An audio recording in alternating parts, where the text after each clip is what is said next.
So the last guy was afraid he was going to lose his job in an Australian newscasting agency, but you come right out as an illegal alien that you're able to show. Yeah, that was, it was, I like how he did the first look, and then like 6 tags in a row were just like,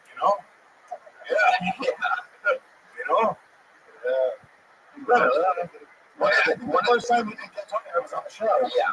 I remember you was Midland Lawrence when you did it. It's crazy that you've come so little. Yeah. Well, I thought it was a while ago. I figured you would have come like this. But it's okay. Good job.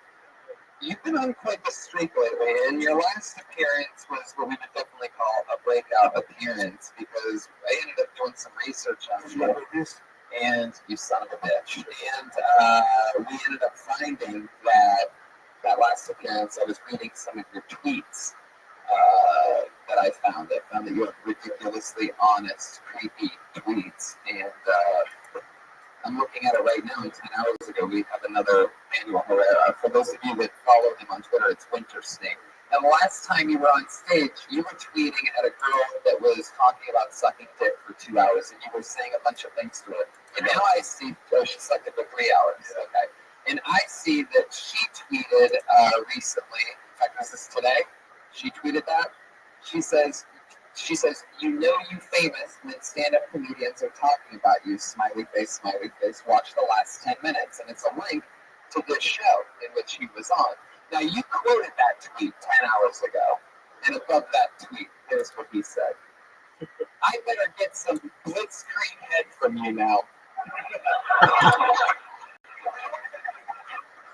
That's not the end. All these 6.75 inches of beater dick.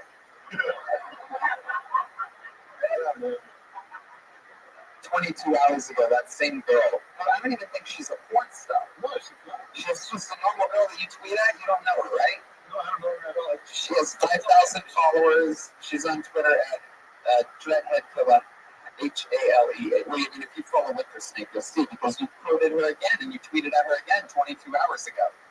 She said yesterday at 10:21, used a dildo for the first time. Feels diff than a dick.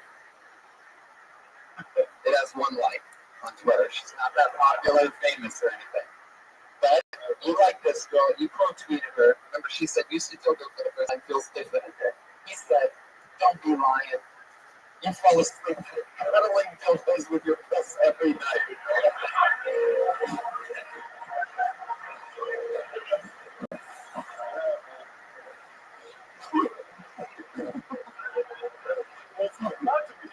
One of my favorites. Yes, you can't remember president because you're undocumented, also you're not helping yourself there either.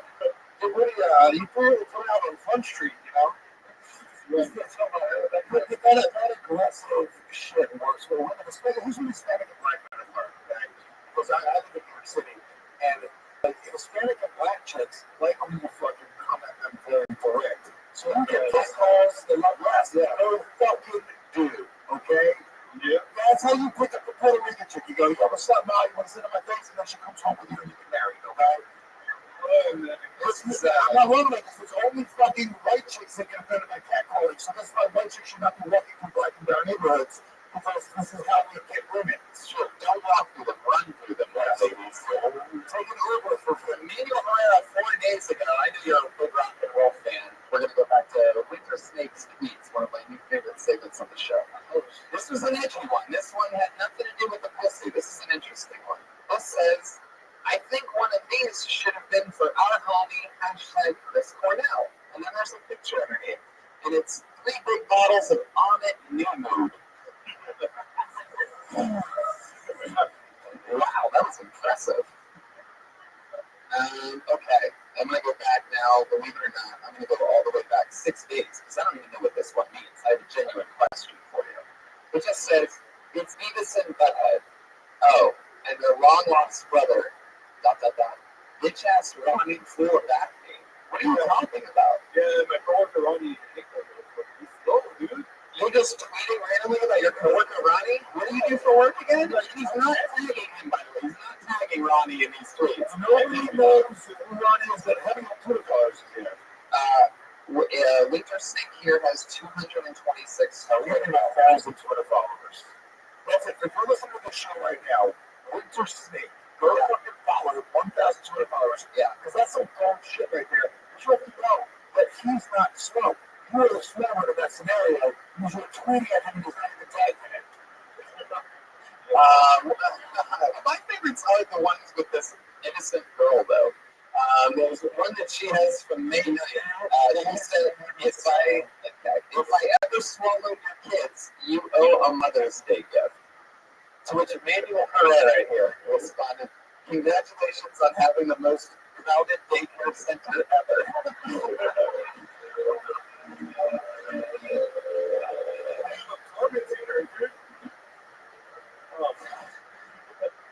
She said also on May 9th, do you guys like bitches who wear Jordans? He goes, nah, unless those bitches are 10 and a half.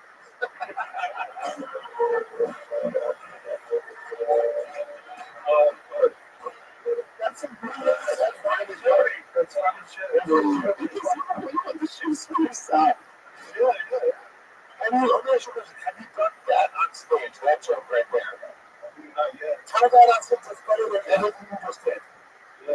That's true. Okay, that was funny. On May 11th, Dreadhead Killer said, the first time I ever gave head, the guy said I'm really good. He didn't even know what I was doing. LMAO. And I said, tweeted it saying, some moms teach sons good manners. Others just teach their daughters the art of sucking dick. One like on that one, which is one more like than she had on her original tweet. This is very interesting. You're her Iron Patriot. Just stalking her. I mean, I just see her post something. I'm like, man, that's outrageous. And I'm like, fuck, I got a response to I that. love it. I'm into it. I think you should stalk her harder through a window. 6 days ago, she said, when you try so hard to get over someone and they come back into your life out of nowhere. Manuel said, your exes be popping out of bushes.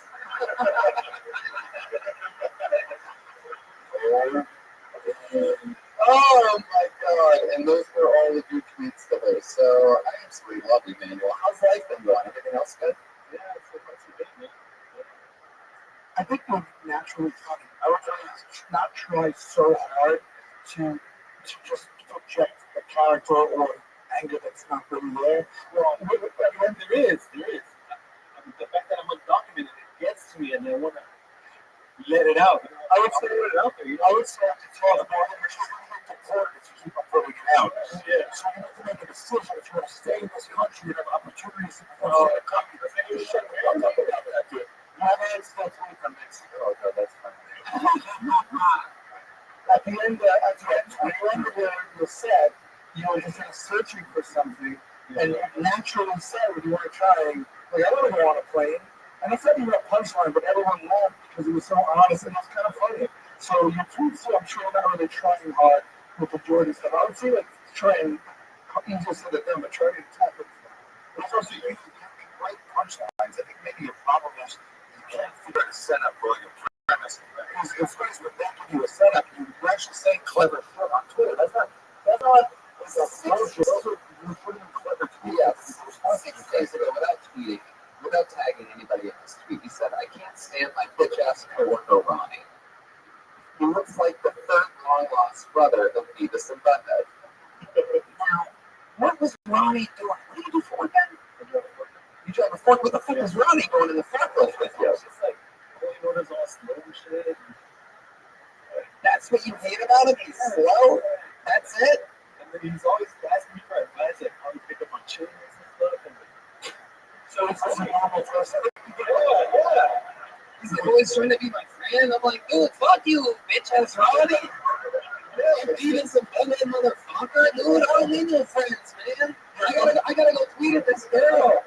You're coming up to me like, oh, I'm just so cool. I'm like, fuck off, Ronnie. You're a faggot. Yeah, I'm bitch-ass Ronnie again. Waving lines. Every time I turn around, there's Ronnie smiling, trying to shake my hand. Fuck you, Ronnie. Hey, bitch-ass Ronnie has papers. I don't. I got shit I gotta focus on. Hey, Ronnie, can't you see I'm trying to forklift? bitch ass Ronnie on the oldies.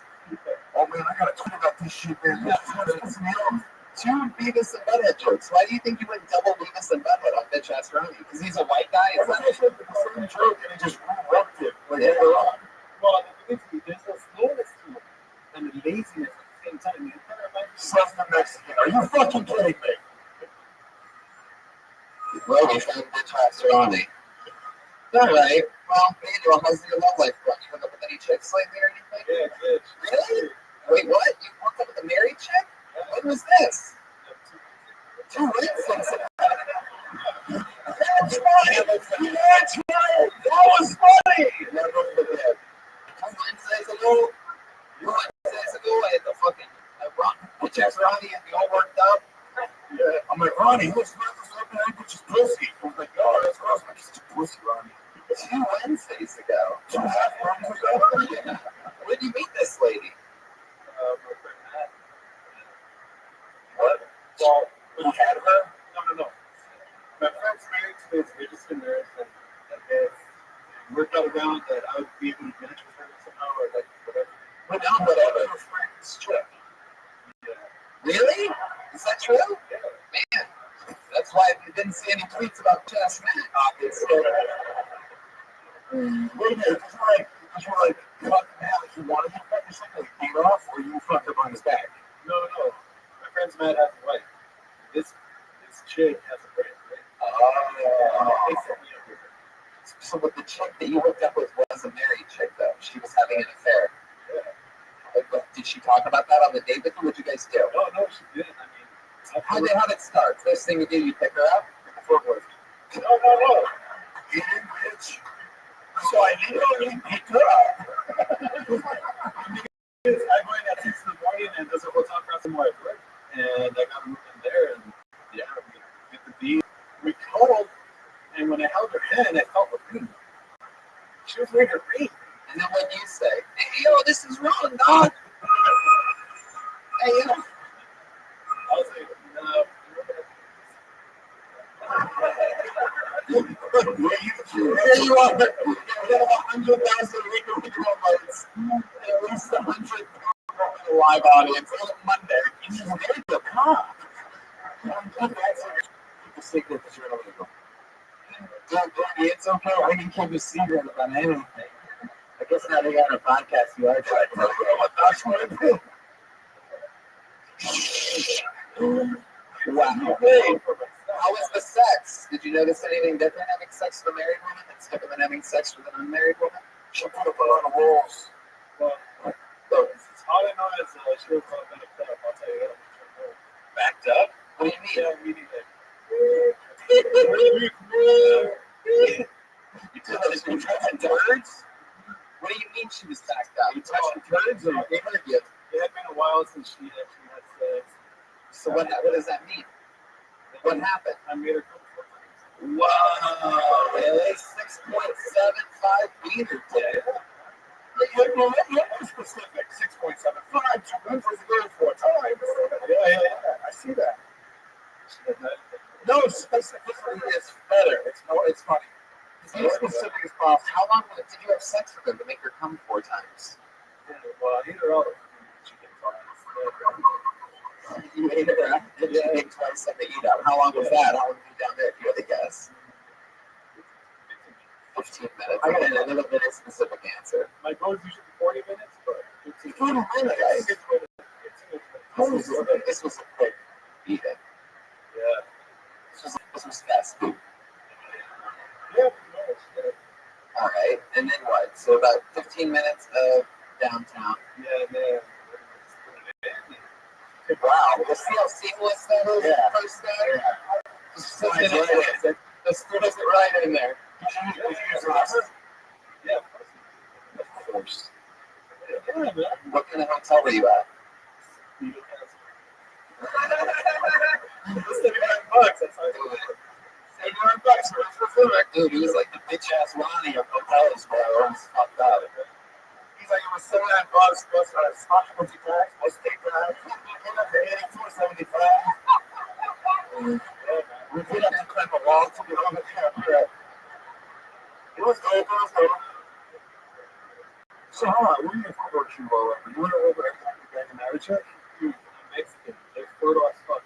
Yeah, it's true. I don't want kids. Yeah, it's You don't want kids. I got two babies. That's good.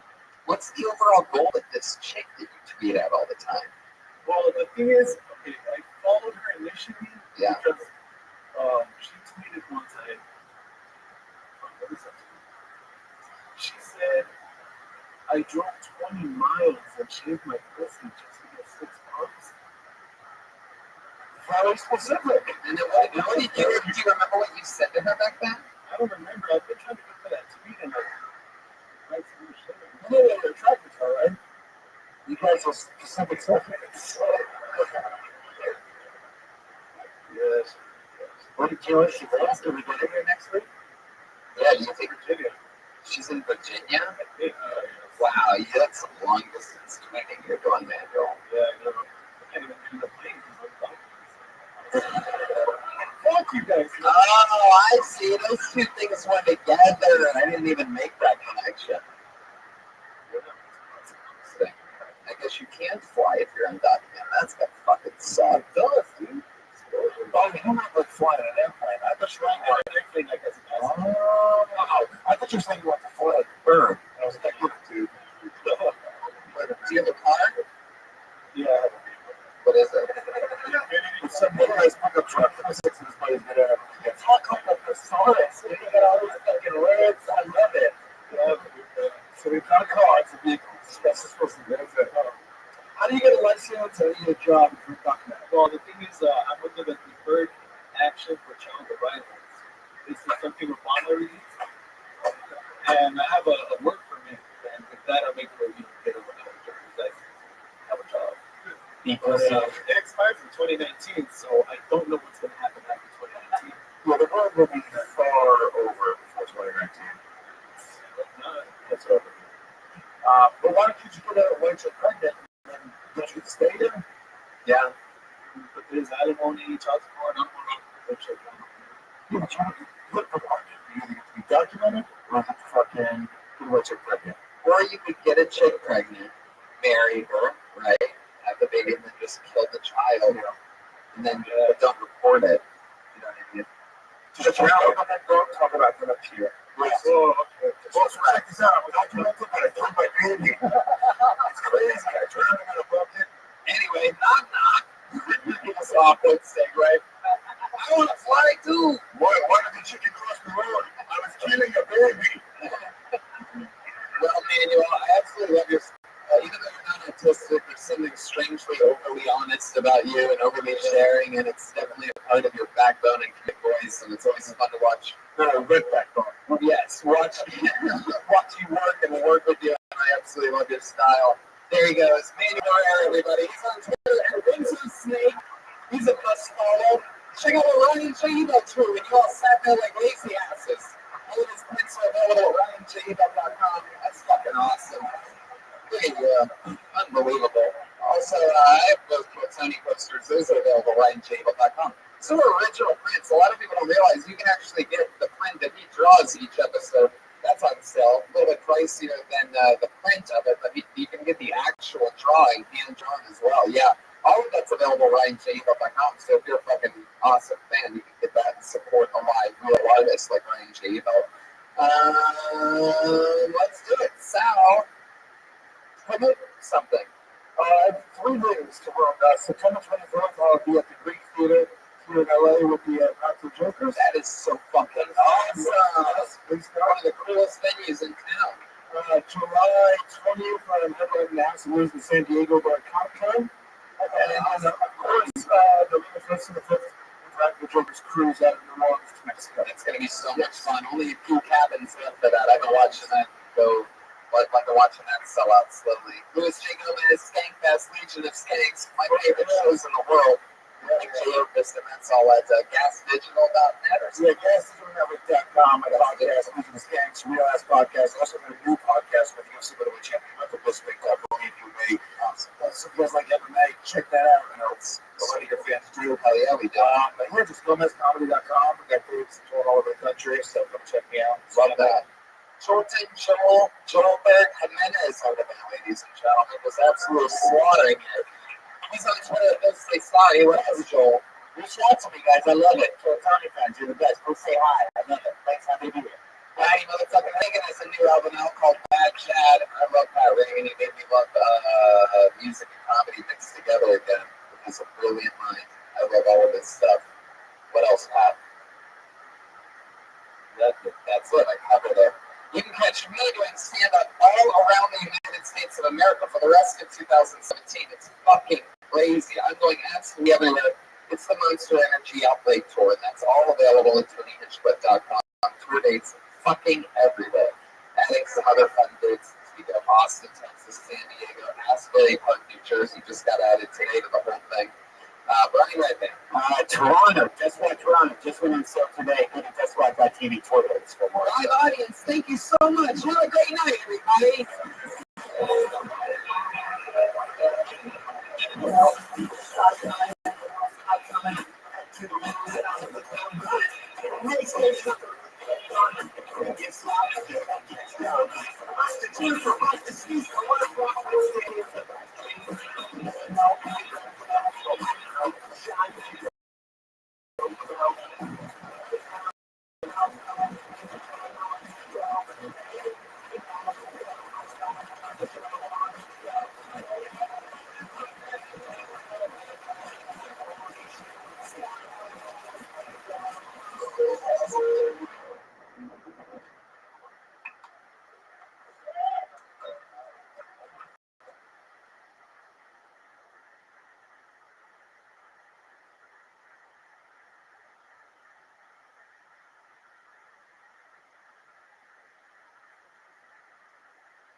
So for brand new episode of Pro Tony, here's Tony Hitchcliffe. Hey everybody, hello, make some noise. Happy Monday to you.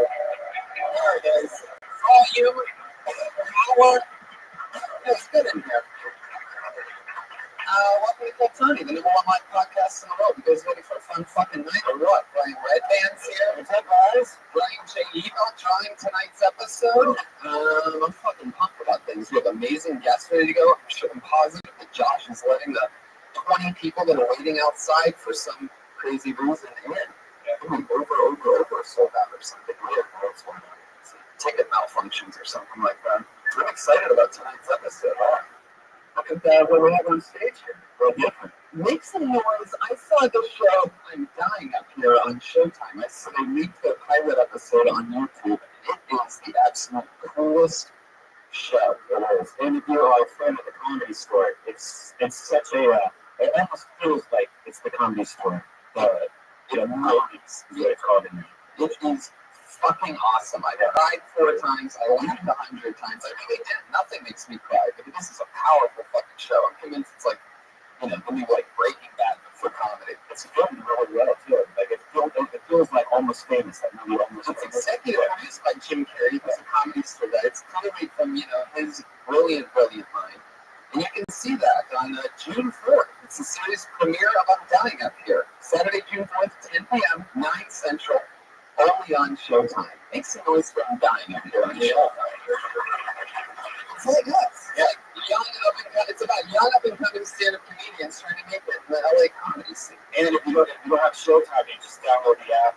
You get a free trial for a month. It's on Apple TV, it's on your iPhone. If you like comedy at all, you're going to absolutely love I'm Dying Up Here on Showtime. Again, that's June 4th, Sunday night.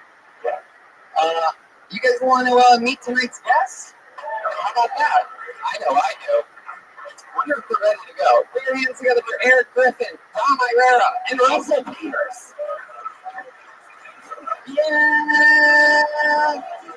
We got Russell motherfucking Peters.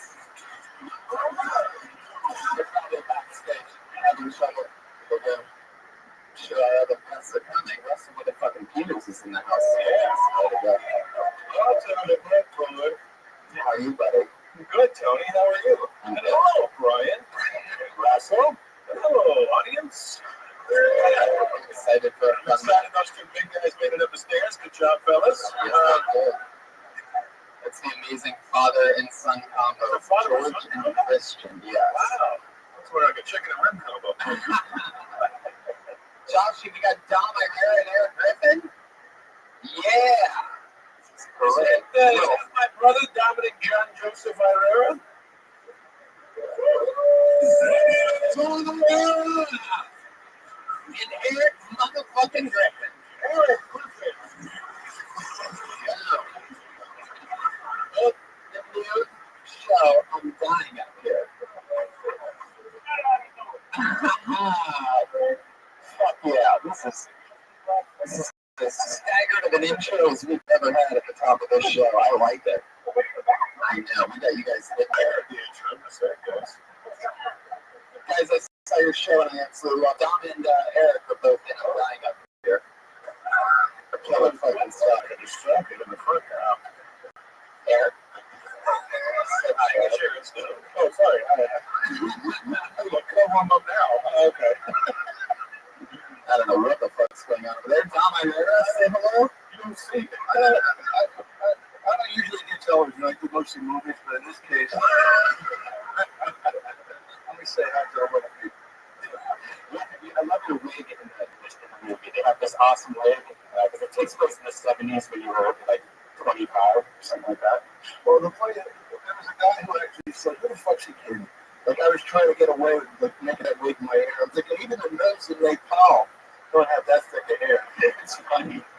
Those Nepalese nuns. I do a lot of Nepal jokes, please. Eric Griffin also plays a comedian in the 70s, and they just added, all they really did to change you is they just added 2 more inches of hair on the top of it. So I just said hair and 2 inches. I'm excited to have you guys back. We've all done this show together before. You guys ready to do this show?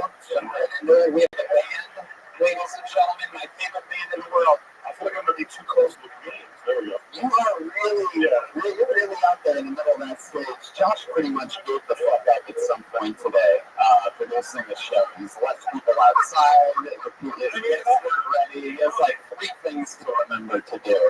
Let people in, have guests, no start show. But they just And then they're real soft spoken too.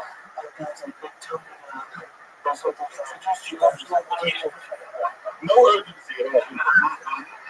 So at some point, if you could make your way. Yeah. We just want to fit into it. I know it at least. Kill Tony Band, you can always count on them to be motherfucking ready. Let's see how loud this place can get. The great Kill Tony Band, it's Pat Reagan, Jeremiah Watkins, and Joel Trollberg Jimenez. Oh, wait a second. It appears as though there's some detectives coming into the room. Every week, Jeremiah's a very Jeremiah. Jeremiah obviously is a detective. Is Josh in there? Jeremiah is a pregnant detective. You hear about it. We got low-hanging balls right here. Hey, saying we're here about a murder. We're here somebody killed Tony. Oh. Very cool. Detective Short Time. And clearly his elephantitis infested It's quite a hog on you, Jeremiah. yeah, that's Dick Tracy. Hello. Has anyone seen a saxophone? Oh. How disappointing. What's that? A saxophone tie underneath. A saxophone. Wow.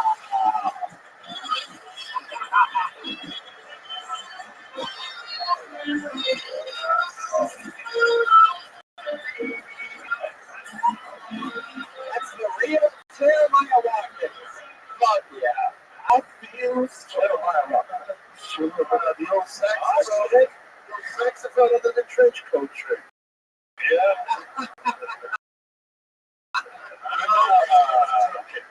Yeah. That would be hilarious. We got one of these. Come on. Well, it's always fun to see the band commit to characters throughout an episode. This detective one seems it's going to be an interesting one. So I'm excited to start the show. Welcome to the show, Kill Tony Detective Band. I wish Josh put as much effort as I I still haven't seen him since the show started. So we have a band and music we played? I'm really confused. Really big. If the DJ's still trying to be relevant, what's going on? Wow, yeah, you can tell which one's in control of the volume on the show. And not of his finger. You guys need to set this up. Pieces are in place. This is Kill Tony. I call a name out of a bucket. Whoever's name I say comes up in those 60 seconds of stage time. Sometimes it's a top rising comedian. Sometimes it's a completely insane person. You know your 60 seconds. You know your 60 seconds is up when you hear the sound of a kitten. That means wrap it up then, or else you're going to bring out the angry West Hollywood bear. Yeah, there it is. There we go. That was Jordo. Jerome? I remember Jerome. I haven't thought of him in a long time. All right, I pulled the name out of the bucket. We've seen this young lady on the show before. Put your hands together for Nicole the Cannon.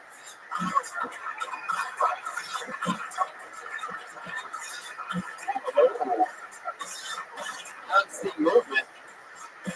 Anybody know she's there? So anybody no idea the motor now. Let the employees or anything like that. No idea what the show's called. There you go. Enjoy the show. You should stand there and do nothing. I love it. Nicole, are you here? I pulled another name out of the bucket. Put your hands up for Rashid Stevens, everyone. There he is.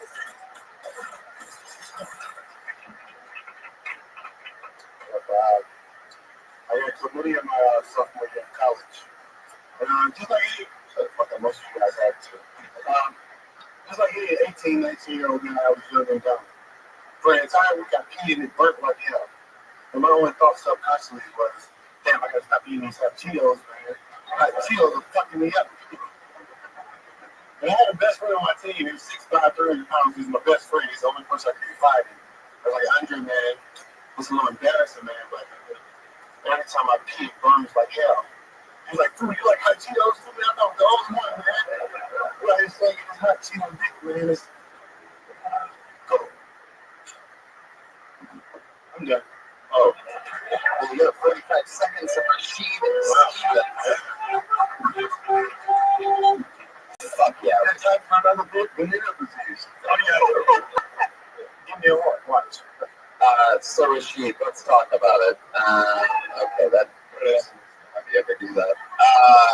It's pointless after they sign me up. That shows how much time. But we don't need to show that. It's not a thing that ever needs to be shown. Stop it down there. So Rashid, how long ago were you a sophomore in college? When did you actually get this? So we say sophomore in college, but nobody knows. This is Are you a junior in college now? When is this? I wish I was. I like the back. You take 47. No, I'm 53. No, it's about 3 years ago. 3 years ago. I was playing football with them out in Minnesota. You got chlamydia playing football. Oh, no, you should have got over it.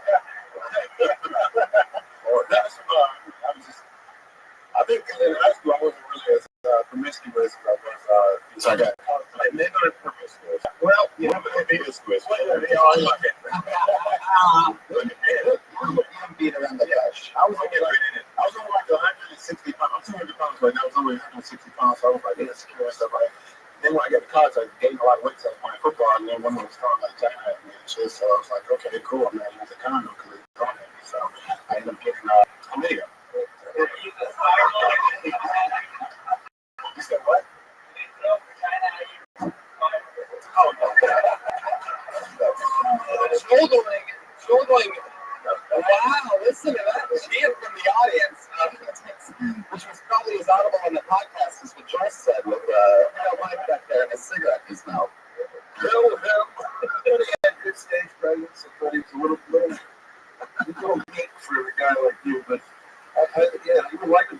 you walked up to us. It's interesting, when I was in college, there was no age. We used to eat tomato for breakfast. With a side of herpes. What do you do for I thought it was just VD back there. They didn't distinguish between all of them. That was called VD. Yeah, it was just that was like herpes, AIDS, cancer. Everything was VD. You gotta be careful around Today. there. How did you feel? How did I feel? Well, good. I mean, I wanted to kind of do something short. I want to leave it up like something I did have short because I didn't go over the time. So, because usually I do a lot of storytelling, and I know with that storytelling stuff, is 1 minute is not enough for me. So I just try to do it more short. Is this one of the stories that you tell right now that's in this question? I think I just got some videos. What do you do for work? See, I do this, and What do you do for work? comedy, and I You just said comedy 3 times. How do you actually make money, Rashid? film work. Film and comedy. I just wrote, produced, and directed a feature film, comedy film. And I got an investor, invested in it. They paid my rent for about 6 months. So the investor paid your rent. Wow. You use the money. Yeah, I'm not supporting too. You know what I mean? He gave me $6,000. I mean, he said he invested in the film. He gave me $6,000. So $6 grand. $6,000 a month. That sounds exactly how a porno company starts. Yeah, exactly. What did you Are do? you in the movie with socks and shoes on? A shack of a bus? No shoes. Were you pretend to be a gangbanger? Were you supposed to be in this part of town? No, I don't know what I'm doing here. Yeah, fellas need to talk to you. They call that back of the bang bus. There it is. His right there. Yeah. So, he said bang bus though. It's all about it's a Rosa Parks joke. Rashid, let's talk about it. Where did you meet this investor? This was back Back of the bang bus. man. Rashid, where did you meet this investor? The third person. I made this chick on Tinder. And, Oh, there you go. For all you wondering how to get your big Hollywood script to me. well, no, that's not for me. I met her in Swipe Up for Swipe You up. might have seen this picking up a penicillin. Well, I picked up Tinder and this detailed stories. I got you for myself, man. Met her on Tinder. Next part. Once she invited me to a pool party, and she asked me what I want to do, and I said, "Oh, I want to, do stand-up comedy." Talk about long story. Right, Long story. Long story. Genital word. Is that better? No. Oh no! The squeak appears as the note is ended. Okay. So you're at a pool party. I know that has nothing to do with the story. Is that so you're at the pool, and then we know you're not swimming in it, so you're talking. Rosa Parks joke. In one conversation. Oh, last one, he wasn't chanting either. Is this a fat white girl you were talking to? Yes. Were you behind the grill when this conversation was happening? He was wearing a grill. Wait, tell me about the grill. Oh my God, yes. We only see 2 colors on this podcast. Black and white. And this guy's Wow. Hey, look who's starting to fight again, tough guy. So you're at the pool, you're sitting outside the pool. This girl's asking you what you want to do. You're like, I want to make movies. And this guy over your shoulder goes, I want to make movies, but nobody says anything to me. Okay. So go back to the actual, you're making this movie, and then what happens? She, after we got a conversation, she introduced me like a couple of weeks later to the cat who said he can invest in me. So, Can we ask how much the investment was? Cruise. It was 6 hours. No, it was a little bit. 75 grand. And you were able to make the movie for 1,500? No, 75 grand. 75. So really, it was 75 grand. Actually, it was 81,000. He gave an extra 6 for rent. Exactly. And you got it made. What is it out? What's it on? How do we find it? channel on YouTube, but I mean, we're working film festivals. Actually, I'm screening for it on Thursday at the LA Film School. Wow, look at this. We have a young lady in the front row who obviously started conducting her own interview.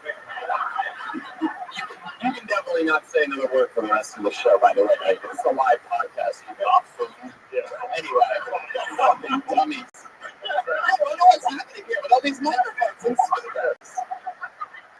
Fucking people. Well, remember all tourists. I wonder what part of the Midwest you're visiting from. I love it. Kansas, am I right? Am I close? No, I don't give a fuck. Anyway, back to you. Proving once again, women need to stay in the kitchen. Oh, that's an old school detective. Solving yet another crime. Horse of truth is just why? Why a horse? Well, no, it's a horse of truth. Oh, it's not a racist thing. However, the monkey of honesty could appear at any point. That was a black stallion. All right, Rashid. Well, I mean, I'm excited. Is that the only STD you've ever had? Was that chlamydia? To my knowledge, yeah. You might be infected right now. Maybe. No. You just cocked off the fuck out of yourself, Rashid. I don't think it matters. I think she's still, That's what you want, Rashid. You want how black is daring again. to show the chick that talks during the live podcast is doing outside of here at all. Yeah, go get that. There you go. So Rashid Stevens, everybody, your first Tony guest. He's on Twitter at Rashid Stevens. Eric's about to do some stand-up for us. I'm just going to wrap up this committee. Run by your dick, Eric. That's really not good. She talks during podcasts, he talks during movies, and then they got a couple. Jeremiah Watkins. He's back fire. After a 3-week hiatus. Wow, I just pulled another name out of the bucket. This guy quickly has become one of our favorite characters on the show. Very, very interesting guy who got into the game a little bit late. Put your hands together for Mr. Dan.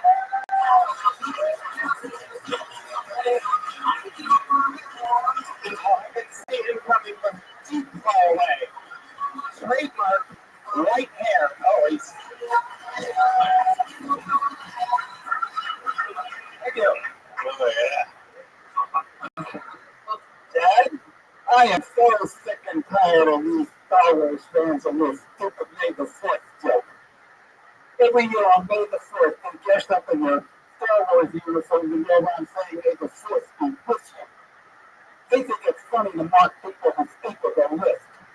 I could suck a million dicks and nobody dare make fun of me, but talking to list and it's open season. So, this year I decided to get even.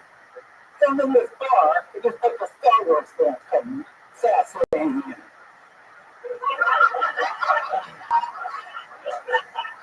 And this Princess Leia said to me, may the Force be with you. So I pulled out a bag pair of scissors and I cut off both of her thumbs. And she wasn't even wearing a wig. Then her friends spoke up. I took that with his ass there. When I looked up at Skywalker wannabe, I took his lightsaber and slugged him right at the back. He had it coming, those fucking mythophones. Good night indeed. Wow, that was the worst thing I've ever seen in my fucking life. I always wondered how bad can it get? That's as bad as it gets right there. When you're not conducting an orchestra, you're not neglecting your teeth. When did you go out? They don't come out, right? Again, you look like a real. You are everything that I'm scared of this weekend. I mean, look at you. Cliff Richard looks terrible. Cliff Richard. Oh, you're screwed down. You mean this Virgin American guy, right? You know, Richard Branson. I'm not aiming for Richard Branson. I tell people that I'm a good twin. Wow. Yeah. Mr. Dan, over to your right over there. It's Pat Ray. I'm sorry. You got it. All right. Okay. Yeah. You swear to tell the truth, the whole truth, and everything but the truth. I didn't quite understand that last part. Mystery Dan.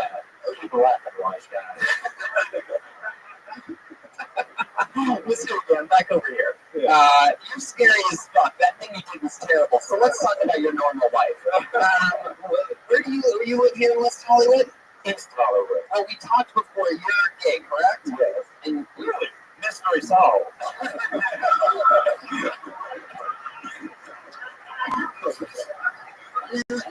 glad you're my constant future.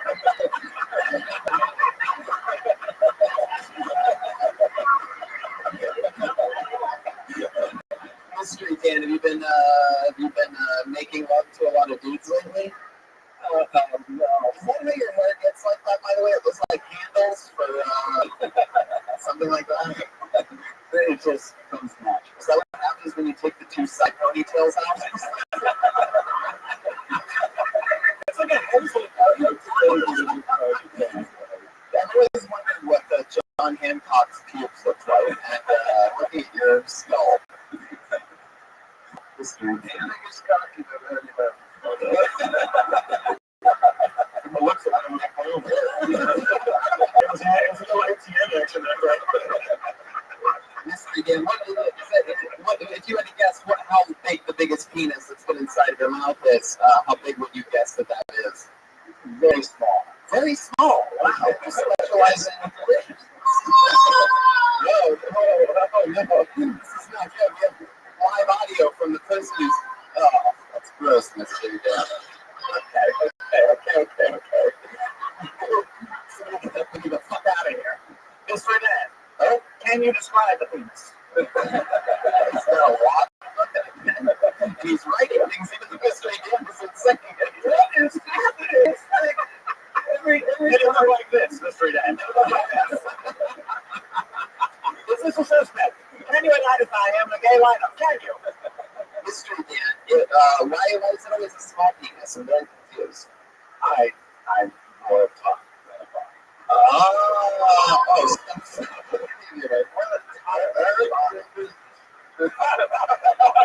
Why did you talk? What does that mean, the top? So you're the fucker. Yeah. So, why would you get the blood type? But I mean, like, but it's he said. Oh, no. He eats a lot of asshole, right? You've been there. No, you don't do that either? Do you have a hungry butt? So that a hungry heart. No one has fun with you. You just straight like give me this ass. What the fuck is that? That's it? You're just all about No romance, no foreplay, no loop or spit. You just go right for it. it's like you, guy. It's since we're going down the dirt road. That's right. Mystery Dan, you ever suck a cock so round it made you think about doing something else? Isn't it fun when you can hear Pat right what he's saying right in front of you? Just start something. True improvisation. Well, you know, it's tough because I have such a good time listening to the comic strip on the show that sometimes I ruin what I'm thinking about. Hey, did it again, right there. That was Dan crashing in on man's ass. Mystery. Yeah, when's the last time? I almost just called him Mystery. Like, this is what's a mystery, Did I call you Mystery? When's the last time you made love to a man? 6 weeks. When's the last time you fucked a man? 6 weeks. Okay, same thing. Where'd you meet that guy at? Right outside the subway station where I live. Subway station. I thought it was a prayer party. It was a callback. You're standing outside the subway station. No, I was stepping out of the subway station, and these dudes were just coming back from the gay bar up the street to meet. And somebody was stalking. How do they know you're gay? Because I didn't know you were gay. Right, that seems like tough to predict. Like, I wouldn't go that guy. There's guys you look at, you go, that motherfucker, that motherfucker right there. I remember when your shirt used to be like funny. Remember that? Yeah. I actually don't, though. I actually don't. I added a band and sound effects. Somewhere.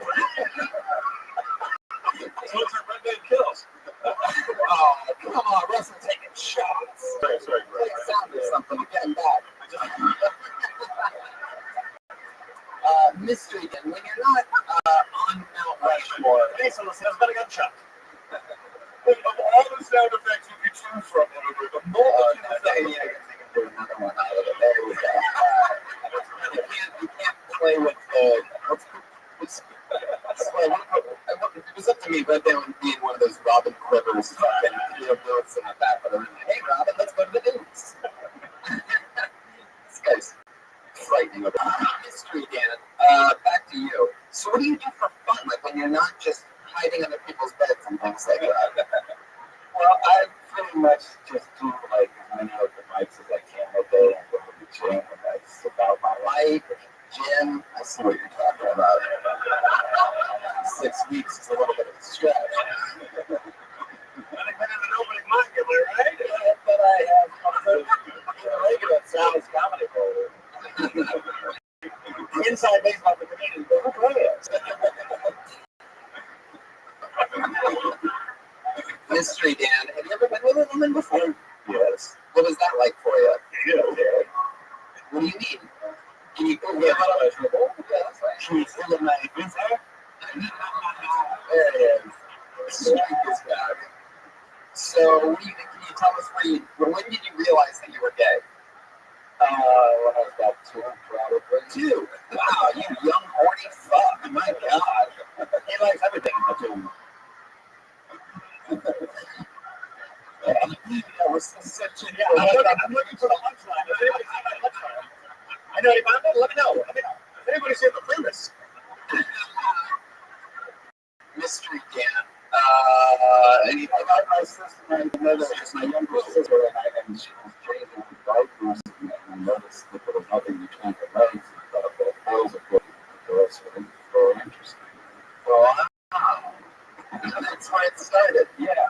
You were looking at your sister's vagina. I mean, most guys wouldn't want to fuck their sisters. Yeah. Somebody ought to make a Goldie Hawn movie about I that. said most. How come my sister doesn't have a cock? I'm still getting one day. Or his sister's pussy is so ugly that it scared him away from pussy for the rest of his life. Maybe your sister's pussy turned any men gay. And that's both of my sisters who played track. Oh, really? And I'm guessing is that Mystery Ann? And we have subsequently seen her vagina throughout the years. Have you seen it since then? It might have improved. Have you seen her? Do you guys have like the same hairdo or anything, Carl? Like anything random? Well, my one sister Mary is a redhead, and my younger sister Judy has brown hair. Wow, okay, that's bad because what you're not seeing. What's going on? Sweetie, you are an interesting guy, and it's always a pleasure. Why do you go by Mystery Dan again? I just kind of thought it was a perfect name because most of my comedy is like sketch comedy with different characters, and this mystery band is just seems. Oh, I just got that he doesn't have a list. Yeah. That was one of the characters, Derek. No, I just thought. If he had a list, he wouldn't call himself Mystery Dan. Any of those characters? What's your best character? List guy? No, that's my worst. I don't do that because it's a 1 minute bit. Most of my routines are 5, 6, 7, 10 minutes long. How about Holland Quick Notes? Like that fake news thing I did, I turned that into like a 7 minute. I have a currently looked at things really good. My pussy routine is really good. Your what? My pussy routine. What do you mean? That's where he tucks his dick between his legs. Yeah. I did this routine, I called it the pussy hack. And the premise of the routine, I said, I'm going to have a comment. That's a hack because from that point on, I scooped from the deck for a reach and a height to put a little pussy on the ass. Wow, this is horrible. I wish I never would have asked any of these questions. Well, it's spawned about 4 more routines from it. I call it the Pussy Chronicles. So, I have no idea what you're even talking about anymore. There he goes, Mystery Dan, ladies and gentlemen. I mean, fucking bombing and with a list. It's a special 60 seconds up there tonight. Ballsy. Alright, I pulled another name out of the bucket. This looks like a new name. Put your hands together for Saul Simone.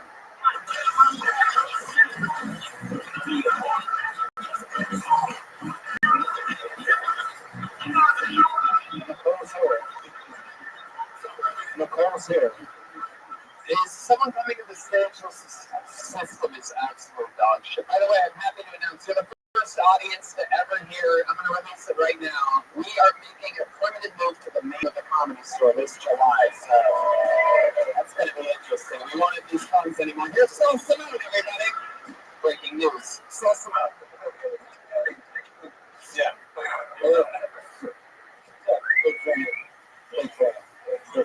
Good night. I don't know the other two. Who I kind of recognize it. Thanks. Hi, what's going on? Just do your minute, so. It's a stand-up bit. I actually think the truth. I just kind of moved in here with my buddy and everything, signed up. Done a little bit of people are traditionally funny. Not a lot of Jew fans over here. Anyway, funny still, like fun. Let's see here. Well, I'm an Orthodox Jew. Right? I got a goofy ass fucking voice, notoriously cheap. I don't know. I just moved to LA a little while ago. God, you got like the meanest fucking mug on the face here. This guy's a least needed. We just fucking. Why can't they see this? Anyways, I just moved to the West Coast pretty recently. Cruising around, checking out the architecture. This is something actually pretty funny. And, There you go. Saul Simone making Mystery Dan look like Dave Chappelle. Holy shit. Wow. No, relax. Just so good. Don't just laugh uncomfortably. I thought this was the list to get in the fucking plate. I didn't know this shit. I didn't realize it was a podcast. I don't believe you at all. Alcoholic. You believe that part out of everything. That part makes sense. Alcoholic. I'm not very sure I could possibly drink. But listen, every kind of like this goes, got a little vodka in there. This character is the worst. This is a character. This is you. I got a couple of times today. It's so cool. It's a bad character. It's like the list guy. The mystery Dan. Character all you fucking want. Where you from? Saul. Originally from Providence, Rhode Island. I think all Jews are bad characters. That's a 50s detective character in my Well, I really 1940. 1940. Yeah, I got kind of So, please, I know you think that voice is funny. Please just stop yapping for the sake of it. When we ask you a question, you can start talking, okay? A couple thing you're doing is yap. It's hot yap. Like, yap being surprised. Wait. Saul, you're not listening clearly. Saul, I need you to fucking listen to me. No, I don't need you to listen to me. You bombed for 60 seconds. I'm just going to have you yap through this interview. okay, I just know somebody fucking got into this. It's all stand-up. Why don't you go and just So, would you normally sign up for things and just bomb? Well, I thought it was the list to get into the bag. You didn't know the back on what? What were you coming here for? You didn't know there was a show going on. Let me tell you something. The back of what? It's not for decoration. The phone was $10. This thing was a sign-up sheet. But it wasn't. You just bombed in front of people. Are you trying to do stand-up in LA? So, listen to the question. Actually, I work in the ganja business. So you literally just signed up on things, assuming that it might be a free admission to the show? Well, let me ask you, It hasn't seen enough bombing, honestly. That's the worst. So you gotta go. That's it. There it goes. Nobody clapped for him.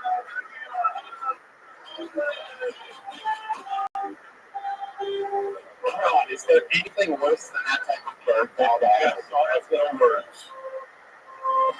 First, the Jews run show business, or the Jews ruin show business. Just a reminder, I'm tying up here at the mayor's June 4th on Showtime. Yeah, 10 p.m. What? Hey, that's the thing of the night. However, I just pulled another name out of the bucket. This young lady has had some really good sets on this show before. Big hands together for Jesse Johnson, everybody.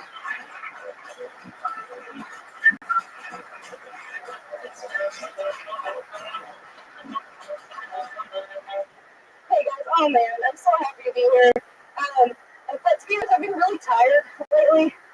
I think I'm so tired because I'm working 3 jobs right now, which is some bullshit because I don't even have kids. So, that's about it. I don't have kids. I don't have a man. I actually just got out of a 5-year off and on relationship. And I mean, it was toxic. And it was so bad because the guy was the lead singer of a local ska band. Just awful. I can't believe I skated around with him all those years, you know? And he still keeps trying to creep back into my life, you know? But I think I found a way to tell him off in a way he can understand. I'm just like, not interested.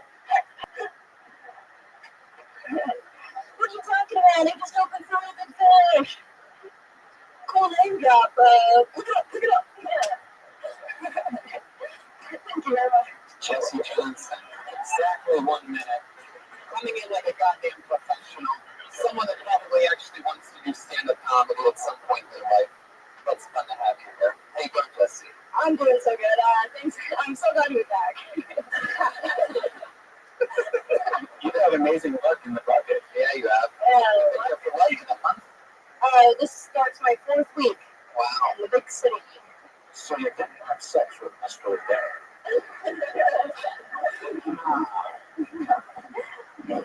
I'll keep that one a mystery. Jesse, how's life going? How's living in LA? You tell me. It's been going great. I've been doing a lot of comedy. Going back home this weekend, and I'm excited Oh, to. he's seen enough across Yeah. Yeah, where is it? Arizona. I'm gonna go back for the weekend. It's my birthday on your premiere day. Doesn't matter. Thank you very much. Happy premiere. And will be 27. 8 years to make a somewhere. What am I going to do with some stretch that all 27 left? Very nice, Camarero. Very nice. But seriously, folks. What are you looking forward to doing when you head back home to Arizona? Do some shows, see my family, see my friends. Basic. Basic A lot of the shows that you're I'm just a dumb cracker, Tony. I'm just trying to be interesting. Okay, I was wondering the end of it. The answer was going to be, and there it was. Do you have a voicemail message on your phone? I don't know. No. That can be a credit, right? Yeah. You don't know? It would, How you doing?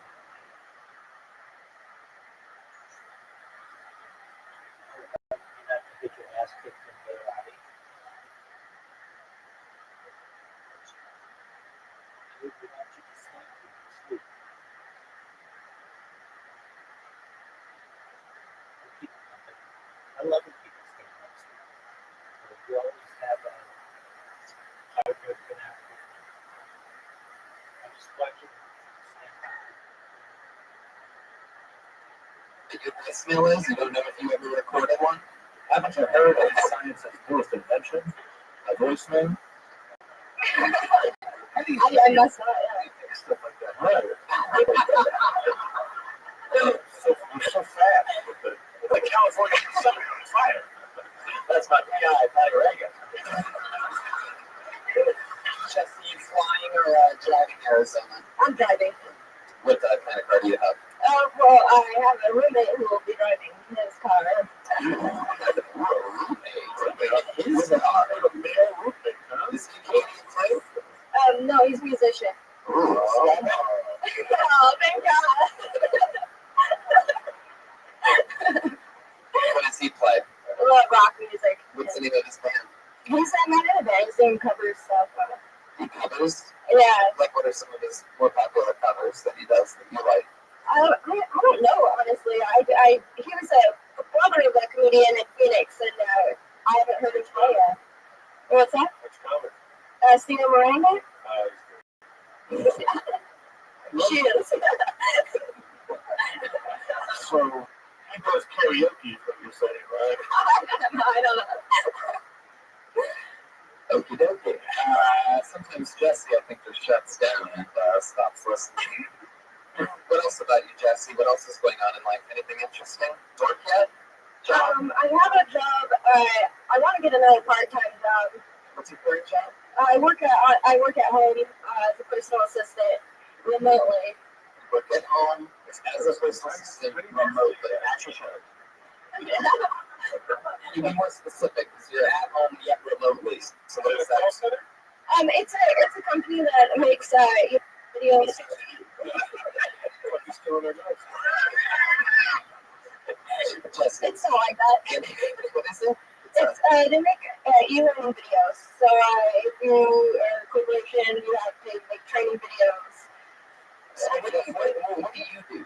I do clerical work, data entry, research. Let me ask you a question. Yes, Detective Pat Reagan, but I want to hang out for this. Yeah. Yeah. Wow. Awesome. Anything else from Jesse, guys? This is your first time seeing her. She's got a little nervous energy.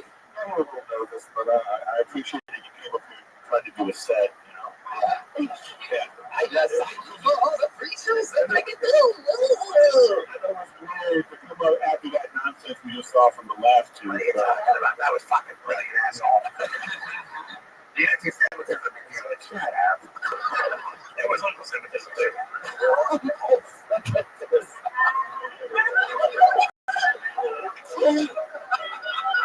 Yeah. All right, Jesse. Well, it was fun to have you on the show again. There she goes. Jesse Johnson. She's on Twitter at Jet C. Johnson. Jet C. Johnson. She does a very good bucket walk. Some of these people get pulled out a lot. Some of them never do. Who knows what can happen next? We've seen all spectrums of insanity so far. Put your hands together. This looks like another new name. Ray-Sean Tyler, everybody. Ray-Sean Tyler.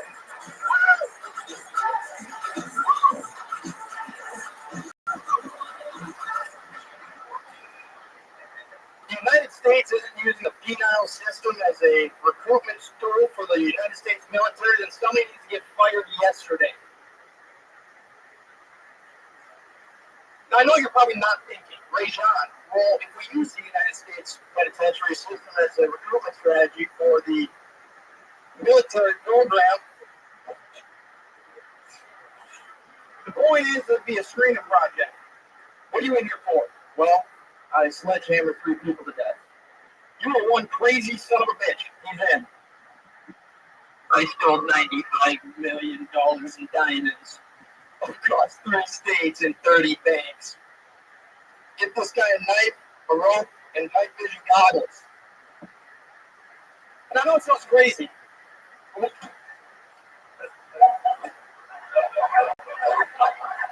That is crazy.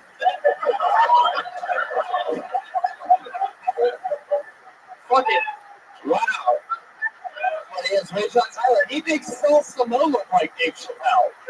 It's like this keeps going backwards. How hard can we bomb? That seems a Jewish character taking his clothes off. I love that you were almost cracking yourself up during the middle of some of that religion. While we all stood here staring at you. It's because he was trying to remember the fucking thing he said before. I have PTSD from that. Maybe his thoughts were funnier than the words you said. Yeah, I think exactly.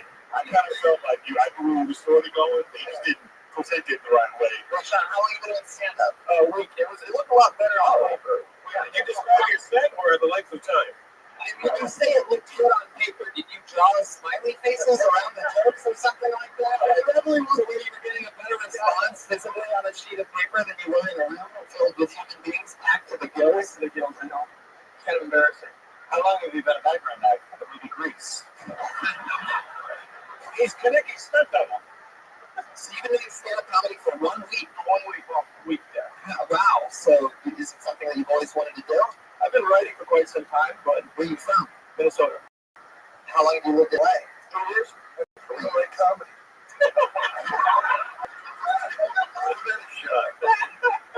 Don, that was a good one. Even on paper, that was a good one. Ray-Sean, what do you do for a living? How do you make money? I sell a sense. How do you sell it? Space on a truck. Oh. Sounds like an ad. Yeah. Yeah, more space on the track. What's this space on? It's not gonna go sweaters. No. What's your first time on age? No, I've done 5. Open my 5 open my 5 week. You started 5 in a week? Yeah, well, look, man, it's like shit right now. I'm nervous and just suck because I've done it a lot better in the fucking car. So it's like, I've done it in the car. Yeah. You know what? That's what my mother said. Hello. Yes, you did, Patty Reagan. Yes, you did. I fucked the shit out of my hand before. And I've had it fail on you.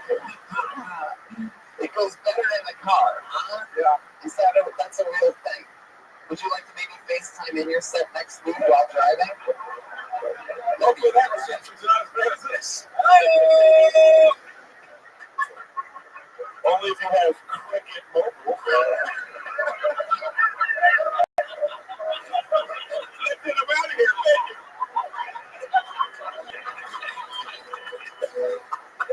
So, selling freight, how's your love life going, Ray-John? You have a smooth little, like, what is that, French, Ray-John? French, yeah. I was surprised that you pronounced it correct. Yeah, well, I'm a fucking really smart guy. Ray-John, so how's your love life going? What's that like? I'm Ray-John. Single. Really? Yes, that's my boy, Patty Ray-John. When's the last time you had a girlfriend? Minnesota?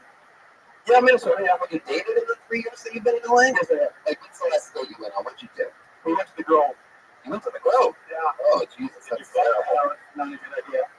Get a partner? No. Oh, so I totally respect me. I was at date idea. First date. I was at date idea to go to the Grove, better in the car, too.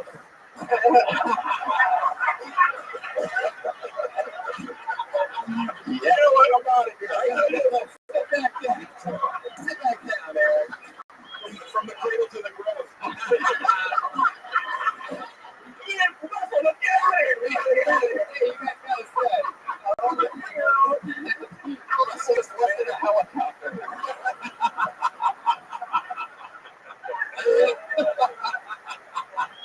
Okay, Ray-John. So we went to the Grove.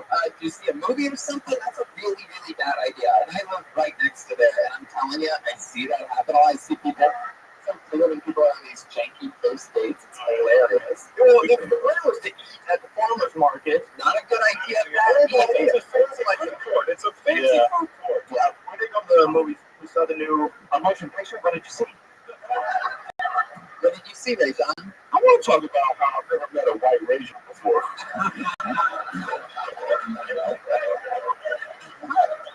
That the elephant in the room, you know? What his name is Ray-John. He's like the Black Kim Kardashian. I knew the name Ray-John. I was named after a hockey player. Which one? Ray-John. So apparently, if you're alive and you name Ray-John, you have to carry that on to another. I had a friend who was doing it. It was actually Regine. Regine. Yeah. 12 minutes. Ray-John is what they call the puck in Quebec. Oh, wow, that's good. It's a long walk back to that. He's got time to think about it. You got to walk from there. It went better in the car.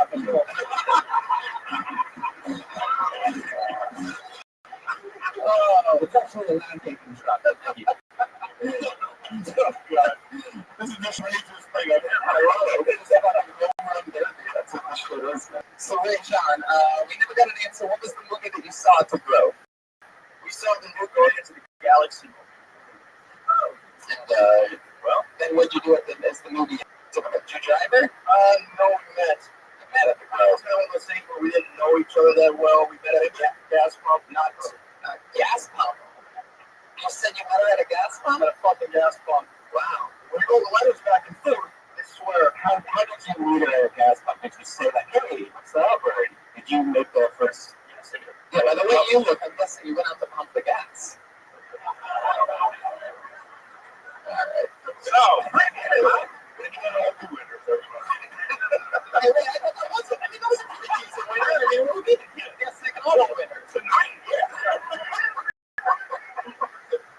What do you mean you met her at a pump? Be more descriptive. Gas pump on the corner of, not the location, no, meeting the fucking girl. You got out of the car, you were getting some 87.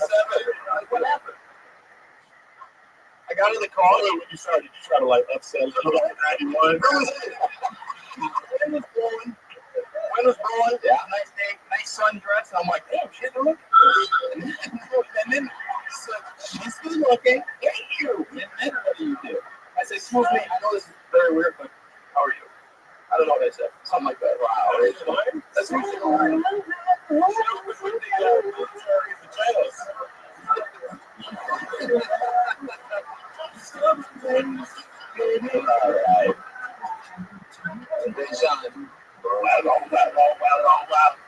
Well. What's your mom?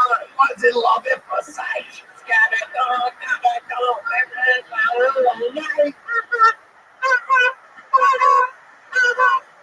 This party's out of control. What are you doing? More, tell me more. Jeremiah, that's enough. It's like beating dead horse more than beats dead horses. John, what's the most interesting thing about you? Any hobbies or special skills or talents? You're not about this one, right? I played. That's a spot at Deja. Thank you. The assistant was right for the slam dunk. Interesting. It's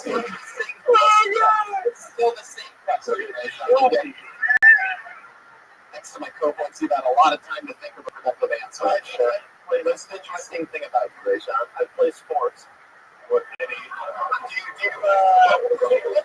Here's something. I came here. I got a real job here. I came here to take an autistic 20-year-old. That's not that interesting. How long are they are? Oh, Jesus Christ. Wow. Not my favorite part about that show. That already is good. Like, I can't believe I said anything for the joke. The ladies that write the blogs. The people that write the blogs, again, Jeremiah is playing a character from the 1940s that is important to note when you're talking about the jokes that you've heard on the podcast. Anytime Ray John has come and backfired on you? I'd say one time, yes. Wow. Okay, since you say that, I asked questions that could lead you into being interested in trying my best Ray John and really making it work for it. Okay. I was looking for a new apartment, and the person that I was texting, a potential roommate, didn't text me. There you go, perfect example. All right. Well, Ray John, it was nice to meet you. You're 1 week into stand-up. It's only going to get better. I know that because it can only possibly get better than what you did here tonight. There you go. It's Ray John Tyler, everybody. T-E-A-N Tyler. All one on Twitter. We're flying through him tonight. We got Josh Mark in the back, standing right next to Stepdad Pete was in the house. Oh, shit. Everybody loves Stepdad Pete. Okay. This is a fucking compelling episode of Proton Me tonight. That's what we're having. We met this guy for the first time last week. You should always be careful when it's one-word names. We're getting together for Landon, everybody. Landon. It's not here. Is anybody coming? Anybody see movement? I'll never understand that. Just keep moving ahead. Why do people name it in these? What is that? Those are almost people are completely insane. So what do you mean it's got to be Nicole Richie? Oh no! Nicole Richie, everybody. Okay, yes, that's really my name. I married a guy that was not a flight attendant at the time, named Dustin Richie, and we ended up having 5 kids together. And then he took off to be a flight attendant, and he gets offers daily to have his dick sucked by all the guys on the plane because they think he's all gay. We really are married.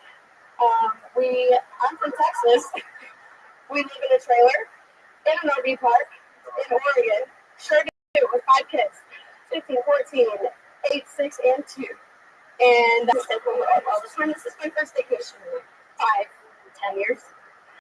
So we're coming here, and he's so excited I'm here, and I'm supposed to tell you, sir, that my favorite kind of porn is raw and roll.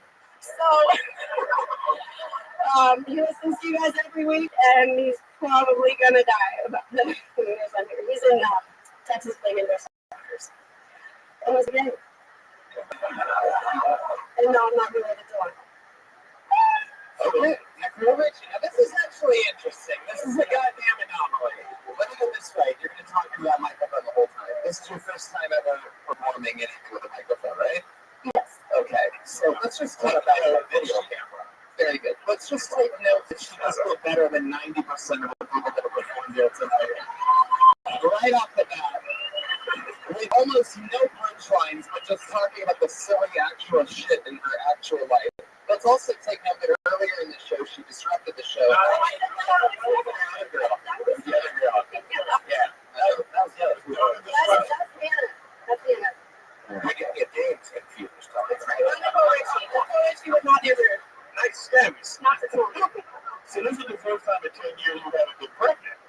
Yeah. You have 5 kids. Hey, who the fuck has the kids if you're here and your husband's in Texas? My 15-year-old has kids. Wow. Yeah, we're all taking part in a felony right now. It's like child services. They are supervision. I think it's legal. Trailer park it is. In another state, though, by the way. Trailer park, if they go. RV resort.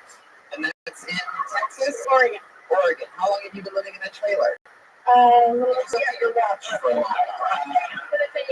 a little over a You year. bought an iWatch, but not a boat? That's right.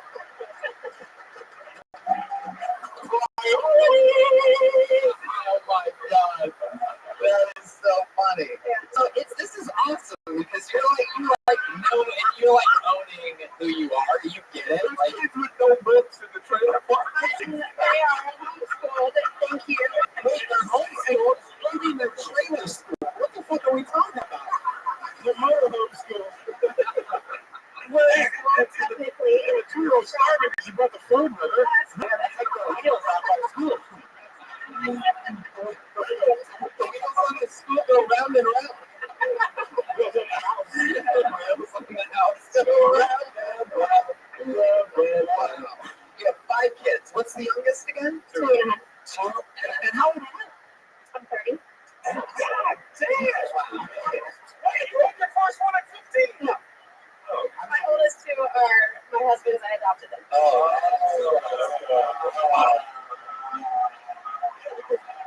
You thought he was just. You thought It's 6 months apart. So, you know. your husband was just waiting for you. Your pussy to heat.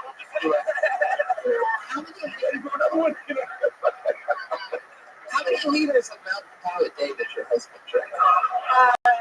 Rock stars, monsters. Wow. Speaking of Monster, the Monster Energy Outbreak Tour this August, TonyHinchcliffe.com. I love Monster Energy drink. I really do. I'm excited to be working with such a great Which color is your favorite?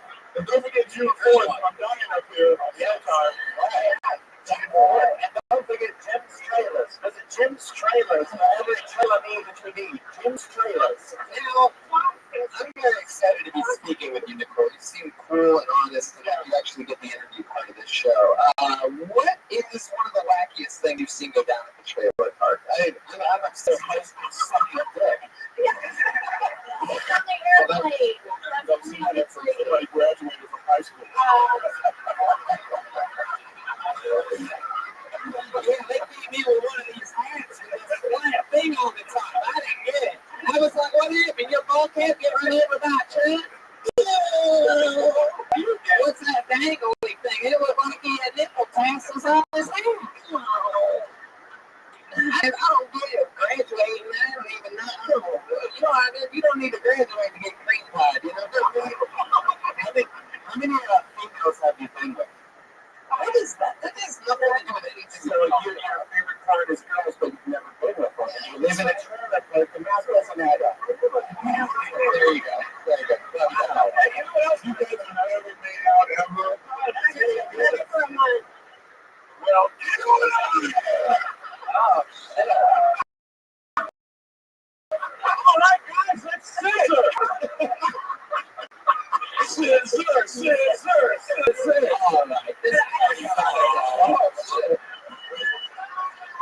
Nicole, do your kids, I think that all queers are going to have it. unless, Oh my God! All right, dude. Let's say two attractive white women who are willing to make out.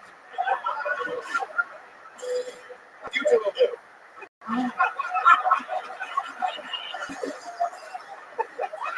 Damn, man. Nicole,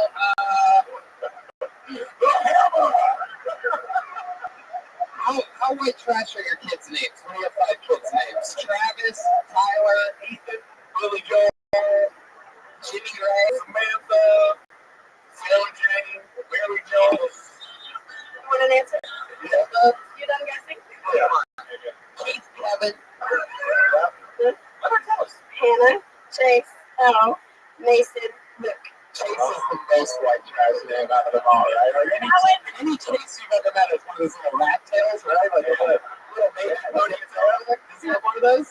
No, he doesn't. He lives in Texas. How many mullets? How many mullets? The other ones all live with us.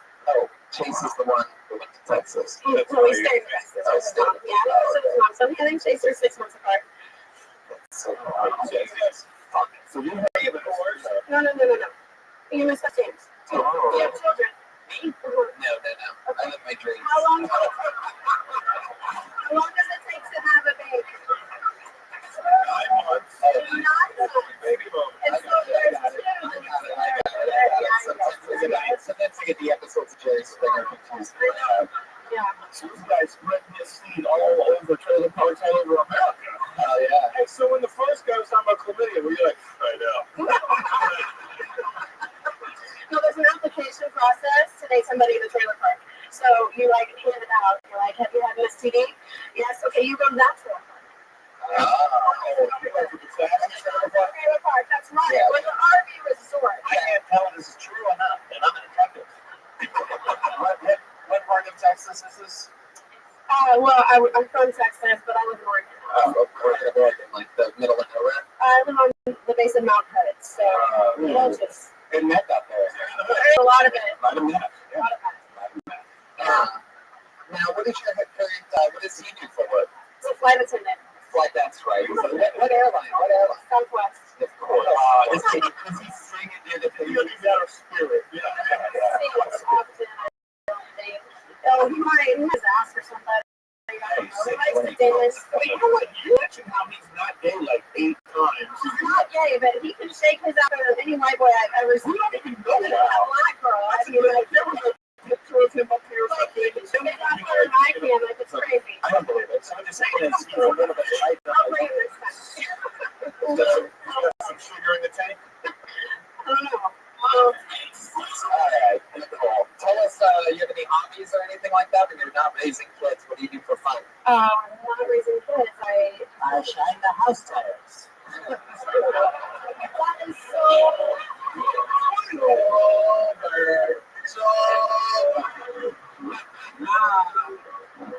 What are your hobbies, Nicole? What do you do for fun? I like to swim. We go hiking. Work out. I want you to do something fun because Okay. my mom, believe it or not, my dad's Italian, but my mom totally white trash. So I'm excited to do a little thing we've never done before.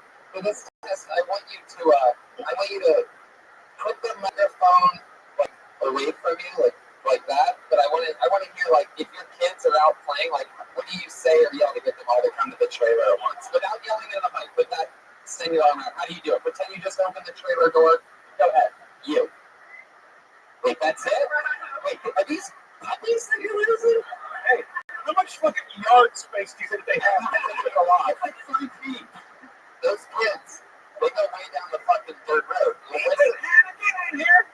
How does Chris yelling at Chase who lives in another state? Oh, jeez. Chase lost his bad, but he gained a roof over his head. These guys are ruthless. You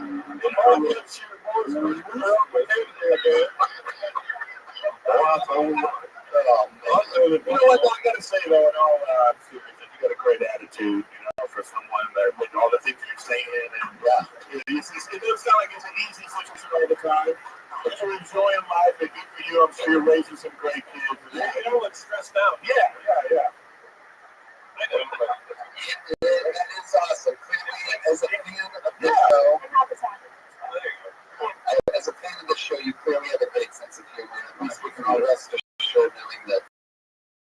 you're spreading that to all your amazing children that you have from higher. No, it was fun. You were probably my favorite so far tonight. Actually, yes, the real Richie. Thank you, baby mama. Right in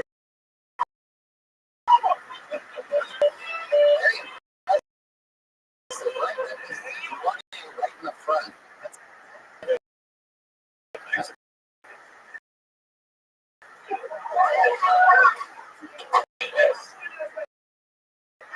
I know what real case is.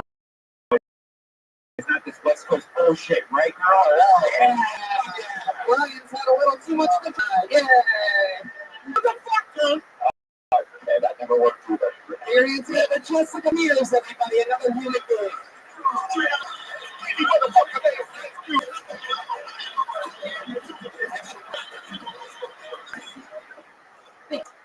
So I worked at Hooters for 5 years.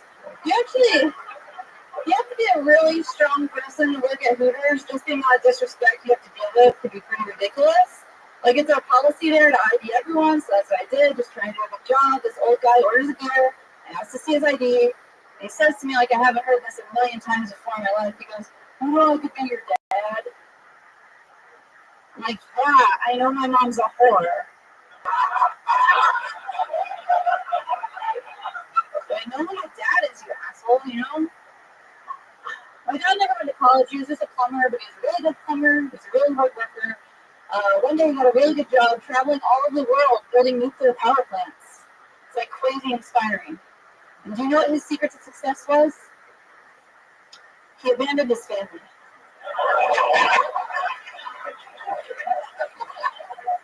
Wasn't that you know? That is right there. Once again, here. Well done. Yeah.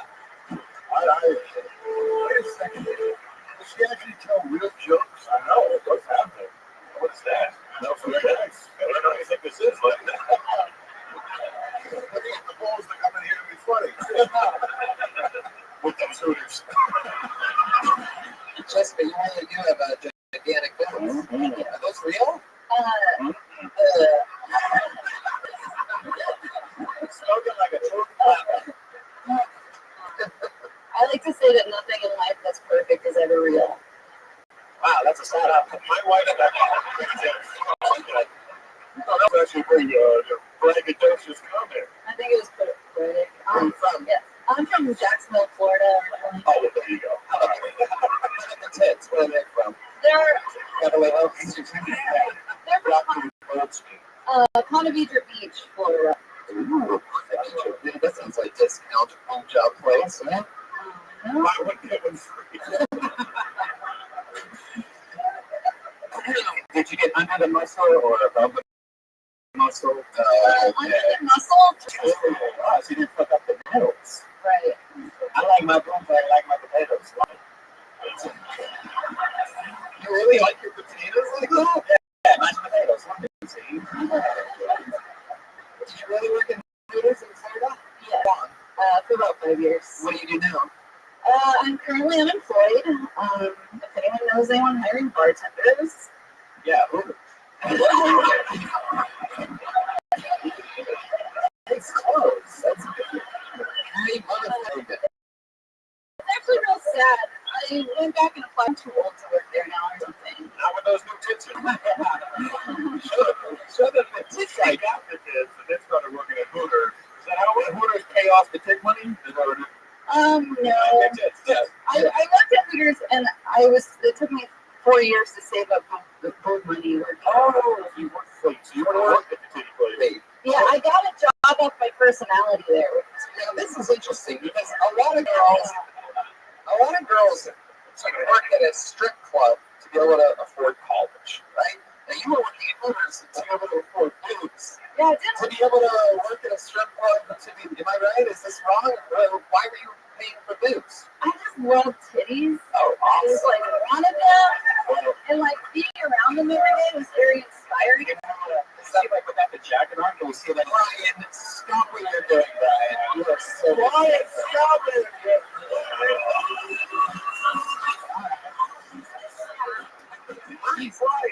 How dare you make her jacket off? I'm going to. So you went from a what to a what? Like a 34B to like 30. That was a good size already. Oh, no. Right? 34B, what are we looking at now? Like a 34 double D. 34 double D. Fuck yeah, like the battery. Big ass battery. Really? Tony, there's some kind of tingle going on in my head. It's boy parts again. We all have my detective compass is pointing to the scene of the crime. No, it's that way. Wow. Yeah, I don't know. I started working in appearance because it was a flexible schedule. I could just stand up at the same time, and they would hire you. They would hire you with no experience, and also like you have to talk to your tables and entertain them. So it was kind of like unlimited stage time. Don't listen to you. A lot of boobs. They were listening to you. Hilarious! So you thought you were killing, huh?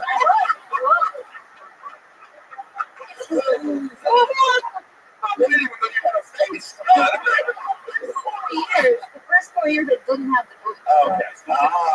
So that's true. And then you came in with the boobs, and then that's when. And that's when I was like, I'm too good for this place. Wow. It's not a perfect example. Yeah, how did you quit? Did you walk in the office with these kids were made for walking? Good old Nancy Sinatra reference.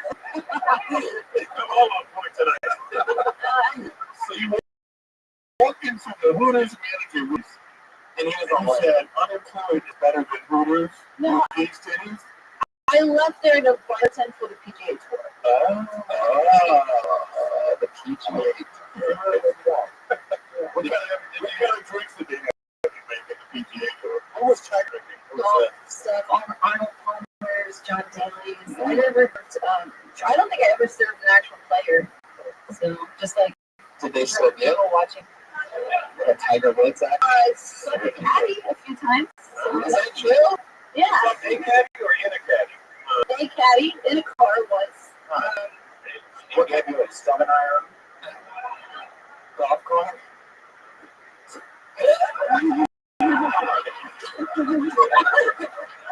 They had a Volkswagen Golf. He was going to make it funny.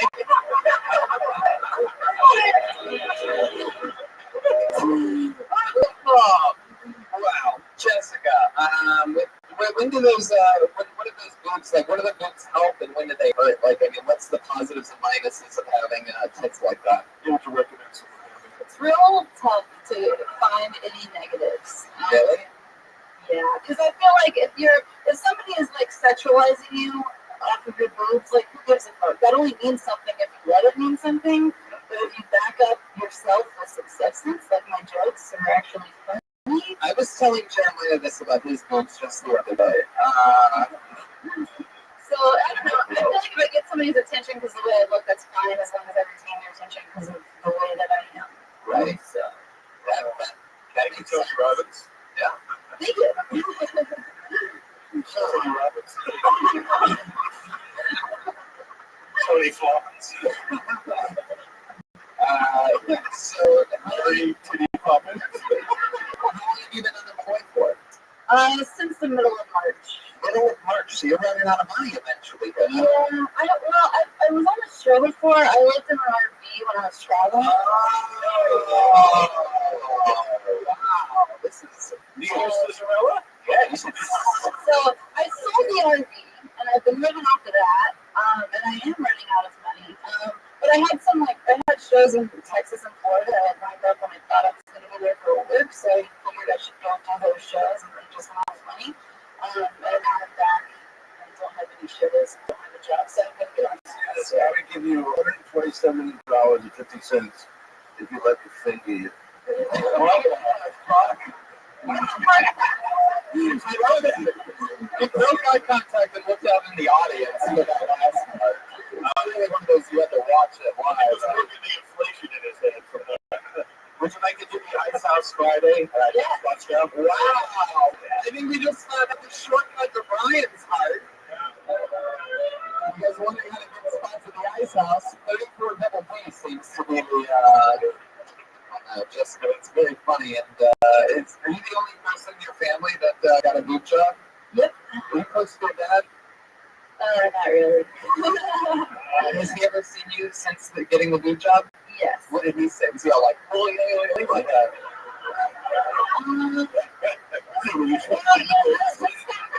My dad's favorite restaurant was Hooters, so he's like exceptionally proud of me.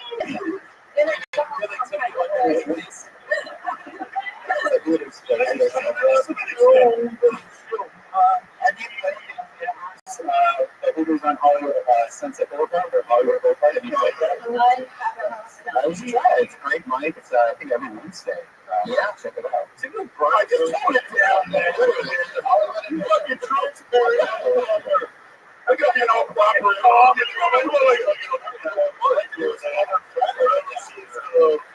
have a spot of the ice house and a reservation at the Olive Garden. She goes, Jessica Mears, ladies and gentlemen. She's on Twitter at Jessie Marie. Sending young ladies on the show tonight. So why not bring up another one? You know her as the regular. And she writes and performs at 3 New 60 Seconds every single week. She's absolutely one of my favorite comedians to watch. Make some noise for the great Ali Makovsky.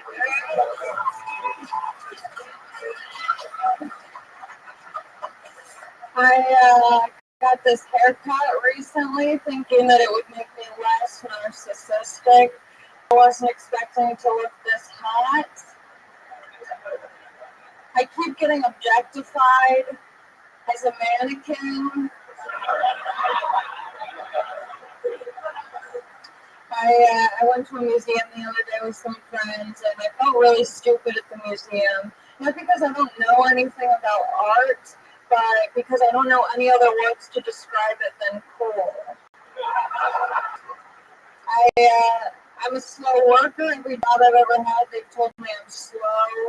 I think it's because people think that I'm high all the time, because I am. I just applied for a new job. I'm looking for a new job, not at Hooters, but at a hotel cleaning rooms.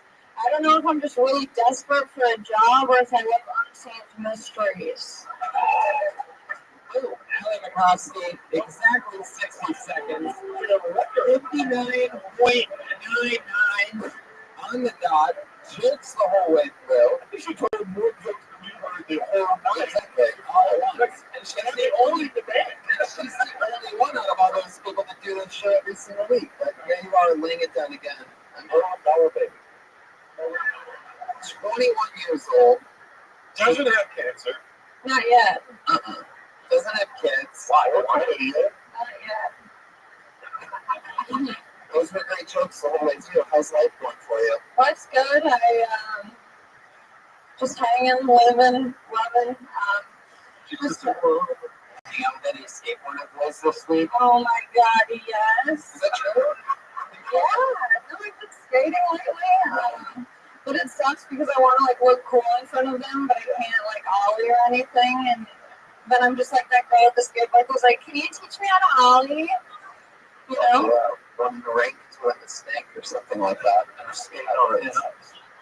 I wanna All movements. like there's a super hot guy and we actually matched on Tinder and I skate with him sometimes and I want to be like, "Hey, have you heard of this new trick? So you get on the board and we just fuck on the board."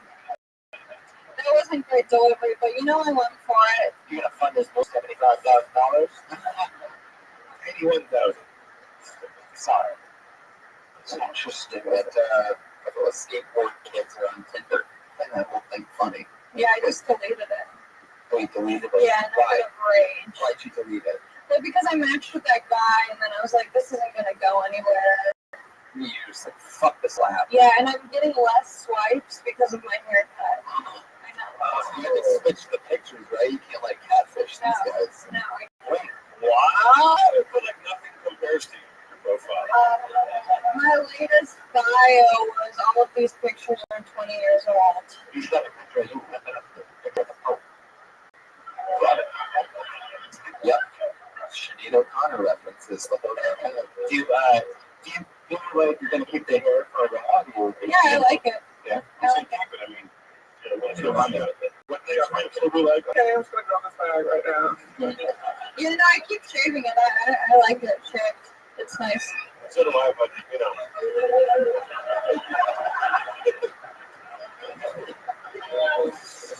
It'll go back. Have you seen Minority Report?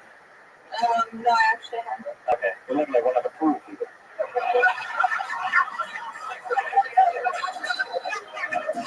Take your word for it. I took Ellie on the road with me. Oh my god. True? Yeah, last time I was on the show. I told everyone.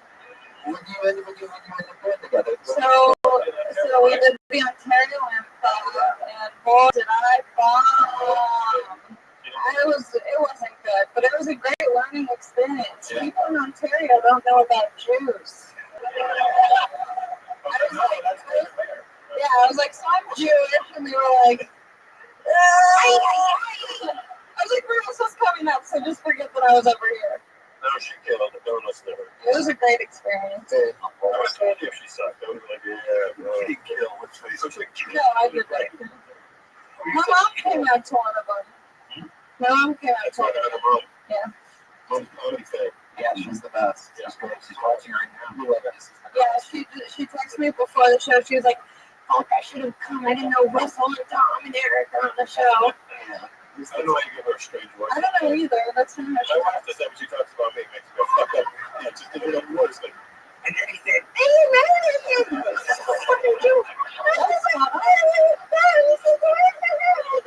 Make some noise for the great Allie Nakovsky, ladies and gentlemen. I'm the great Allie Nakovsky. in North Ontario. Oh, Russell Peters and Allie Nakovsky are there.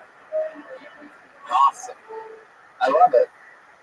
Ladies and gentlemen, we absolutely fucking did it. That's another episode of Totani. That's what it feels like. That's how it goes. thank you. This is the journey from Ryan J. Make sure you watch I'm Dying Up Here, the new original drama series from Showtime. It's June 4. In July, I've been playing Our Special will be on Showtime. Yeah. Wow. There's Showtime baby over there. You're going to have Kenny all week for the music. They have a lot of fans in Ireland. You have listeners Every year, right? Because I kill Kenny. He's the only one that does Kill Tony, Kill Kenny, and he's in Orlando this weekend for Russell Peters. The Improv. And I've only been in Connecticut this weekend. all right. I'm on the Monster Energy Outbreak Tour, the 20 Inchcourt 2017 Summer Tour. I go to theaters and rock venues all around the country the entire month of August. This weekend I'm in Salt Lake City, and then I host the Cannabis Cup on Sunday, the High Times Cannabis Cup. California. But seriously, it's all about I'm dying up here. That's what it's all about. You can download the Showtime app, get a free month. It's you can also see it on YouTube. And this isn't a joke. This is seriously my new favorite show. Melissa Leo plays the comedy club owner. She's a fucking Academy Award winner. She's great. She plays the Mitzi kind of, I guess. I also love Shameless and Dice. All those fun shows are on Showtime. But this cast, I mean, it's incredible. Eric Griffin, Dom Irera, Andrew Santino. Yeah. How magical. Melissa Leo. I would have been into it, Indians in the 70s. Hey, I'm Jeremiah Watkins. You can reach out to me on social media at Jeremiah Stand-Up, or you can see me at Costa Fest, Comedy Central's Festival, San Francisco this weekend. Children Menace is on Twitter. I'm mostly sorry. Pat Reagan did a great job tonight leading the band. Little show warm-up. Patty Reagan, anything else? At Patty Reagan on social media, Bad Chat on Spotify. That's my boy, Patty Reagan. It was a great album. I love Pat Reagan's music. Brian, you're going to Toronto. Yeah, July 27th with Sam Tripoli, Ian Edwards, Dean Delray. We're doing a bunch of shows. We're going to Queen Elizabeth Theater. So, doing that theater. That's fine. That's fine. If I'm in town, dropping by. Please stop by. Live audience, say hi to us on the patio after the show. I love you guys. Have a great night.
Tonight's episode. Welcome to Kill Tony. This is the #1 live podcast in the world. We have more fun on Mondays than anybody else on the planet. Excited you guys are here. So much fun stuff coming up for your podcast lessons. The Monster Energy Outbreak Tour that I'm doing in the month of August, where I go to like 17 or 18 so available tickets available at TonyHinchcliffe.com. Awesome. I'm coming to Death Squad Toronto next month, July. Into July, I'm DeathSquad.tv. Put on tour dates. I'm so excited about this show that I just want to jump like a fucking tour and shout it. Let's bring up tonight's guest. Here at Kill Tony, I say it every week. All my funniest friends come on. This week's a very, very special one. Make some noise for the great Big J. Okerson, Andrew Santino, and Ari Shafir.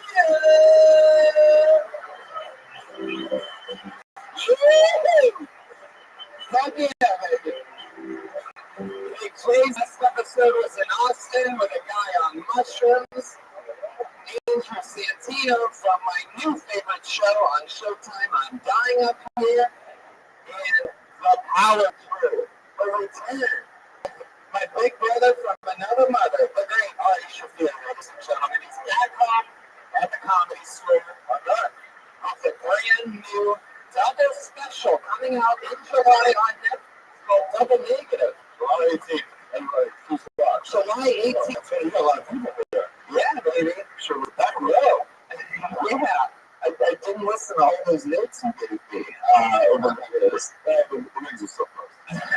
Yeah, we're good there. You went that big of a job. I'm so excited that you're going to be streaming on Netflix July 18th.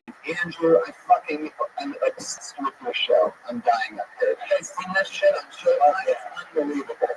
If you think this place is cool at all, then it's going to be a very easy watch for you because it's basically this, but amazing, amazing storylines. Santino, we're killing it. Thank you very much, man. I appreciate it. Even if you don't like stand-up comedy, just watch it, okay? Yeah, it's very compelling. I really appreciate it if you did. And fun. And you can get the Showtime app for free if you don't have Showtime. Just go every month. Call them.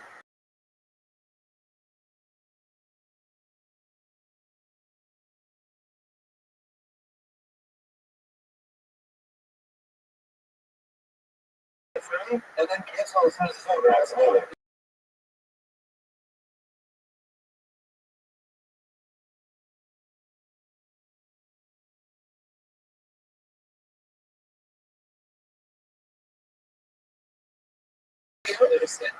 We're going to be doing Skankfest at the end of June, by the way. We're going to fucking blow that party out on this Sunday night. For the record, I Wolfman Jack in that show, so fuck that show.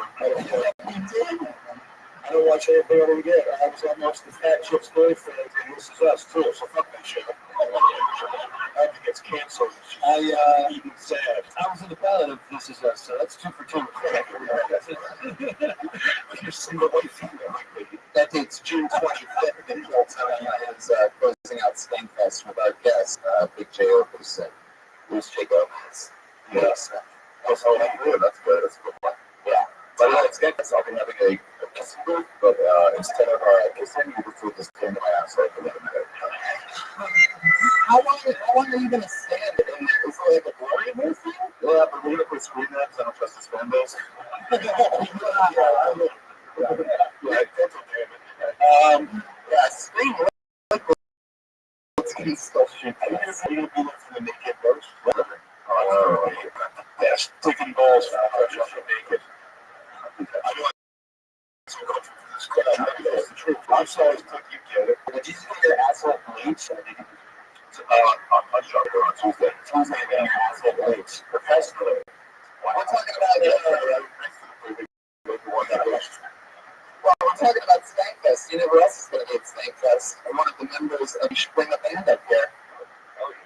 We love the band Who looks the Keltonic band out there? How many of you listen to the show sometimes?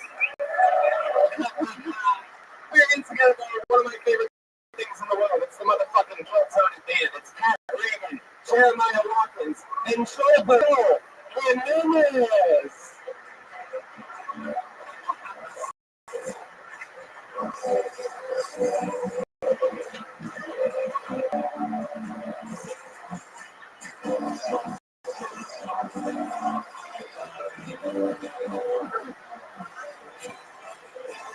Wow, they always do different characters every week. They always commit to a different theme, and this is perhaps the first week ever, which I have no fucking idea what you guys are supposed to do. Yeah, it's gonna be a hot one tonight, Tony. Oh, sports announcers? Yeah. What? I'm so immediately so excited.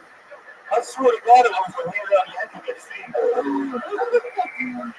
I thought it was gay newscasters for a second, but it wasn't that far off.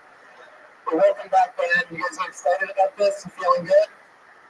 Really looking forward to this show tonight. We drove everything from downtown. Well, we're gonna have a blast, and all the pieces are in place. You guys ready to set this fucking show or what? Early on in the night, a bunch of people sign their names on pieces of paper. There's a bunch of pieces of paper in the bucket right now with people's names on it. They'll put their name out. They get 6 seconds of stage time. You know your 60 seconds is up when you hear the sound of a kitty. That means wrap it up there. Now she'll come bring out the West Hollywood Bear. There he is. There you go. It's really big on tonight. I'm gonna tell you, Tony, I don't know why I always choose to sit on the inside. There's a 25% chance I'm going to fight one of those guys. The last time you were on the show, he was the guy that grabbed the guy on mushrooms up, Jeremiah, who was defending his sacks and continuing to make jokes the entire time. He was seamless, just like roasting a guy on mushrooms. I'll tell you what, though, if it does break out, I'll quickly sit out by like all quarters. I'll let this guy listen to American Horror Story freak. I'll let him push me over. I think you know what a horror story based on that. Yeah, for sure. We're gonna go high roll. Yeah, this donkey is a solid strategy. There's got to be some psychopaths here that love to fight. Imagine if you're just fucking into fighting. I don't like putting out Raise your hand again, guy. Yeah, you mean his arm covered with tattoos? Look at this fucking. Yeah. Done? None? You're gone? He's ready to fucking fight, dude. You know, Is that a Buck Empire shirt? That's the show you're a fan of from HBO? Wow. We must have to get the fights. That was the last big show before he went to jail. So what we got? The names are in the pocket. They're swirling around. Sometimes it's an insane person who didn't know what the fuck they signed up for. Sometimes it's one of the top comedians here who's here. Oh, wait. No signed up tonight. He's just America's Got Talent with his great Peter Lawson is somewhere here. This one is going to be yeah, he's good talent this week. He killed it. Could be pulled out of the bucket at any point. So, how was the rookie season? Hey, I put the name out. Your first guest doing 60 seconds of stage time here tonight goes by the name of Anthony Martinez. Come on, Anthony. This way, baby. There you go. Yes. Make some noise for Anthony Martinez, everyone. Oh, yes.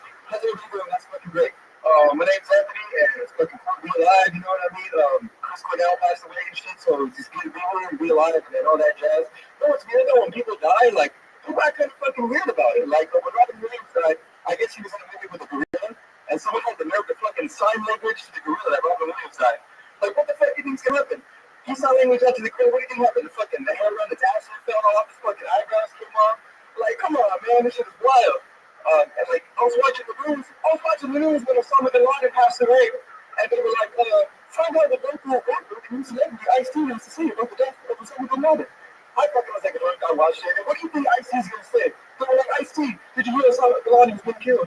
He was like, oh, where? I'm glad they shot his bitch ass. Covers. Crazy, man. I mean, because I haven't been living in the There you go, Anthony Martinez with a minute. I looked over at the clock thinking it was a minute, 35 seconds before it was a minute, because it felt like 17 minutes. You screamed a lot of time in there. I loved it. Not a lot of punchlines. I was legit dying up here.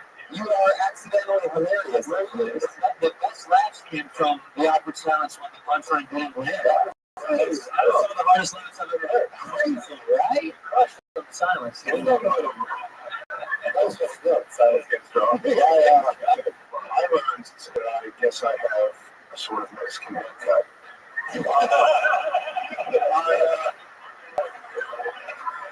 Anthony, I would suggest just for the audience, stop holding the microphone like you're fucking singing a Henry Rollins song. You're fucking stuck with a system of damn whales. Anthony, how long have you been doing stand-up? 8 months. 8 months. How often do you do it? How often, I do it like 3-4 times a week, sometimes 5. What do you do for a living? I sell rock to the community. You sell rock? Yeah, I sell How much you want right now? like tile and stone and shit. What do you say that for? Rock to the community means something completely different to me. No. You're so casual about it. Yeah, I push my, I thought you were the rock agent for a second. Oh, So you offered a little something different. How long have you been selling tile for? fucking like 2 years now. 2 years. It's been a funky ass 2 years doing that. Right. You just like, dude.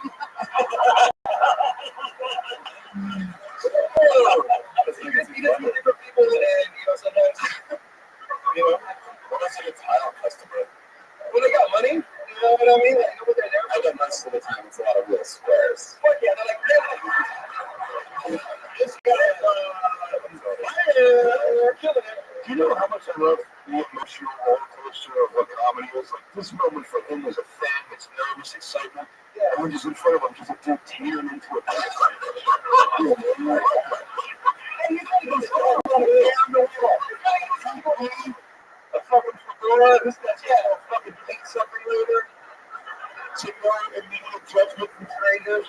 Yeah. He's like, oh, shit. What's up? Oh, man. Oh, bro, huh? Like, good for comedy club, bro? Let's go. You make that shit look good, though. That shit look good. I like everyone. That shit look good. You from Los Angeles? Yeah. Norwalk, California, by the way of Ontario, yeah. Norwalk by the way of Ontario. He was in a Sublime song. Yeah. I live in a Sublime song. By mess. Man. Yeah. Yeah, I mean, you know that, right? You've been around that. I don't know. I've seen my share of things. What was that first joke about that you were talking about? It made zero sense. That's not what you like. You come from a big family, Anthony? I'm the youngest of 7. Right? I'm the youngest of 7. Youngest of 7. That's a basketball team. Let's do it. Damn. Oh, how far away are you from the oldest sibling? For a lot of long stretch there? My oldest sister's like 40, and my mom had me when she was 40, you know what I mean? So it's like some years. What do they do? What do the siblings do? They sell rock. Oh, they sell rock, dude. And, she's like a stay-at-home mom.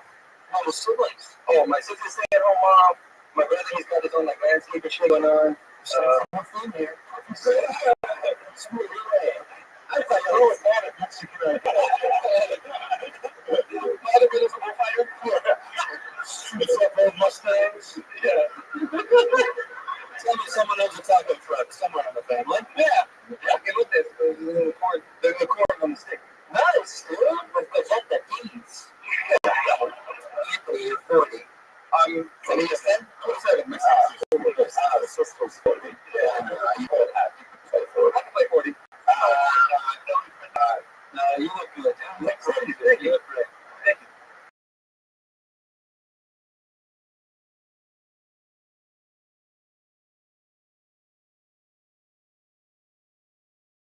That's straight. Yeah, there you go. Let's take it. Order from me a little bit. Sure. Come on, real fast. Real fast. What, you up right now? You have a girl? No, she left me because of comedy. Really? How long did she leave you? How long ago did this happen? Yeah, I've been about this month of May. This month, on May 7 months. That bitch was setting some really expensive. It went back to Ontario by the way of normal. No! It's the man of Ontario. 7 months here. How did she let you down? Did she tell you face to face? Yeah. Were you guys out to dinner? Were you at home? What was going on? Right after making love? We're at my house. She came over with the drug and ate some shit. You can see her eyes. What she said? What did you say? I'm out of here.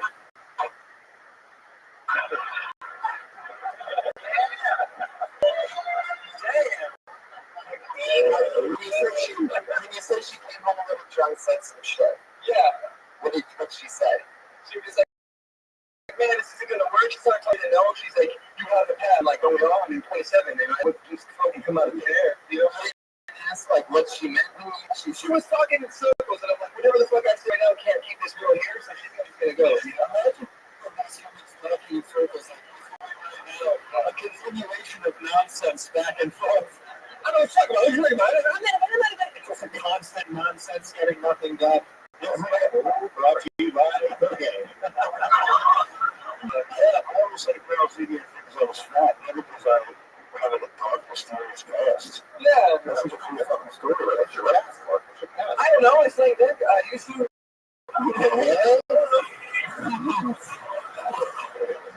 What do you mean a sling dick? I don't know. Slang. It was the former.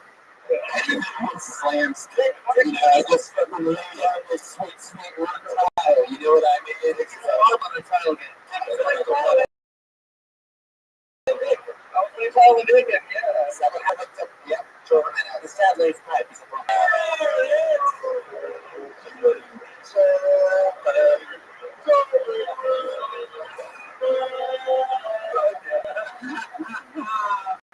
You have no idea what the fuck just happened.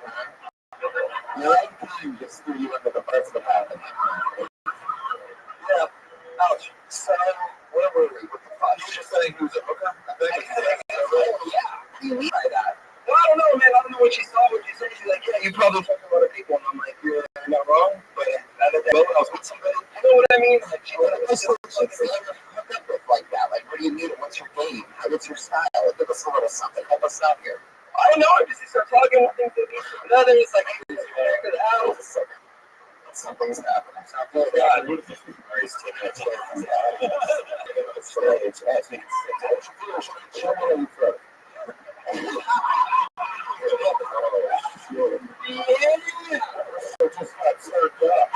The fucking shit is in the house.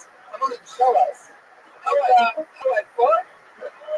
I got like some things to break my own ankles and shit. Come on, give us a little example. Ladies and gentlemen, showing us how to fuck. It's Anthony Martinez. I was like a salsa.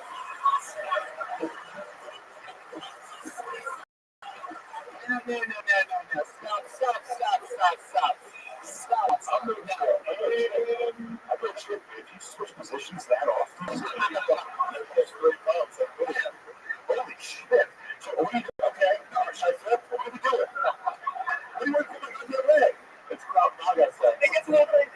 Sometimes. That is trying to get. That's how I describe that now.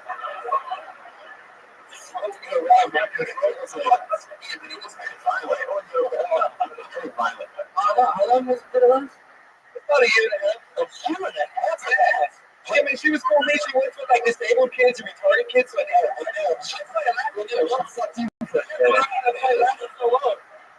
like how I said disabled family. It was like, no, I should say retarded. Yeah. Just that'd be messed up. Mentally challenged. Retarded.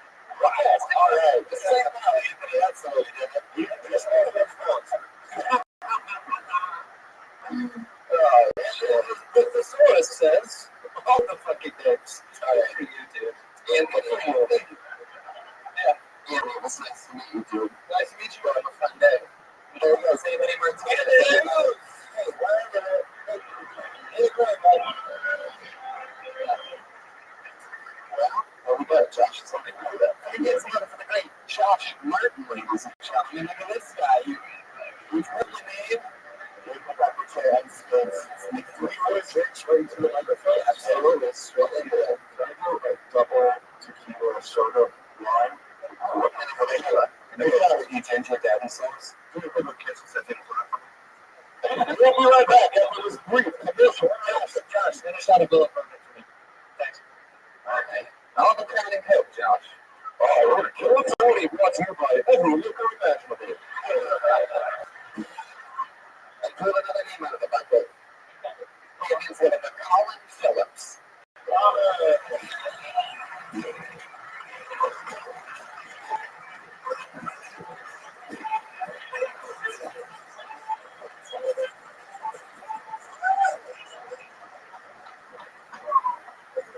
Alright, so when you take a burger pill, what you're taking is a nitric oxide vasodilator. So what that does is it releases nitric oxide in your stomach, but that's not very efficient. So if you could breathe nitric oxide all the time, then you can essentially walk around with a burner all the time and be thinking all the time. So like back in like millions and millions of years ago, like the Garden of Eden shit, they used to fuck all the time because they were breathing in nitric oxide. But now there's oxygen in there, people can like fuck and you get pregnant more often because nitric oxide it changes the sperm and the egg so that there's like more protection and shit because your body works more efficiently, so all of those systems work like properly. So now that there's such a high population, we're actually going to start creating more nitric oxide and move back to that type of society where it's all based on like fucking and shit. Yeah.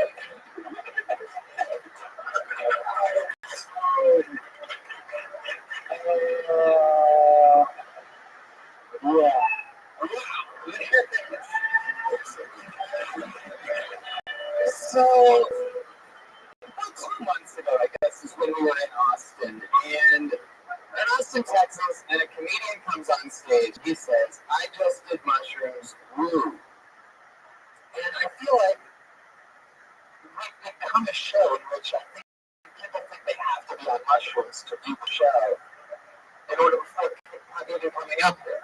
So kind of Jed, Colin, are you sober right now? No. This guy just been added to the Hall of Shame. What are you on, Colin? Just some coffee and oils. Buy them with your local writing. Nitric oxide. After just one minute. You're on nitric oxide? You've been huffing? No. Are you sure? I mean, because you said it. No, he's just. I'm informative. Yeah, that's what that is. I'm high, so, but I was invested. And I really thought we were going to hit home with like, all that science shit. You got to be like, get some fat white pussy or something. And we were all going to, I was invested. My runners checked out. I was still there. But that's my fault.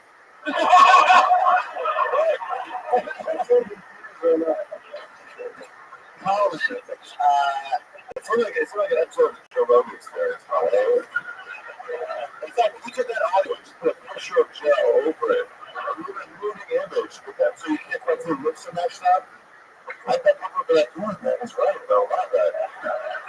Colin, did you go to school for this? No, I was just like studying how to like. I started like looking up steroids and shit to like build muscles, so I started looking at supplements and shit. Obviously, you quit looking it up pretty quickly in your search. Yeah, man, it's what you know, it wasn't working. Hey, steroids, what's this about nitric oxide over here? Yeah. I did not do it. If you make muscle, I need muscle. When do I get muscle? Nitric oxide, gotta repeat it. Never read it, disappears. I let we do that as well off a cliff. So that's great, dude. Good knowledge, though. Are you from LA? No. How long have you been here? I know April 17th. Where you from? Originally from Temecula State University. Coming on with you. Where from? Little real close. Colin, over here. Where are you from? Atlanta. Where? Atlanta. Atlanta. Georgia. Wait a second. What'd you say to Jeremiah a second ago? What? It was like a real place. I said Temecula University. Oh, okay. Yes, Temecula State University is a real college.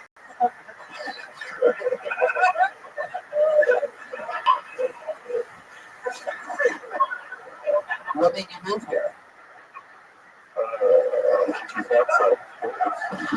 What What do you do for work? How do you One make money, bus Colin? ticket. How do you make money?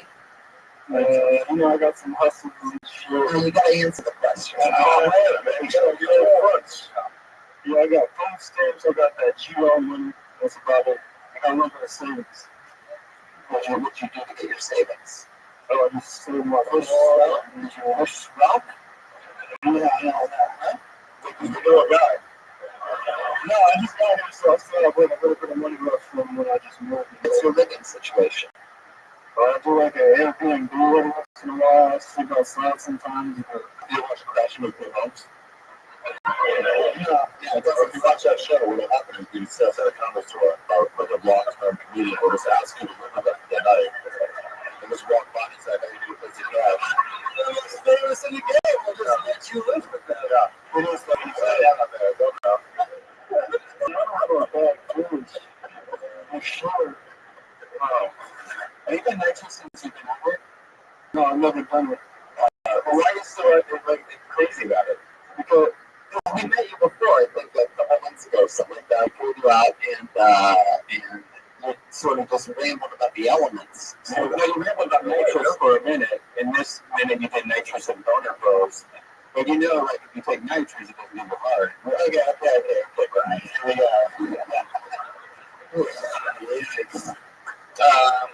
So Colin, I don't really get it. Like, what inspires you? Like, what do you want to do out there?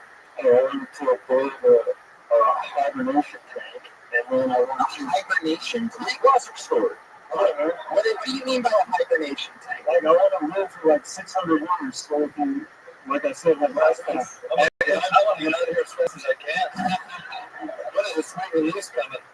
And in the meantime, I'm doing stand-up. I mean, I'm telling you about it. This goes into like millions and millions of people. Like all over that. I wish I were on Nielsen waiting reporter. Millions and millions around the world. Well, you can get it one. But Terry, what's your ultimate dream? What's like? This would be the thing. I want to have a satellite. Okay. Wait. Innovation thing? Yeah, I want to build a satellite that's like deep in space. It's like just a refractory satellite. How many channels does it get? Yeah, you just put like a lens, like a huge lens, and then another thing, like a huge ball of light through space, and you put a solar sail on that. Do you know how satellites work? Yeah. That's also not. Oh, that's yeah, man. Do you know how to build any of this, or you just like imagining it? Yeah, I'm just gonna sell it, and then some guy's gonna pop up here and be like, "Yo, man, this is a good idea." They already, you know they already have them. No, they don't have this. Why are we in space then? We're saying we're using. Yeah, Tony. Why are we in space then? Idiot. Satellites can survive in climates in which humans can't. But there's no like. I just want to make one that has a beam of light that we can put a solar sail on. That's it. What do you know about light in space? I studied some like photography, so I know a lot. You're taking a lot of pictures of space? But Colin, I'm gonna take you out, but here's the thing. I'll tell you what. If your story in life goes from sleeping outside sometimes to being somehow involved in the production and release of a satellite, and somewhere between all that is this night. Once you know that, man, it's a pretty sick story. Yeah, dude. What you ready? Pretty sick story. Colin, any other goals that you have? Any other things that Another tennis racket that I wanted to make. It's a curved. It's like a curved tennis racket, so you can hit one side, you can hit any spot on the court, and the other side will hit like super crazy soon because you can get more. That is definitely illegal. Yeah. That's the problem. That makes it good because it's illegal. You also want to make a golf club that also, when you hit the golf ball, it attaches a little loader to the back of the ball, so it just goes all the way into the hole. No, we're making cheating a submission that Wilson Golf had a show where you send in golf clubs. So I sent a tennis racket there, like we don't want a tennis racket, so golf club for the show. So I sent it in and let them put it easy. Dear distinguished members of NASA, Not only do I have a satellite that takes pictures of spills, I got this fucking awesome tennis racket. a lot of these guys are going to tell you can't. I think you can, man. All right, there he goes, Colin Phillips, ladies and gentlemen.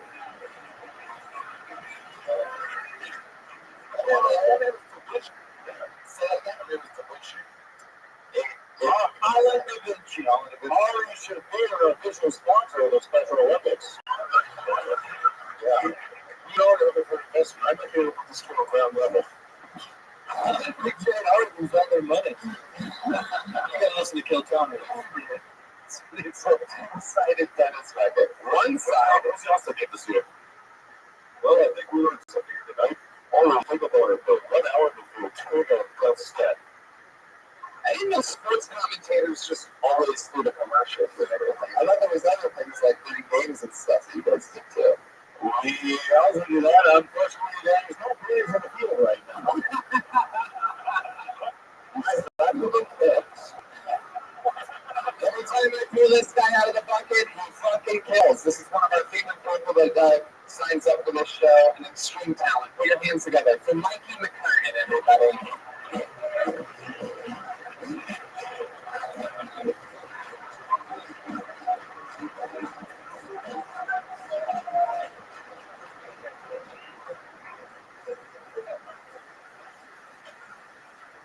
I'm so skinny when I fart, it smells like bones.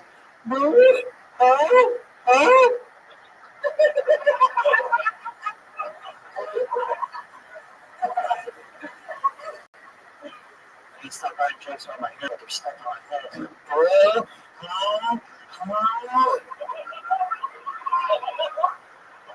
Excited that you got me this far.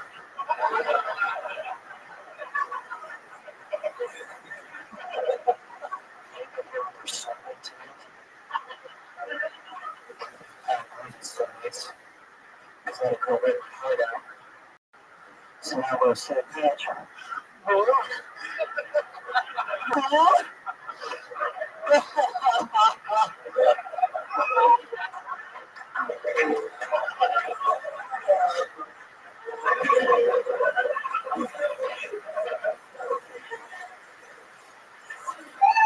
you go, Mikey McKernan.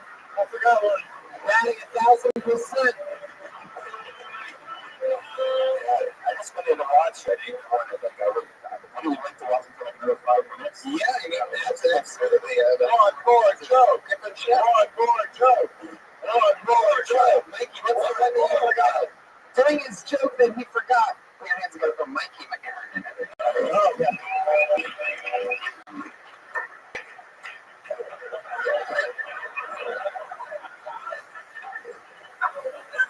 What's after the skinny joke? A lot of people are like, why don't you go to the gym? I can't. I was like, I can't go to the gym. The girls look so good. I only work out one arm.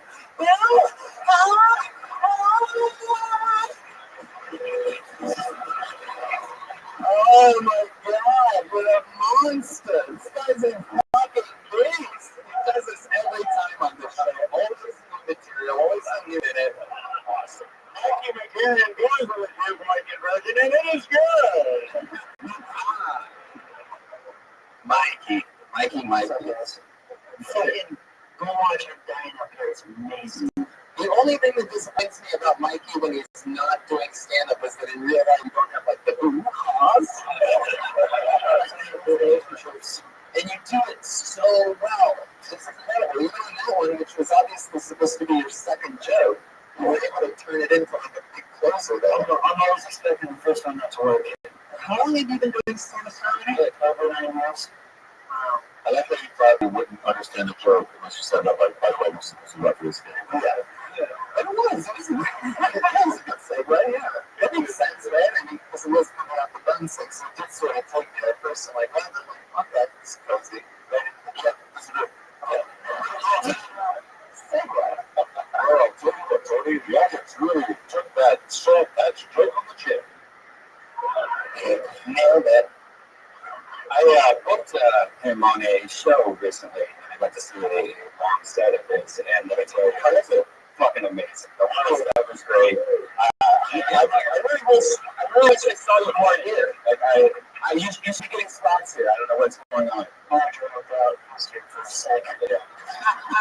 What did you do for a living again, Mikey? I was looking at the bumps over here before shitting. That's right. I made all those standing Lieutenant Dan jokes and whatnot. Yeah, it's all coming together. I like tables. Have you heard that's what's straight up out, brother? There's somebody told me there's a comedian who does a fucking one band. I don't know who it was. That's right. 8 minutes long. Make sure I'm not stealing those jokes from my table. Can I ask you what the why inside the theme park? No, that's at Universal Studios in the restaurant outside. Yeah, it's at Universal Studios. Yeah, they have the outdoor band that's up there. Yes, yeah. I mean, what I mean by that is it's like we're going to the airport. There's other places too. Yeah. Oh, I know. So why there? I'm saying why not just another restaurant? Why did you say that? That's so meta. Everyone else like, what? Should I do it? Do another, like, given, like, eating some. I really want to go. I want to do another 5. I have a friend that I really want to come up here. I don't want to know that. Wait, what? I see you guys are like opening up the floor. Should we? I swear to God, you I swear to God, let's find out. On another level tonight, it's one nobody is. I saw you shoehorn your feet. Keep shoehorning your feet. I wasn't other people's names. Look at the shoehorning feet shirt. Mikey McKiernan going into overtime right now, passing out merchant stickers as he finishes his. You have a girlfriend? Yeah. How long have you been with her? Over 4 years. Oh yeah. What does she do? She's looking to use her real for college. Oh, this one. No. I go from Batman. Oh, I know. Time one. All right. It's all that, right? They fucking killed it. They fucking killed it. They fucking killed it. Absolutely. Hey, Mikey. Next day, can you do the Laugh Factory press squad show? 10 o'clock? Whoa! A lot of hoo-ha-ha is happening next Wednesday at the Laugh Factory. Real question. I got a real question. I've always heard of this like specials above it now. No. Oh, we're gonna forget it. There's like summer instance, but since it's like a Forrest Gump thing, there'd be a lot of specials. What about specialty? Because he's retarded, everybody.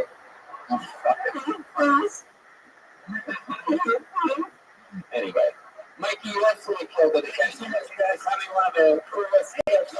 Listeners, send me up on Twitter. I'll send you a sticker. He is on Twitter at Mikey McKiernan. That's MikeymcKernan. Constantly funny. All right, one more time for Mikey. Isn't that amazing? That's what's fun about this show. 1 minute it's an insane person, the next it's an insane person, and the next it's so funny. Is Why World Sports. That's really the name out of the bucket. Put your hands together for Kevin.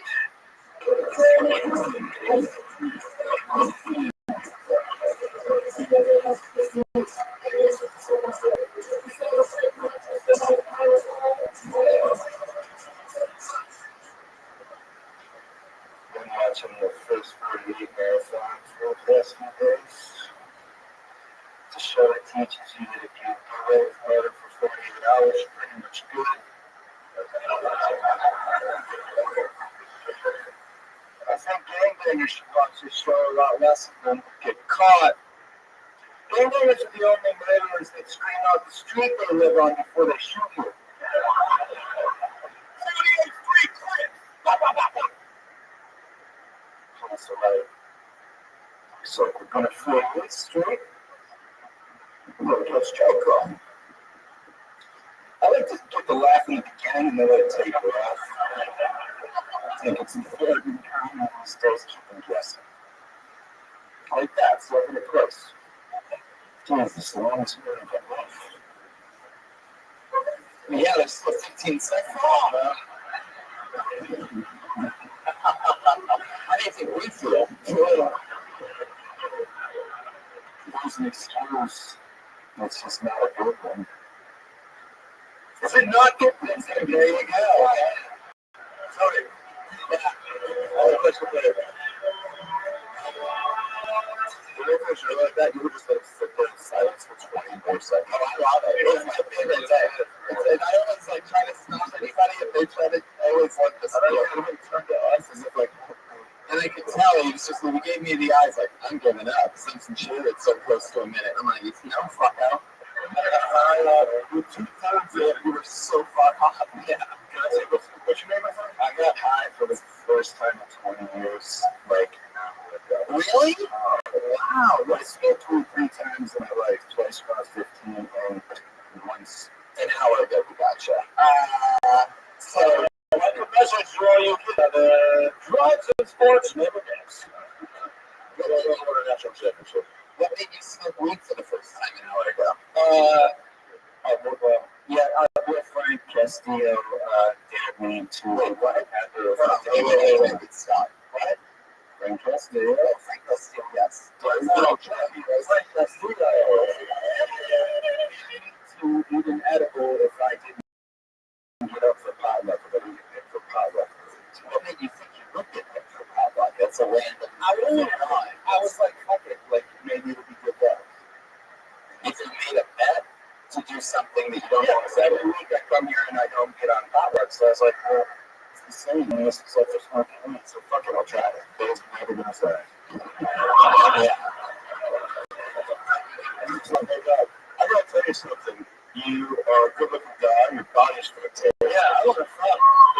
You're not my real homie right now. I mean, I gotta tell you, you're big on penis, but your feet are huge, but you're probably cracking a hog. This guy, those cheeks are everywhere, so no one's supposed to. It's so sexy back here, it's annoying. Oh, that's it. Super sexy. You don't have to be funny. You're a babe! It's fine, man. You're a babe! You can swing out with that Mexican kid. As long as you got your own place, you're crushing it, bro.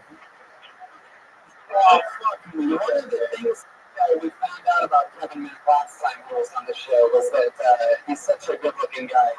He has this Instagram set up.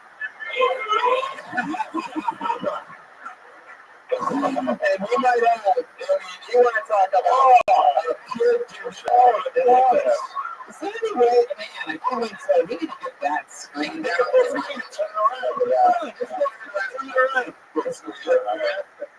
So let me just describe it to you. He's wearing a green tank top and a backwards hat on one. Yeah, you're about to see, audience. And he's reaching into an old Chevy, it appears, right? Like an odd. He's reaching into an old Dodge, all sweaty, covered in tattoos, and the caption says, "Creating a monster." But wait for it. That's not all it says, because it also says 30 hashtags. Hashtag cars, hashtag road car, hashtag muscle, hashtag American muscle, hashtag Dodge, hashtag muscle, hashtag tattoos, hashtag tattoo, hashtag, this is not a joke, hashtag hashtag ink, hashtag fit, hashtag fitness. This is still on this picture, I'm not kidding. Hashtag FitFam. Hashtag GetFit. Hashtag this. I don't know what that is. Hashtag fitness model. Hashtag fitness addict. Hashtag fitness motivation. Hashtag gym. Hashtag work out. And hashtag hard work. For the love of God. Holy shit. And it's all real. It's all true. You know what? My girlfriend's here. I'm going to hit him because I know she wants to fuck him. I know you're eyeing up this motherfucking girl as you suck. And so, fuck. In that picture, working on a car, clearly spending too much out of the car and not enough time working on the jokes. Right. I have some bad news for you. We found another recent Instagram post.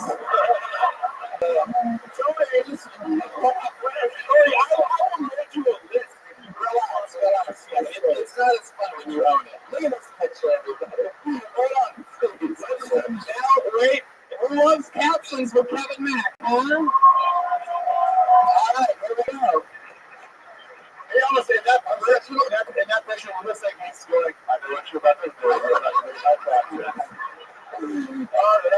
May 4th, original Kevin Mack said, "When it's like this picture. When someone asks me if I want Starbucks, hashtag basic, hashtag juice, hashtag LOL, hashtag hashtag true, hashtag truth, hashtag LMAO, hashtag LMAO, hashtag man, hashtag actor, hashtag comic, hashtag artist, hashtag fit, hashtag fitness, hashtag fit fam, hashtag fit fit, hashtag gym, hashtag workout, hashtag jawline.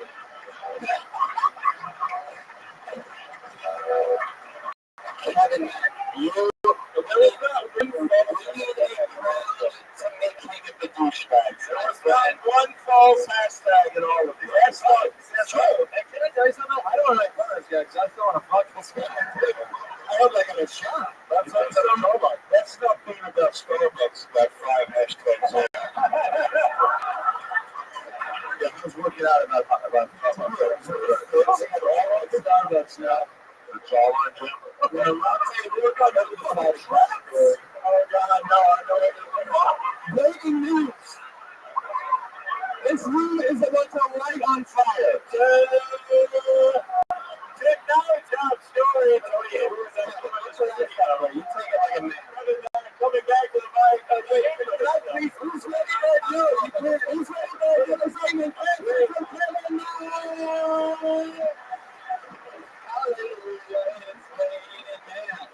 It's Wayne and Matt. Kevin motherfucking Matt.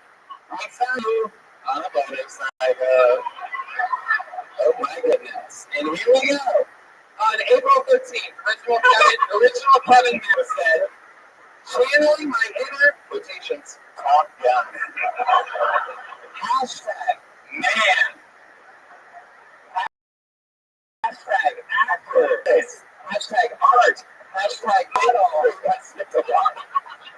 Hashtag model. Hashtag comedian. Hashtag comic. Hashtag fit. Hashtag fitness. Hashtag fit fam. Hashtag get fit. Hashtag fit scoop. Hashtag fitness model. Hashtag fitness addict. Hashtag fitness motivation.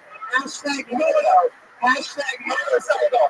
Hashtag wait, guys, relax a little bit. I absolutely need to make sure everybody hears this. Okay, let's stay right up to bike. Ready? Hashtag bikes. Hashtag motorcycles. Hashtag guys with tattoos. Hashtag guys. Hashtag boys. They love you, Kevin. They love you. Look at that. Hey, Tony, Kevin, you even know it's regular on Kevin. I fucking know that. So if you keep doing Instagram posts like this will be a weekly thing, I promise. Kevin, what's the gay code? Hashtag guys with tattoos. You're not showing any tattoos. That's to get them to look at the other pictures and see what the tattoos are. I respect his answer. Yeah. By the way, the jokes on all of us fives on this planet. This guy's gonna get his cock sucked later by a 12 and they mocked me on stage. He's like, no big deal. You're beautiful. Yes, I know. Oh, it's so good. I'm about to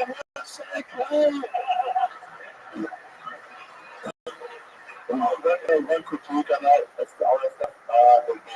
That's one hashtag. I thought you were talking about my joke. I got excited. I was like, oh, that I need help with the hashtags. Comedy's a wash, my friend. Keep with the hashtags. You found something. Just hashtag the truth, guys. Every man you don't like to see. I don't like you, but God damn it, I respect you. And just like the scene, Jay won't take his shirt off in front of you. I would love for that to happen. It would never happen. To me, if you're the Kevin Magro is channeling not only his conduct, but also his conduct.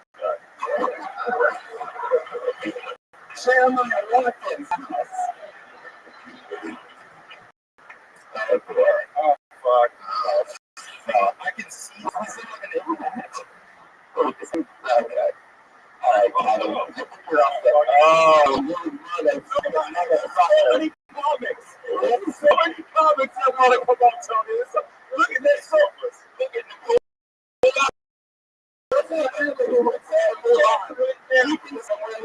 should we go on the show? This is a good one. One last one. You guys ready for one last one? Comics. Shut up. It's clearly my decision. It looks like Tony Edgewood is going to go for one. Comics make you figure it looks a little good. I apologize to those people. That one right there. That one right there. Yeah, but it's not. What do you mean? You just been staring at it for 4 minutes. It's not funny. And they just wanted some. And the British are going to time out on the show. They are huddling over in the corner. They don't know what to do. Jimmy Fallon tussling his hair and like, that's not like a crazy experience on stage. Look how hot that is. Looks like there's some confusion out of the field. You really did that one. Oh, wait, you really did that one. You are going to send Kevin back into the game, and he did that one last time. It's still fucking horrible. There is going to be a penalty for the way of game. Let's do it. Fuck this. All right, Kevin, it was nice to meet you. Please keep us on Instagram. He's on Instagram. He actually gave his Instagram handle, not his Twitter handle. His Instagram handle, for those of you listening on the podcast, listening, it is Original Kevin Mack, all one word ending with MAC. Original Kevin Mack, you absolutely have to fucking follow him on Instagram. Don't put any bad comments, guys. Crazy. I don't even know the original before this thing. This is stunning. Much mutually masturbates there. You guys want to get another photo? Anybody having fun out there? Alright, this looks like a new name. Put your hands together for Justin Young.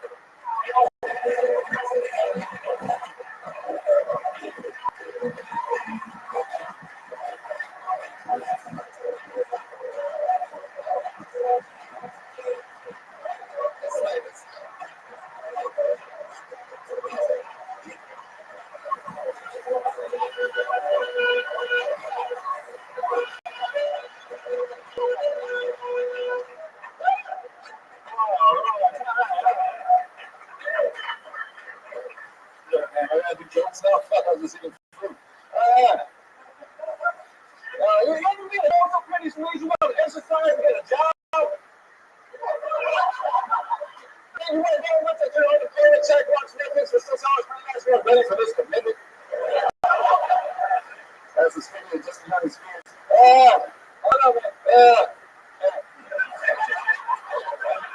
I had one joke and ran out of shit to say. Fuck. I don't know. You're like so in love with the girl, right? Like you were so in love with this girl, that you were so in love with her that you turned into the best girl. No, it's not a fucked up like realization. You know, like when like the girls that you put your dick in her, you know, says like they look bitch forever. You know, it's I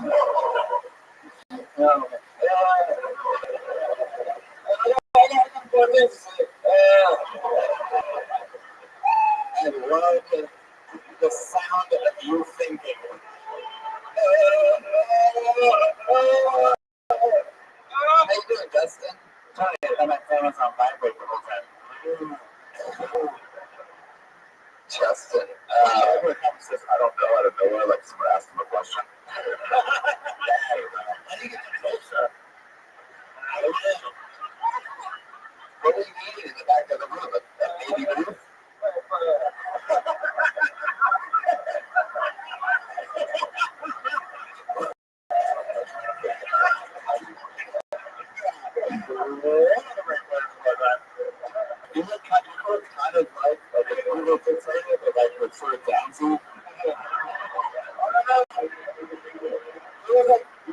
Down syndrome. I used to be knowing the guy. He lives all the way from Downstown. Can you empty this pocket? What? Do you have a bike folded up in there? What is that? That's Rabbi Piper. We're at the TSO, Justin. Why do you keep your glasses case with you? What do you take off your glasses a lot? I don't know. I gotta clean them sometimes. This is my first time wearing glasses. And when you clean them, you put them in a case? There's no way this is your first time wearing glasses. You put on your glasses. Look at you. You're wearing glasses, guy. It's not 2 weeks. It's just that ready. Why are you switching? Those are my glasses if they're trying to read something small. It looks like he's wearing those fake Asian glasses. He's just messing with it. He's got the fake glasses when he look Asian. Oh, wow.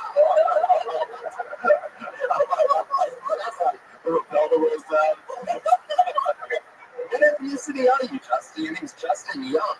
Come on, like, I'm Chinese Cambodian, but it's like when you get here, it's like they don't actually give you your real last name. Like my actual Chinese name is Wong, but it's spelled my actual last name O-U-N-G. I've never known how to pronounce that my entire fucking life.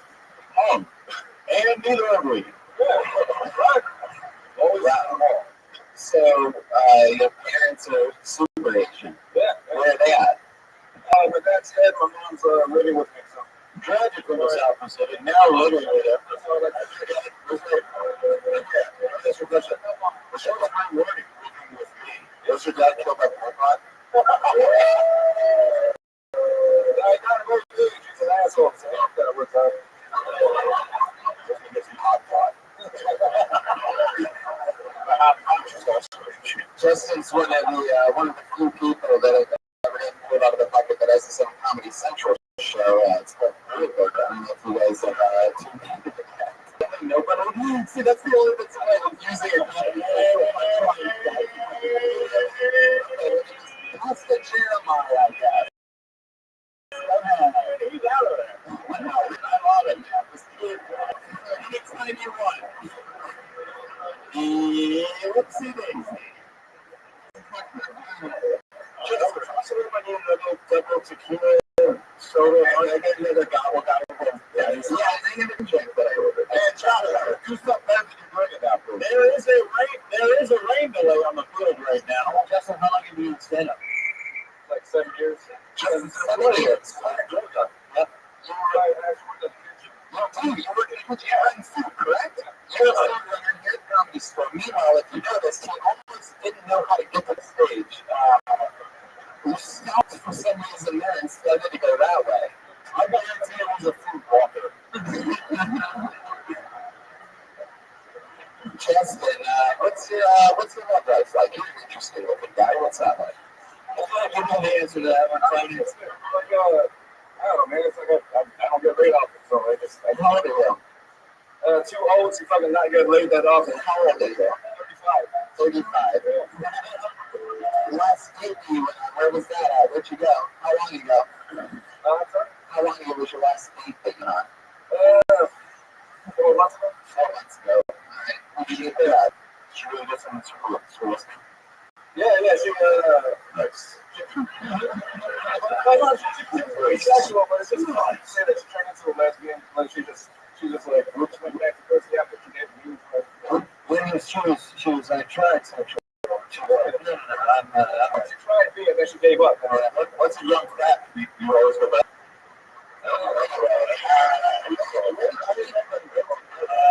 Another strikeout for Tim Caroni. They were discussing what's going on in the pulpit right now. Let's have this video and see what's going on here. Justin, where did you meet that girl that you went on the date with 4 years ago? You got okay. I just sit there on or something, Jeremiah. Jesus fucking Christ. Yeah, I'm online. What? Online. Plenty of sushi.com. You told me to take a sip of water, and that's what I was doing.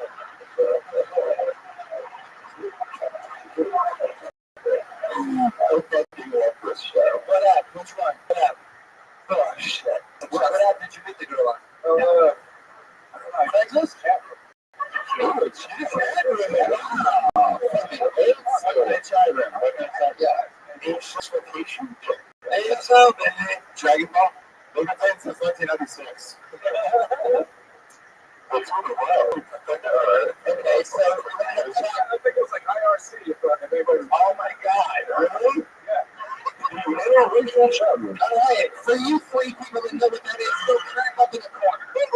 So back to this date, Justin. So you're chatting her up. What do you say? You want to go to dinner? You want to do it? How does it work with you? I don't know, man. I was talking to her. She found me funny, and then she just asked me out. She found you funny. Do you remember what you said? I know it wasn't any particular sex tonight. We were watching the conversation like 4 months ago. Did you think the red dance would have been late? Yeah, probably. It's also the Bill Cosby sport of getting late. If you don't know, it's all. So you know, everything you know, So Justin, what did you end up doing with her? Is she still alive? you read the Bill Cosby book, right? Justin, what did you do with this girl on your date? We got dinner, and I never seen her again. Where'd you have dinner at?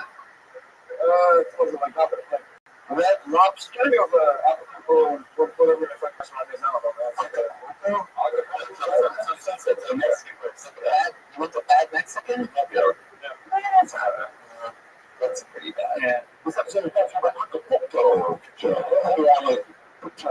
do you think went wrong? Where do you think the date went wrong? Where do you think the point is when she decided she wasn't going to fuck you? Depression. I think that's one word went wrong. Oh, you told her you had anything about depression? But you could tell. How could she? Oh, shit! How could she tell? That's not the right move for her. What's the Cosby Show theme from 2 minutes ago? There it is. How did she know you had depression? I don't know, man. It's not about my life. She knew I was sad, and that's all right. What do you think the saddest part of the history of your life is, Justin? Other than the 60 seconds that you did. Like, when do I start? Justin, I want to say something, but I like you very much. Yeah. I want to take care of you, but you have very depressing posture. You always kind of like, oh, no, man. Well, this, Chicks. Kids. I don't know. ladies and gentlemen, Joe Jimenez. I was just going to say, Jay, the title shot is really heavy, you know.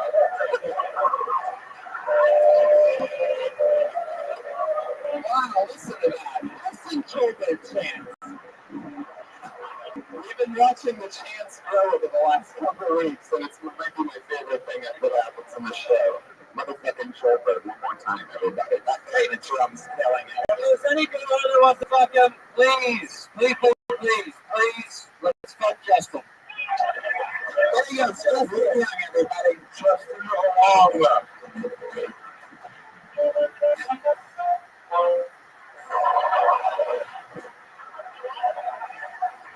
Alright, we're gonna go back to the bucket in just a little bit. You would think that there was a slew of comedians committed suicide after a King Tony podcast. But before we go back to the bucket, I'm gonna bring up your one and only regular. Who likes the regular on the show, huh? We know her, we love it. One of the top rising comedians in the world. Put your hands together. New minute of the week for my regular, the great Allie McCoskey.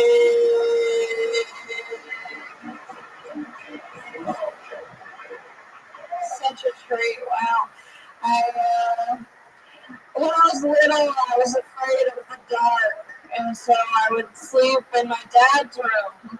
But my dad would always put a pillow between us. Did we think that there was sexual tension? I don't know. I know he's into girls from broken homes, but I didn't think it would be his own.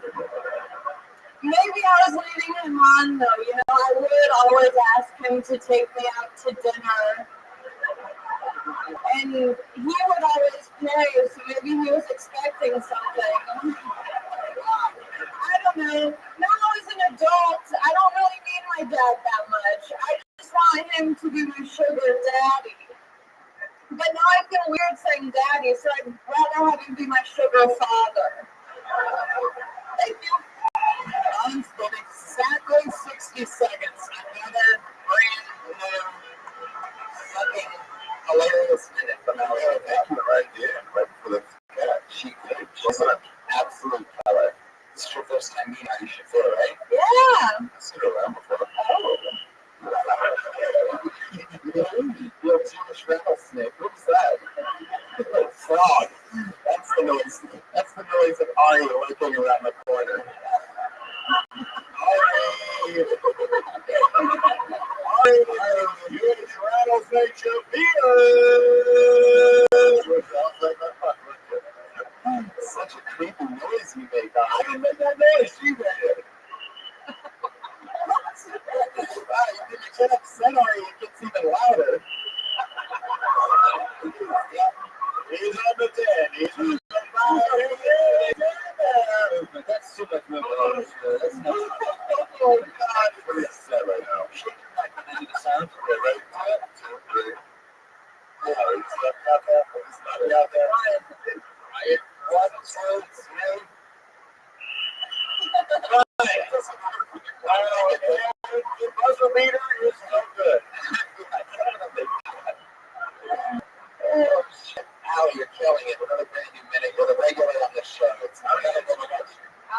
I've been doing this for God knows. Yeah, she's been on the show since episode 100 with a small hiatus in between. Soon after she became a regular, it became illegal for performers to perform here at the age of 21, and she was 20 at the time. Yeah. Yeah, not anymore. Not like it used to be. So she did How many minutes have you got there so far? I don't know. pretty close to 100. 100 minutes. Yeah, An hour and 40 minutes material. yeah, but it's not like good. A lot of it. It's great.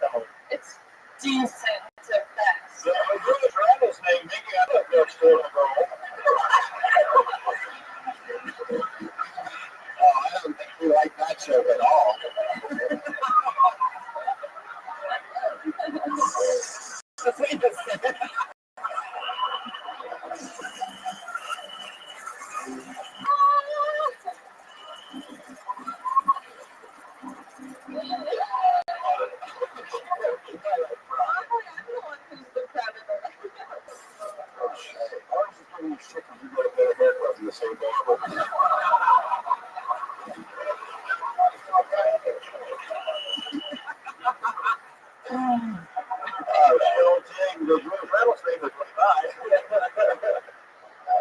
Make it 15.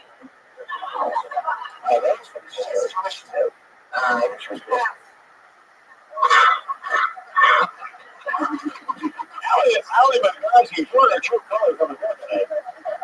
What's the other half? Not Jewish. Okay. Okay. They're all Jewish, you guys. They're all Jewish. Anywhere, not Jewish.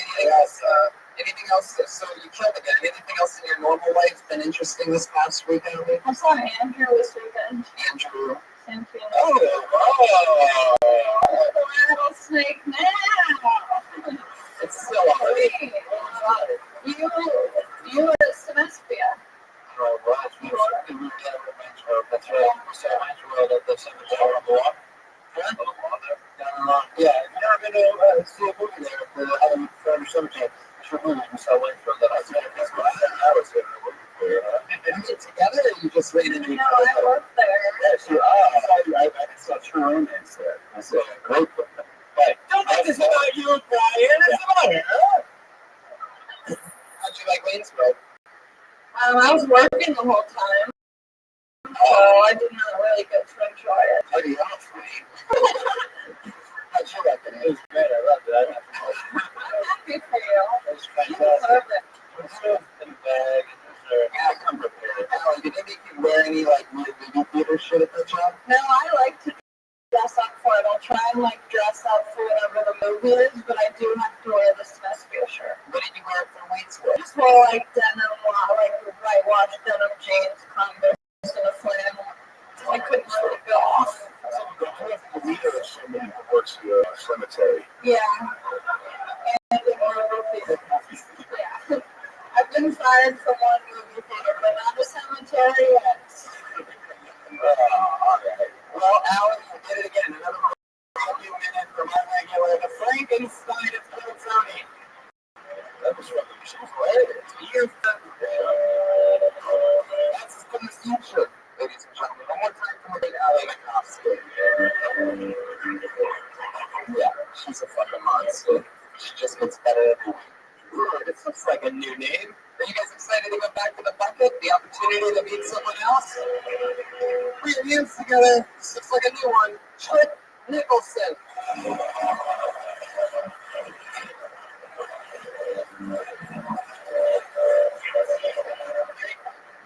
Yeah, coming down from California. He's coming up, and here he goes. And not much of a fan, but I do respect him all because of the thugs. And I actually take sometimes I was out shopping with my cousins for a big hoodie. My cousin looks at me and is like, hey, dog, why you buying a fake? We talk like this because he had a fake grill in his mouth. When I say a fake grill, I mean like we didn't go to buy a real grill or a dentist, you know? So you go out and buy a shit ton of juicy food wrappers and full grill the teeth and get it on the dog and say, hey, dog, why you buy a fake hoodie? That's kind of suspect. And I was like, hey, cops don't shoot black kids and pig hoodies. It's a political nightmare, but he's black and gay. That's too much fake. That is. Nicholson, take it out in 50 seconds. How long you been stand up? 7 years now. Very cool. I used to pull up for the LA Comedy Store. That's very cool. And how long have you lived in LA? Since February. What do you do here? I'm a waiter. When you were waiter at? First food program. I can't kill about the food program. What kind of food do they serve? It's a mix. It's American, Japanese, and Italian. Chip is a comedian, not a waiter. Chip's a comedian from San Diego. Yeah, of course. I was trying to figure out how he survives. What's your living situation? I live in basically a closet with a shower. And, well, we don't live in a closet. Kind of like that show on Dying Up there on Showtime that's available right now. That was one scene in the litter box. That's true. That's true. Spoiler. It's true. Well, I don't know more just got in trouble, but I'll be up there around the fact that there's a black guy named Chip Nicholson on stage. I get a lot of interviews. Not a job, but I get a lot of interviews. I was about to go to the bathroom. I was like, I gotta go pee real quick, but then I saw it was black. I was like, oh fuck, I can't. I see you, right? Chip Nicholson, who doesn't need my attention? What he loves Chip Nicholson. It's a San Diego thing, right? Like black people from San Diego have the whitest names. No, my last lady was in potato chips, so she could name a chip. I brought up Nicholson. Nicholson has met that. She fucking like that. You didn't know. Wait a second. Was that a joke saying that your mom was bathing chips? No. When she was pregnant with me, her claim was potato chips. Wow. Do you have any idea how close you were to being named vanilla ice cream? Oh my god. Or fringe could have been Nichols. 20 minutes. It's good. Nicholson. The chips were obviously barbecue. That's all I'm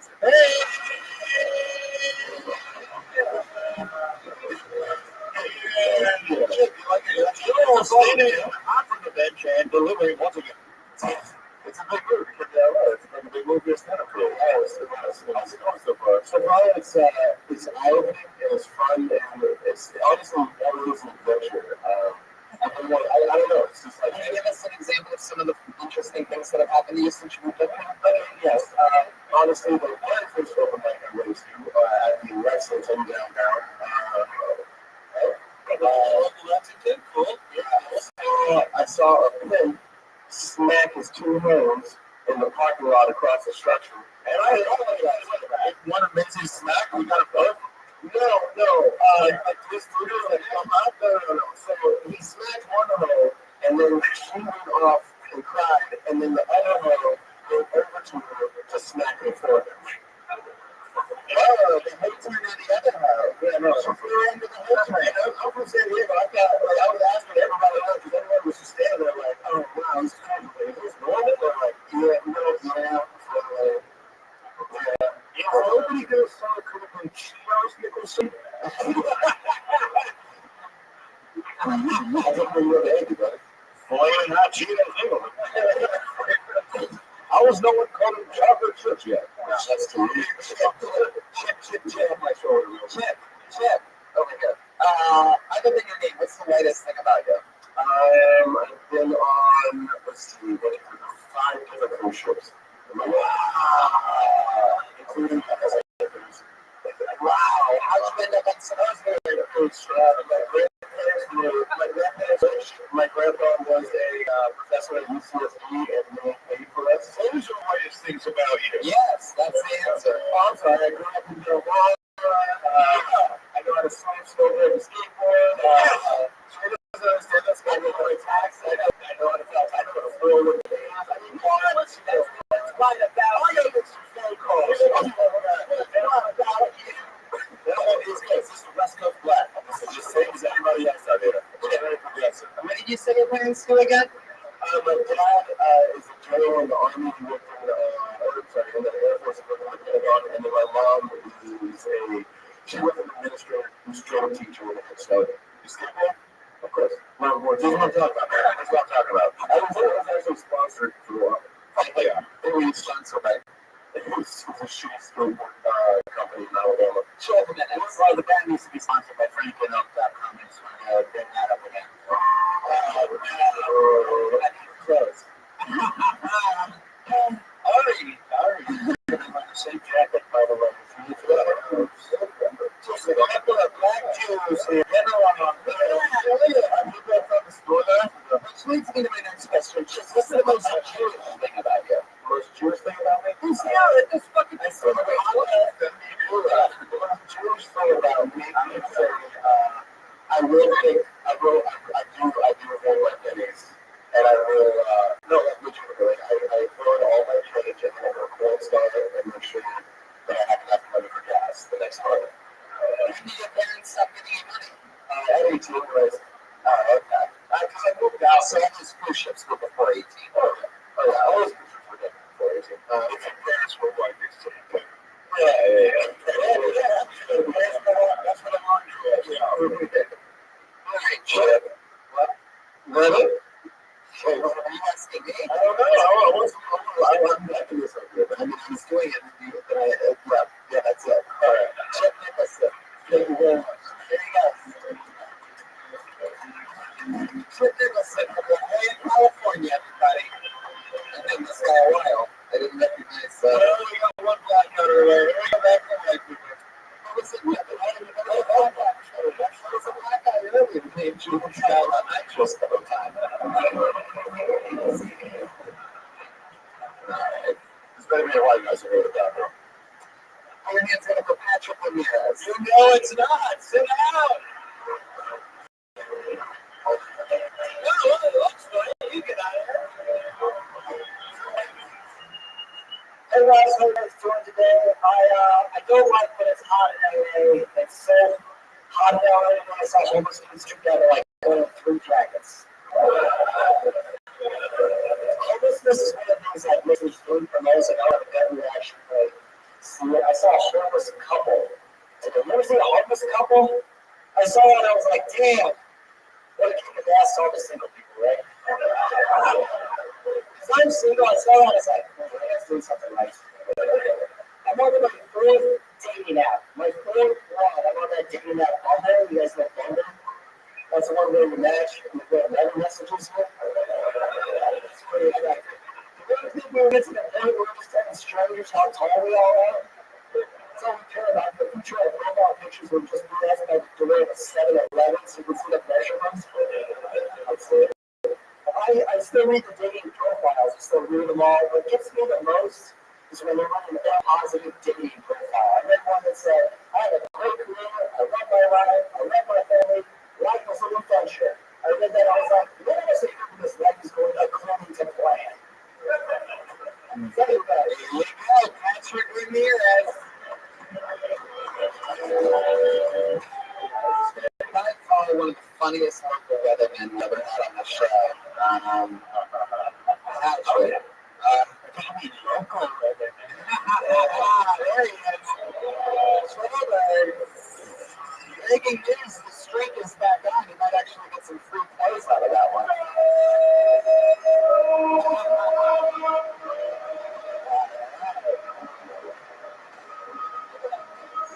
Very good. So, guys, for the love of fucking Christ. Because there's like 8 people liking you for some reason.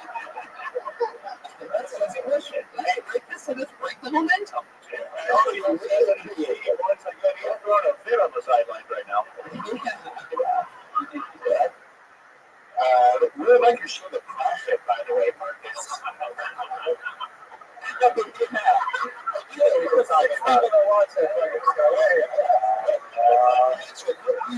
do you do for work?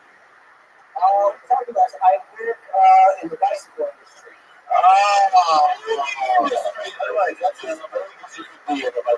No better time than now to get into the bicycle industry. I'm investing all the money I have straight into bicycles. What was that big thing? What you said? Sway, he's growing, so is I invested. Your hands are so much taller than your face. Whoa, they are. Why are your hands dark? What is that? It's a hand model. It's a hand model. You have the exact same hands that Chip Nicholson had. And you actually look like you had Chip Nicholson. I get that. I love that a lot. All right, let's see your penis. Let's see how that is. Is that true? Yeah, that's what I want. Does it get browner as it goes down? Browner? Yeah, I have a Browner as it goes down? Do you look like a crazy dark dick?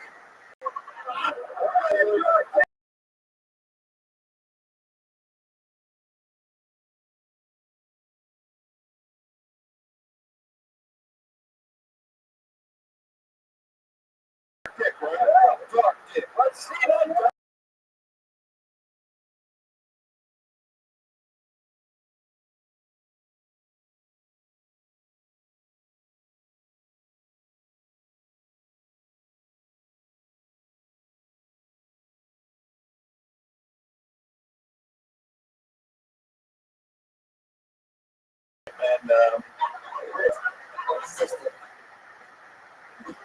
Patrick, what do you like hobbies? What are you into for fun? You're not slinging bikes. I ride my bike a lot. I read a tandem bike alone.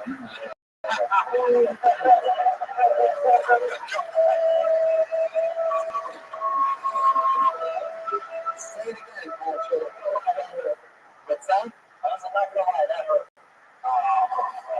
he is toward his ACL. He was living off the field. Patrick, what was your answer to like hobbies that you do for fun? I ride my bike a lot. Right, you're gonna double down. Even though I've asked it twice, to say, I want to ride my bike. Where do you like to ride your fucking bike, Patrick? You're giving me nothing to fucking work with here. Oh, I'm riding my bike around Village Park. I'll head out around there, right up to Pasadena. And the revenue is called travel. It sounds like the interview when like someone's trying to very delicately as a child and molested them. You know what I mean? Yeah. Where do you like to play? In the yard by the grass? I'd ask you more about this subject matter, Patrick, but this bicycle thing is too tiring for me. Too tiring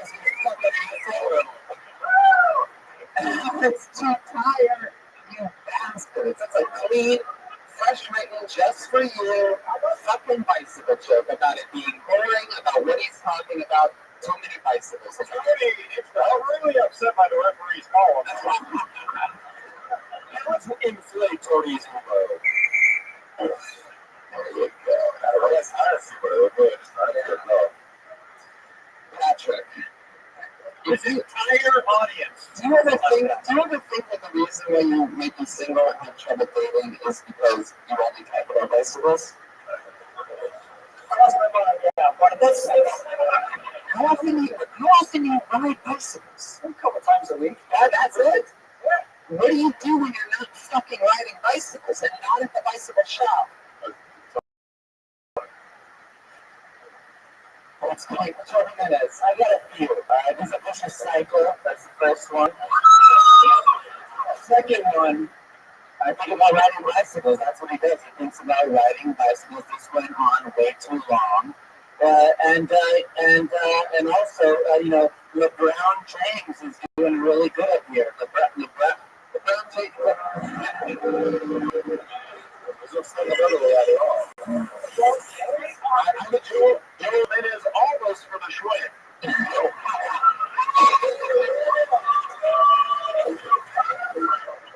It's a crazy bunch of them. This is an extremely boring segment dealing with bicycles. If you just take away one wheel and all of these stories about that unicycles, it becomes 1,000 times more interesting. It is a very serious watch. Check out way too wheeling here.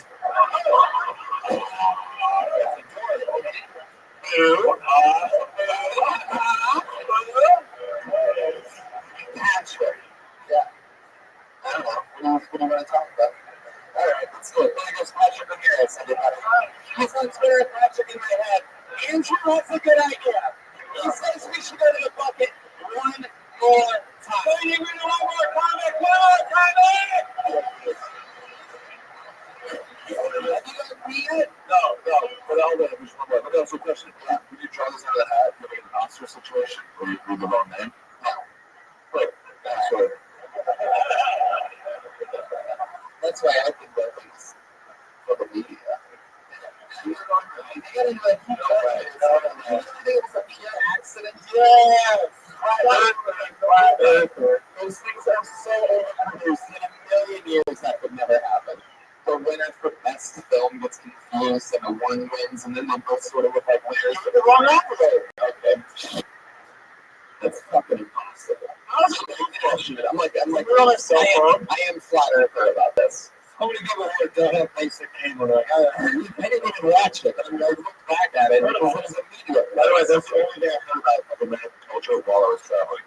It was like they wanted to fuck it. And that's it. I don't still remember when the presidential election. No. I don't know. You guys ready to bring this thing home or what? Oh shit! It's rolling!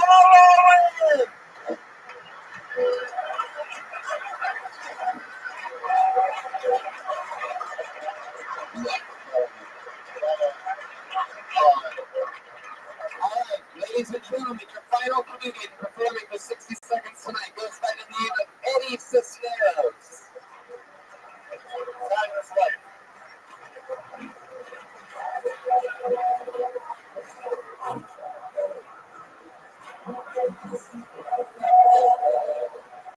What's up, guys? I at one point in time weighed 316 pounds, man.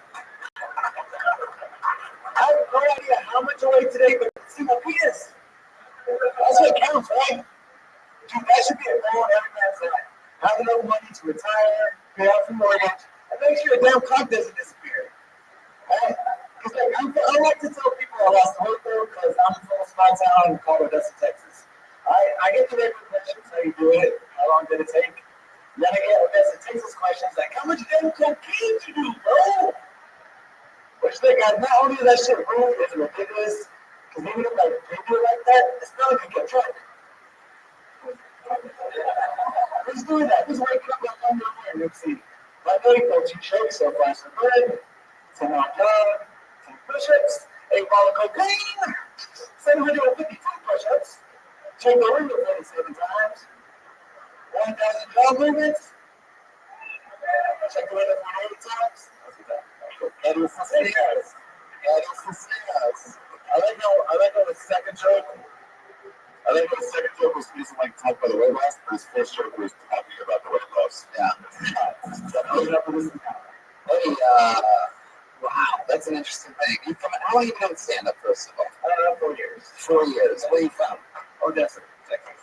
Odessa, Texas. What's that near, like Dallas? It's like 4 hours from that's a little town. Okay. Interesting. And how long have you been in LA? It's going to be a year in June. And when did you lose the weight? About it's couple 10 years. Another 22. Oh, okay. So you were just a fat baby. Yeah, all right. You blame your parents on that a little bit? I'm Mexican, dude. Fucking. Are you excited to gain all the weight back?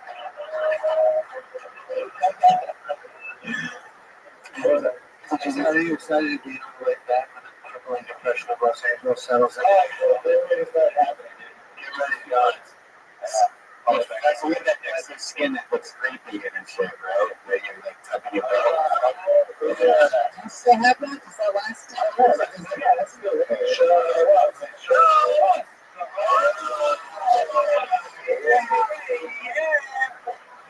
I would rather never lose weight.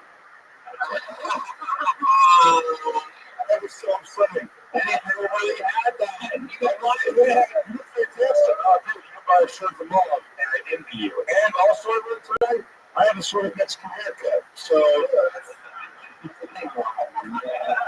can give you a card today. hey, let me ask you a question. What's your name again? Eddie. What are you doing July 18th? Nothing. Would you like to watch my Netflix special? Wow, look at that. Jesus, yes. And the George Rattlesnake strikes again. One could say, take him 4 seconds. Rattlesnakes. They're coming to get you. Eddie. Thanks. So what do you do for fun in LA? What do you do for a living? I'm a boxing trainer. Really? Yeah, boxing trainer.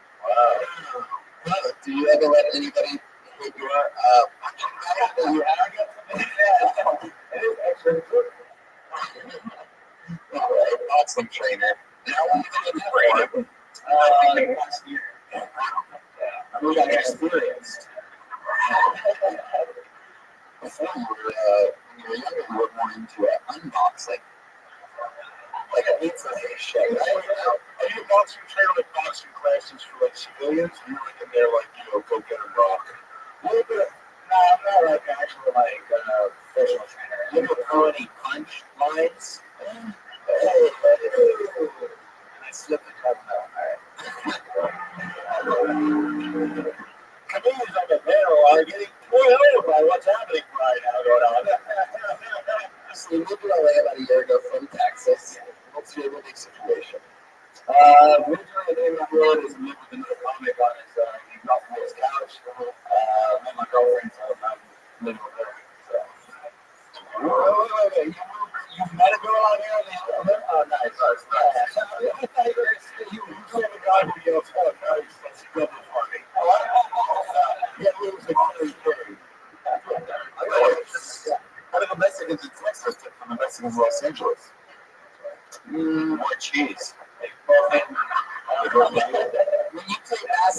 When you play basketball, are you always on shirts or extra skins? Tony, you're coming back from I'm behind now, really, son of a bitch. Wow, do I hate the sports commentator character that we're going today? Oh, I hate it. Alright, what was I saying? like the drive. You drove? You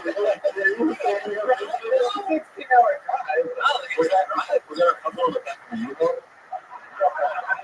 And Arthur Shapiro has just been ejected from this game. No, I expect. Eddie, what are your hobbies? What do you do for fun when you're not at the boxing gym? Just pretty much I think I'm working on getting better at training or getting better at stand-up. So I've never tried starting a Viking to stabbings. It's in my genes. I've never tried laying down your belly over the newspaper for comics. And saying, I'm just jealous. I'm never more steady for it. What do you think? Do you think the belly's the weirdest part? I mean, you're not gonna have to show us, but like, what's the part of you the most self-conscious about? Do you have like saggy butt cheeks, or is it like the boobies? That Do you have extra dick skin? no. Wait, how does that guy know? How does that guy tasted it last night. This representation of the Dodgers if I've ever seen it before, so yeah. No. It's not the Dodgers guy. It's this beautiful West Hollywood bear that's piped up. The actual West Hollywood Bear is here for the first time. A lot of people have been wondering over the last 4 years, which, by the way, I forgot to say, by the way, this is the 40th anniversary of the show. 4 years. 4 more years. 4 more years. 4 more years. 4 more years. So, What did you say?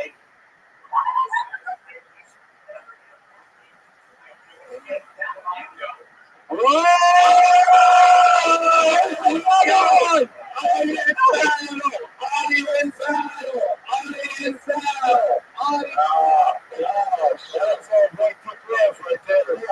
They are lighting each other in the audience. No microphones. We're sorry to the podcast listeners, but the guy behind the guy that was behind the original guy just got the guy that got the guy, and they're fucking each other in the ass right now. Amazing. That's what some love sex going on. They're just people at the end. Get video, you know, somebody. If you can see more, it's definitely more visually. We got more factual art. Wasn't there ever? Didn't you ever like do anything like lay a mirror on the ground and like jerk off over it or something like that? Like couldn't you ask the nitrous guy for something like a satellite that you could launch up? I'm sure you can see the text on it. That's what it looks like. You have to take your grips. That's your dick right. It's worth no carbs. That's why I like hotels because they always have that long meal and that long thing. You just lay there and look at your butthole and your dick and everything. Yeah, it's red banding like that. Let me ask, did you ever? Dude, show us your dick. I'm sick of all this dick. Stop. Want to see that beautiful round meat you got? Whip it out, goddammit. Yeah. Stop it, Brian. Give me that chalupa. Brian. Eddie, back when you couldn't see your dick over your stomach, did you ever like feel for it like a blind guy and not know where it was or anything like that? Or did you just always sort of have a natural It's always still the general area. I just thought it had a new little bit of wrong. That was our Mexican announcer. He's on this. You do like stuff. Like, you know, you got that big old bone in the way and you got to reach down, you got to set it down from time. Breathe through a fat baby? Yeah, that's the whole time. Wow, 316 pounds. And how old are you now? You said you lost it 10 years ago. Yeah, I'm like 190 right now. But I mean, what age are you? Oh, you're 32, so you lost it all at about 22. Yeah. Just start getting laid immediately or less laid immediately? Did you notice that? I did come to like the whole roster of the chicks that like friends with me for a while, but like I'm just gonna get it. God was right video to come inside all those girls, dude. You gotta, dude. Show them. Just to prove it. You know what I mean? Yeah. Just leave them. You didn't like me. I'm gonna come inside. Oh, yeah. Yeah, when you come inside of it, not only do you lose weight, but they gain them. It's like a transfer. Where's your screenplay? It's like a weight transplant. Coming this summer to TBS. He's real. He's not around. It's not like his revenge and all those French girls who shut him out nice. Who's that now, bitches? Are you getting on the bus right now? I got a girlfriend now, so. Yeah. How long have you had a girlfriend? How long have you had a girlfriend? Really? Yeah. Where's she at? Is she here? It's like January. January. Where'd you meet her at? Met her at a party. Wow, that sounds like a lie. Party from the drive. It's not. 4th of July? Yeah. No, you're not here. Nice. Good for you. So the Mexican 4th of July, where you guys dominated public beach. Aggressive music, some barbecues, and wild Netflix smells. Hey, how come none of you guys on a swimsuit? It's just always green shorts. How do you get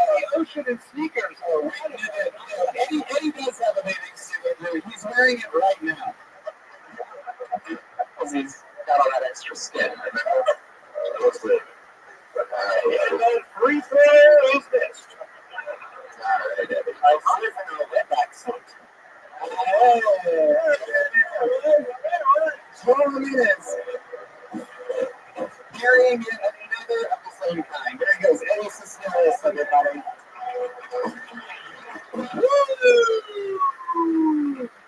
Well, you guys enjoyed yourselves. The great Lion Show through tonight's episode. Look at that motherfucker right there. That's tonight's live drawing of tonight's show. All those prints are available at RyanShayUp.com. So is currently our only piece of merch. Official Paul Tony poster, the second version featuring Alvin Makovsky. The Monster Energy Outbreak Tour for me starts in August, but I'm doing the road almost continuously up until then. And literally, if you live anywhere, I'm performing within an hour of where you live in the next 2 months. So if you want to see a live stand-up show, go to TonyHinchcliffe.com because I'm touring like a madman. Guys, promote your shit. Ari Shafir, July 18th, Double Negative on Netflix. I'm ready to 2 different specials. Links on Netflix. Watch them one every time. I don't know. Watch whatever you want. I love it. July 18th. What else the other? Yeah, it doesn't even matter if they watch it right away. And they're totally going to end up watching it no matter what because of Netflix's amazing algorithm. They can watch other people's and you're still going to fall upon yours no matter what. Netflix is getting on Netflix that you learn the meaning of the word algorithm. No, I already knew it. Did you just learn it? I did. That would be so. I think it's that powerful in the world. Andrew Santino, Showtime. We're not just like pushing. I know sometimes when a friend's on and something, you say this thing is great. I literally watched the show. I laughed and I fucking cried. It was amazing. I texted you guys all immediately. You have to check it out. I'm dying up here on Showtime. Yeah, please put some dying up here on Showtime. Sundays, and then I have an hour special on Showtime that's up there now called New Advantage. So watch that. What's it called? They have an app. Just feel about they have an app. Watch on the app. You can, baby. Watch it. This month is free, so you can cancel it. What's the name of your special one more time? Home Field Advantage. I'm sorry, Home Field Advantage. Guys, it just came out Friday. It's first 1 hour special on Showtime. Thank you. By the way, Andrew, also, there was the podcast to see what is this was supposed to do, so check it out. I didn't even know about that, but you know what I mean? Like, here we go. One of my favorite humans in the world, a great big focus on everybody, leaving an impact on this stage tonight, as always. Thank you, sir. You can check me out, Regional Snacks, on PlayStationNetworks.com. Bonfire, Planet Central Radio Series, XM 95, and, what's your fucking deal? My all-time work show on Seaside. So, yeah. And keep listening. You're lucky to make your life. I fucking love you. So, I love you, man. Thank you so much for having me. I love you. I was on this past season of What's With Fucking Deal, and I had an absolute blast. That's all on CISO, and we love you, Big J. And then again, Nick Tony's going to be closing out Skankfest at the end of June on Friday. And guess who's going to be there? The great Jeremiah Watkins. Jeremiah is also going to be on the Monster Energy Outbreak Tour with me for 20 of those dates in the month of August. So that's who's going to be with me, the great Jeremiah Watkins. It's all the tour of Tricky Redwood tonight, everybody. That's not true. That's not true. Maybe a little turkey pie. That's right. Watch his new special on YouTube. July 18th. Live streaming on YouTube. Pat Reagan. Shout out for Rod Stewart. Check out his music. He's got a great voice. It's on Twitter at Patty Reagan. He has a brand new album out that's hilarious called Bad Chat. He's like a comedic musical genius, and I love everything he does. That's Patty Reagan. And we do not save, we do save the best for last year. Ladies and gentlemen, motherfucking Joe Berg in the house. Joe Jimenez. Hit me up. I'm mostly sorry. I love you guys. All one word, mostly sorry. Been there. What do you think? See you later. Live audience, thank you. Good night.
Girls, why are you locked in this basement?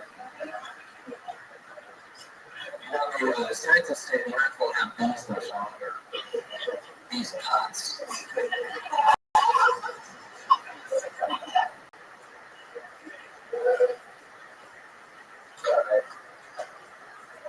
Yeah, that's the first thing is being too loose on stage. So long as you can, you just watching a documentary about this farmer who that he farmed and would like take people on hands and would was on them and would bicycle them down the street in like school areas and 45 miles per hour as they got pulled over by the coppers and the coppers would turn the lights and would die to the burning beer and just go walking in there. So when I get out, people come out and I'm like, I'm jacking off and I wasn't, but I got them away and I was hoping everyone be gone. It was just I was just in the middle of a desert. And it's like, bow, bow, bow.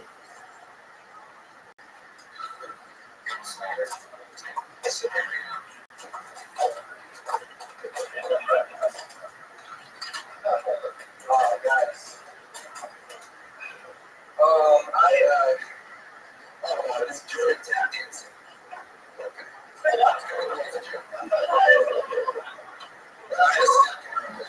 Oh, but I doubled the number of sentences as I told because Jesus walks beside me. Play some music. Play some music. And this is a cult.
Next month, July.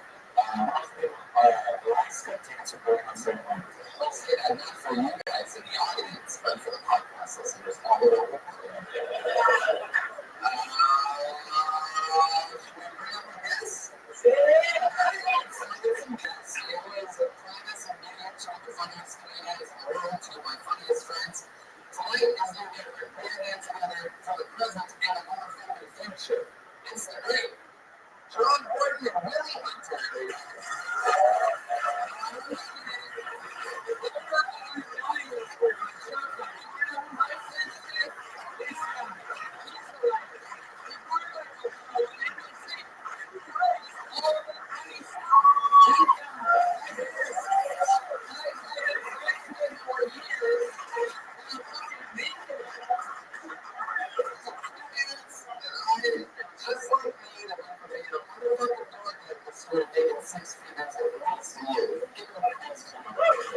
This time, Phil Michael Jackson, like, that's a close one. Yeah. Stone Trivial, that's kind of splendid. It's fucking awesome. Rachel Horton, another one of my best pals, forever. Just finished writing season 1 on 9 on Showtime. This fucking guy wrote a big Broadway's fucking big kid show.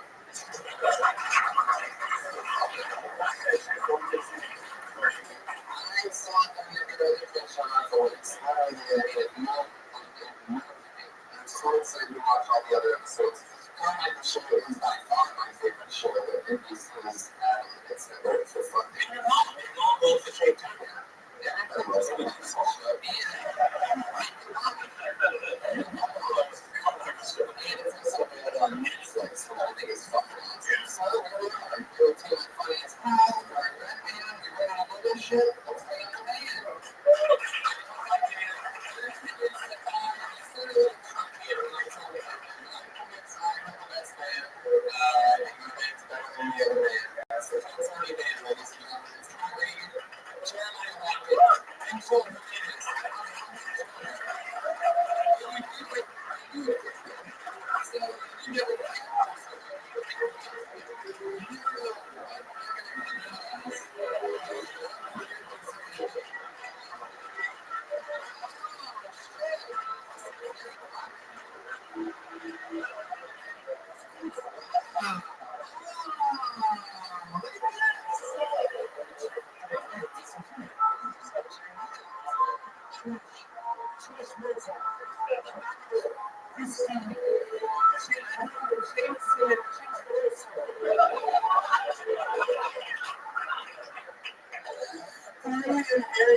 There was some other little girl. I was like, really? Okay. I went home like, so schmecker. Can I eat my toast? I was like, people do that? Is it kosher? I just had dairy cleanses for breakfast. I'm not so sure that it's on this. Maybe we should call her Rabbi. I was like, yeah, call her Rabbi. Yeah, his wife's multiple recipe, please. I was so good.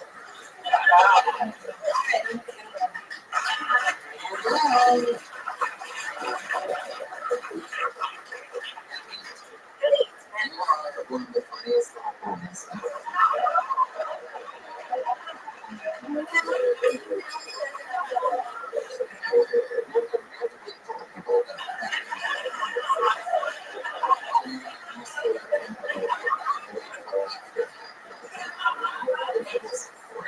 Where are you from?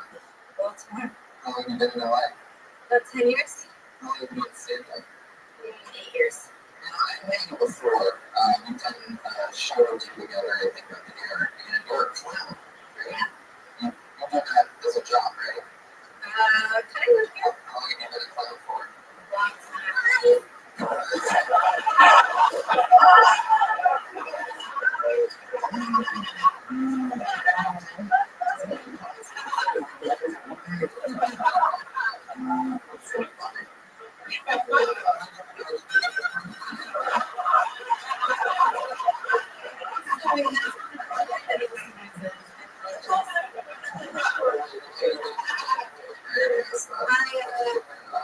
I had a clown teacher from Berlin Brothers Clown College at School for the Arts in Baltimore City, which I'm talking to everyone.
Scariest thing you've ever done in your clown costume.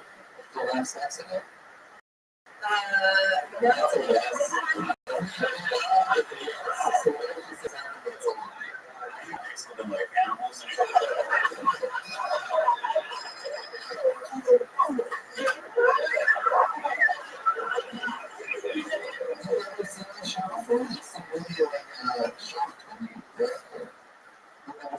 I watched you guys online, but I haven't been on stage. And I had a random retainer in my mouth in the back. And I wasn't ready for you guys.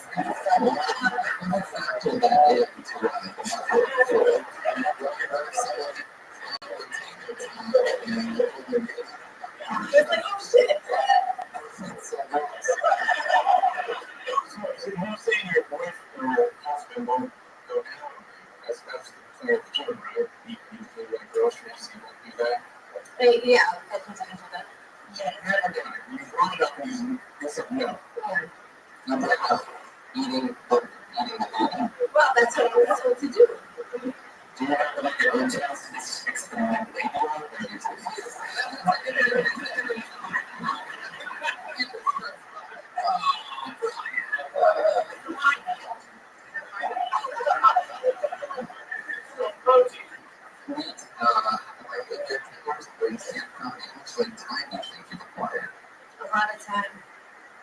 interesting answer. That's the way I go along with it.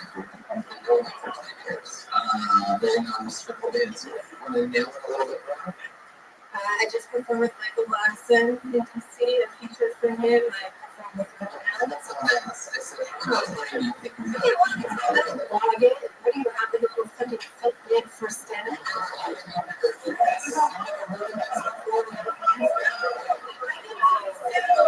I do a lot of urban rooms. I was That's still a different question.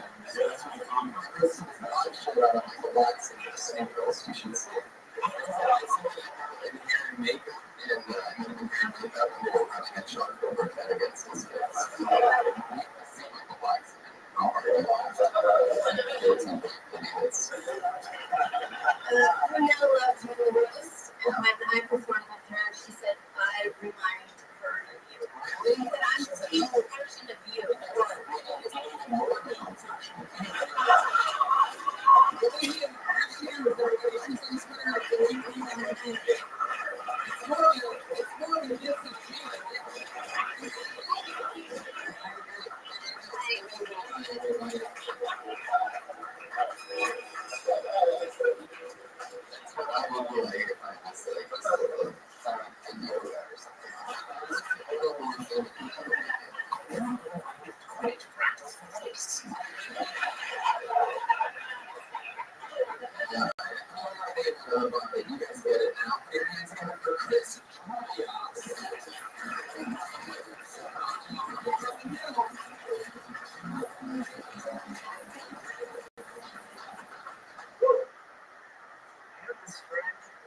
He tries to be funny, but he always comes off as immature.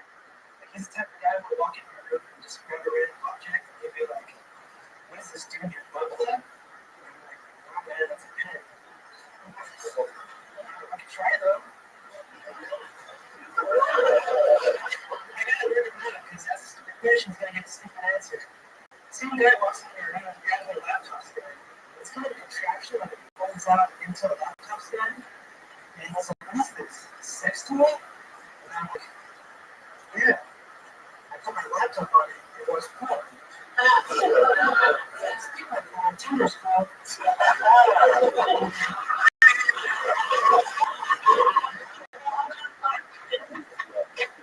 I'm always freaked out after a 2-day porn interview. Like I get home and I was like, "Can I get something?" And then I was going to the toilet, going through symptoms that I thought I had.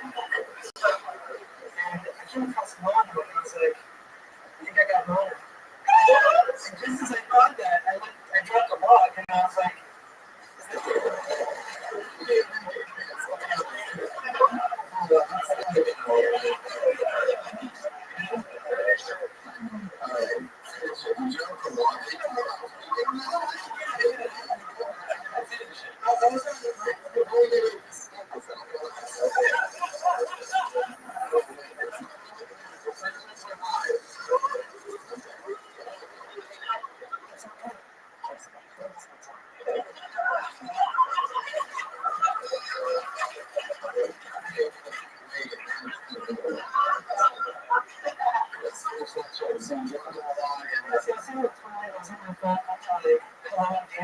some medical website thinking like, "Oh, my mono." And just as I thought that, I dropped a log and I was like,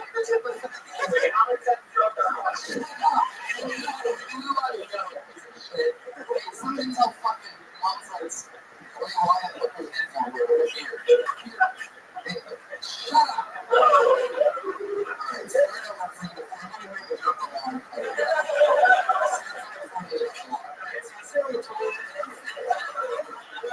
symptoms that I thought I had, and I was like, "I think I got mono." And just as I thought that, I dropped a log and I looked at him and I was like,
Backstory is I'm which is like if you go to Brand, you stay right before. So right by the Brand house.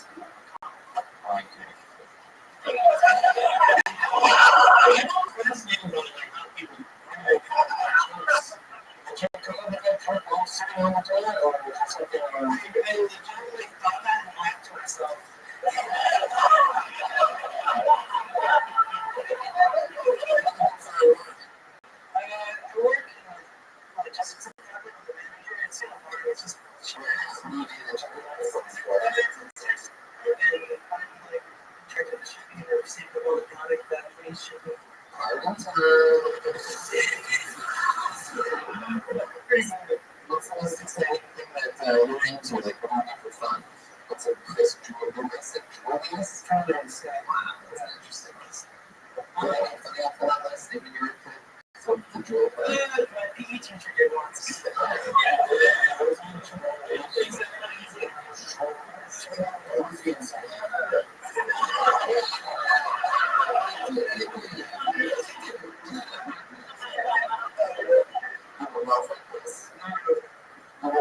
Sometimes. All the time since they were.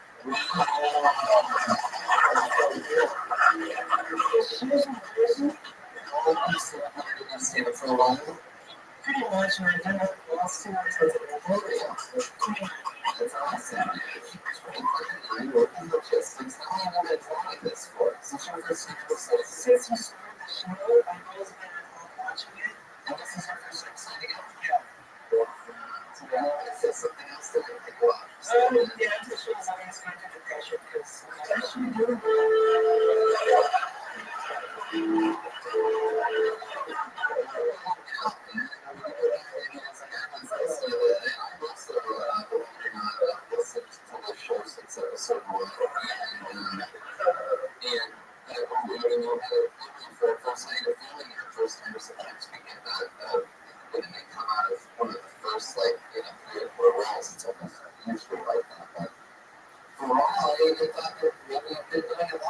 That's an interesting thing.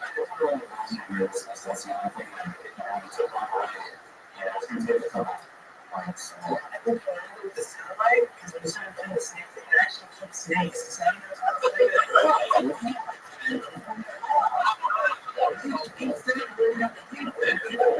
tell me what happened to my force. There is a snake.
So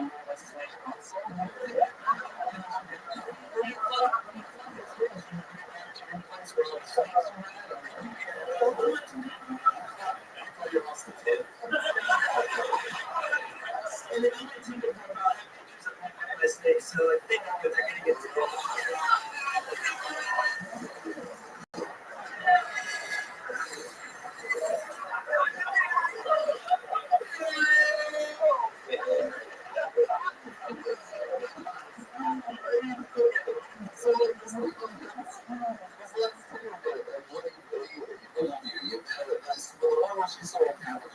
step by step.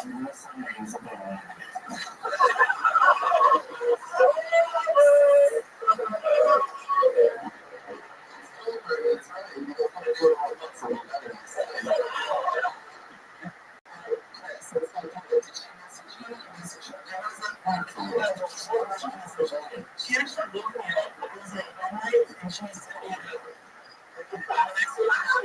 what are you doing? And then she woke me up, and I was like, sleeping.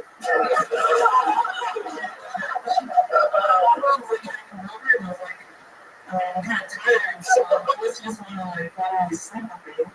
And she was like, oh, we just good. I was like, sure. The girl hits you up first, she's a catfish. That's just how it is. Girls texting you, she's not. I don't know catfish. Does she not look like her profile at all? And then she's really famous. I've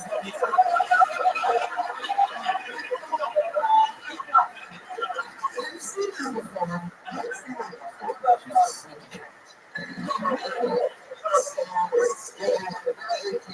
Sort of like what you were expecting, like when you get the description of the movie that she sort of looked like me at her age. But if you could describe the cast a little bit, we might recognize.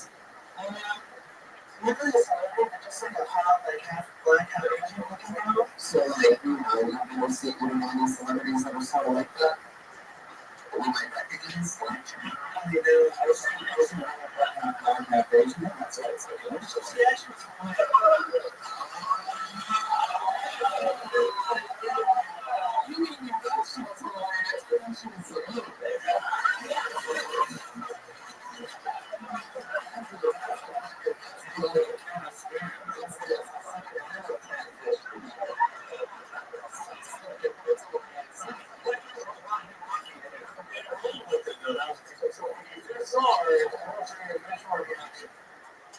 I was like, she's not going to get it. So.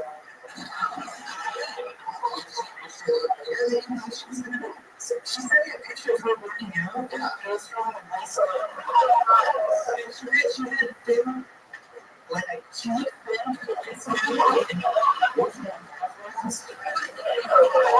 And like,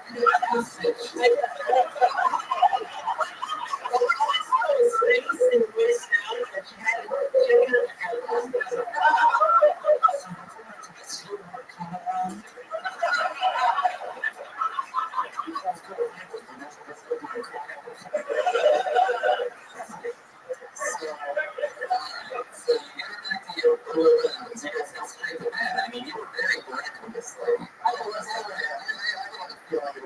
some chick hit me up randomly on one of those things in the middle of the night, and I was sleeping. My answer was sleeping, and her next thing was, can I come over a stranger? I would guess that she's homeless. So it's like, you guys she did smell. I knew it was. I made outside for my house. I moved outside my house. I didn't feel her. And then she had drunk off. I heard the bartender saying,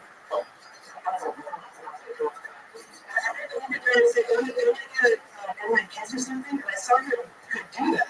I was like,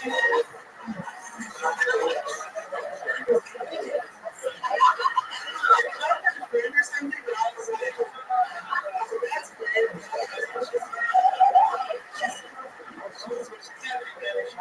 She got out of the she left away at my house.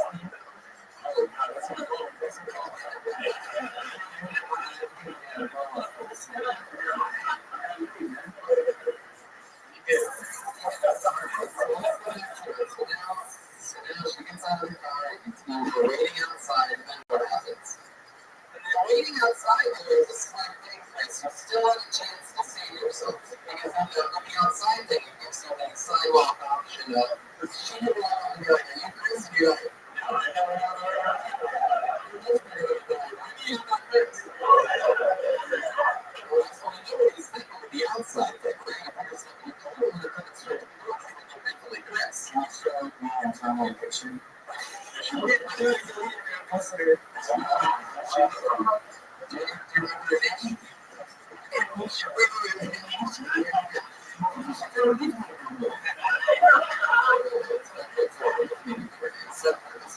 Okay, so she gets back to what happens. What's right up in the machine? I was like, why don't you hear time? I was listening down to this.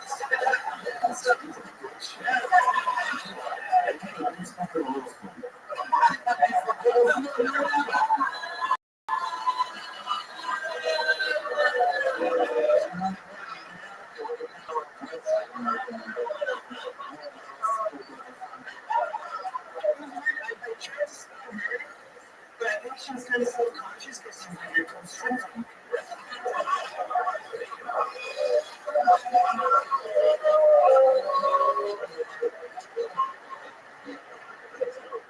Yeah, I tried to school her, like, right away. She's like, let's do another conversation.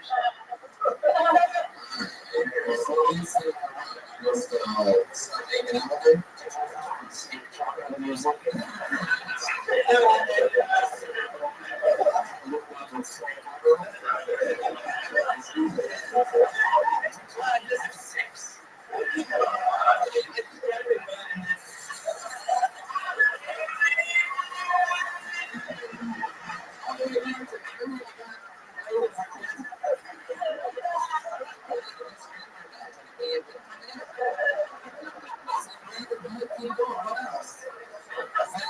and then she was like, I don't really want to, but she started making out with me.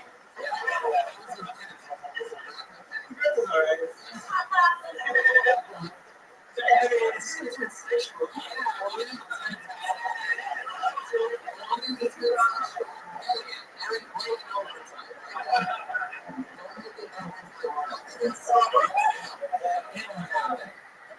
I turned it over.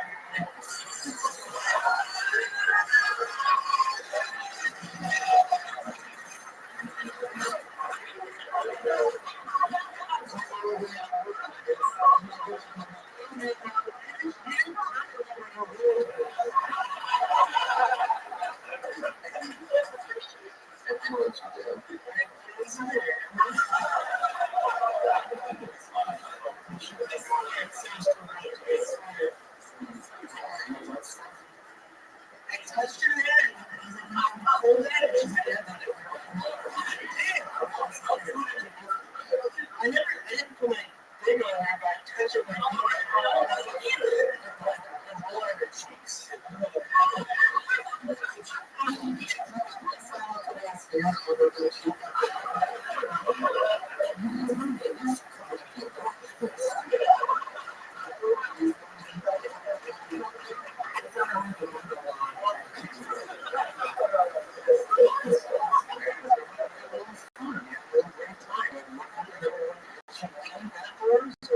She stayed until the morning and I told her I left my bags in the garage.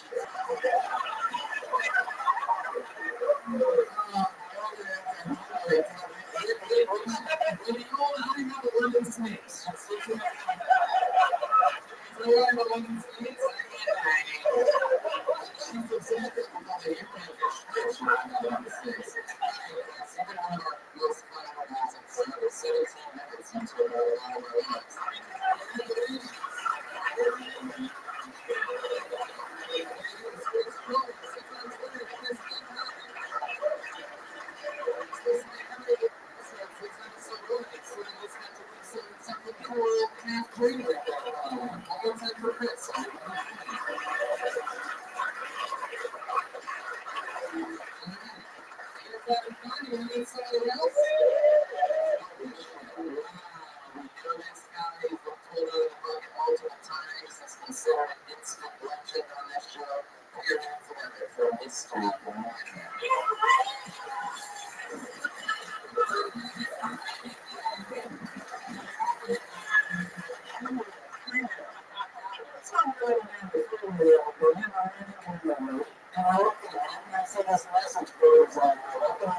Jesus Christ, the motherfucking message.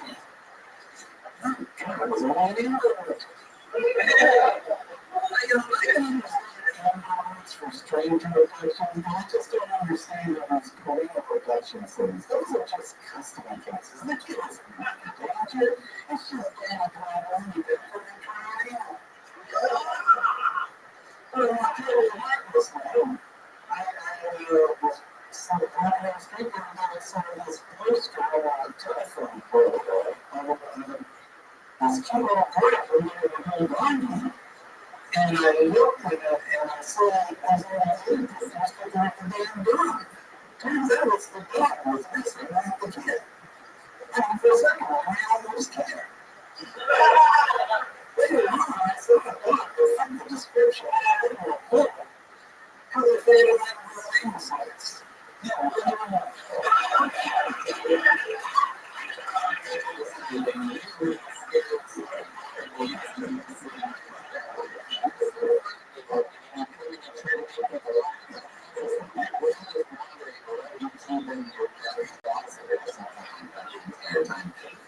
Yes, gentlemen.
Interesting that you did this week with a lot of the ordinary or something like that.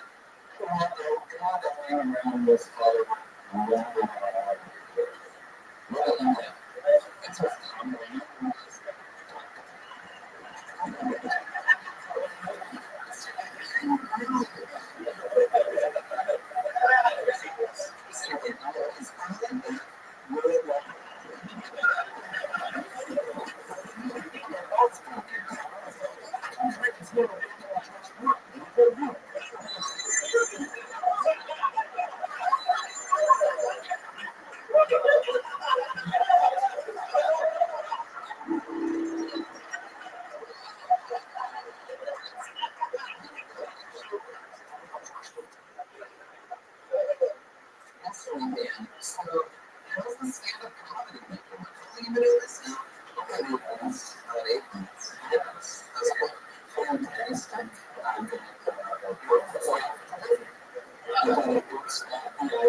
You see it?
So they have, I don't know if you can tell from these other origins.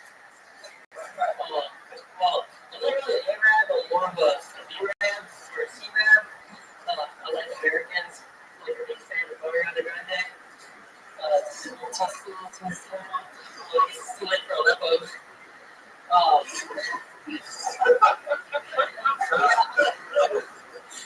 Yeah, well, yeah, like, I'm not really not very Arab, I guess. I do like to get that I don't have Arab money, broke as fuck. I drove a short PS, so very good, not very bothered. But I did live in Dubai. I lived in Dubai for a few years. It's pretty gnarly. There's a lot of hookers out there. Kind of shocked. Yeah, I ran into one once. I was like, she kept asking me, "You got coke? You got coke?" I was like, "Yeah, man." She's like, pretty forward right here. I was like, yeah, let's go. You know what I mean? And they've got coke. And I think she was trying to stick us all over from a different country. I think she was trying to stick me coke. So I shoved it in her nuts.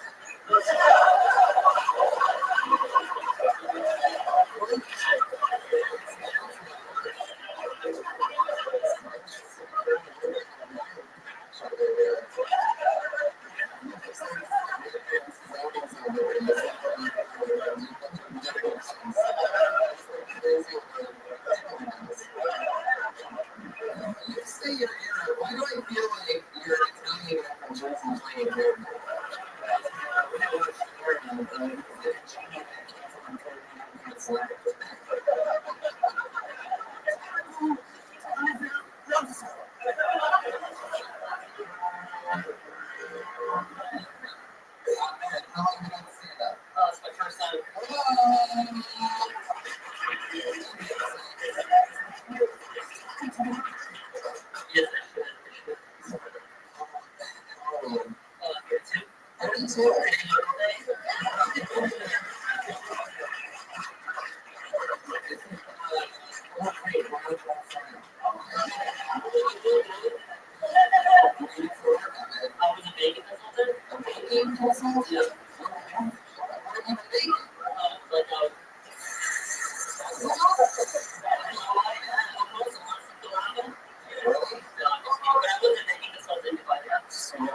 So banking consultant device seems like a pretty good job now.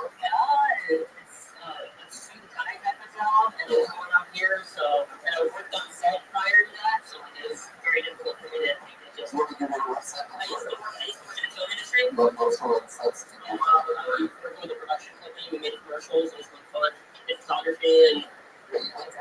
this one from Rothschild back over. I said I made movies and I asked for movies.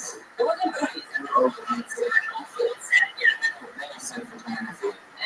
you said photography. Production. We did the Nissan Super Bowl commercial, Daily Match.com, stuff like that.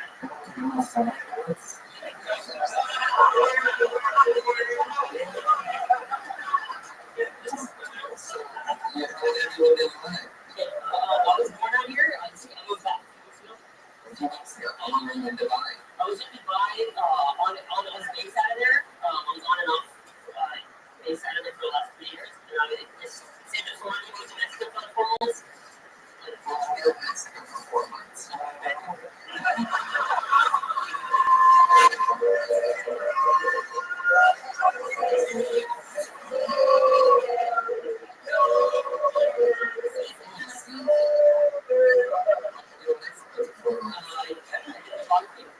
Yeah. And they have to stop us. Oh my god.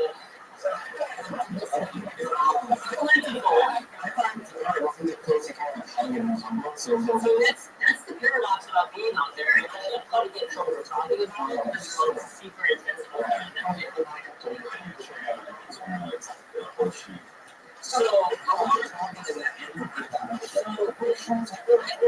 Dubai is not like that. Dubai is super liberal.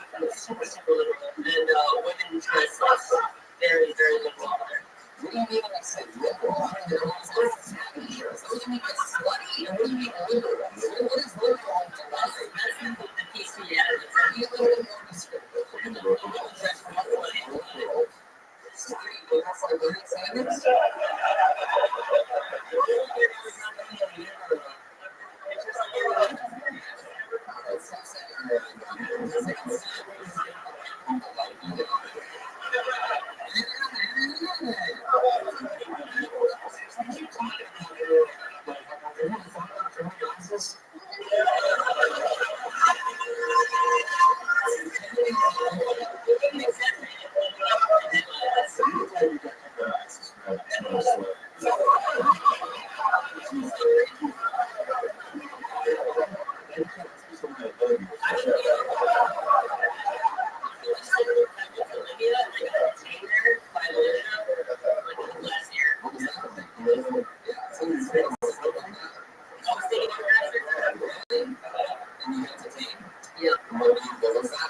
That was pretty intense. It was like the first day I got there, and I was doing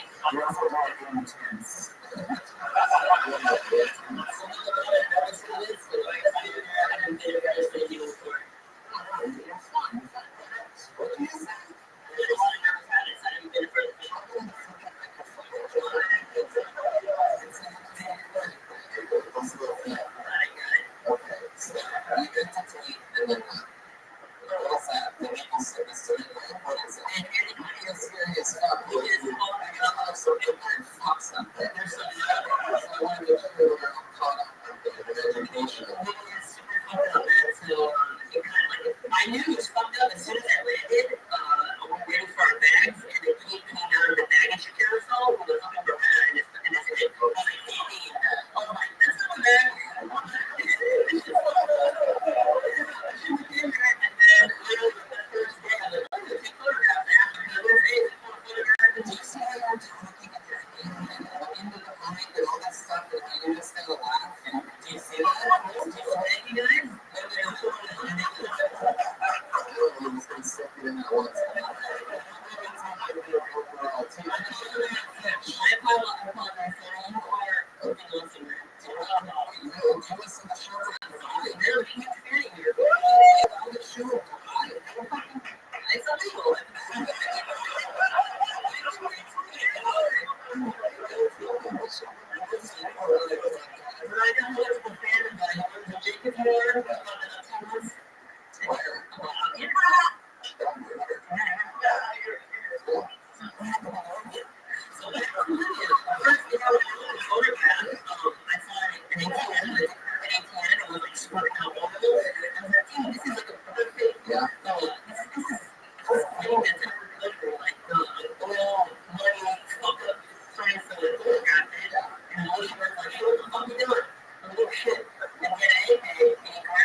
my cousin saw it. It was like, we're not that far from the area which I got detained at. And they grabbed me, they handcuffed me, they interrogated me. They put their guns on my face. They were like, what the fuck are you doing?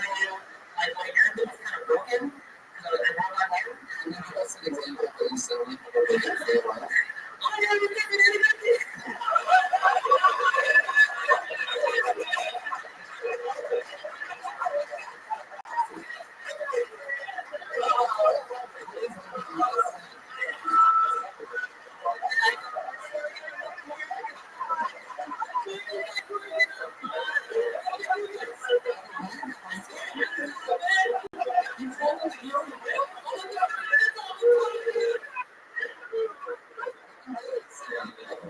No, I'm just kidding. I was like, oh man, I'm sorry, Mr. Photographer. Like, I'm not a journalist. I'm not a spy. And that's what that sounds like. So the whole time and you're like, Everything's good. Everything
any other parts of the entertainment that you want to share with us? Was there anything else?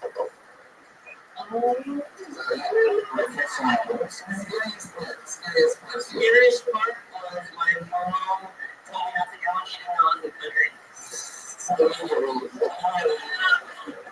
When you're like, if I die here, my mom's gonna say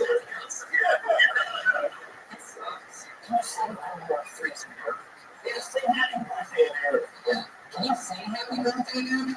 I can. Like your life is really interesting. I don't think you need to Ariana Grande stuff. Like, I don't know if it makes sense. It's like, I want to listen to it.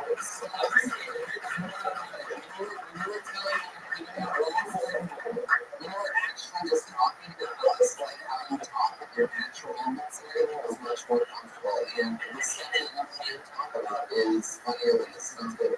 Is the tensor and the winter and those references. Yeah, I get it. That's what I'm happy for sure.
They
always look at my big, beautiful eyes.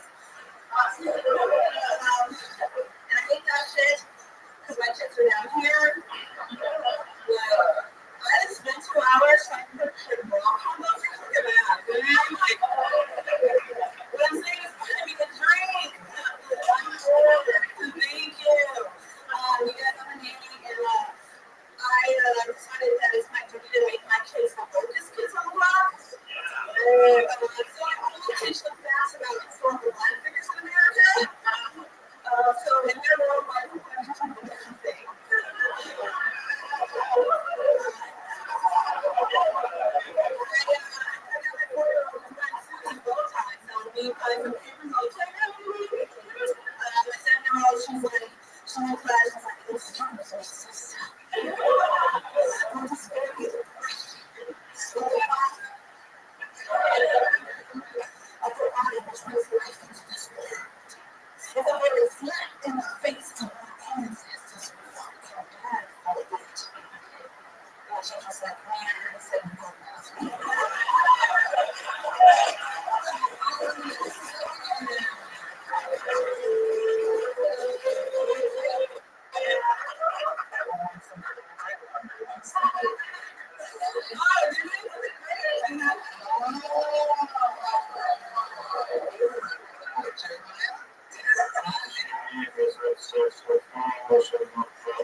Oh shit.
one time brought some bagels for the neighbors.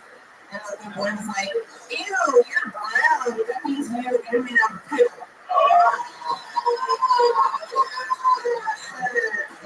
And this one, this little blonde child so much.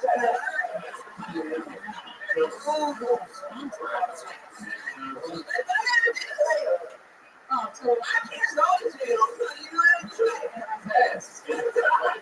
I was waiting it though. I was like, I'm just trying to get it for like, no, it's like five. I didn't know that. I guess they're cool. Like, I don't know, because they're people in New York and they have black babies before. I have friends that have friends that are under assholes. You said so they're not assholes? So they know how to talk down to them? No, so they don't ask race they don't ask race questions. Okay. I have friends that are a lot of niggas too, and like, how are the parents? Do they travel with them, or do they trench on the life? Are you making a love zone or anything? I wish.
songs a bunch of other numbers in the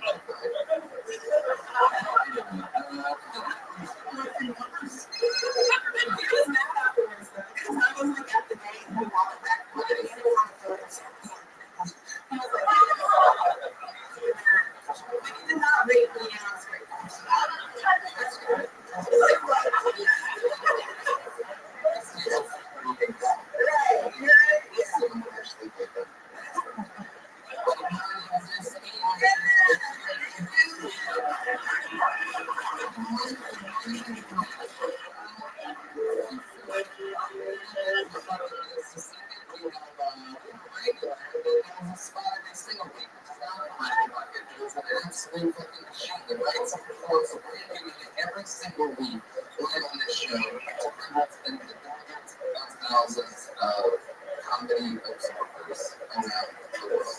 Comedy observers, yes, comedy observers. And it's been fun, it's been really fun.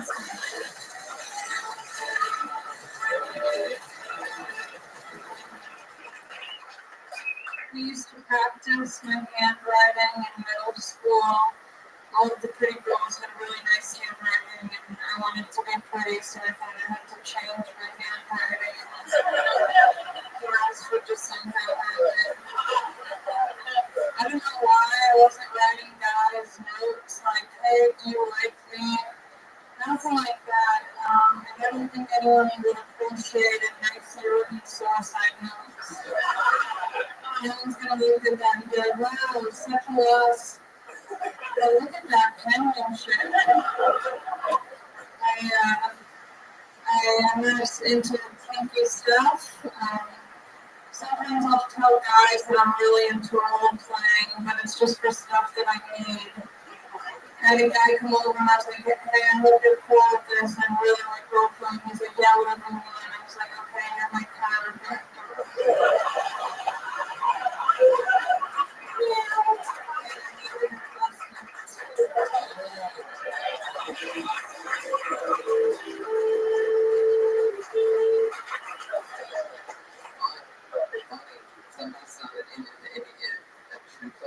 No.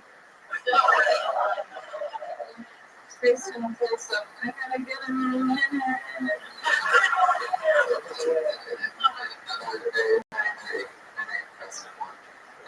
Solid stuff, yes.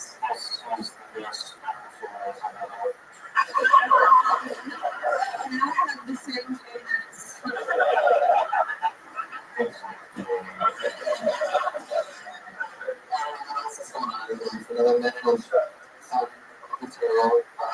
I'm still on Accutane, which pretty much clears my skin, but it dries out my body. So, I think it is because I'm flowering.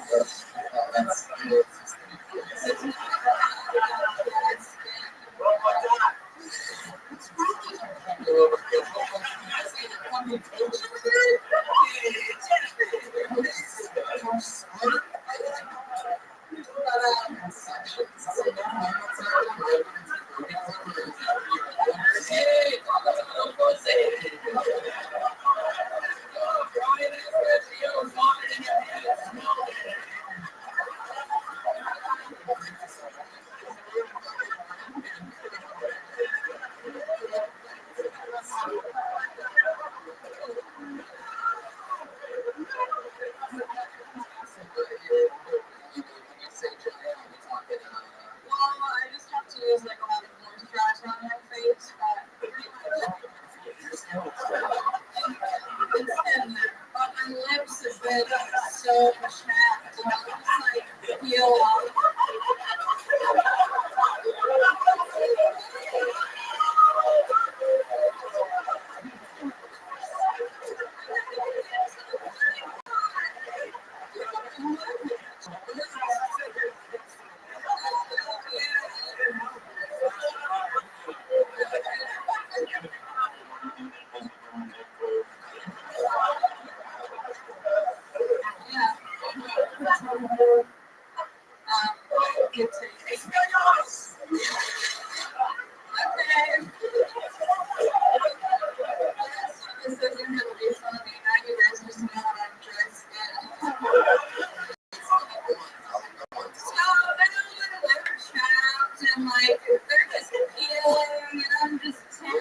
Well,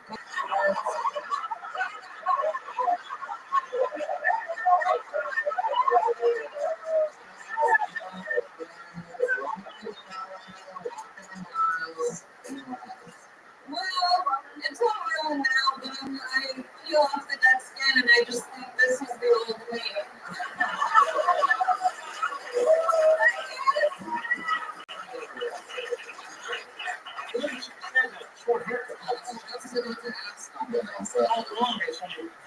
It's been like a month now. Yeah, I haven't had time to wait.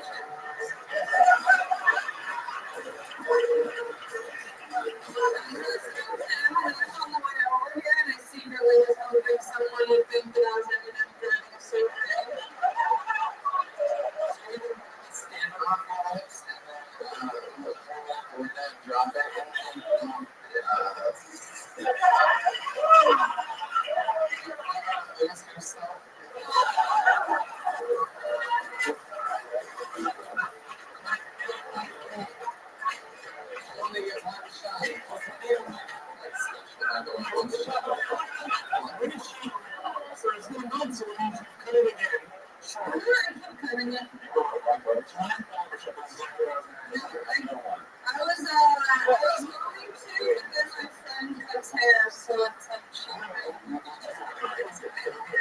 one of my friends. You got to get a line. No, so when I first got cut, I did one on the side and then two on the top. But it grows so fast, I feel like I just keep having to get it cut. No, I just like to feel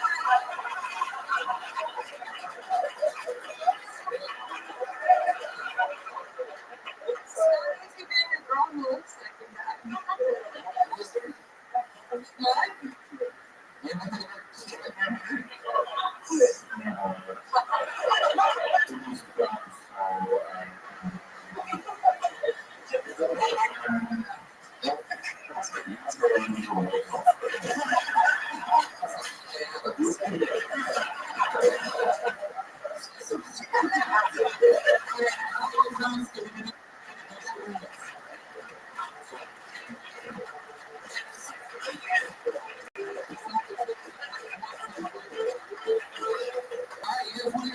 One more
or anything on that. Sure. I'm going to get Marvel's points. You sort of know that.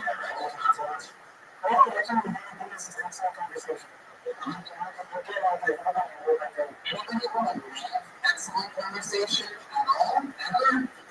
Things are for everybody. You can take one moment of things are for everybody.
They just like stumbled in it.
This is Rabbi. Come on out and get famous on the Sunday room. Just 10 minutes left.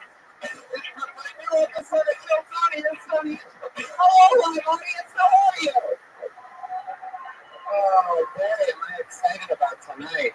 Are you guys excited about tonight? You're the #1 live podcast in the world. All right, cool. I'm excited about this. The big Ryan Band is here, ladies. Hey, everyone.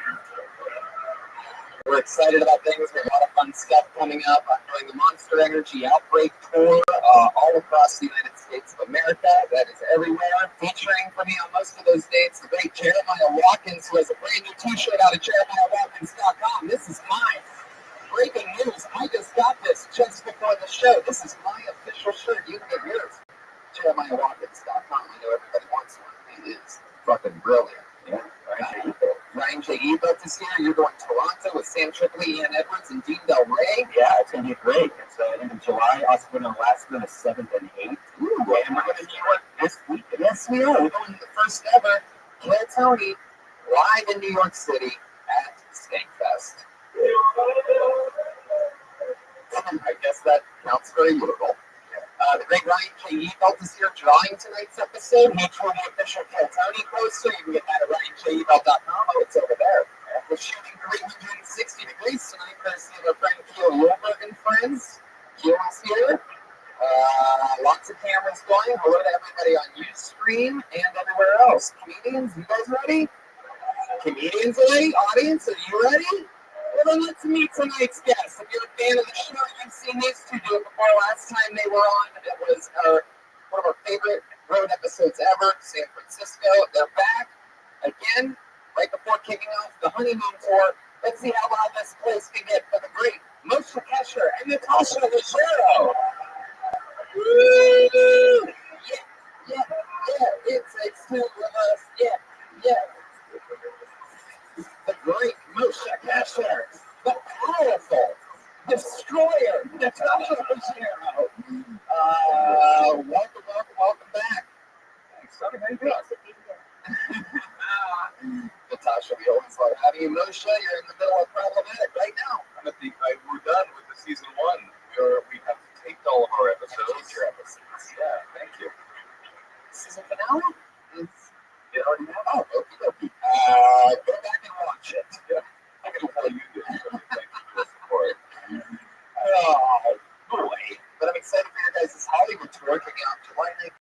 Yeah, the honeymoon tour kicks off July 19th. We said New Orleans, and we're going all over the place. Miami, Atlanta, Boston, New York, Montreal. Chicago and Milwaukee. Oh, yeah. Sweet, sweet Milwaukee.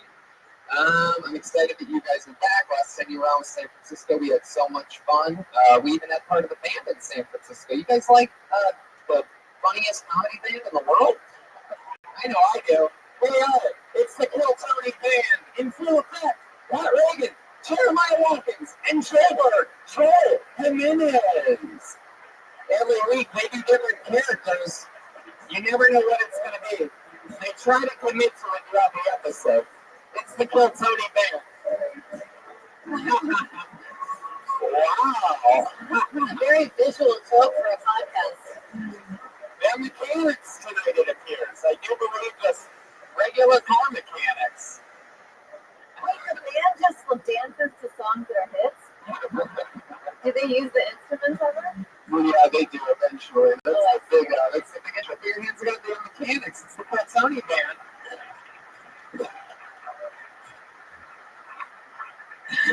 Fixing the mic stand with that wrench. It's really working.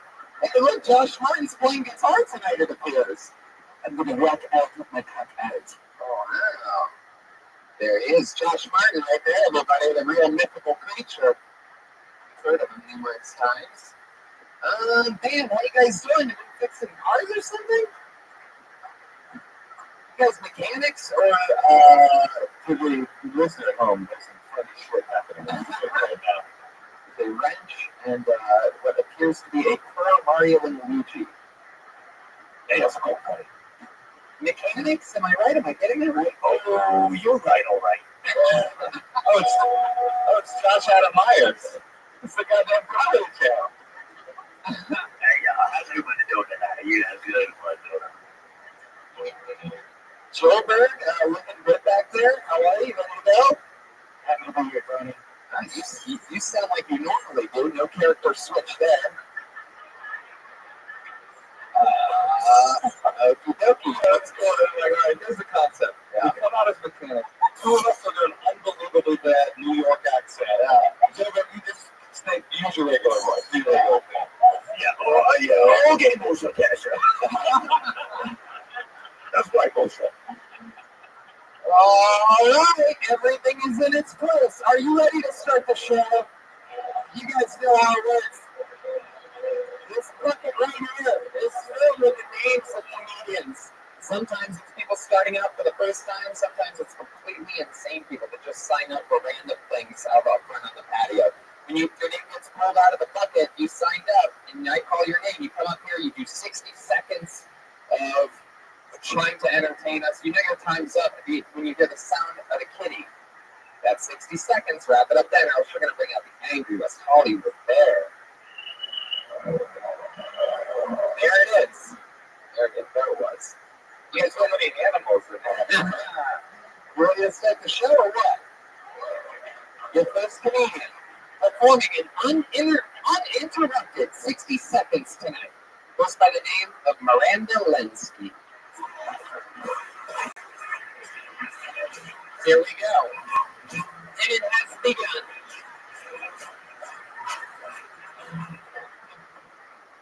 Being a theater major makes role playing in the bedroom a little more work than play, I should say. Whenever my boyfriend wants to role play, I'm like, of course, baby. Did you do your vocal warm-ups like I taught you? Let's do them now. Sally sells seashells down by the seashore. Very good.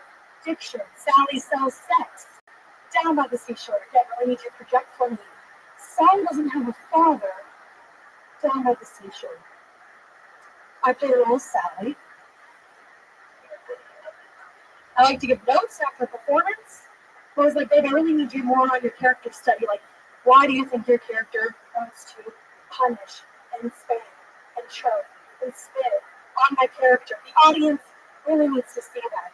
Also, you were stage left that last line. I won't repeat myself again. Remember the talking, all calls understood. Thank you. Wow. There you go. 1 minute for Miranda Linsky. You have all the punchlines of the theater major. I would say save it for the stage, boy. How long have you been doing stand-up, Miranda? About a year and a half. This music follows you around everywhere you go. Everywhere I go, and the red carpet. Thank you. All in LA? No, I just moved here from Florida. Florida. Yeah, that music doesn't play in Florida. We don't have that music. Hey, I got a question, Miranda. You drive a car? Yes. Can I look under the hood? Yes. It's no further question. This show has become something different in the last hour. No, it's not. It's ridiculous how that's weird. I would like to say that I thought Miranda had very good presence, and also she seems very confident, and I saw her really making an effort to connect with the crowd. I would like to say I did enjoy your set. Yeah, I don't know. It's just a he said, she said. It's a classic. No, I'm just kidding. It was the time for me to say that. I genuinely didn't. But also, no, I did. You just moved here from Florida. How long have you been here? 3 months. 3 months. You live by yourself? No, I live with. I've been on the show one time, so I feel like I'm repeating a lot. It's okay. No other members. Yeah, no other members. My parents listen. Yeah, I live with 4 other boys. We all moved out here from Florida, went to college together. We do sketch, improv, and stand-up. I would try to have the subject matter go beyond that though, sketch and theater, right? Yeah, what do you do for a living? Right now, I'm serving. Working at a restaurant. Where are you serving at? Central Grill. Oh, I love Central Grill. No, I knew. I used to fuck with Eastern and Western Grill, but now I'm right down the middle. I like that. Where is Central Grill? It's in Glendale. It's right between the hood and the axle of the car. Right down, that's where the Central Grill is. This is why Jeremiah Watkins is Jeremiah Watkins. Somehow is able to make a genuine mechanics joke. You're fucking freaky, dude. Central Grill. I actually liked the first joke. I thought the first joke was good. Where you said where it was, I played a role of what was it? Yeah, I mean that was technically a funny joke. Technically, thank you. I'll take it. It's a It technical. was, I thought maybe the father thing, there was. I wanted to should have done it, like raped by her father. Were you raped by your father? You from Florida? I'll take that as a yes. So. What's it like living with 4 guys? Now you've been in it for 3 months. They're all from Florida too. You're living with 4 male Floridians. What's the deal with that? What's the face to eating ratio? I'm gonna say a lot of sex. No, it's awesome. They're some of my best friends. We all met in college. We all made this plan years ago to move out here And become stand-up comedians? I'm actually, I think out of all of them, I'm the one who that's probably more my priority. The sketch and improv and yeah, just like they collaborate and think together. The orgies. Stand-up's not that collaborative though. Are you ready to? Well, that's actually something that I like about it is that you don't have to count on other people, and it's kind of like if you just want to go do stand-up, you can just go do stand-up. But like you can do it anytime of the night. I think you really could use the help of your friends. It's But it's good that you're doing that, and you get up a lot. You taking it seriously. Yeah, I'm trying to. It's hard figuring out. It's like a lot of trial and error figuring out what mics are like going to be worth it, the track and. Is there something that surprises you about LA? You've been here for 3 months. You're a newbie, but you're right there. You've been here long enough to where you sort of absorbed it a little bit. Is there something that surprises you? Is it different than you thought it would be? Yeah. What way? I don't. I feel like it's not the mics, the talent here. I thought I was going to be like, well. There's a lot of this garbage comedians. Primarily garbage. I love it. You're already waiting on other comedians, and you just did a punchline was 60 seconds. So, really, there's so much on this group of stuff. But you don't know what comedy's like in Florida. Maybe that's what comedy is. Like I come to LA, it's like all these setup, punchline. I'm like, I'm here for comedy.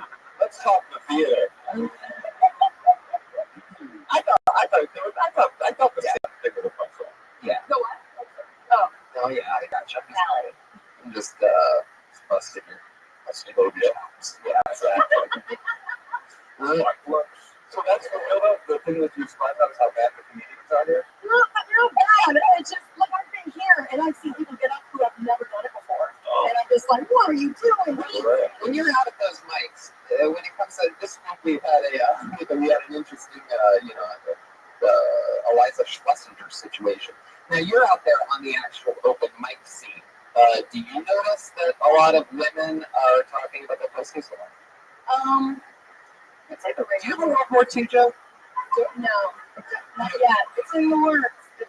No, I think the ratio is about the same for men who talk about their dicks. See, the thing about me is I talk about my dick and other women's pussies. That's the thing that I do. Do you have a pussy joke?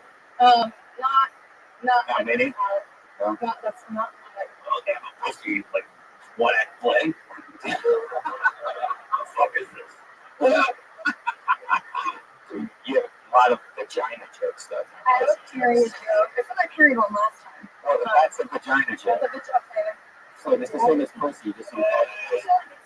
Mine It's is just tasteful. It's a period piece. Yes. Thank you. Well, Miranda, you did 60 seconds, and we talked to you about that, and that's how the show goes. Anything else? Can I? Oh, me, can I? Whoa, what is it? I just want you, my boyfriend and I, who he was a Florida gospel singer, we just watched clips from your Illinois tour, and I was just telling him, like, oh, I hope I get on tonight. I can see them. Oh, I like you. Oh, that's it. Yeah, Turns out I think you're great. No, but you know about either Melissa or me when you lived in Florida? Yes, yeah. My boyfriend read your book, and then I borrowed it, but I haven't read it yet. That's cool. Last part. I mean, you're not putting down to read it at those open mics or getting bored by the other comedians. The back, I just started to time. Well, there she goes, Miranda Linsky, everybody. She's on Twitter at Miranda Linsky, Lensky. And that is how it motherfucking I goes. can't believe Jeremiah can play stats with him. He's really talented. Jeremiah, are you surprised that Natasha's surprised? Not at all. I pulled another name out of the book. It's been a long time since we've had this guy on this stage. Put your hands together for Brett Banta. Tony, he had to go.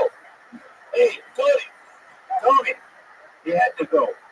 He apologized before the show to me. I did not deliver the message. Now I'm the bad guy. I wasted everybody's time. Okay, I apologize. I might have. I like that he delivered that in character. That was cool. And you're really throwing a wrench into our show, Jeremiah. I pulled yet another name out of the bucket. Put your hands together for Johnny C. From deep in the back.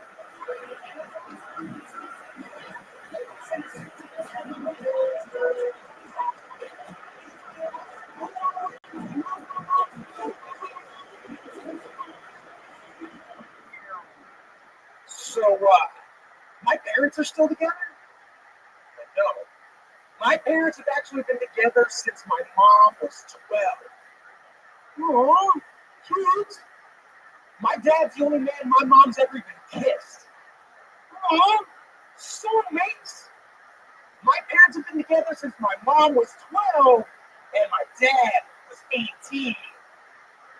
Aw, molester. My dad's been child molesting my mom for 47 years. It's the longest case in history. Continues to this day with no investigation. My mom was 15 when she got pregnant with me.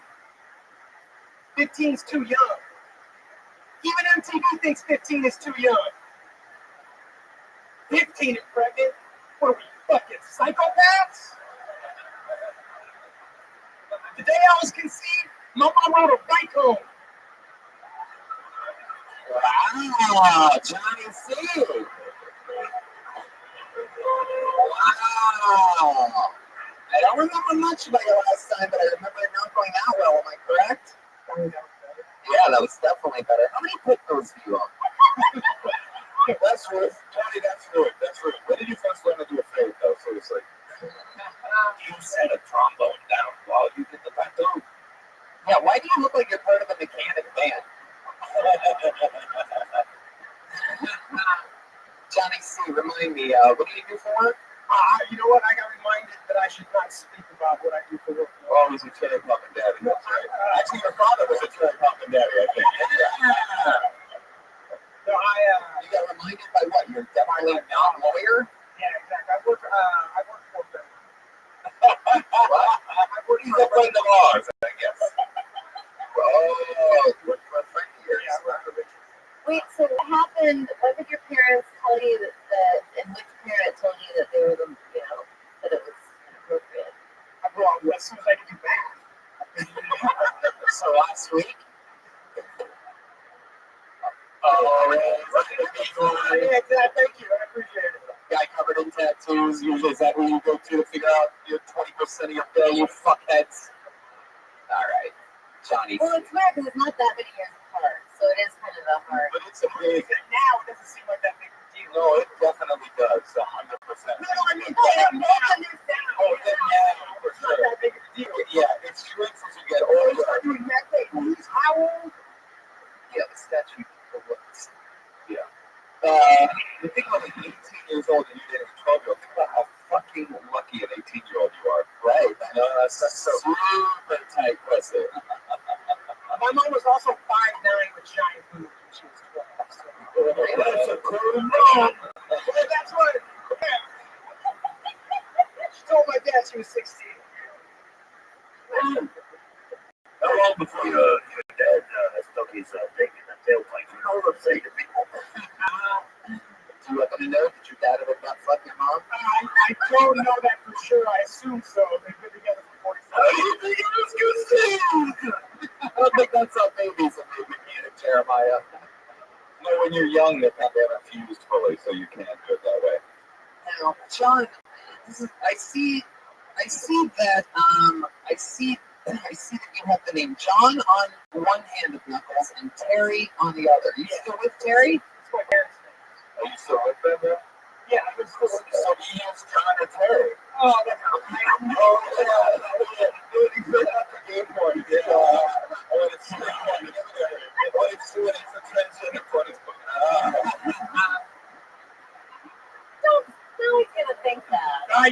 that buzz never crossed my mind. I said, Jesus Christ. Terry likes to go in the butt once in a while, right? Sure. You have a tattoo on the fucking palm of your hand. What is that? That's Why? Hurt the that's it's not even. There's not even a comparison. Why did you do that? That was cool as fuck. Yeah, that's cool. Also, you can give somebody a high five and give them a tattoo. Ah, I didn't know that's how it worked.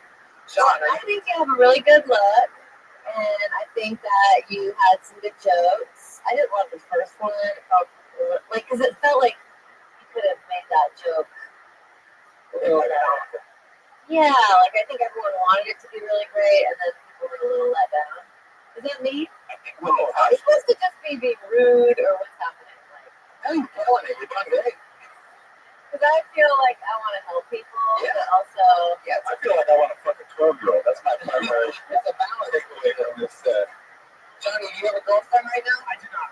Well, why is that? What happened? They don't make them young as they used to. I moved. I'm from here, and I moved for 3 years. To where? I'm from Minnesota. Well, they don't have girlfriends. No, right then I came back. So, How long have you been back? just over 2 years. Been on any dates lately or anything? You know what? No. Why? I don't know. That's a good question. I don't know. Last date you went on? Last date I went on. This girl, and she hypnotized me. It was a girl that I met that I knew was trouble, and I said I want nothing to do with her. Where'd you meet her at? At work. She was just hot as fucking covered in tattoos and just. You're in the chicks that are coming. No, I hate them. I hate girls with tattoos. I hate how many years have you been in AA? none. I'm not there yet. So you saw this chick covered in tattoos, and you're like, I don't want to fuck her. No way, please. So then what happened? We worked together. Eventually, she was woman. And with that job you want to tell us about? No, before that, What was that job? I worked at Stop fixing my stuff. And there's nothing left to fix. I don't know what you do. Calm down. No, it's okay. Jeremiah's got the now it's good. So what happened? I was working at a dispensary. It's just hanging out on today. That was like the least surprising plot twist Right. ever. I went to the tattoo shop before that. So I was full of surprises. He's good because he likes to make fun of himself. Yeah. And that's a good quality in a comedian. Yeah, totally. It's also kind of cool that your dad, like, he found a way to fuck a 12-year-old in the only socially acceptable way that there is. Like, now they're married for 50 years. He's like a good guy, you know, in a weird way, but he was once a really, really, really bad guy. The ends do not justify the means. You're the ends. I told I said, you guys. Jeremiah, do you have that Woody Allen wrench? Also, how long is your drive from Long Beach? Johnny, what do you I'm from Hawthorne, thank you very much. Close enough. All right. what do you do for fun when you're not doing stuff and you're not at work? What's like a hobby of yours? Besides getting married, wrestling. And wrestling? Wrestling, yeah. I gotta say that under your breath. I don't really have any hobbies except wrestling in the woods. I'm a regular old guy. My mom was 12 when she got pregnant with me. I wrestled bears in the woods while getting tattooed and fucking the mafia. You're the most interesting dude here. What kind of wrestling? Like pretty incredible. All of city style. Pro wrestling. Yeah. Who's your favorite pro wrestler? Really? Yeah. It's hard to be Kevin Owens. Alright. Kevin himself last night. Yes, it did. Have money in the bank. I watch pro wrestling as well. Anything else, Johnny? Anything else you want to say? There he goes. Are you getting up a lot though? Trying, like it's. You gotta try harder. No, for sure, I'm getting up. Yeah, you gotta go like 5 times a week. No, I aim for 10. Gee. Oh, never mind. You went for 10 a week? Yeah, I tried this Jesus. Right. You're doing it. There you go. How old are you, Johnny? I'm 42. Oh, perfect time to start. There you go. You're in the pocket, baby. You have the whole world in the palm of your hands. Tattoo, literally. There he goes, Johnny C. Everybody, he's on Twitter. That Turbo Johnny. That dude Johnny C. That dude Johnny C. Johnny. The letter C. Fuck yeah. Hey, stop seating people over there. Josh should have told you not to seat people over there. And if any of those people that are hidden behind the band want to go back to the middle of the show where you can actually see the show, that's you're totally allowed to do that. If you're stuck behind the band, or if you like it, you can stay. But if you want, you can move over there. Stop seating people over there. Use common sense, door guy. Guys ready to keep the show going? Sometimes you gotta do it all. Bring some eventually. My hands go for Eric and Mike. Woo! Here he comes. That's not him. Tony, I apologize. He came up to me before the beginning of the show. And he told me he wasn't going to be now on the big one. Oh, I thought you said the door guy came up to you. He's like, should I see him over there? That's all. He's really not here? He's really not here. No. Blacklisted. Eric Mack not here, right? I probably know the name of the like a parent's name, Uncle Ron. Is Uncle Ron here? Wow, a lot of sign up no shows. This is exciting. Oh, here comes Uncle Ron. Come on up.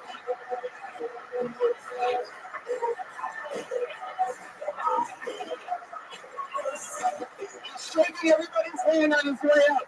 The best thing that's ever happened on this show. He's high-fiving the other comedians that didn't let him go on. He's wearing 2 dress shirts, 2 collared dress shirts. He's literally...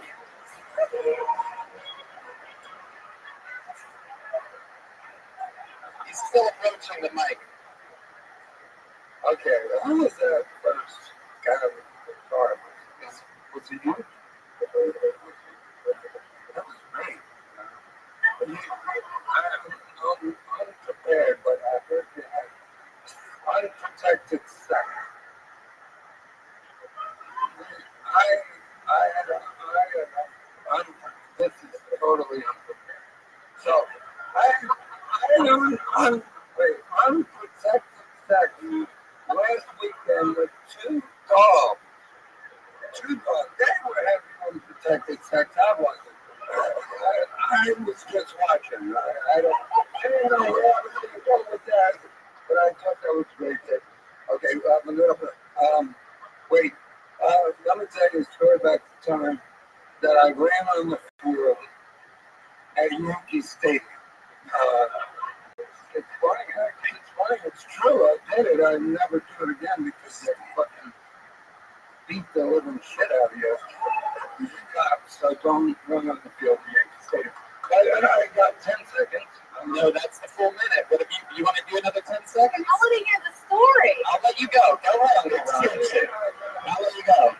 Extension granted. Go ahead, Uncle Ron. You have 10 seconds left. 10. Okay.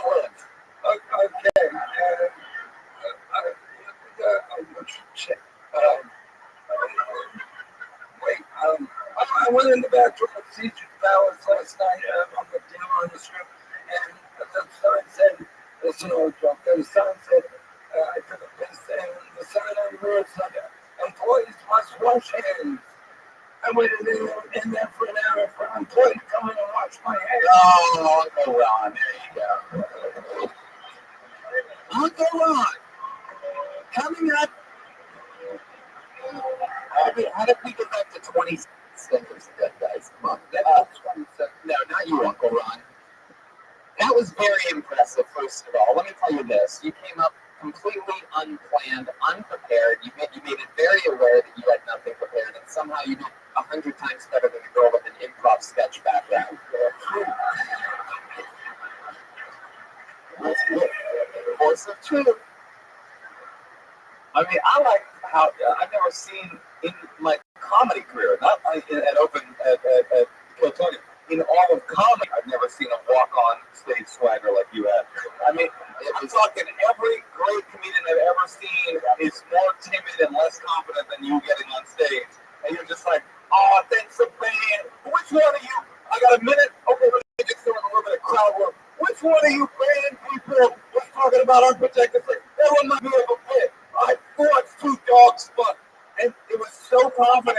And then when you said you were unprepared, I was like, that's what you should do. You focus everything on your walk-up. Fuck your act. Yeah, right. There's no act. The momentum begins on the walk-up. And you built a wave and you rode it the entire way through. I just wish that was a late night set, like Johnny Cook's.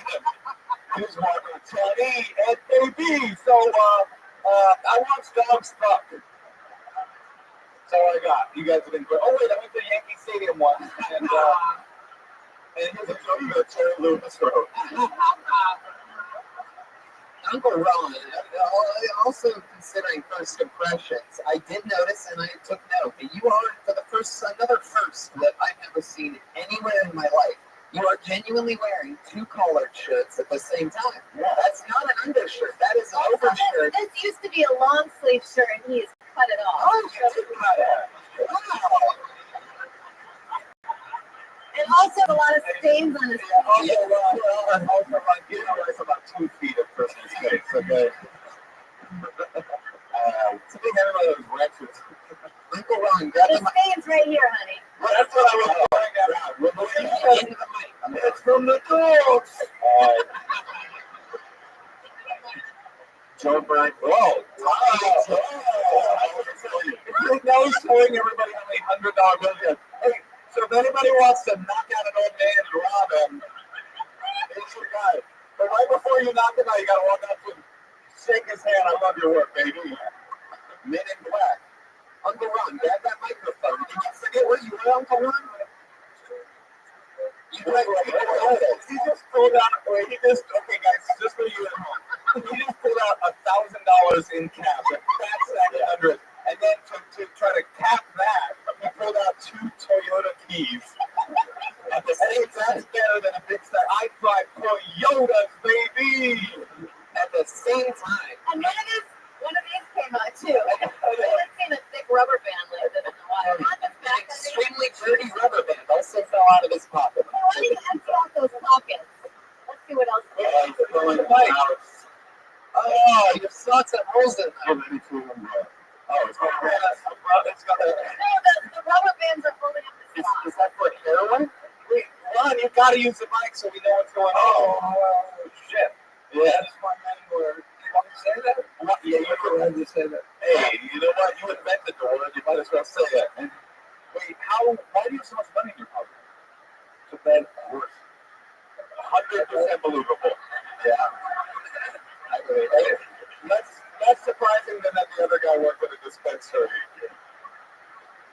Are you sure you want to spend all that money on horses? Don't go to the betting place. Feed the horse. When we bet on the horse, somebody's got to feed him. Hey, lose a lot of money. On that horse. And then we feed the horse. Who's going to feed the horse? He's trying to get enough money to buy another Toyota. Children, just for all the podcast listeners, this guy's so weird. Mystery Dad just walked out. I swear to God. Oh my God, he really did. He was over there. I saw him earlier. Oh, Uncle Ron's on my side. Thank you. These fucking door guys have no common sense, and you're wearing 2 dress shirts at once. That's how stupid you guys are. This fucking guy's got nut stains on his pants. He's got 2 Toyotas. I think, what the fuck are these two guys thinking? Yeah, he like brushes the cardboard box off of him in Skid Row downtown, and he's like, I could do a better job than that door guy. Wait, Ron, Uncle Ron, have you done comedy before? You've done it on the show before, if I'm not mistaken, right? I was on here like 3 months ago. You live in Vegas, right? You live in Vegas, right? Yeah. Oh, you should not be in Vegas. Oh, you're a dealer. You're currently doing a con? Really? On the strip. So did they let you live in the van in the parking lot there, or do you have to park it outside? Yeah, the van, yeah. I don't believe you. On the strip. On the strip. Which casinos? Harrison Valleys. I know what $100. Harrison Valleys? Harris and Valleys. If you want to come. Oh, you work at I'll the let you know. Everybody come. No, I can see why they would hire you. Well, this guy's got a face that both of his sleeves. I mean, this guy. He doesn't even drive. Let him go. Come on. Uncle Ron, you are an incredible character. What do you think the weirdest thing about you is? What's the weirdest thing that you do? Like a thing that you're like, man, nobody ever found out about this. I fucked the last comedian's mom when she was 11. I do a little bit of cooking. Oh.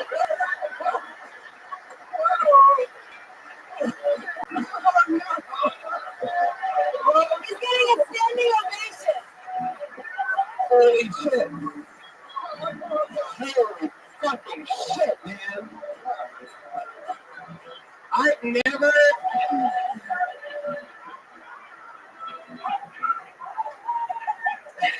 I really wants to do it with you. I've never done cocaine once in my life, but I feel like I would try it with you, Uncle Ron. It sounds safe. I feel like nothing can go wrong. You have a lot of Toyota keys to do it off of, too. And he knows the original recipe. It's fucking good. So it's not coke. It's not coke. It's just all his friends that have been cremated. Super. Listen to that. Wow. Powerful. Oh, Joburg's music. It goes along with it. Talk to these 2 guys. Oh, you want to try to roast me a little bit? I told you the last time you were on. We watched you last night. The dogs. Okay. I remember that joke. You were on about, 6 months ago or something. Yeah, San Francisco. You actually have a very good... 9 months ago, you had a baby, right? She had a baby? No, but that is the gestation period for a baby. So we're in the You are right. You're at about, people around this, you're at about what, 8 right now? That's where all the cocaine is. He's got a coke belly. No, you can joke about it, but this is not bad. It's an operation I had. I was dying. Oh, Ron, why do you do this to us? We're having so much fun. Why do you look exactly like notebooks from Spaceballs? What was the operation? Yeah. Next Tommy Lee Jones, man, from Men in Black. Yeah. How about What was the operation? Stop. Uncle Ron, what was the operation? It was a ruptured appendix and open heart surgery At the same time? same time. 5 That's good for that. Yeah, thanks for that. So you're lucky to be alive. It's a miracle of science. I thank all the EMTs, all the nurses, all the. I'm trying to get a sponge bath. Oh, that's what we thought the hands he was shaking on us way up. We thought they were all doctors and nurses would save his life. Oh, it's a miracle. I mean, Well, I'll tell you this, Uncle Ron. all the intestines are put back together. You think they did? They took all of the intestines out and put them back Well, together? only half of them back. Wow, very good. Your appendix really exploded. You know, it exploded. Yeah. It was like the doctor told my girlfriend, you know, the dog, he told my girlfriend, 20 more minutes, I would have been dead. Wow, that's about how long it took you to get on stage. So, I mean, this thing. Uncle Ron, what kind of dogs do you have? Well, Irish setter, if anybody knows, and I bet nobody knows, the Irish Water Spaniel, a very good rare. They have big tits.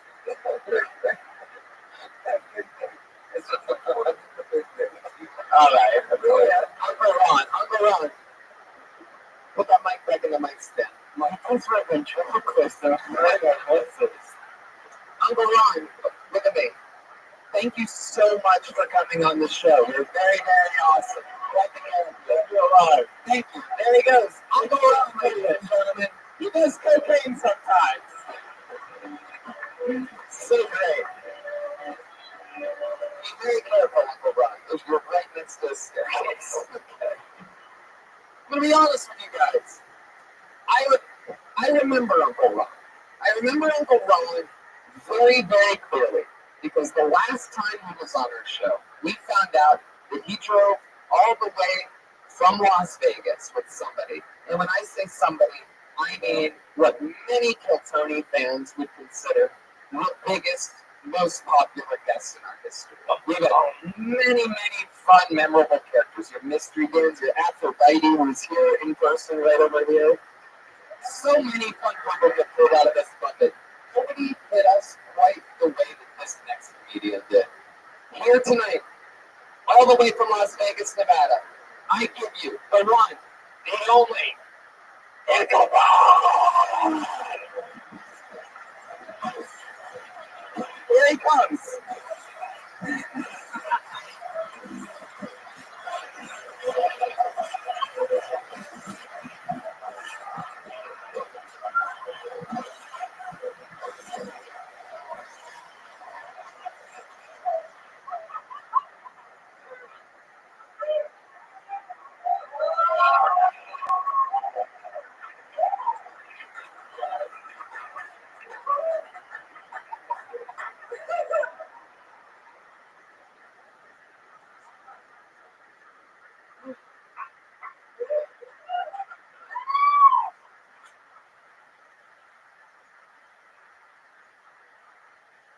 My name's Ichabod.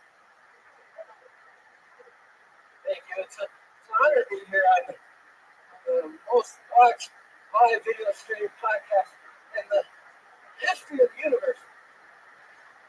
And you have real life legendary comedians giving you feedback. Like my feedback. Apparently I'm creepy. I didn't know. I had no idea. But thinking back though, I really did have a lot of awkward moments in my life. Yeah, like one time I was riding along with some friends and we got pulled over by the police. That was pretty quick. Keep going. Go ahead, Ichabod. You got pulled over by the police for what? Yeah, it was crazy. And then two cops walked up behind the car, and one cop was there. Cop watched a creepy guy. And I said, "Oh." And I looked next to the guy sitting next to me, the Chippendale dancer. I said, "Oh man, that's so unfair.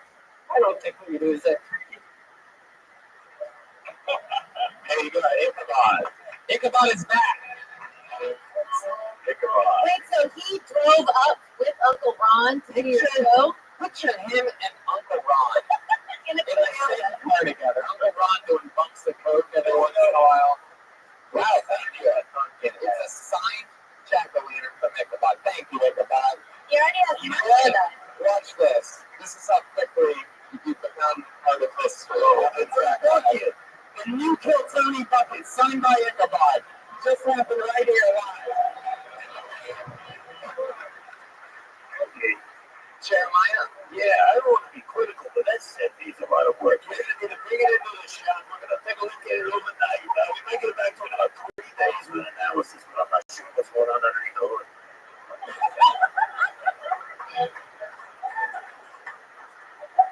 Now,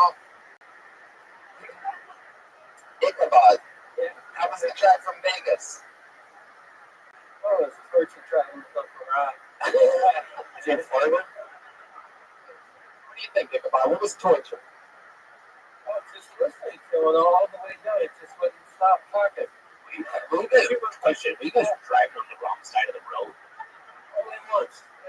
I told him not to go that way, but Ichabod, what do you do for work? Uncle Ron's a dealer at Caesar's Palace. What do you do? I take grades. So I don't know if you call it a job, but I fuck their bodies.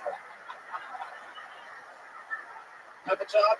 oh yeah, well, I'm on disability, but once a week I leave the house and I get a job as a DJ at this open mic comedy thing. I play the intros and outros. What does that pay a year? I get a free smoke. A lot of coke in the Ron and Ichabod diet. They pay you in Coca-Cola? Yeah. I'm genuinely excited about that. You drink a lot of soda, Ichabod? Wow. Did you drive? No, I don't try. Who drove? Rob? Yeah. Ichabod, that's a sitcom right there. He doesn't drive, he just turns into a bat and flies.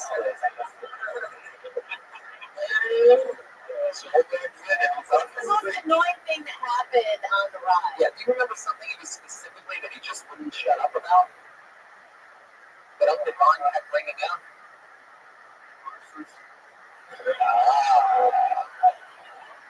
What did he say about the horses? You want 600 on that one, 300 on that one. Lady told him that this, they lost 800 on that. This was other people. Ichabod, It's like Vietnam for me. I don't get flashbacks just thinking about this. were you in Vietnam? Vietnam. You're from Australia? No, Las Vegas. Oh, you're from Las Vegas. What do you do for fun in Las Vegas? Oh my God, Philly. Other than ruin children.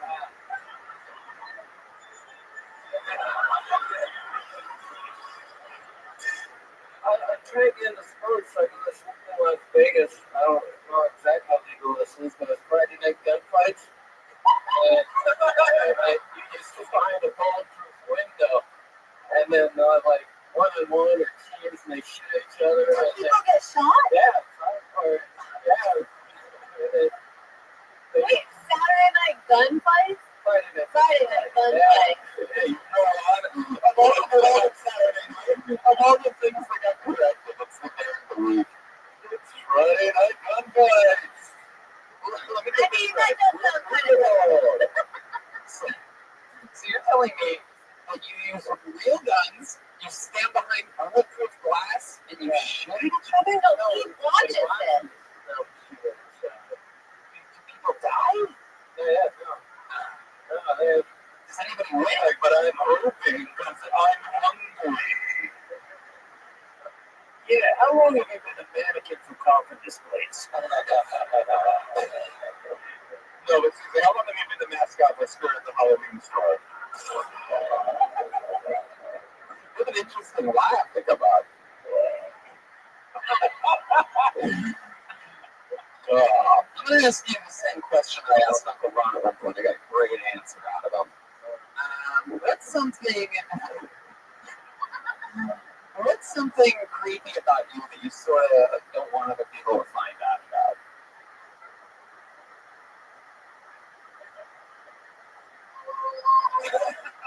You about how many images are flashing through his head right now.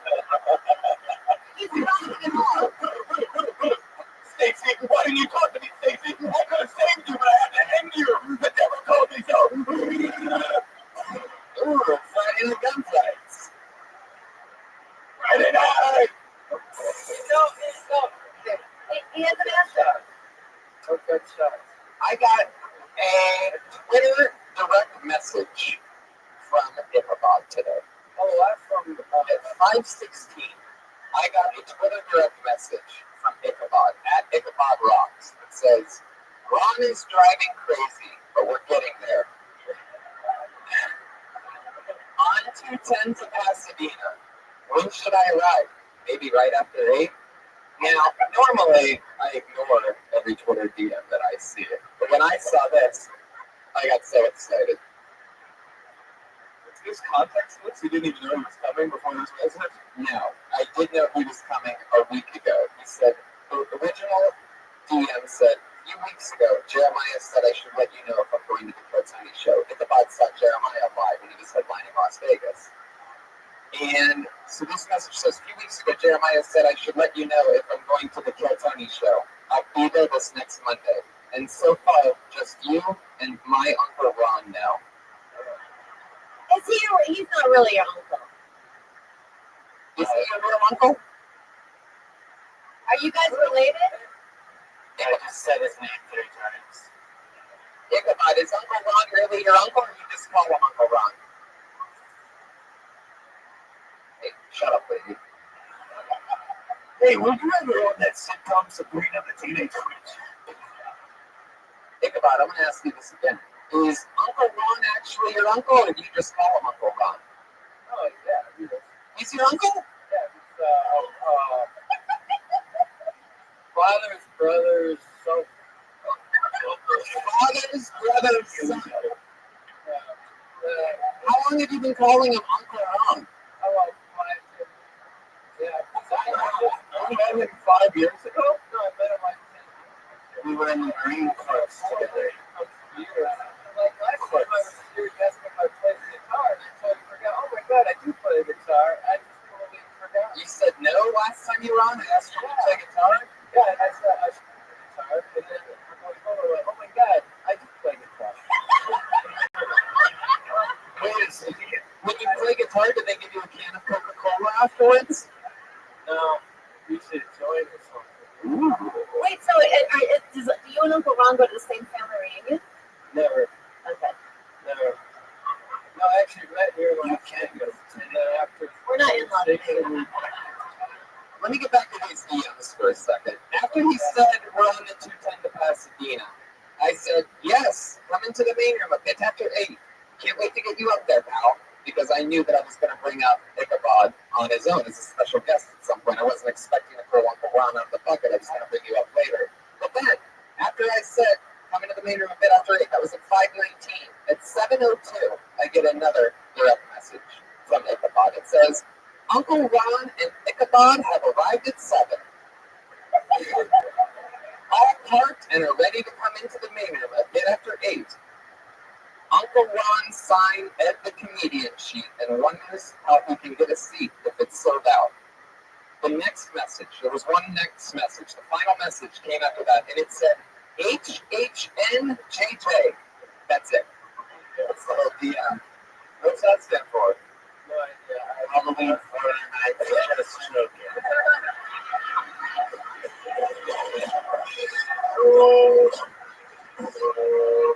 Guys.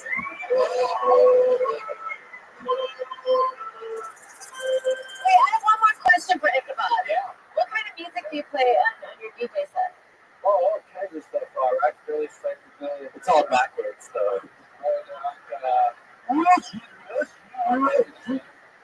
Primarily the Monster Mash, again and again and again. And then I do a long explanation of what actually did happen to the Transylvanian twist. You said rockabilly, psychobilly. Yeah, Is everything in a little annoying Billy that I had all my bits in it. It was a graveyard smash.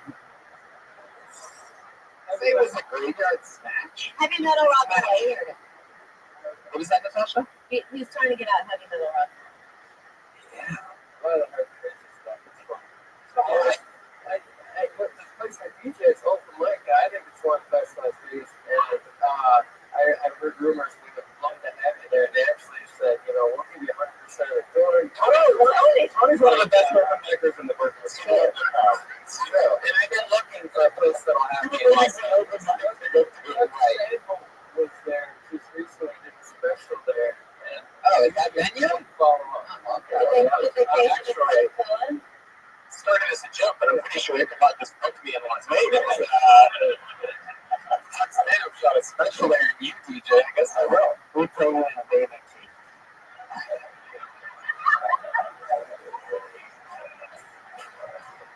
Oh, God, this is so fun.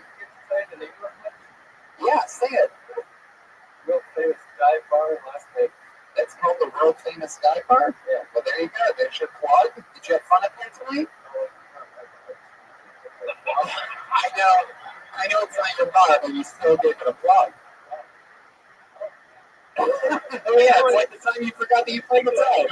It was my plug. Think about it. Is there anything else you want to say? The mic is yours. One of the greatest moments of my life. I can't take it. Wow. There you go. Ichabod, ladies and gentlemen. One of our favorite guests ever on this show. You know him. You love him. There he goes. The great Ichabod, everybody. Tony Rothschild.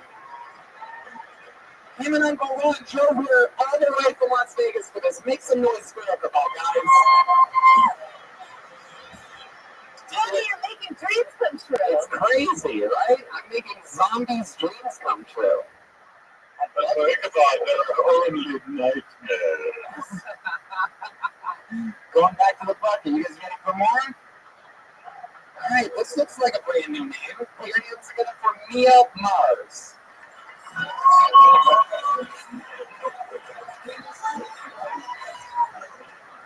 Thank you.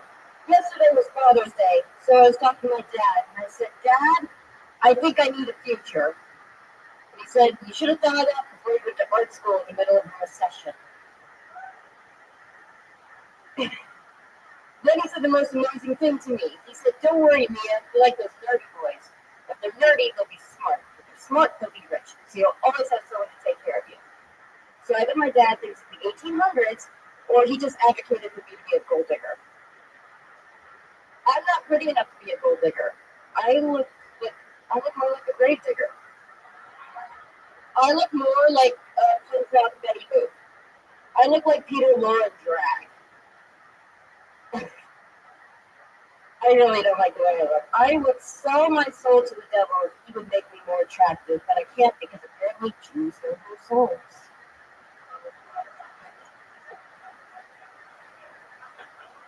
I know that's grammar.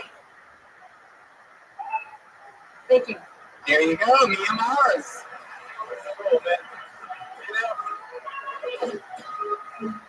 It's the joke everybody wants to make. Yes. Should we all do it at the same time? Ichabod's girlfriend? Ichabod stuff. I'm quoting it, Dad. Joel and I looked at each other with eye contact and started laughing the second she hit the stage. Motion looked at me, he's like, oh. We're like, I'm sure you'd sell your soul to the devil. We have him here.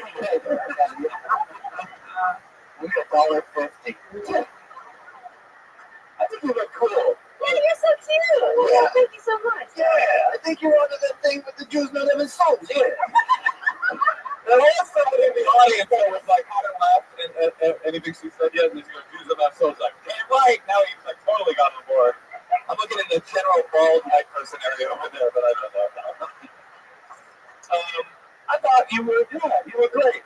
Yeah. I think the comedy was, but I thought you were great. I thought, yeah. She had that grave digger too. That was a good one. I like your big picture. Mia Mars, how long have you been doing stand-up? I was supposed to say 2 years, but What do you mean supposed to say? okay. Sit back, Tony. It's going to be a long night. Yeah. I started doing improv and I ended up being an intern at the Laugh Factory, and Jamie made me go up on stage. And I've been on and off ever since. but I really only started getting my shit together 2 years ago. Did Jamie tell you you had to stay 2 years? No, not him. Someone else did? Yes. What they say? Because it's no longer taking it seriously. It's no longer been able to like get out of bed every day and do it. Okay, let's clap for her. I guess. I don't know. I guess. What are we clapping about? I don't know. Because she got out of bed. Yes.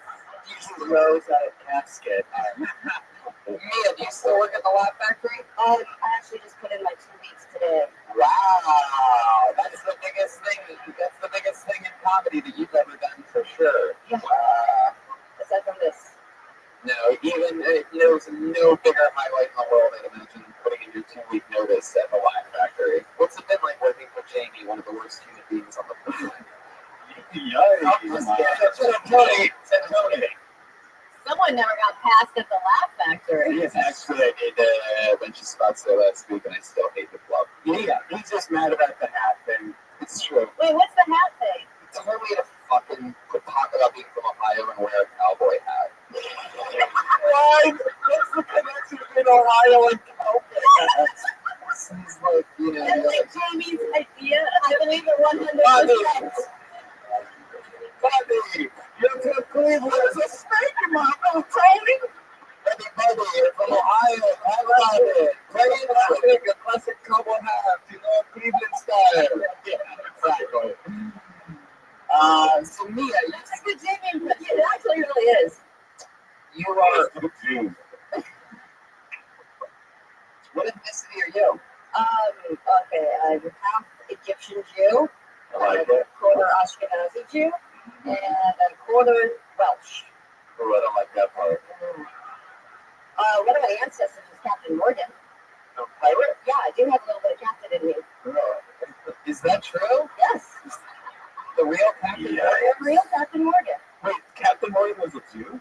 No, he's one of the Welsh website. Oh, Yeah. okay. One Captain Seymour. one could say that being related to Captain Morgan runs in your family. Oh, yeah. Once people walk the whole plane, get out of here. I barely got out of bed this morning. Mia, you have braces. How long have you had them for? Since November. You have braces? I do. Oh, Young. fuck yeah, that's fine. 26. Yeah, but you don't look it. Oh, really? You look young enough to be that dude's mom.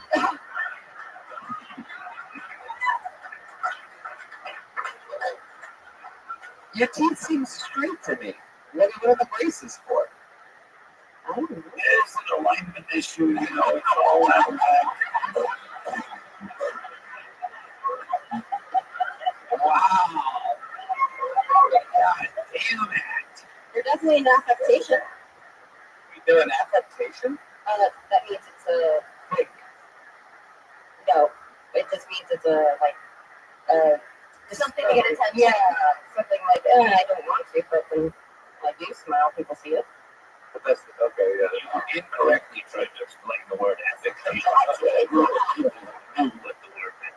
Yeah, I thought I did. Apparently, I don't. Mia, you put in your 2 weeks notice at the Laugh Factory. How are you going to survive? I play a lot of poker actually. What? I play poker. This is the most degenerate group of comedians. What the fuck? The grave robber, horse betting man, a fucking professional poker player, corpse. You do that good at poker? Huh? You're that good at poker to where you're going to do it for a living? I didn't do too well this weekend, but What do you do? The casino at Hollywood Park. Wow, you go right there, huh? Yeah, the United Nations Bingo. And do you wear that outfit? But yeah, people overestimate me. I go to my desk every day. I walk in. Underestimated. Oh yes, I can't fucking talk Well, about it. underestimating someone is an affectation. Don't worry about it. So you walk in there by yourself and like, what's the most you want in a night? I'm a Asian child. From my father, Ichabod, who had one of his men. It's 1,200. 1,200. And what happened this weekend? How much did you lose? 300. Where'd you go wrong? Was there something you did in particular? I got drunk. Oh. You have a boyfriend? gambling man? No. All your time at the poker table was Uncle Ron and your dealer. Maybe. I gotta say, she feels like a comedian to me Yeah. for some reason. Oh, well, thank you. That's exactly what Jamie Masada told her. Bobby, you feel like a comedian. Oh, wait, I can't come in. Hold on, sis. Come here.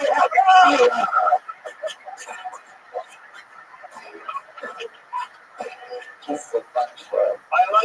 Motion. This is what I like about motion kitchen right now.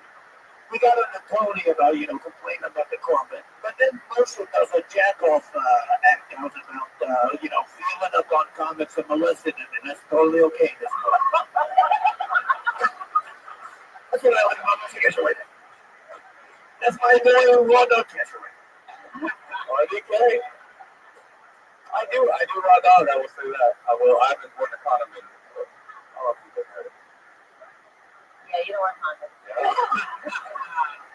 Let's just say there's a lot of horsepower. Come on. All right, Mia. Is it everything you thought it would be? More. There you go. Mia Mars, everybody. On to the next one. She's on Twitter. Mia effing Levi. By the way, I don't know if I said it, but Ichabod on Twitter is Ichabod_rocks. So, it's just for less. I mean, is that his real name? Because it could not be more perfect. Ichabod. Rocks?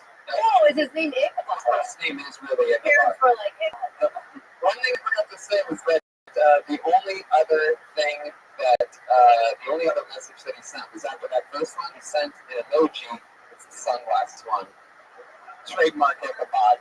And then so you realize he puts on his sunglasses right before he starts. That's simple skill. They should do a podcast on the ride home. That's a really good idea. Yeah, think about it. Ron, start a podcast. Call it Vampire Diaries. And then on Friday night shooting, whatever, that's the Vampire Weekend. On Night Fridays. Yeah, he watches people shoot. Oh, he's standing right there. Look at him.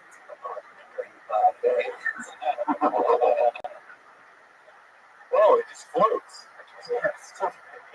Networking.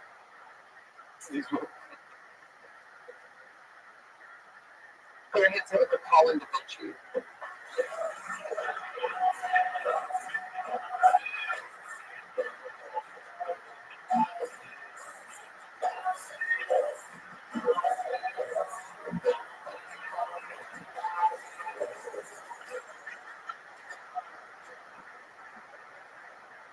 Okay. I know I have dinosaurs in extinct because they used to breathe nitric oxide as a bioburning supplement. It makes you fucking jacked at all times. So they used to eat all the trees, right? They were huge. They used to eat all the trees because all the trees release oxygen. So once the asteroid came and killed them, then all the trees overgrew and started making more oxygen. There's no more nitric oxide. Okay, do we have any expecting mothers here? Okay, so you should have your baby sleep on their stomach at all times. So like have them sleep on all fours so that they can carry out body weight for like 8 hours a night. And then your spinal is super huge and you'll be fucking jacked at all times. And that's why the Sphinx looks like it does, because that's like a person who did that. They have like super crazy, like long spine, and like they can like they're super flexible and all that shit. They're super strong. And I think the pyramids were built underwater. That's a good punchline to end on. This could not be more incongruous, like how he looks. And I had no clue what you were saying. Hold on 1 second here, just so you can throw the towel in here. Colin. Hard as stone. Colin, you have been on the show twice before. I remember this because this is the third, right? Because I remember this because every time it's all about nitric oxide for some reason. It's absolutely unforgettable. You're looking very sloppy tonight. Your shirt, both of Uncle Ron's shirts that he's wearing are better than the one that you went with. I don't know. I like a black comic that wears a twin neck to his show. I love that. It's like a pirate. Unusual trick. Oh, yeah. That's a great uncle's trick. That's another one. Do you have any history of mental illness in your family? Like with you?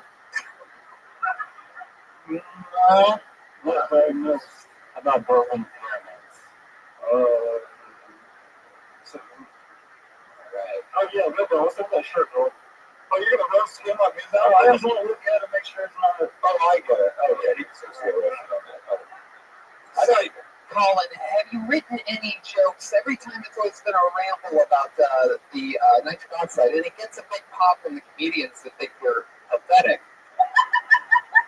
But it doesn't connect with any audience members. I feel like schizophrenic. I wasn't thinking pathetic.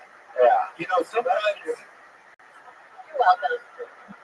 Sometimes, whenever there's too much nitrous in the system, they get too much torque on the engine, which causes more problems. All right. Who's your favorite comedian? These are just like the podcast for problems. Like stand up. Like I was in the lab for a while. Who? It was What? one of the first podcasts that I had. Yeah, This is not very well. it just doesn't like podcast, not like stand up. So maybe he's trying to do like a podcast thing with his mic. Yeah. Are you trying to get a message out when you say that stuff? Oh yeah, I'm trying to like send this out to the people so they'll like come back here and help me out to do all this crazy shit. You know what I'm saying? I don't know what you're saying, but he has a bunch of inventions that he invented. Would you like? Can you tell us any Natasha's ideas? Okay, we got the two-sided t-shirt. Oh yeah, the one I didn't say last time. A golf club that's completely straight, so it's more like a baseball bat.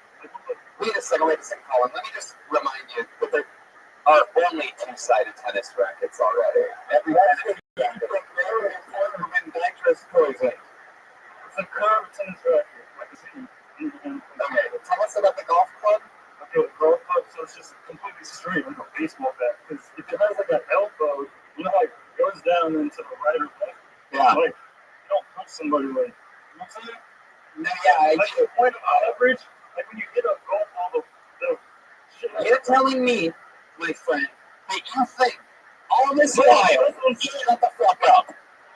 You're telling me that you truly believe that this entire time that we've had the physics of golf clubs not exactly where it could be, but you have it figured out, and it's just a fucking baseball bat. Exactly. Alright.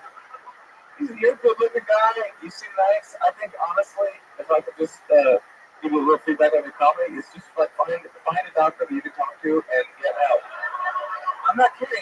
You're a good. You seem like a sweet dude, and honestly, I think if you got balanced out, you'd be really happy. Yeah, that's better. Yeah, as a mechanic. You know, last time you were on the show, what was your name? Oh, Colin Phillips. What made you change it to Da Vinci since? Oh, already Shakir called me Colin Phillips in the last episode over. I see you were wearing that shirt on the last episode as well. You dropped some names too. Well, all right, Colin. You've got really good bucket luck, and you got up again to talk about nitrous oxide. There he goes, Colin Da Vinci. Fox Bunch on Twitter. Is this one of the later episodes? She just really threw a towel at me. Oh, it did? How fucking dare you? Wow. It's like a t-shirt you can wear next week. All right, cool. Is it pro-nitrous oxide, anti-nitrous oxide? What was the thing about the vape? I think it had to do with not nitrous, but some other word, nitrate. Everything. I can't really get a grasp of it. Didn't he say last week he didn't even take nitrous? As a mechanic, my diagnosis is he's got a screw loose. Ichabod left his tablet on the stage. Oh no.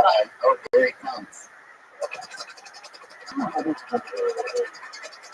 Yeah, and there's an external drive attached. Wow, Ichabod. That's a super slip. There he goes again, living his dreams. Ichabod, everybody. Why don't we bring up our regular and then go back to the bucket again afterwards? a regular on the show. She's the only person that doesn't get pulled out of the bucket. She writes and performs a brand new 60 seconds every single week. It's one of the toughest jobs in all of comedy. She does it in front of our millions of listeners. And everyone's going to go, here she is again. The great Allie McCoskey.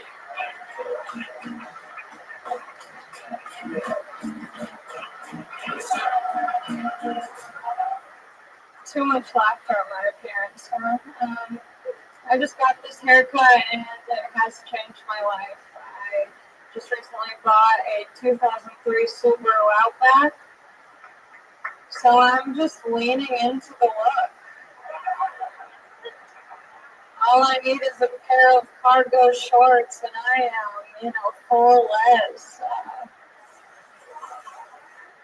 I used to be, pretty hot. My dad still thinks I'm like the young girl with like long hair. He introduces me and my sisters to his friends like a pin. He lines us up and is like, this is Brittany, she's the oldest. This is Courtney, she's the middle and she has fake blonde hair. This is Allie, she's a comedian, don't worry about her. My mom does the same thing. My mom lures us out. She'll show all of her friends pictures of my sisters and I to all of her friends who are just the employees at Verizon. Boom. Another new minute from Allie McCoskey.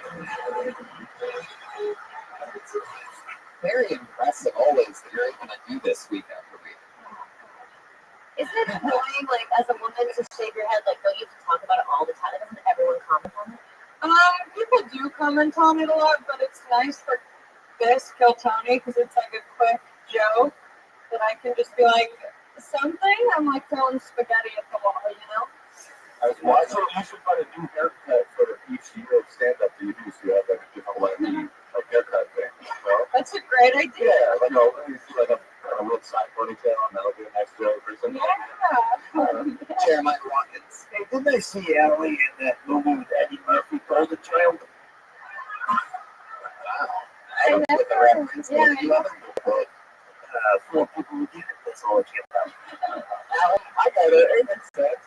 Sure, Jimenez. I was if you really need to look how many pairs of Birkenstocks do you have? I was just looking through my joke book to find something, and I wrote down a note that said, I think if I get Birkenstocks, it will change my life.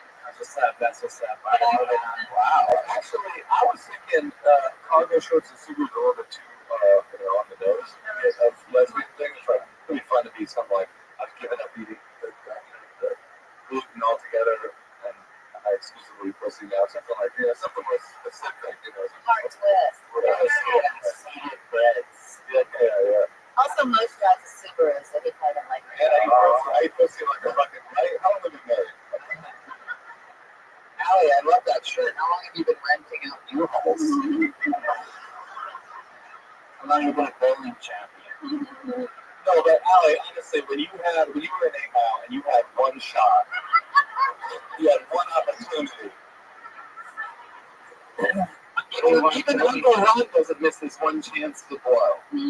It's a cocaine joke. That's funny though. It's unbelievable what you're doing. I just saw a great write-up of you in the interrobang.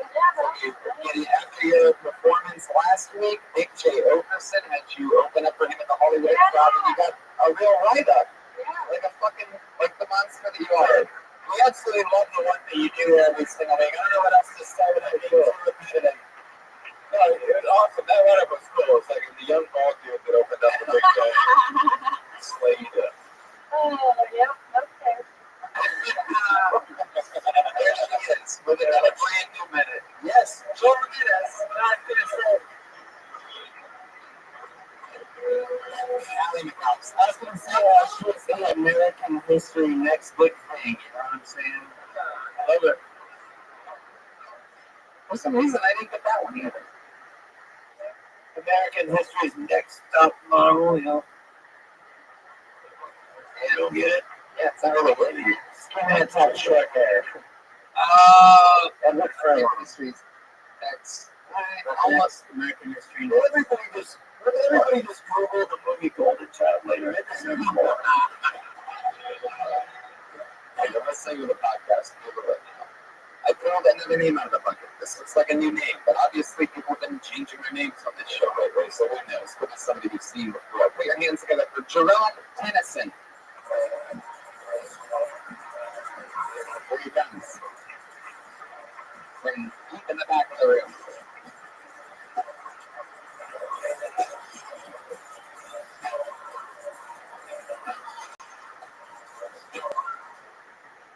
What's going on, y'all? I'm a high school dance teacher, so I'm enjoying my summer right now. I really have like these drugs, different dogs that come on campus. And when they come on campus, like sometimes they can come into the classroom. And when they do, everybody has to leave the classroom, right? Some dogs came in my classroom, so we all leave, students, teacher. And they leave backpacks and everything in there. Well, one of the dogs found weed in one of the students' backpacks, right? And so as I get attached to some of my students, right? So I felt really bad because I was the one that put the weed in his backpack. And I think like the hardest part about that was like when the principal told me he was trying to act like, what? Johnson, you have weed in this backpack? That's it. Oh, more. Jerome Tennyson. That was the best joke tonight. That was definitely the best joke tonight, I think. I mean, yeah, I agree. it was good. I think he is one of the top people. Brian, thank you for that again for no reason. Yeah, Tom, I think you are one of the top rising future comedians that looks exactly like Future. Who was those? It's a charming. How long have you been teaching high school math? This is my first year. You smell like pot. I smell like pot. And I smoke pot continuously. I have pot almost in every pocket of mine. I'm a big pot He has smoker. like cologne on or something. Really? Oh, is it you? Jesus. Right now. You wear meat oil? That's impressive. Jerome, how long have you been teaching high school? He's totally smokes pot. I ain't totally alone. I just finished my first school year. Your first school year. Wow. What did you learn? We do a lot. Yeah, I learned so much material. Sure. Oh, thanks. It looks like I just gave you a perfect lead in there. It's just material. Like, I remember, like, gotta go right to it. I remember, I'm just making this up right now. Dude, Uncle Ron. It's a classic Uncle Ron.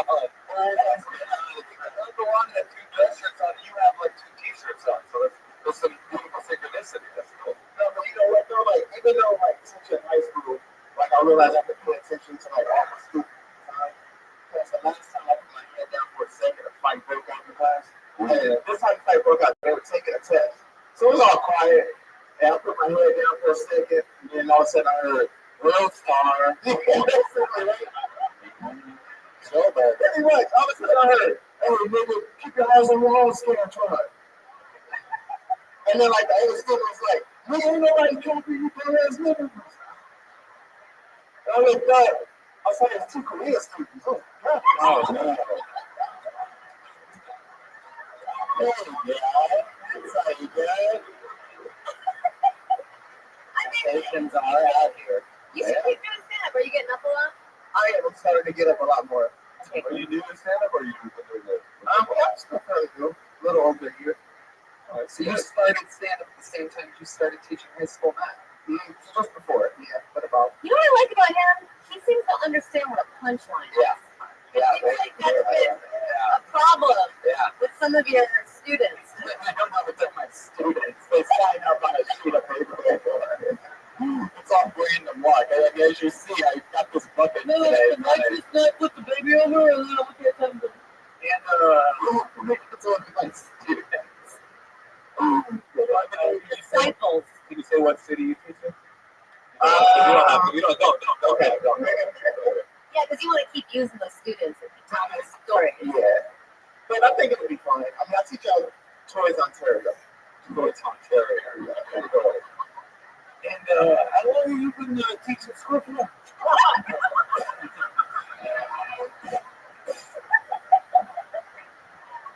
You have a girlfriend, Cheryl? Yeah. Of course he has a girlfriend. So cute.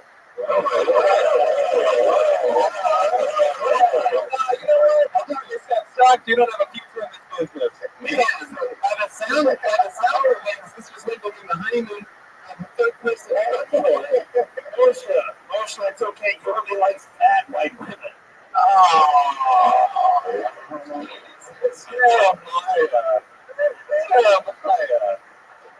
you are a typical racist mechanic. Very quick though. You know, his Twitter is @TagRuby. All right, now worth it. I like how it's still the Joe Borg chant. Either way, it's a foghorn or a chant. Listen to it. I think the foghorn means it didn't go well. That's if it goes really good. That's if it doesn't go good. Leave a little system for it. You're funny. Yeah. Oh, thank you. Yeah, you're good. Yeah, you're good. Where you from, Kenny? I'm from out here. LA. LA all the way, huh? Yeah. Down a little just outside of LA. What do you do for fun? Any hobbies or anything like that? Again, I like to ride dirt bikes. Go for a ride. Wow. How many CCs on the dirt bike? I still don't even have my dirt bike now. I just got rid of it a couple of months ago. Just hang out at speed center. You just hang out Oh, at speed center. You know what? Forget it. I'm gonna shut up. No, I have my own go kart. I have a go kart. I have my own go kart. Did you build it? No, I didn't. I bought it. That's great. You have a go kart? What do you do with that? So I just go like we goes. Yeah, we just go ride in the dirt. We're like, so like if you go towards like Is that what they mean in rap songs when they say ride dirty? but sometimes No. Sometimes they crash and it causes a lot of T-pain. Sometimes You like put the go-kart in like a truck and go 30 yeah, I don't have the truck, but that's how I get it. Yeah. does it ever get stuck in the mud and you have to use 2 chains to pull it out? It's on the road. Like that, we got 2 main future, 2 chains. I'm used to it because like, Hey, guys, let's bring the tension down. It's one love, one heart. Let's get together and feel all right. I agree with Mother. No step. You just asking us to give me some room? It's a Busta Rhymes joke. All right, cool. Joel, is your girlfriend white? No, she's black. How long you been with her? We've been together now like 5 years. Wow. Is the follow-up question going to be the same if she was white? Yes, yes, it was. Yeah. Where'd you guys meet? Where'd you go to college? UC Riverside. And you studied. Yeah. So my degree's at It's so weird when you Well, anyway, let's talk about hip hop some more, man. That's why I feel like I connect with you. Most black people I know that don't even say the word math properly. They call it math. M-A-F. I'm from an all-black neighborhood. That's interesting. Some of the greatest mathematicians are black. Did you know that, Tony? Is that true? Yeah, all the people start with 1, 2, 3 into the foe. He's not. He's good. He has another thing. He's back all the way. Who are the great black mathematicians? Well, one of them is the calculus boy, and I can't really pronounce his last name correctly, but it's like Michael Conolius or something like that. There's other great black magicians. Mathematicians. We all remember Fat Albert Einstein. I can't think of any other ones. You like fun. Just don't go to ask me to tap that. You like being a teacher? I do. Actually, I love it. Yeah, I do. I love it. You did what grade? High school. So like most of my students right now this past year, I was my class was AP Calc, so most of my students. Well, you're like a brilliant. You're teaching AP calculus on your first year. Mm-hmm. Oh, you're too smart for this. Go do coke for 45 years and come back. What's up with that? There you go. Stream Tennyson, everybody. It's Kill Tony Gabriel. He's on Twitter. Is that Oklahoma? Is that Oklahoma on Twitter? All one word. That's an interesting Twitter handle. There's a future in comedy. It's true. Absolutely true. That's another future joke. Yeah, something just doesn't feel right. Should we go to the bucket one last time, guys? All right, let's do it. One last one. I lost my grip. Okay? Put your hands up for Justin Merchant. Here he comes.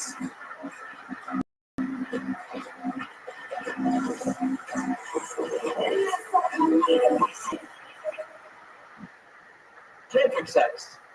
Anybody into it? I recently had a date who was. It seems to be sex during which you do not touch. I'm not a fan. I do enjoy tantrum sex. Tantrum sex is when I lay on the floor, kicking and screaming until somebody has sex with me. Woo! It's very effective, especially in shopping malls. The same date told me I look like a cross between Keanu Reeves, I'll take it, and Woody from Toy Story. So I thought it was kind of a wash. 90s sex symbol, Keanu Reeves, definite wash. My favorite dating activity is the escape room. Anybody been to one? It's a hot new thing. You go and solve puzzles and try to escape. There are different themes, like the space station theme and the pirate ship theme. My favorite theme for our first date is if you can break out of my truck in less than an hour, I don't tell you. I don't get a lot of second dates. I play to win. I play to win. Okay. All right. Very believable set. Very believable. Maybe that's his tag. I play to win. Obviously, you're not playing the win kill Tony tonight. No, I liked it because it was like super down the middle, like club joke. First joke, super generic. Second joke, last joke, I rape and murder women. That's what I do for romance. That's I am a murderer and rapist. I hadn't thought about the structure, but yeah, I need to. Yeah, know that. Great. I'm gonna start with the rape murder joke. Speaking of structure, I really like that fancy shirt you're wearing. Oh, thank you. Those remember that shitty store. It's like an old man's reference to it. It's somehow golden child. Why do I not know that movie? Justin, what do you do for work? I'm an animator. What are you working on? Anything we know? Well, I've got a show. In fact, it's my show. It's called Fantasy Hospital at fantasyhospital.com. You can plug it, but anybody that heard your set is going to go watch more of what you're doing right now until you have a better setup of the show. It's got at least 3 dates that are going to be forced to watch them. So they're going to buy it. How long have you been on stand-up? 2.5 months. 2.5 months. You started, you lived here in LA for a long time? Yeah. How long? Like 10 years. Where are you originally from? Chicago. How old are you? I'll be 30 days. You're only 30? Damn. You look older. Physically, you look older than that. Yes. No. Physically, I am much older than you, but you look physically much younger. Yeah. Interesting. But you're attractive. That's the part that's fucking people up. You're older but hot. His animation is actually legit. He has like Pete Holmes in it, Jonah Ray, Will Wheaton, a bunch of people. Fantasy Hospital. How'd you meet all those guys? I went to their comedy shows and hung out afterwards and really honored to be in it. Yeah. So like, I'll try. We were just talking about how you look a little bit older than you are. You're 30 years old. Why do you think you look a little bit older than you are? Ooh, I don't know. Anything stressful in your life? He really just doesn't have enough oil. You know what I mean? Like he's gonna get more oil into the system.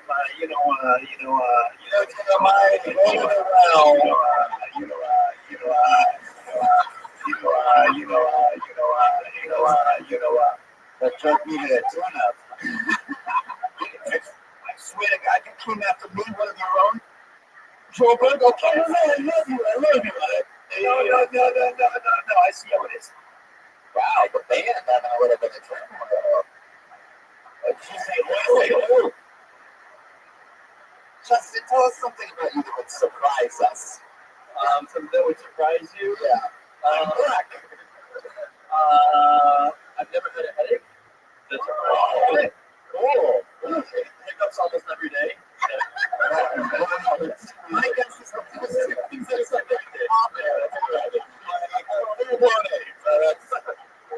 That's a weird quality. That's interesting. You never had a headache. No. Interesting. Well, a couple of times I have. I had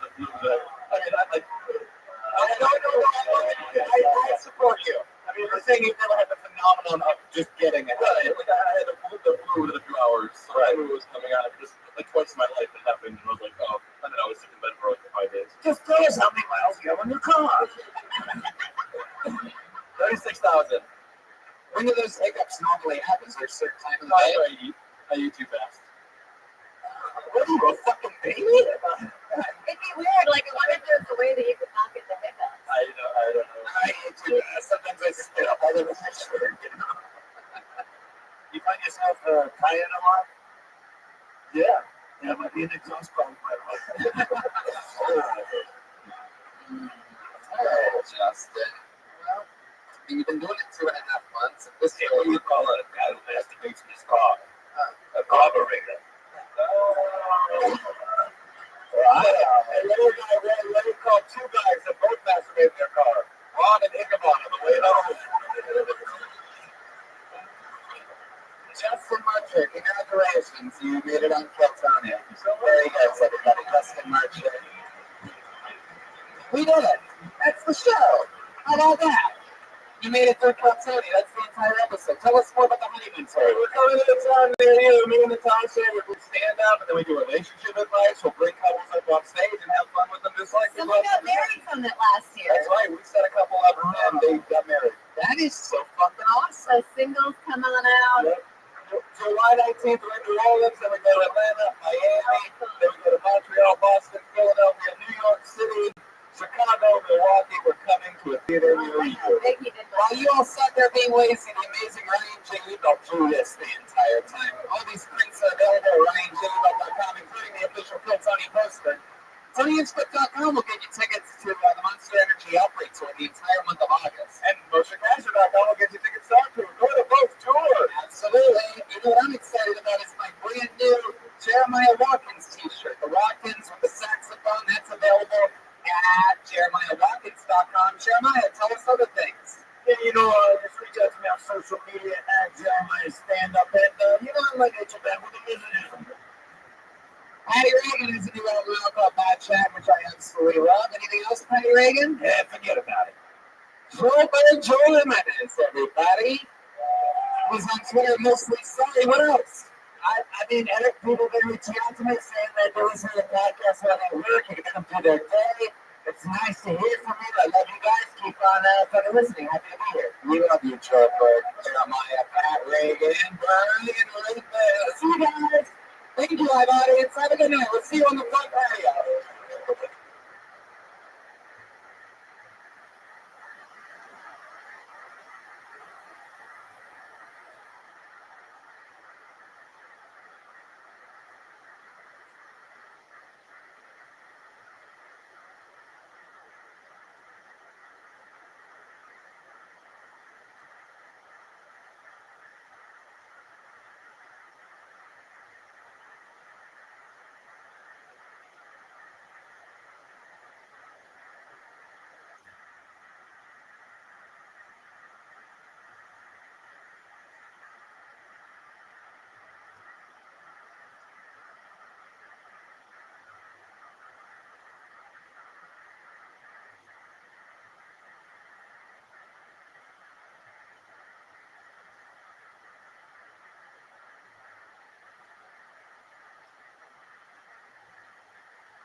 to you live from the 2017 State Fest. Here for Tony Kent, let's go for it.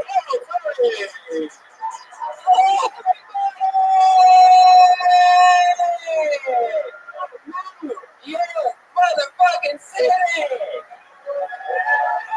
Brian Redman is here. What's up, everyone? Welcome to the first ever Kill Tony in New York City. That's me. Look at that thing that they made. That's silly. I'm all like, what are you guys gonna think about the show? This is our first time ever being in New York City. Extremely long overdue. Welcome, everybody. We're in our 4th year of doing this show, and I don't know if you ever get a chance to listen to it or not, but we are the #1 live podcast in the world. Hinchcliffe Monthly reports that we are the #1 live podcast in the world.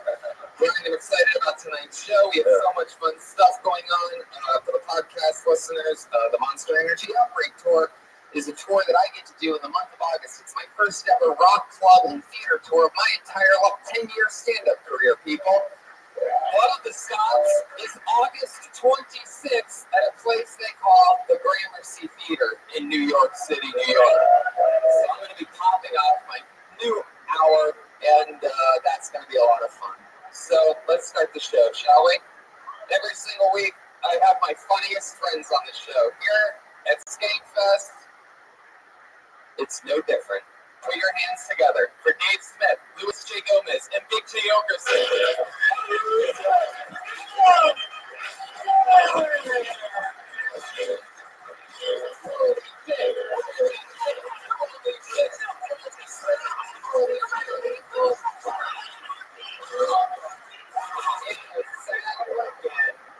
Three of my favorite guests. We've all done this show together. Big J, Louis J, Dave Smith. Is this on? Yeah. Oh, these fucking mics are weird. Okay. Sorry. Just letting you guys in. Good start by Dave. Can we touch Dave? Yeah. I just did a special. I'm looking at new turds. Is this the microphone? Should I point out that they need the fattest guy a broken fucking chair? There's a comedy show here. We're trying to make fun of that. Oh, it's just a great chasing each other through the worst than the creek of the cave. For you podcast listeners, by the way, Louis J is wearing an American flag cowboy hat. I've never seen anyone make the American flag look so goddamn Puerto Rican before. In my Bill, the red, white, and brown over there.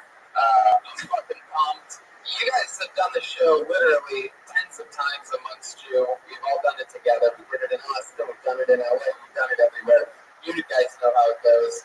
We have a band, and you guys are lucky enough to have part of the band with you here tonight. It's the Kill Tony Band. Jeremiah Watkins, ladies and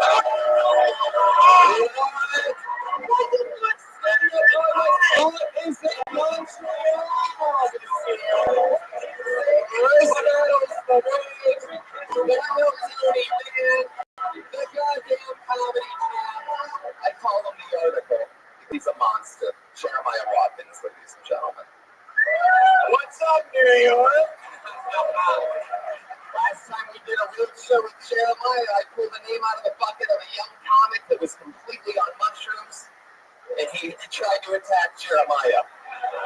Jeremiah fended me off while defending the saxophone. And then Big J bounced him, my hero. Big J's fucking shitty Philly instincts will take over. It's like God just talks to me. It's like, Jay, you were supposed to be a bouncer. This is your opportunity. In a fair society, you would be a bouncer. Hey man, get your hands off that pretty lady.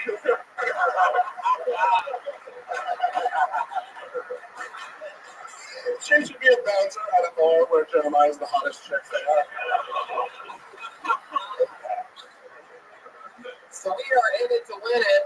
This is exciting. These road shows always have wild characters sign up for a chance to do 60 seconds on the stage.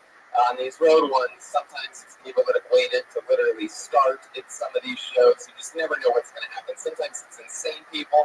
I don't know how many of you listen to the show regularly, but this past episode we had the return of two old characters from Las Vegas named Uncle Ron and Ichabod. I mean, unbelievable. They admitted to doing little bits of cocaine on the way there. They're zombies. I implore you to listen to that most recent episode with Moshe Kasher and Natasha Leggero. But you guys know how it works. I pull a name out of the bucket and someone that signed up earlier before the show performed 60 seconds. You know your 60 seconds is up when you hear the sound of the kitten. You can barely hear that. What does it sound like? There you go. That's how loud it can be. That means wrap it up there. We're going to bring out the angry West Hollywood Bear. Well, I guess, wait. What would be the Chelsea Boy Hell's Kitchen is pretty gay now, too. really? All right, we're also going to bring out the angry Hell's Kitchen Bear.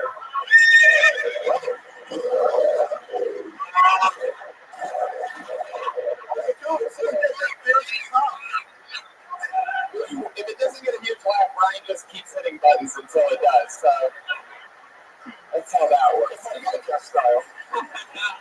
You guys ready to start this motherfucker? What? My hand is in the bucket.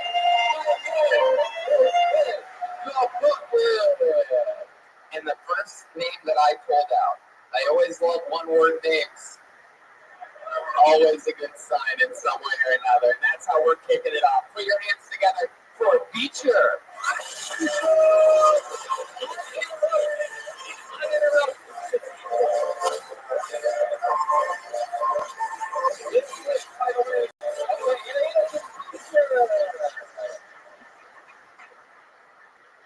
Hey, I've been thinking a lot about sodomy. You know that, I've been thinking a lot about sodomy. People have been doing something for a long time when the scientific name for it comes from the Bible. Like, that's an ancient practice. Grandpa's favorite. And if you guys are familiar with the story, there was a city in the Bible named Sodom. It was so dirty that they named wet sex after it, and God destroyed it. So I was thinking about sodomy, and fuck, there's another part of this joke. God damn it. Really? Am I done? You got 10 seconds left? 20 seconds. 20 seconds. All right, then I'll just take my time. So I was thinking about it. Is there anything else scientific in the Bible? And there isn't, which means that ass fucking is the most scientific thing about the Bible. Thank you.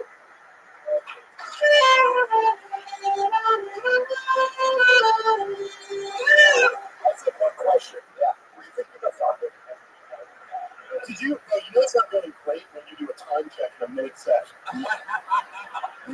40 seconds in. And he put it out there too. He put it like that. 10 seconds left. Just, I just wish I had a giant buzzer in front of you. In 1 second. Answer the question. So, The most interesting.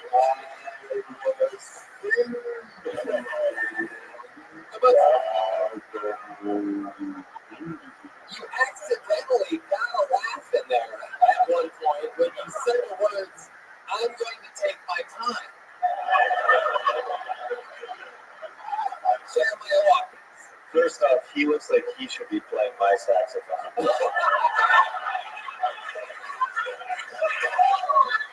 And we would go by the name Khadija Jihad. Jeremiah Watkins is here.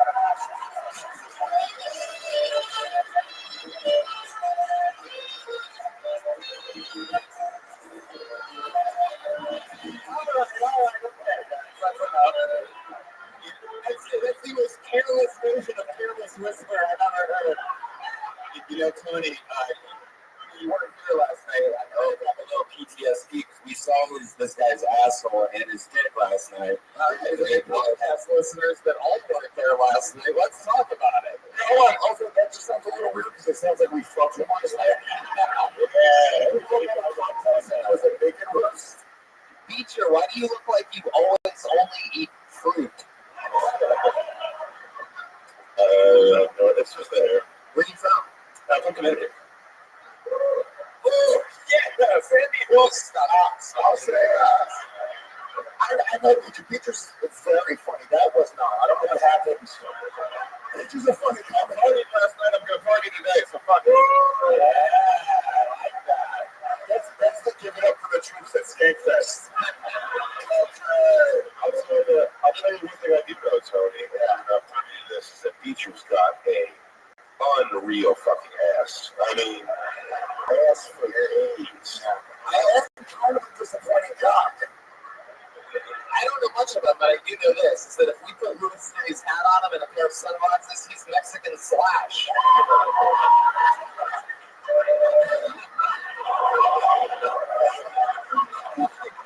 Puerto Rican Slash. Puerto Rican Slash. There he is. Can we have found by chance what subject? There you go. You found your new calling tonight, Beecher. You're Slash in Times Square from now on. What was your favorite part of last night, Beecher? I wasn't here. Fucking Zach's a maniac. He stapled himself. And I thought they were fake staples. I thought it was magic. And I went backstage, there's blood everywhere. I said, those are real staples. It looked so bad backstage. Like, I was just shit-faced drunk at the Naked Roast. And I walked back at one point, and I just saw my friend, Zach Amico, on the floor in a puddle of his own blood and orange infused piss. It's a long story. It's a long story. Speaking of blood and piss, has that ever worked before that you did tonight? This whole It's technical 40 seconds. Not at all. what do you do for work? I'm a stand-up comedian. Oh, I forget that people can make money on the East Coast doing this. You can make money. Oh, that's cool. Beecher. I also like dog walking, cat sitting, so I'm a bad guy. Why don't you just leave it sex? You have to have 5 minutes. Why don't you raise the microphone instead of getting that weird crouch every time?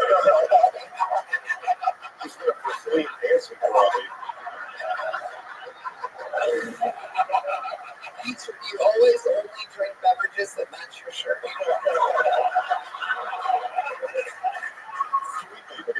It's the best. It's a latte day. Is there something about being judged in a weird way? Because you've been doing comedy for a long time, but kind of being judged this way in front of your peers, as you don't do open mics really anymore. Is that why you completely failed in your attempt? I wasn't ready to go first. I had that bit. I was like, oh, that bit never works. Let me just give it to you guys. Give it to us.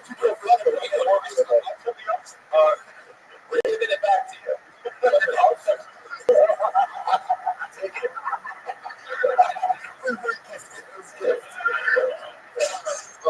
The concept was pretty funny, the joke, but then, it was biblically sound. Yeah. You know what? Check that fact once. Yeah, if you do an anal-sex joke, you're going to win jail 99% of the time. I am an easy target. Beecher, it's never easy to get the show kick started, but you managed to do it here tonight. There he goes, ladies and gentlemen, Beecher. He's on tonight, Beecher Comedy. BEECHER Comedy. All one word.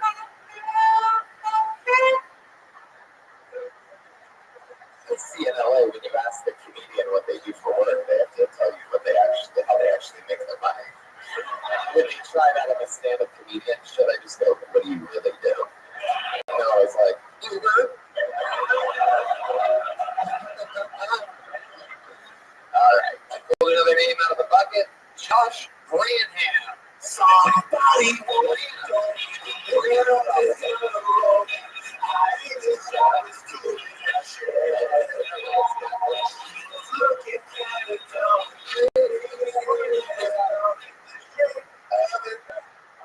Oh, guys, I kind of just want to hear that song. Do we have to kill Tony right now? All right, fine.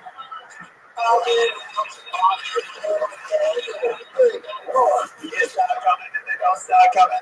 Back to the rules and I hit the ground running. It makes it another leg for fun. The crank is fine, but your head gets down. So much to do, so much to see, so much wrong when I'm taking in the backstreet. You never know if you don't go. No, you never shine if you don't go. All right, ladies and gentlemen,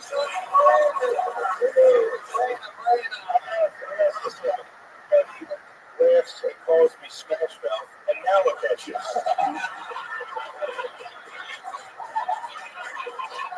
you found out they've loved you all along. Ladies and gentlemen, and I'm going to 60 seconds to Josh Branham. dropped my phone in the toilet the other day. Luckily, it landed right on top of my career. Barely got wet.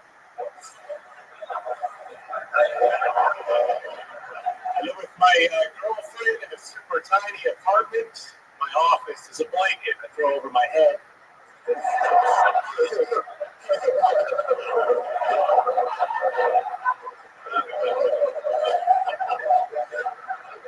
I don't know how I got a girlfriend. I don't have any game. I never had any game. I'm so terrified about taking a girl's bra off for the first time.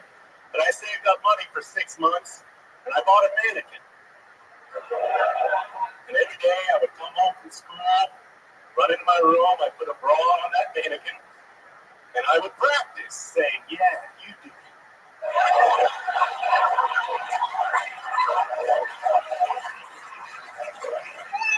Wow, Josh Brandon, ladies and gentlemen.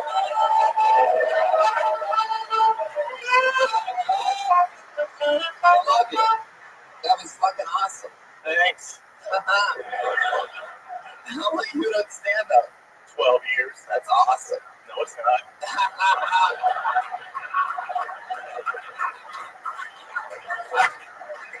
Josh, you have a resting facial expression that you do not want to hear good or bad news. That's awesome. Can we just go? Seems like you were here for the minute. You just want to kill and get right out of here. Dude, I love everything about his like 12 years of comedy vibe because it's just like his jokes are like almost beyond doing this, and he's just got the vibe that he's over it. I love how comedy just breaks your spirit. It's amazing. It's amazing. Like 6 years ago, if he just crushed like that on this big podcast, he'd be like, yeah, things are going good for me, my friend. And I was like, fuck all of you. I almost give it too hard. He's going like, fuck, I should have done this fucking show. What did I do here? I fucking suck at this goddamn fest. I want to kill myself. It's amazing to watch someone get something after they would have enjoyed it. And I really happy as a person. Dude, that was fucking hilarious. That was your perfect style. That dude was so quick in the first punch, and that blanket thing as your office was so funny. Man, great job. I don't know what that. But also just 12 years. I mean, it shows through that. What do you do for fun and stuff? Now you're just a guest on a podcast. We're not judging you or anything. I watch a lot of sports, and I hate a lot of people. Ooh. What kind of people do you hate the most? Oh, everyone that's further than me. Oh, shit. Not really. What's your least favorite race? Let me go with Millennium. Ooh, what are they? You don't want to know. It's just the worst. Whoa, Brian, whoa. Fucking stealing with a hangover. I got him periscoping at 6 a.m. today, by the way. I was at the Jacksonville airport. This motherfucker's still awake. All right. Josh, how long have you been with your girlfriend? 7 years. God damn, that's a long time. Stop it. She's a seagull. I should mention that. Did you meet your girlfriend doing comedy like after a show? No. How'd you meet her? She was in graduate school. Wait, and you were coming to America's like you were out pedophiling and she's in graduate school. I was waiting outside of the college for the best looking girl in graduate school. Are you curious to listen to that? So she hate or love your comedy career? She loves my comedy. She hates my career. That's that right. That's chicks for you. You guys like fight about that a lot? Is that a thing? What's a lot? She never say to you, it's not a job because you don't make fucking money. Not exactly. Is Jay just feeding her new things to say to you? I feel like he's trying to break me down emotionally on stage. I'm trying to connect with you.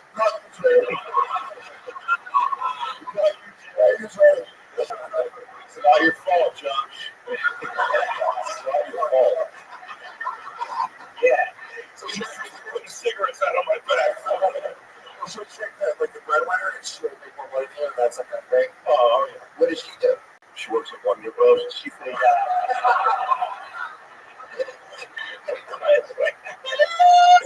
Double breadwinner joke for those of you that missed it.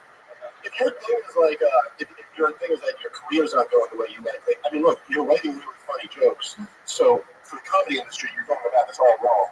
You should, like, can you be transgender? Sure. If you can do that, I got the idea TV thing. If you can write your business, you should write 2 jokes. You're killing it right now. It's probably true. What does she do for work? Do we get an answer? She's a professor. Ooh. Professor, what to be for that job? But it's some sort of a weird podcast career. Each for one thing, fucking all other more experience. Just not teaching. Yeah. I'm going to place monkey sound effects. This is if you're lost, look, that's Lewis's business model. People compete to work for your business for free. I actually happen to know this for a fact because I read about the battle of interns today on my ride getting picked up from an intern, a second best intern. It's from the airport to the hotel. I'm like, yeah, like, blah, blah, blah. Like we were having a great talk and this and that, and we're getting near the hotel. And I'm like, yeah, if you're ever in LA, just, hit me up. You have my number. I'll, show you the comedy store. She's like, yeah, well, if you really think I'm cool, you'll let Louis J know that I really want to win the battle of interns. And I'm like, what the fuck? I'm like, what the fuck is the battle of interns? It's like, who's that for Starbucks? Oh, who's kicking the ass? I'm not scared of that crazy motherfucker. If your ass want a coffee, I'll go back out.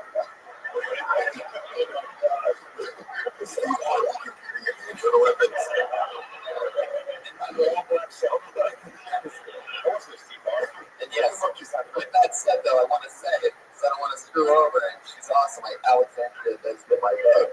She's a real Alex is fucking dope. And in my opinion, way overqualified to be here. Yes, listen, that's very true. She is perfectly qualified, okay? Her mission was to pick up Tony and brief him on the Internal Olympics in straight shape, and she did it, okay? And she is, by the way, she's been killing it in the Internal Olympics. So she went over the elements. She around. And of course, now she's fucking working. Yeah. My vote goes for Mike Harrington. He was actually getting us drinks last night, the whole night. Like, do you want to do that? That's not actually good. We're kind of stomach at 6 a.m. You absolutely killed it. I mean, it sort of busts the show when someone comes in and makes their big break on it, like their Tonight Show set or something like that. But you fucking did it. That's unbelievable. And anything else you want to say or plug or anything? Yeah. Book me. Oh, okay. By the way, I'm pretty sure it just did. There he goes, Josh Branham, everybody. He's on Twitter at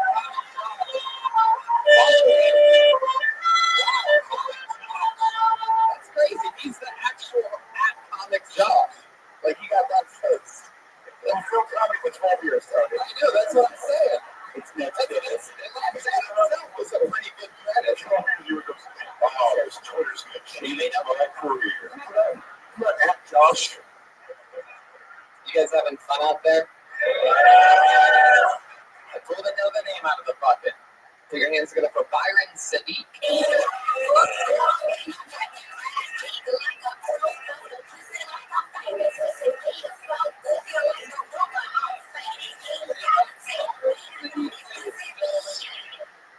Oh, look, folks, I was coming to the stage. Make some noise one more time. Guys, I'm fat. My problem is I love food too much. Like, I eat dessert every night as a reward for not killing myself. I leave the gun, take the cannoli. That's a compliment. Like, I wish, food addiction sucks. Like, I wish I had a cooler addiction, like something sexier. Like, I wish I was addicted to heroin. Because you tell people you're addicted to food, people just think you're fat. You just tell people you're addicted to heroin, people think you play guitar.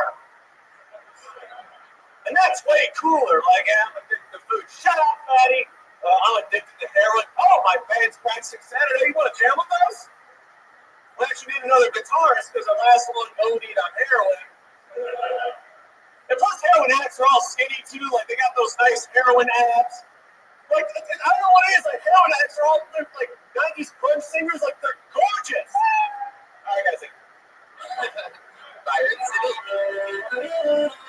Hello, Byron. What's up, Tony? How are you? You're one of the funniest 12-year-old versions of Andre the Giant we've ever had on the show. Just am I telling you that? Teacher or a sleeper cell terrorist. I'm Iraqi, so there's very little truth to that. You're Iraqi? Yeah, my family's from Iraq. Don't say that about yourself. I don't care. Your family's from Iraq. Were you from Iraq or just your family? Like my mom, dad, everyone. I was born here though, so Yeah. Okay. It's going pretty good, right? things are okay in Iraq. It's not too bad. I mean, there's genocide, but when is there not genocide? You know what I mean? You go back there to visit a lot? Yeah. No. At a certain point, you think like I live in a really noisy apartment, and I get used to the noise. Yeah. Like, people in Iraq, like there's bombs going off, and they just like roll over, whatever. It's fucking Tuesday. I don't know. I mean, like I talked to my aunt and uncle just came like 10 years ago. They lived through like the war and all that shit. My uncle was kidnapped. Long story, but like they seem pretty cool about it. They're surprisingly even keel. Like there's no kids in this guy, so people were kidnapped. So anyway, long story.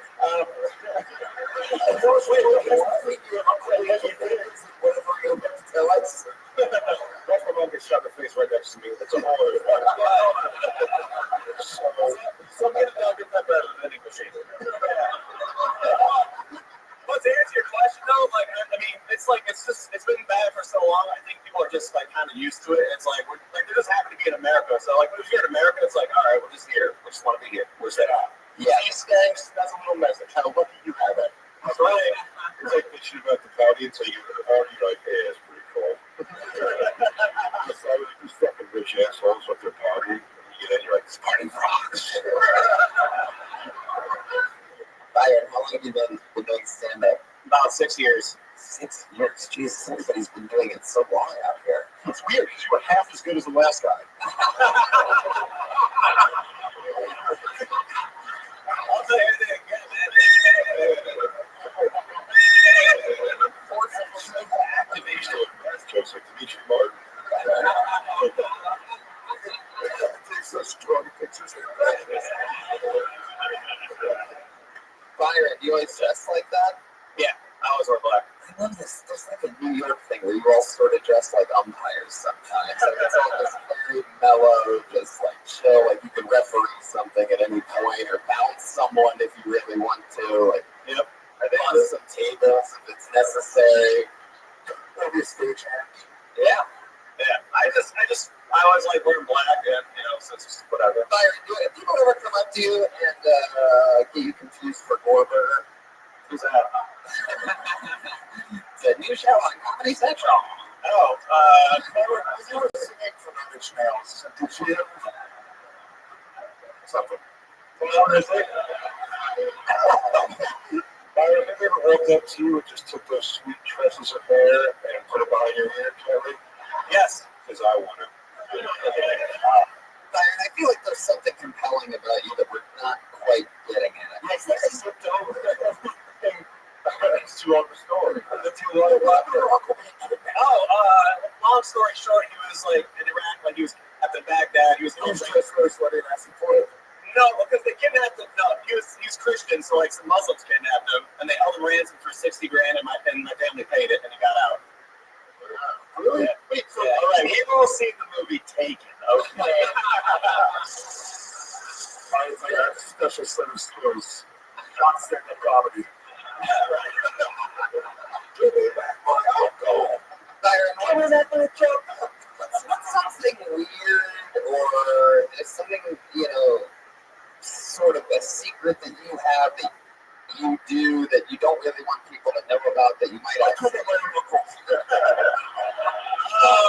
Fine, you got me something. That's $60,000, spend it on a comedic mattress. I used to be a mixed martial arts fighter. You used to be in and mixed martial arts fighter. At the butt of a mixed. All right. Yeah.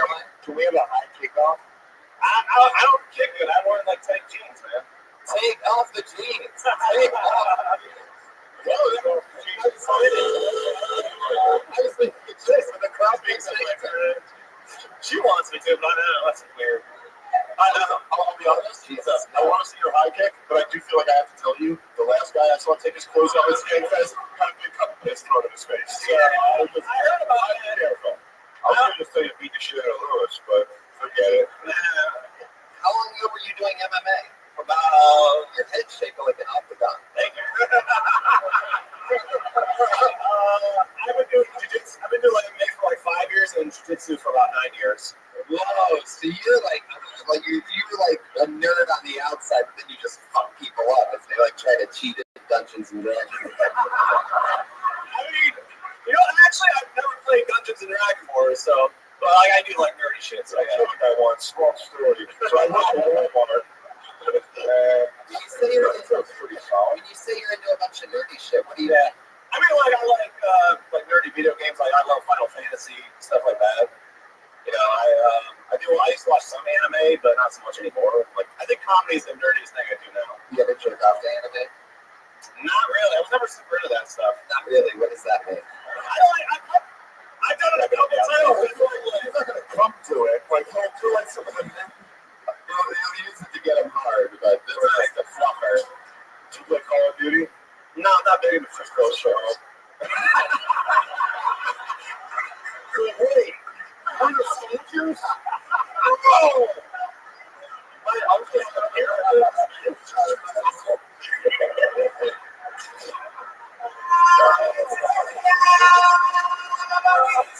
That's the right race. What's the wristband on your wrist? What's that from? This, they gave it to me. Oh, for this. Yeah. Oh, okay. That makes sense. And also used to be a bass player for Creed. No, I hate Creed. I'm offended, but I can't stand Creed. Whenever I get punched in the face, I'm turning it. No, not Creed. Finally, guys, it's funny. You have a girlfriend, Byron? No. No? Nope. When's the last date you were on?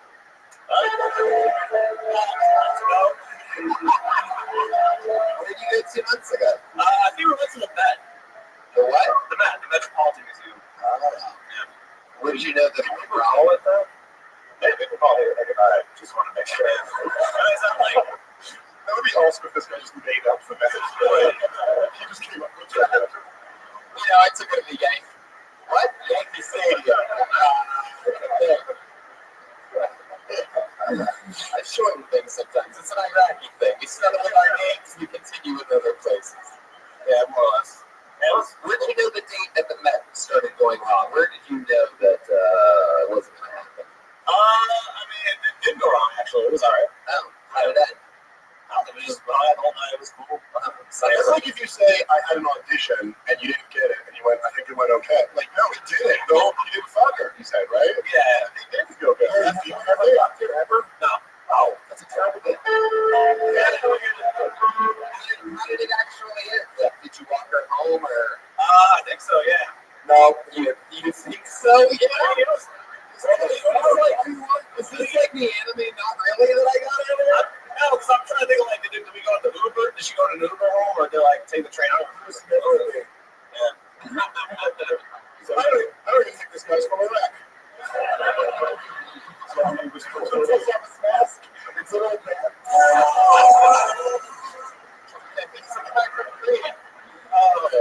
Byron, it was nice to meet you. Likewise, so. There you go, Byron Sadiq. Byron Sadiq. See him at the Met or the Yank. See him performing at the Creek. At the Creek.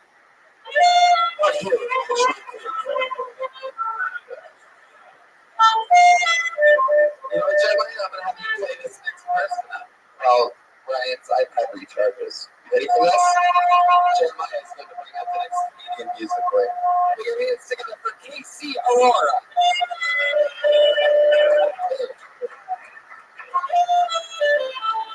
Casey Aurora.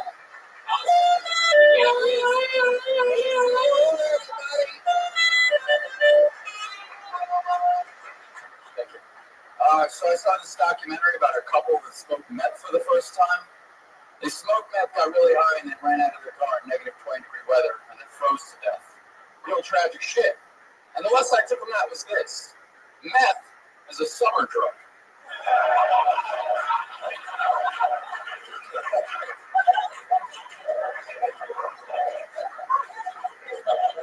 I saw this other documentary about this guy who shot up an Amish school full of kids. Yeah.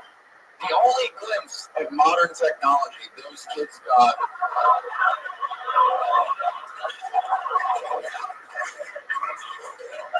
were bullets whizzing to their tiny bearded faces.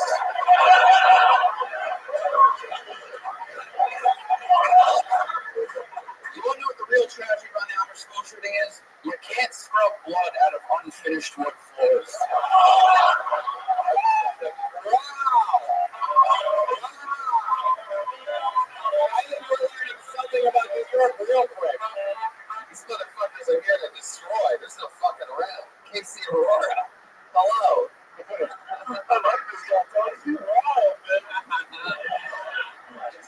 Casey Aurora. Fucking hello. How long you been on stand up? Should be 8 years in September. 8 years. Should have been. It's interesting to see you performing in a black box since I'm used to you at a White Castle. I say that up front. I have to get some horrible version of that joke out. I have a of course. I think Casey, so you do this for a living? Yes. That's how people do it here. That's so convenient. Well, I'm sure he doesn't like fucking live by himself. He has afford places by doing this. So There's like 4,000 other comics looking for a place to share with 8 people. right. Yeah. It's true. I can't tell whether you're talking about the lineups or the apartments. You have to sign up for both way early. Yeah, well, I was supposed to say like Casey, like a lot of those guys, I've done a lot of these guys a while. They're all guys that don't work with the clubs. This isn't, I don't think it's the typical open mic level guys that you're getting. These guys are all, and I've worked with Casey a bunch. He's a fucking killer. He's actually booked at the festival. But yeah, do great shows with it. Did you go dark just because it's Skank Fest? Those are some fucking dark jokes. Yeah, that's why I don't get a chance to tell those jokes very often. I was like, this would be perfect for this crowd. Dude, I love, not only, it was hilarious, I also known Casey for a long time. It's hilarious comment. That was hilarious. And the fact that it really means something to me that you know our audience that well. Right. You know what these people would be into? The murder of children. That's what look at these guys going. And it tore down the roof. Like, I mean, they love that. You were right. That's why I actually do. And I think what I hate that comedy says it's missing so much. I love comedy with balls, and that's really ballsy, funny shit. So thank you. Thank you. Hey, sweet. That was fantastic. How many times you got to hear it over and over again? I don't know. What's your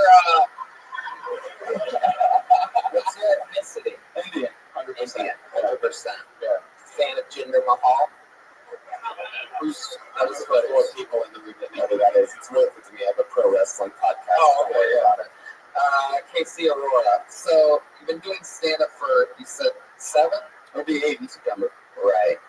What is your Indian parents like? What do they support you doing this? Or my dad's dead, so I don't know. Perfect party. Live your dreams. My mom.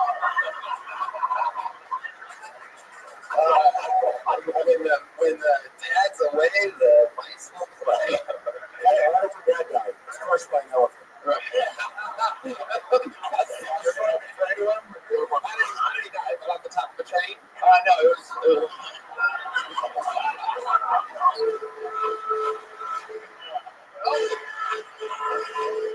I was going to get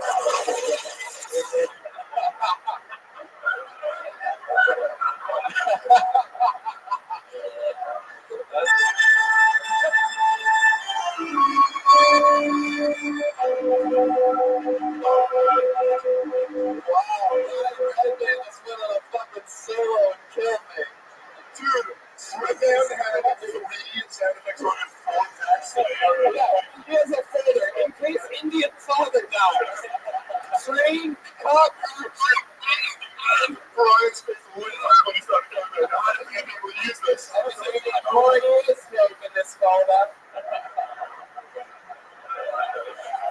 Casey Aurora sounds like such like an awesome. It sounds like the name of like the new female pop singer that's taking the world by storm. What's that short for? Like, what's your Canal Tron Aurora? Holy shit! You kid while you swim. Yeah, it is crazy. What's the most Indian thing about you? Like that you face. Like that you notice. Like something that we wouldn't. I do cook Indian food, so there's your neighbors hate you. It's spicy. Not often, so no, it's not. They don't tell it to his face. You have a girlfriend? Yeah. Indian girlfriend? No, what? Ooh. Fuck yeah. They asked you what Indian, you said 100%. Yeah. And change those numbers for your kids. Right. And fucking get that bitch down to 80. Right. He's still counting We're not making more than the white blood. Everybody knows non-white blood infects the entire white host. Okay? How long have you been with the white girl? It's been 3 years. 3 years. Yes, man. One way. Have you ever been with an Indian girl? No, never. Wow. Only white women for you. I mean, it's different races. I've tried. It just never worked out. You know the woman? Yeah. All I know is no matter what.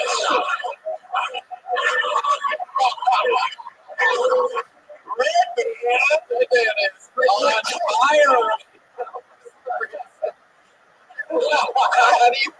Did you know I was going to ask him that? I felt it. It's another folder when Indian guy dates black woman. It is spicy. Did your white girlfriend like your Indian food? Yeah, oh, she loves it. Are you a fan of Steph Curry based on principle? I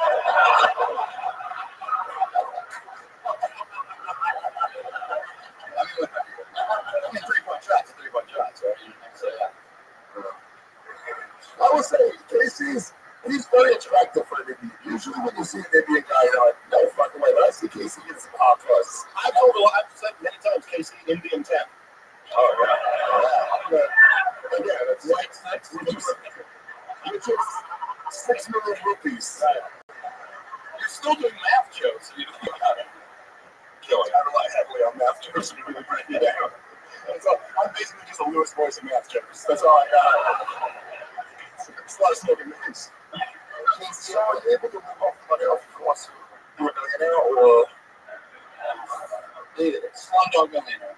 Yeah, it was I wanted to say. You got your reference right. So I was thinking he was so smart. Who wants to be a millionaire? I was like, I'm pretty sure Regis hosted that. I don't know. Casey, it was fun to meet you. Great stuff over here. Great stuff. There he goes. He's on Twitter. Casey Aurora Hughes. Casey ARORAVIEWS.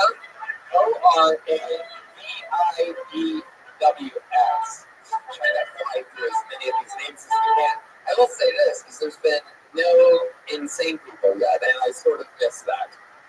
Yeah. Everybody's here to, like, just bust out into the scene. Like I'm listening to funny struggling comics telling jokes. Like I want to see Red Cat or something. Right, Like, these guys are gonna punch Jeremiah. Normally, there's just a good old completely insane person every once in a while. All right, let's keep our fingers crossed. Put your hands together for Diego Lopez.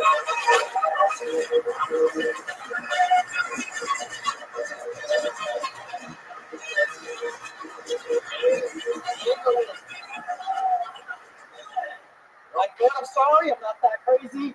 I'm trying to be more responsible sexually. I've had to purchase an alarming amount of Plan B in my life. It's fine. I don't know who the marketing team behind Plan B is, but they're geniuses. Because Plan B costs $48, and that's the perfect price for you to never learn your lesson. Fuck, I promise I wouldn't do this to myself again. It's a reasonable penalty to avoid a 12-year commitment. So how long did your parents raise you for? I can't top that at 12. I love living in New York. I like collecting old photos of New York City, like turn of the century black and white photos. It's cool to see how people used to live here back then with like the cobblestone roads and the wagons. But every time I see one of those photos, I always wonder, were suits free back then? Like everyone's in a suit, really? The kids on newspapers is in a 3-piece, yet every time they're invited to a wedding, have to call in favors. Like, I bought a blazer. Yes, I know I'm the best man. I'm also the worst adult. Fine. I have no money. Thank you so much. Let's take a little bit. There you go. Exactly a minute.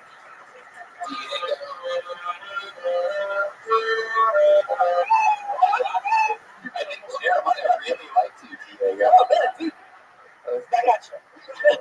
Yeah, Tony Ronelli's doing bad, which is different than some Kill Tonys. But his consistently happening on the show is nobody looks like the race their name would suggest. Yeah. Let me say, that is a very good point, but let's say me and Jay, we have a history of liking Spanish guys who are a little whiter than their name would say. Watch out, bro. Love it. It's like Diego Lopez. I was like, cool, a drug dealer. Nice. I said the thing about someone, punching Jeremiah, and then they read the name, and I was like, well, this guy's obviously going to be violent. And then he came up and I was like, this gentleman's not going to hurt you. But he's going to actually cauliflower ears. He doesn't cauliflower. We could have a fight between you and Laura. Yeah, sounds great. I was going to fucking Irish archery. It was like, you're a small guy. Just the assholes from fucking Dub 2. So what's your story, Diego? You live here in New York? Yeah, I live here. Were you born here? No, I was born in New Jersey, grew up in South Florida. It all sort of makes sense. So Diego's from garbage. Yeah. You are, Right, that's it. what's the test?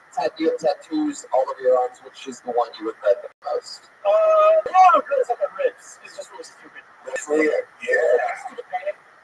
Wow, that is a big stupid painting. That's cool. It just about knocked the star out of it. I gotta knock the star out. Yes, sir. Can I see it? Sorry. Yeah. Oh, nice. I bet Jeremiah was going to say that song. I see somebody ripped some of his skin off, and underneath the skin is short from his pajamas.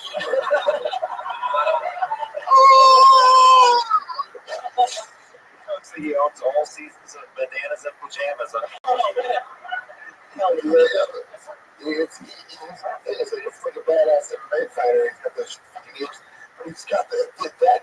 I would see the bottom of your pants and shoes, and I would fist fight you in a heartbeat. That's the point. The trap. I don't know.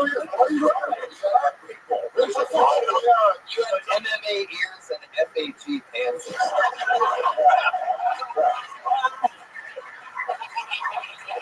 a real Conor McGregor.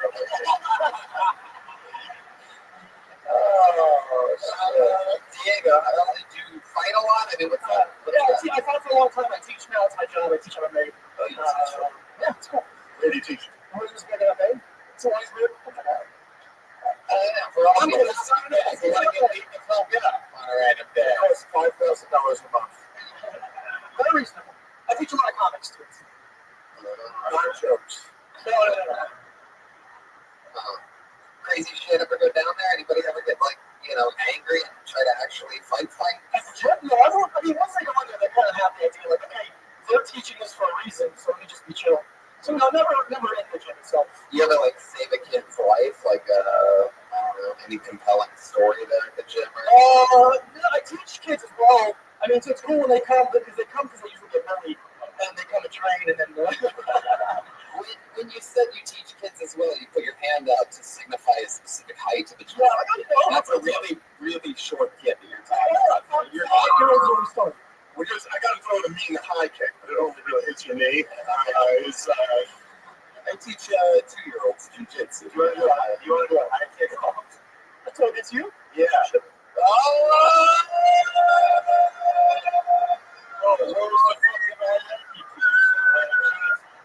These could have been better than these sheets. Ladies and gentlemen, welcome to the first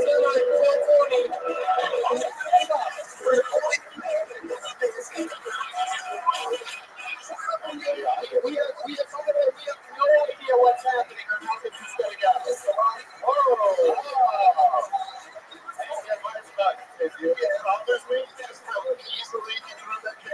He threw that the way I threw a jab.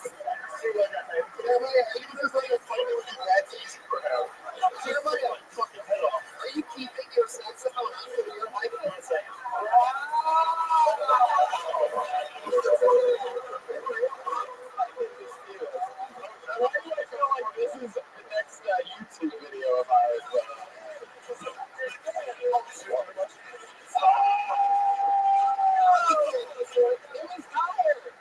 was hired. I got kicked, but very high, yes.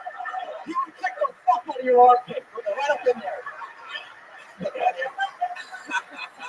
Dude, if Jeremiah had just turned and shin kicked me in the face, that would have been the best way to win that competition. The only a little part of me was like, I'd be mad, but as a comedian, I'd get it. Diego, anyone ever fuck with you in real life and find out the hard way that you're an MMA trainer? So you have shitty attitudes, and I definitely don't want to get arrested, so I just let them be the bigger. That's a good political answer if you're running for senator or something like that. But in real life, like in a situation, have you ever had to like do the wrist grabs thing and be like, you fuck yeah. No, I have been at shows where, like, in the back of the room, drunk people being rude to like somebody, and I was kind of like creep my way over and make sure no one does anything. But no, not really. I just want to kill my friend. If you think it's over, like, get the fuck away from that. Yeah. Fuck you, bring your hands up. We just say that's a standard response. So no, like, you know, don't take it personally. I think we're going to have a Mexican ginger standing over you. Your fucking cowboy hat or your gunner. Diego, a very fun performance. We're going to try to fly through more people here. We're running out of time. We have a hard out coming up. He's on Twitter. This Diego Lopez. Please be a crazy person. Please be a crazy person. Please be a crazy person. Here we go. Seems like another 7-year vet of the comedy game. You know, it's hard to make it out here in New York. We get a lot of spots, but you know, I mean, what do you want me to do? We're going to have Mike Abrewski. You guys know Mike, right?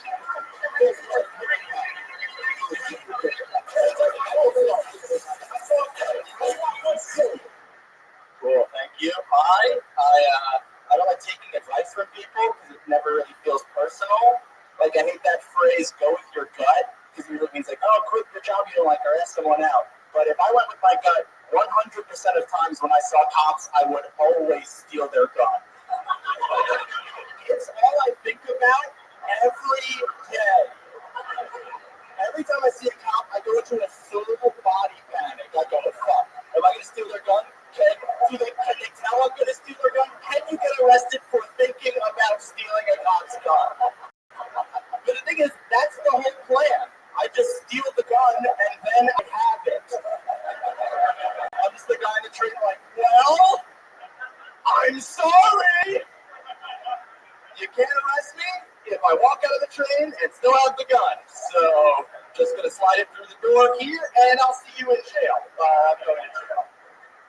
Anyone else here ever feel like your life's just the first half of a DeVry commercial is ever going to get to Killing it, Mike Abrewski. Did it again. How long are you doing stand-up?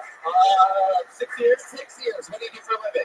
I run my own dog walking business. Ooh, dog walking business. That's like MMA fighters. Yeah, dog walking is like New York's Uber for LA comedians.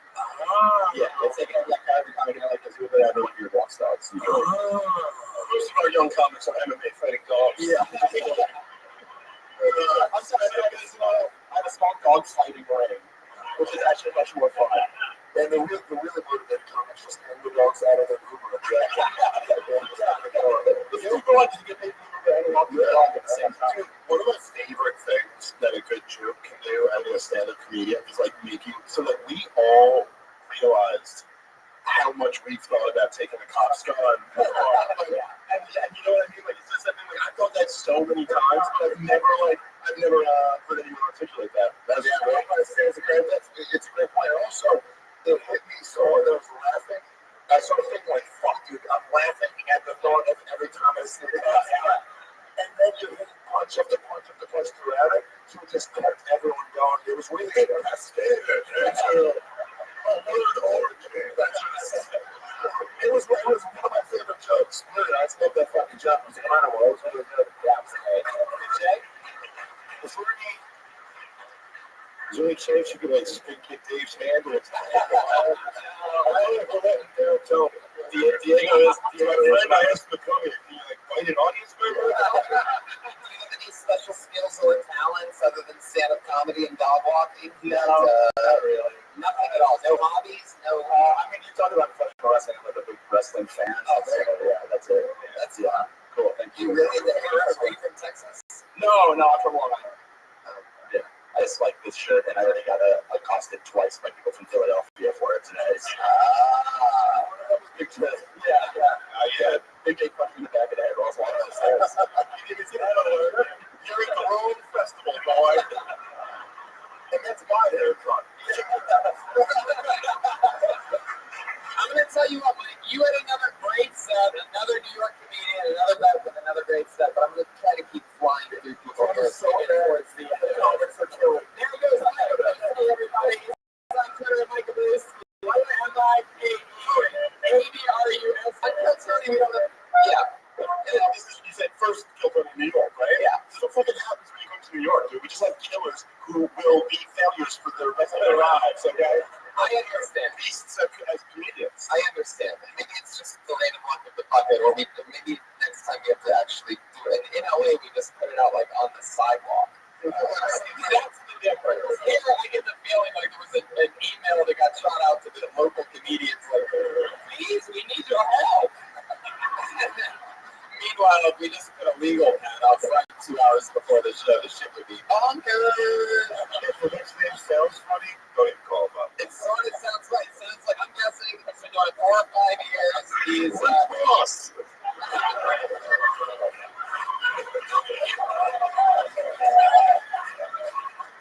Alright, let's give it a shot. If it's another comedy night after his minute, we're just going to speed run through it. How does that sound? And on to the next one. Hey, it's one of our Doyle brand. Still special. I don't know the wheels. That's what they give us. This is pretty good. Everybody make some noise for Doyle brand! Thank you, guys. This is a great intro. I'm an only child. Yeah, sometimes when I tell people I'm an only child, they talk to me in that petty voice. They're like, oh, you're not a child? You must have been so lonely growing up without any brothers or sisters. I'm like, oh, you must have been so lonely growing up without any imaginary friends. It's true, though. I actually did. No. I actually had an imaginary friend when I was 6. My best friend was my imaginary friend Amanda. Yeah, she was my puppy love, and yeah, she broke up with me. She's like, "I'm sorry, Doyle. It's not you. It's me." I'm like, "Bitch, I created you. What are you talking about? I am me."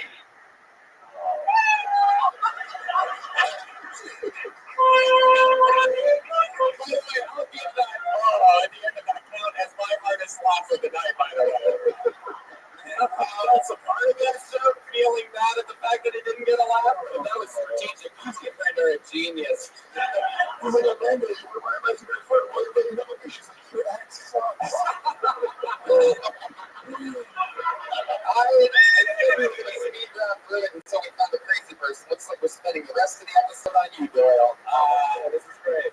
You're wearing a t-shirt that looks like you made it yourself that has question marks on it. You're like some kind of like gay Riddler or something. Yeah, by the end of your set, I felt the emotions of your t-shirt. That's awesome. That's his marks. That's their audience. Jeremiah. He looks like he started the production on Broadway, Riddler on the Roof. I like that. Oh man, I was so confident going off on Tony about New York talent. I was like, you try to find a crazy one. You guys are all crazy out here in New York with your fucking East Coast, West Coast tours, by the way. Really, there's nothing to it. It's just that this is what the show's sort of supposed to be. It's supposed to be sort of like a, person. What's your story? Like, you tell me what you are. I can't even. Plenty of shitty music in this town, Tony. Don't you worry. Let me guess. You've been doing it 13 years. You're from long. No, go ahead, Doyle. No. How long have I been doing comedy? Is this your first time? No. Oh, okay. How long have you been doing it? Oh, about 3 years. This is the note where you guys, but I've been doing it all in LA. And I'm like, no, damn it. That's actually true. I just moved here 5 months ago. Oh, we're back. Wow, you're back.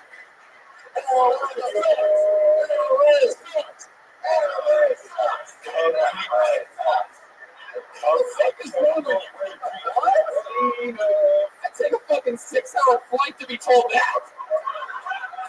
Assholes. And then there was Doyle. Doyle, did you make that shirt yourself? I know he bought that. He bought that in his retard kindergarten class. Remember your watermark of a Doyle.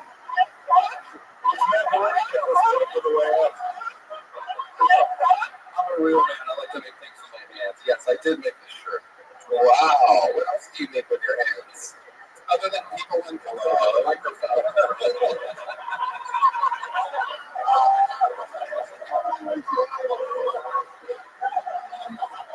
He said at the beginning of his set, he's like, I'm an only child. Because I killed my siblings. That's my best set of my siblings skin. Oh, Doyle, what do you do for a living? I work in PR. PR. I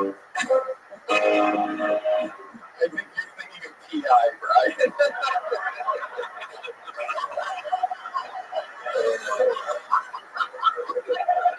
Oh, what's in the PR department?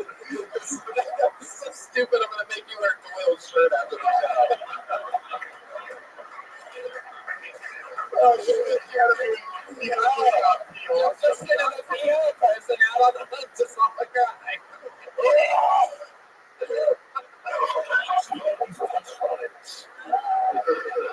Oh my god. Wow. PR. PR. What do you do for fun? Comedy. Other than comedy. Love basketball, big basketball fan. You play basketball? Hiking. Yeah. How soon into walking onto the court do you get beat up for wearing shirts like that? Anyone out there? What's it supposed to signify? Podcast listeners, it's a black t-shirt with blatantly green pool table felt question marks. Clearly ended. I'm a man of many questions. I have more questions than answers. I get that. Don't we all?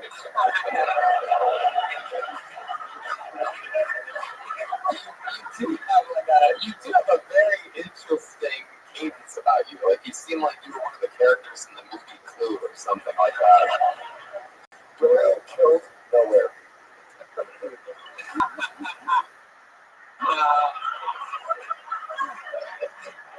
I might have done it. No, he's not even a suspect. It's just he was like, seriously, stop harassing this guy already. He was in America. Doyle, what made you make the move from LA to New York? I just love the community here. Just love the vibe. What do you love about it? People are just Real and authentic. Yeah.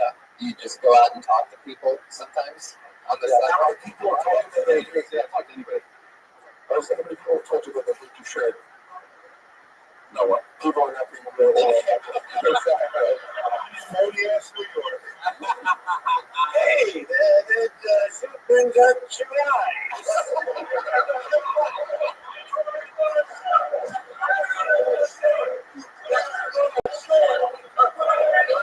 If we can find that shirt, I'll get you a free steak that shit right now. I'll burn it.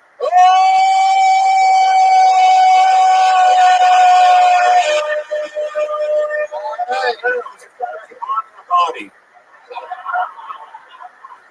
Can I put flame retardant on it? I put the flame retardant. Is that how this works? Yeah, this is good. We can use all the names that we didn't get to tonight as kindling. That's all your hopes and dreams, by the way, New York.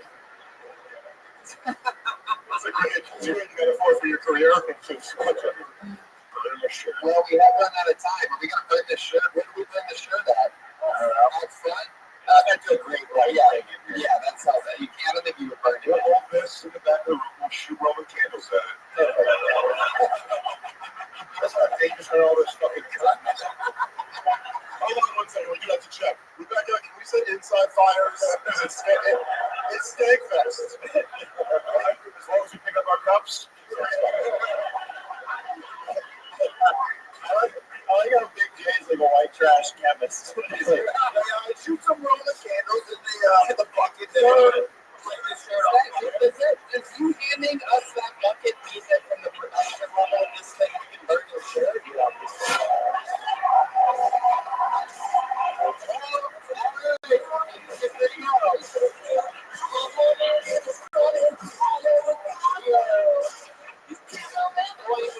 Over our scheduled time in order to burn a human being shirt for once tonight episode. I think the people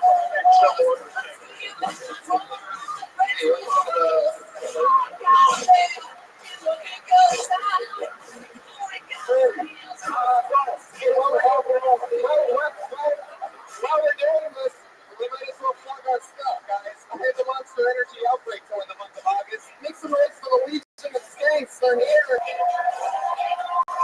We did it in Jesse, Florida. You should know.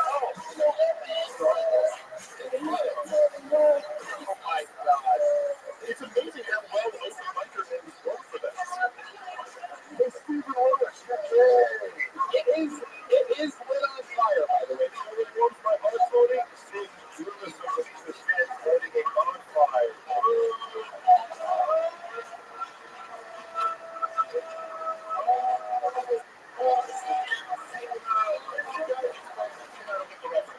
The shirt is perfectly on fire. This Anthony, your mom's a whore.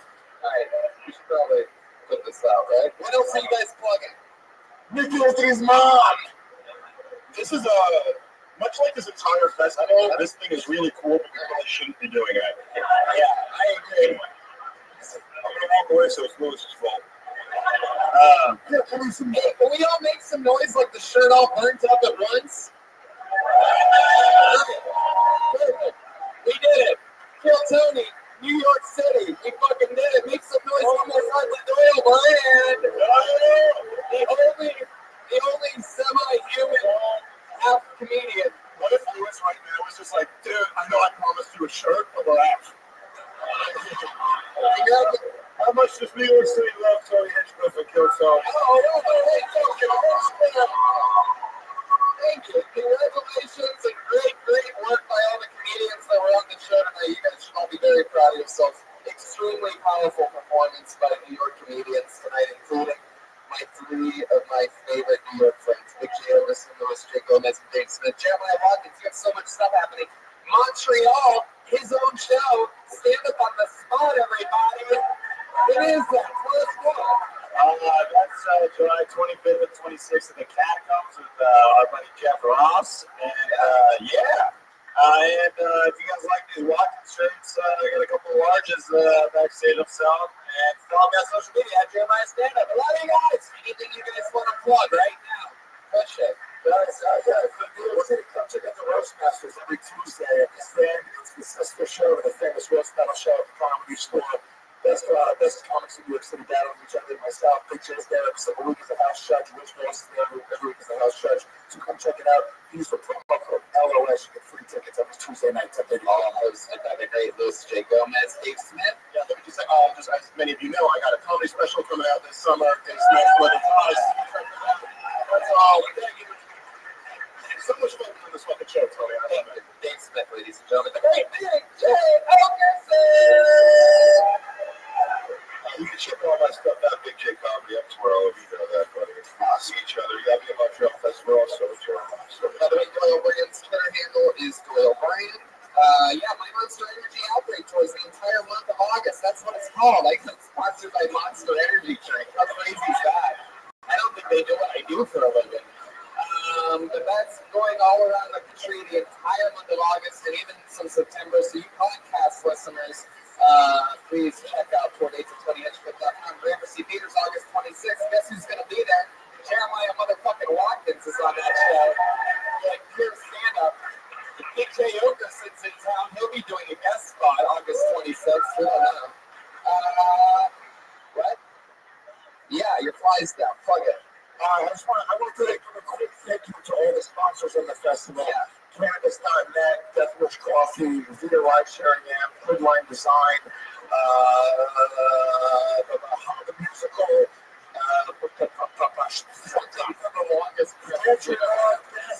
merchpump.com. Thank you guys. Appreciate everyone hooking us up. You guys are the fucking best.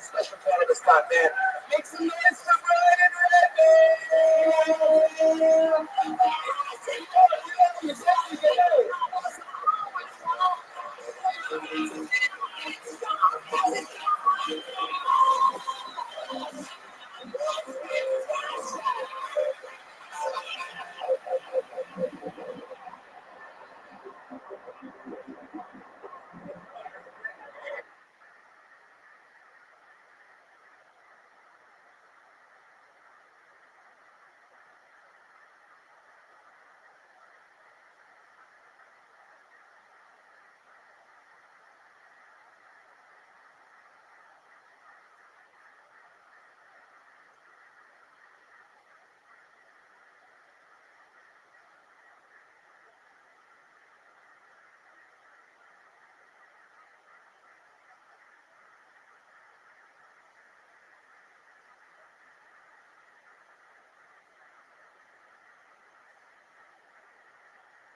a favorite coming live from the world famous comedy store for a brand new episode of Feel Tony. Here's Tony Expo. Hey, here I am, volume. Yeah, you guys feel it?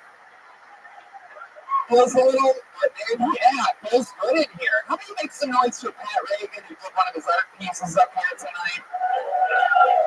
Sometimes I think he forgets that it's supposed to be crowd warm-up. I told him about a year and a half, 2 years ago, you need to go out, warm up the crowd, get them all hot before the show starts. One more time for the great Pat Reagan, the Tony Band. Ryan Band is here. What's up, guys? Ryan J. Eagle drawing tonight's episode right there, right in front of you, while all of you sit there lazy. He has a blank giant sheet of paper. He draws tonight's episode and all those prints, including the Kill Tony poster, which should be somewhere around there. So they're all available at RyanJEagle.com. So that's happening. And you can see the wait staff. We got Danny motherfucking Lucas up on the ones and twos in the bird's nest. LA Speedweed, who we love and adore. Well, if you live in Los Angeles, you gotta fucking get LA Speedweed, or else you're an idiot. It's the Uber of pot. It just comes to you. You hit an app and the pot arrives at your door from a happy person. Like, hey, here's your pot. It's cool. So LA Speedweed's the shit. We just did our first ever Kill Tony in New York City last night, and it's wildly successful.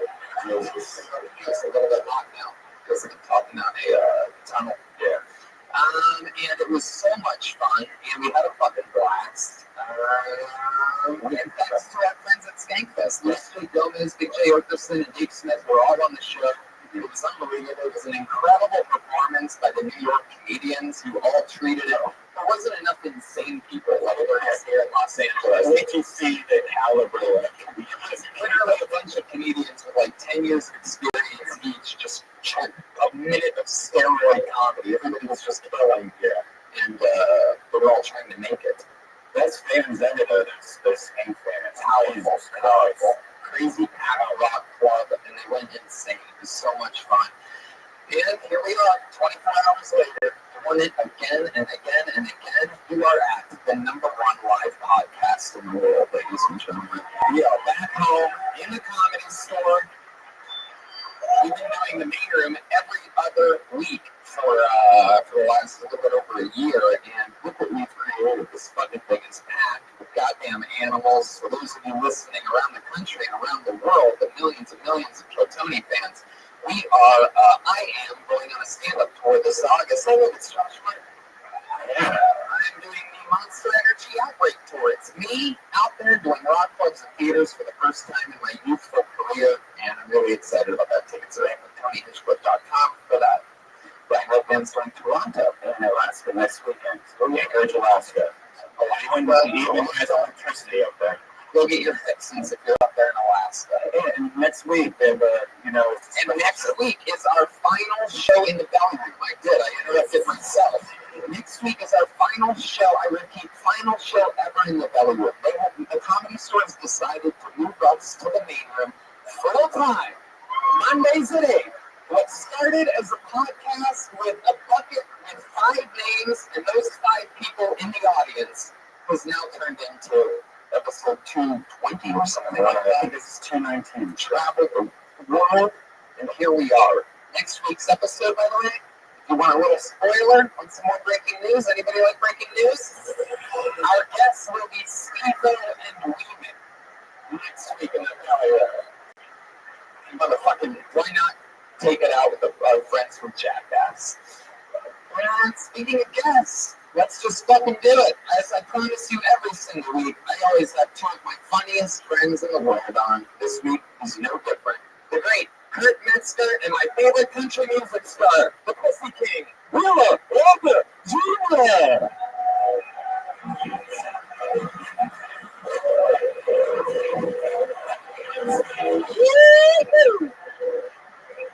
Yeah! Willa Walker Jr., motherfucking Kurt Metzger. Giddy up, my friends. Wow. Welcome. Willa Walker Jr., your first time on the show. How you doing, buddy? Good, man. Yes, that's Finger Up My Butt from your... Is that off this album? Yeah, Right. that's the one. I love it. Or Wheeler. Top 10 on the Billboard country charts. That's legend. I'm excited about this. I'm fucking pumped. Getting rid of some of that shitty pop country. We're trying to help out with put some nice songs about shoving your finger up your ass and fucking and pussy and real country, the homeland. Exactly. Yeah. Kurt, you've done the show before. Yes, I did. Welcome back. Good to have you. We love you on the Race Wars podcast. It's saying by Black Friday, it's interesting. Kurt Metzger's jumping around in Race Wars. It's weird. It's with Black friends, aren't like crazy. It's with your Black friend. That's true. Yeah, Joe's man. I love that you brought all that paper towel with you. That's awesome. I was in such a rush. I just had it in home for a time. I had to do it. I love it. I fucking need it. That's a real rush. Do we need any more water over there? Is anybody on ecstasy tonight? I'm excited. You guys were in the positions that you need to be in. There's just one more piece that we're missing. That's my favorite band. It's the Kill Tony Band. Ladies and gentlemen, put your hands together for Pat Reagan, Jeremiah Watkins, and Joe Jimenez, the entire Kill Tony Band. They do different characters every week. You never know what they're going to be. Oh! Wow, I'm pretty sure they're nerds. I think we're dealing with some goddamn nerds tonight. Greetings, and welcome to Kill Tony episode 219. Look at you nerds. The right episode. This is on Comedy Central hotcakes. Hi, Jeremiah. It's so great to be here. Joe Jimenez over there. Look at those spectacles. Good to see you, Tony. All right, so obviously you guys are nerds that are I'm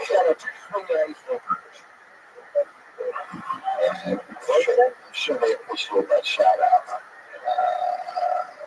All right. Who else you guys are going to recently? Now, It doesn't hook up.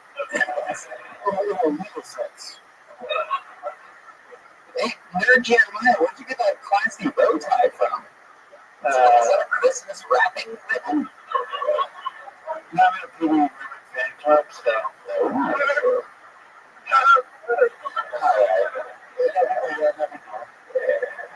You can call me Jeremiah or what my family calls me, Pussy Face. Because you're a nerd. All right. So the band's here. Yeah, the guests are here. Everything's in place. What do you say we get this motherfucker started? I have a brand new Kill Tony bucket for the first time this week, signed by Ichabod, because he gave it to us last week. One of our favorite guests ever. Basically a walking fucking zombie. His name's Ichabod. And he gave us a new bucket, so we're using the Ichabod bucket. I believe we wanted to call it, what was it again? The Bucket of Destiny or something like that. But anyway, He's probably basket. Okay, Seneca's basket. Very good. Okay. So it's filled with names. You guys know how it works. A bunch of people sign up for it before the show. You might pull your name out of the bucket. You get 60 seconds uninterrupted. No matter what, we don't interrupt for 60 seconds. And at the end of the 60 seconds, you hear the sound of a kitty. Oh, you can barely hear that. There you go. That means wrap it up later. I'll try to bring out the angry West Hollywood bear. All right, there it is. There it was. There you go. All right, Ryan. Okay, very good.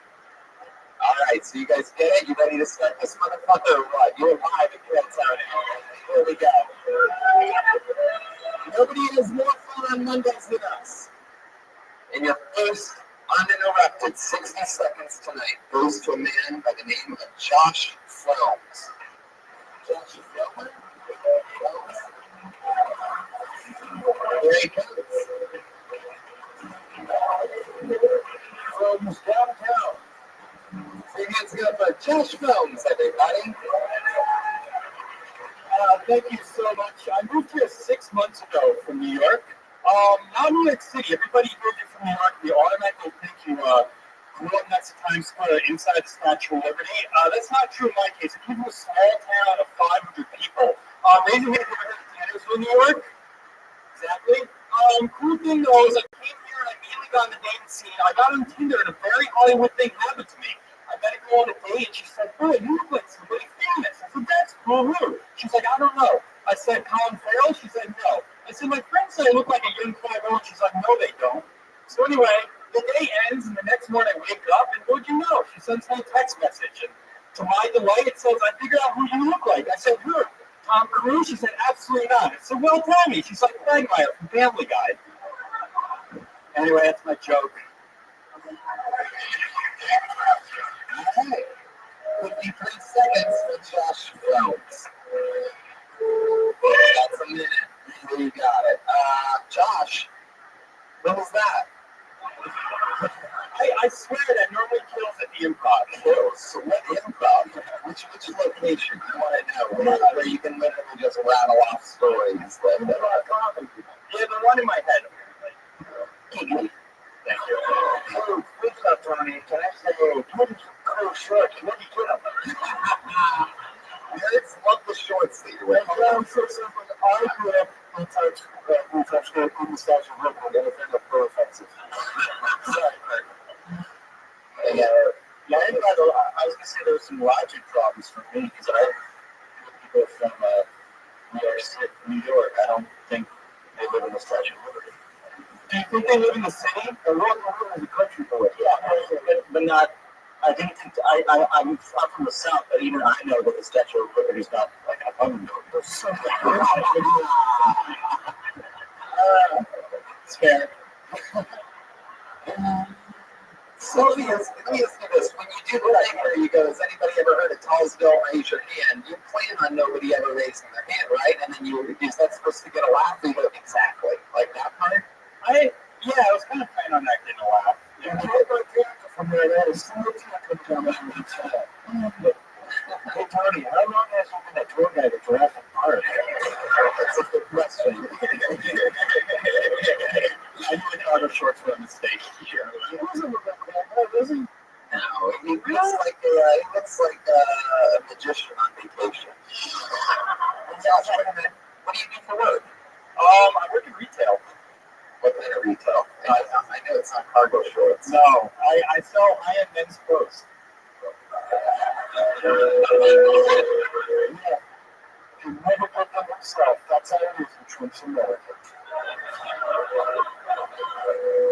High-end clothes. That like Old Navy you're talking about? Or, you know how it's like big time, like fancy chefs, they're like in and out? Yeah. Like he sells high-end men's clothes. This is his time off. Right. Exactly. It's like he dresses like chef when you're not working. It's like, it's like a comedian doing jokes all the time or something like that. Or even doing their 60 seconds when they're special to do it.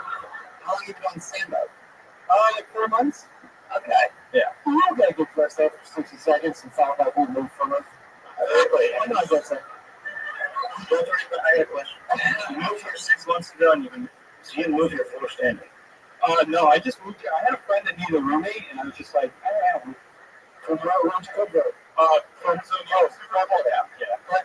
So you can't do it. Oh, yeah. If I know Robert Rothschild start, when you heard about a guy getting a roommate. I'm going to start almost after Liberty. I don't know, but I'm pretty sure that Well, I just thought it was a book about what I look like kind of joke. I'm not going to start with all the friends. Look, Tom Cruise would be right happen. Just go like that right to the quagmire. People don't look like that. So go for that. Okay, got it. so you waited until you were how old to move out of Tulsa? 32. 32. What were you doing in Tulsa? I'm on the board of directors for a big charitable foundation back there, and I was also working at a high school. What kind of charity? It's called the Hunter Foundation. We buy dilapidated buildings, we put a bunch of money into them, and then we give them away to prospective business owners for free. It's growing. Yeah. Sorry. What did you do at the high school? I coached a bunch of sports. Snowboarding. Snowboarding? Yeah, we had a snowboard team. Yes! Me and Jeremiah have a charity foundation. Yeah? Yeah, I used to take whoever team Star Wars. Man, I would probably work better if we could understand what you're saying, like the execution of the It's a foundation where we show people Star Wars who haven't seen Star Wars. Oh!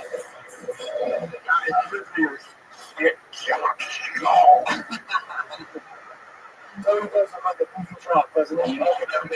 And the jockeys of the mall. I listened to Josh tonight. He looks like a jockey. Yes. So how many times would you say you've gone on stage since those 4 months? Twice? Or? Oh, jeez. Probably like a dozen times. Doesn't. Yeah, right. Maybe this doesn't a regular. I think an even dozen, an honest dozen, 12. What do you like to do for fun? Now that you're in California, you've been here 4 months, what do you do when you're not doing stand-up, which yours seems like it's a lot of the time? Yeah, I have a lot of time, and I don't work a lot either. What do I do for fun? I like to drive around, I like to travel, I like to go to different parts of California. I know. You like to drive around? Yeah, I like to drive a place. What car do you have? I have a Subaru. You like to drive around in a Subaru? It's like, what brand new? It's brand new. Come on, guys, it's a sweet ride. Yeah, so it's Subaru is the name of his camel. What? Ooh, Joburg is starting over for one over there. Yeah. It's also Points. I should have heard from your dad like in the commercial. It's like the car. No, I'm really driving out of Thamesville. I just bought it like a month ago. What's the most exciting thing about you, Josh? The most exciting thing about me, so far, I just think it's the fact that I moved out to Hollywood on a complete whim with no plan whatsoever, and I ended up here. 6 million people will do that, Josh. Yeah, I know, but not many people from where I'm from do it. So to me, that's a In New York? yeah, it's like just natural liberty. You know, you're from upstate, you run the legends. What is it like to eat the real Ichabod cream from Rothschild? What does that mean? You've got Rothschild to Rothschild. Whoa. I'm tired at By the way, Brian and I woke up today in New York and came here to show you how easy it is to come to New York. We were literally in New York today, still here. Did exactly what you just said. I went to bed at 6 a.m. last night. Oh, really? That's nice. All right, Josh. Well, The most interesting thing he's ever done. I didn't even just take it for granted, I guess. But in the future, I mean, there's really not much. You just have to keep on doing it. But record your sets and listen back to them. Yeah, because a lot of times in your head, you're like, I killed that show, killed at the improv. And if you listen to it, you're like, yikes. No, I don't. I think I just heard this is a kill the improv. Yeah, no, it is. It is pretty nerve-wracking to be there, especially in front of your local junior. Yeah, well, we got this one on tape, so go you can listen to it once it's out. Right now. It's out right inside. You can listen to it now. All right. Is it Froms? Oh, Fromer. There you go. There you go. Your first time in the show. It's Josh Fromer, everybody. There he goes. He has no idea where he's going right now. Anyway, guys, the stairs is right here. Yeah. Over. Turn left at Aphrodite. And then fast, that happens. It's the one and only Aphrodite, ladies and gentlemen. Legend. Comedy store. Legend. Real Tony. Legend.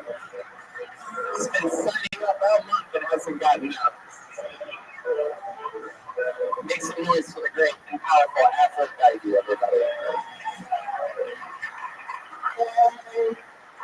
You know, I just really come to terms with the fact that I can't go over without my ass. It's really too much sometimes, you know. My latest problem is with little kids coming up slapping me on my ass and they think it's funny. Okay? They straight up adult trust me in this station on me. And I want to report these little kids to the police because I'm tired of these little kids because see if I did that to one of them, they want to give me 15 to life. So I'm rolling on some little kids' ass, right? You know how they do it?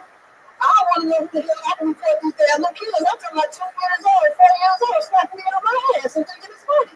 That shit is not funny. I want these little suckers, these little motherfuckers arrested, okay? And I want them to get 15 to life. You know, it's really a trip when you got a big ass because I try to turn corners sometimes and I realize half my ass is still around the wall. I have to make this. You have to catch up with me. It's really can be dangerous. Boom. All on her ass. Question from Kurt Metzler. Was it your kids? No, street ass kids. Where's this happening at? I had a little boy 4 years old in the doctor's office. He rolled his car down my kids. Was he one of those new doctors? Yes, child was the way it's done. We are scared. Get off the exit? No. He's sitting in the doctor's office because I had a problem with my eye that turned red. He's 4 years old. Pink eye. You got pink eye. No, it was something else. It was another term they used. I forgot what it was. But anyway, Stop, Ryan. this motherfucker, he's sitting there with his mama, and he rolls his car down my TV like it was a fucking freeway or something. You know? I think they're going to get that. To her knees. Turn around, you know, right here. So, I was like, wait a minute, and I'm looking at him like, what the fuck? Was it a Subaru? Was it Josh Fromer? You ever have a girl like that, a woman who knows us who's constantly sexually assaulted by such children? Right. And grown-ups too, everybody's attacking my ass. Want to see if it's real. Wow. Will you check it out and make sure it's real? I'm like a walking person. That's real. Have you ever been with a black woman? This is real. Yes, actually, yes. But, Your publicist is Yeah, I just went down a few notches on the charts. No, I do want to say I loved it. The opening line I thought was killer. Was come to terms with the fact I that can't that go everybody will take the ass with you. And the crew was from behind you, so it was, I think it was a little extra for us. Yeah, because we saw that it was true. It was true. you know? Yeah, it makes sense to me. We're not 1 minute. What are you gonna do? Not tell that else? I will. Yeah. We're supposed to give notes, right? I mean, like Taylor was like that opening line was killer, and you kind of sped through a lot of like molestation talk, which I would like to hear a little bit more of. I'm even less than when they do that too, because there's nothing I can do about it. I can't have the little fuckers arrested. They'll just say, oh, they didn't know what they were doing. Well, why they laughing then when they do the shit? It's like, How do you do it on this effort, though? It says you just imagine it. have you ever seen what your ass looks like after it's smacked from behind? Well, I can kind of feel it wobbling, you know. I bet it is pretty funny. It's like reverb in the ass, like reverb in the ass. If I was a little kid and I slapped your ass, I'd probably laugh at I can show them a little bit of how it looks. Oh, wow. Yeah. Aphrodite. Aphrodite, keep listening. How old are you? I'm 61. 61 years old with an ass like that. Tony, think of how big a loser your grandma's are right now. Oh, Tony, Yeah, I'm 62 in October. You're good for 62 in October. Yes. As long as the young guys can put that in, then I know I'm good. Yeah. Well, the youngest kid. Oh, they got to be at least 21 to get on this ride. I don't think that's what. Jeremiah. I ain't going to jail. Have you ever been to jail? Hell no. You know, I hate bitches. I can't be in the bitches all day. Hell no. Like when you were younger, did you ever mess around with another woman? Like, Oh, hell no. I want them bitches. I'm like that dude. that shit's pretty clear. Hell no. Nothing legal. Nothing fucking legal. I'm strictly legal. Big dicks, I'll tell you that. 62, she don't like bitches. What about penises that get kind of hard to come early? Oh, hell no. I'm used to the brothers. The brothers take all night around. You know what I'm saying? Classic nerd. I'm used to that good plantation paper. You know what I'm saying? Seems like a terrible when you saw that there's something that happens forever. What's that? Oh, sounds like I kind of had to come in. Yeah, one time I do that shit. It's all over the shit. It's cancer. Sometimes I have no idea what the fuck you're saying at all. Anything else happen in like the past few weeks since we Yes, what else? yes. I have a new single out on iTunes with producer named Gary Davis. What's it called? Gary Davis. No, I gotta go through the name. After that, you need to listen sometimes, okay? What's the name of your song? Gotta get more done. Gotcha. How do you spell this? Gotta, G-O-T-T-O. Gotta get your done, D-U-D. D-U-D. It's by Gary Davis. It's on iTunes and some other stuff. Get that next photo. Any dope mix or regular mix? This is Gotta Get Your Done by Gary Davis. Yeah, this was 2011. No, we're talking about 2017. It's just released. It's got to get your dumb with Yeah, D-U-D. D-U-D. You got to get your child Aphrodite. You think, oh, it's Tyson. You are definitely not the marketing guru that there it is, featuring Aphrodite. I'm telling the truth, damn it. There it is. It's a little sample. It's like that. It's a big intro. I'll come in later, though. I'm singing to the whole track.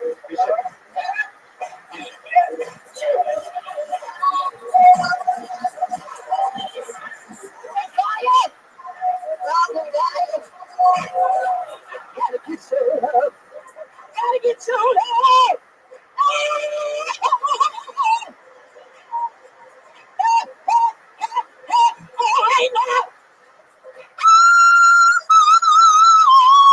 All right, all the windows. Where the fuck is it? I need an opening act on my tour. What's that? I need an opening act on my tour. I write my own stuff. I did a some stuff to country to me, man. Well, I got some. I got some originals. Country crap, baby. I got some originals. Can you give us a sample of like what your country music would sound like? Like a little, like just a little small serenade improvised? So because of you, we're singing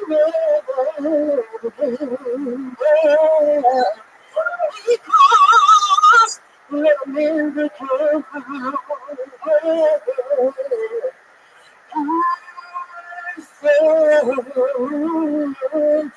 Wash me down, and then I feel like a fire. I said I'm ready to say anything for anyone. That's what good. That's my song. I wrote that. When more skills, just do the do-do-da-da. That's right. I got another song. I think you can get better than Gary Young. Well, that's really baby. That's a baby, but you keep in that special little pocket that's on kind of that little fishnet thing. Oh, there you go. I want to put my Hot Wheels in that. And they real titties too. Really? Yeah. So little Yeah. Jesus Why are you Christ, floating man. up with these special Hey, that shit with fake titties. Hey, Tony, the water. Fake titties don't move. Hey, Tony. Yes, Jeremiah. Do you have any wet wipes? Yes, you do. It's Aphrodite, ladies and gentlemen. Aphrodite. He's on Twitter and Afro91. Alright. There she goes, the great Afro-Baby, everybody. Alright. This looks like a new name. You guys having fun out there? Maybe it's gonna be Cal Hamilton, everyone. 60 seconds. Uninterrupted. Cal Hamilton. I don't see anybody coming towards the stage. No Cal? Not listed. Their hands go for Josh Gibson. Here he comes. Some help in the back.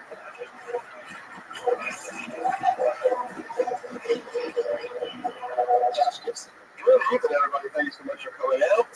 When I go to bed at some point tonight, I'm going to have to flip my pillow over to the cool side, which is just a picture of Steve McQueen.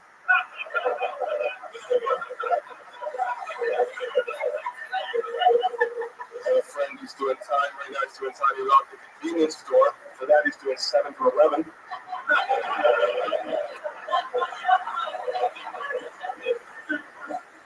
My dad is a Southern Baptist. It's the same thing as a regular Baptist, except you also get a side of gravy. Dad's getting old. He's starting to get really old. He's starting to complain about all the stuff he can't do anymore, like trying to rid Southeast Asia of communism. Thank you so much, guys. Appreciate it. Yeah, you guys.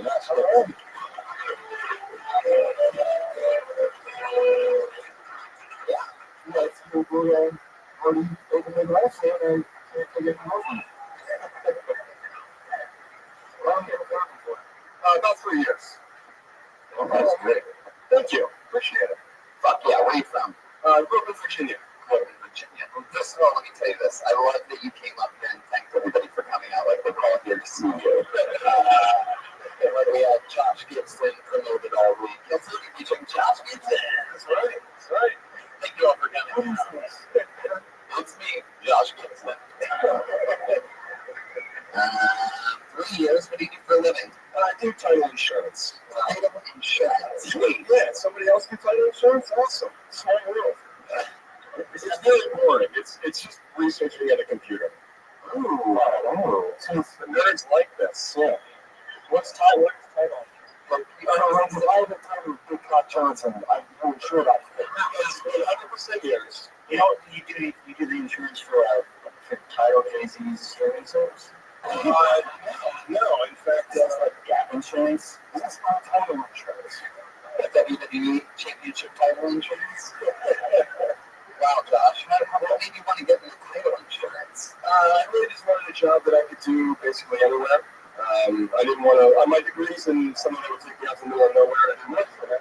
I have an opportunity in ecology. In what? Ecology, Which is the study of ecosystems. Does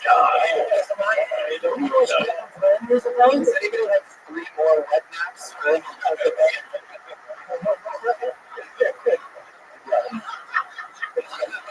Look at that. Josh. You have a girlfriend? No girlfriend at the moment.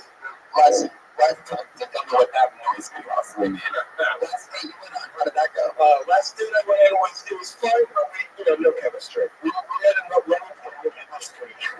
We're making lots of shows on the fan today. There he is. Nice. How about the sociology?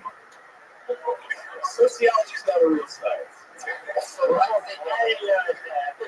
Last day you went on, you said you met her, right? We met a little kid, and she felt my dog was cute. She didn't say that I was cute. Right. I felt She wanted to go on a date with the dog. right. What kind of action does do this? Why would you get into title insurance if not for the pussies? It is a young man's business, that's for sure. Yeah. So, where did you go on the date? We went to a place across the street from BuzzFeed. I don't remember the name of the bar. Yeah, it's not. This is actually Beverly. Yeah,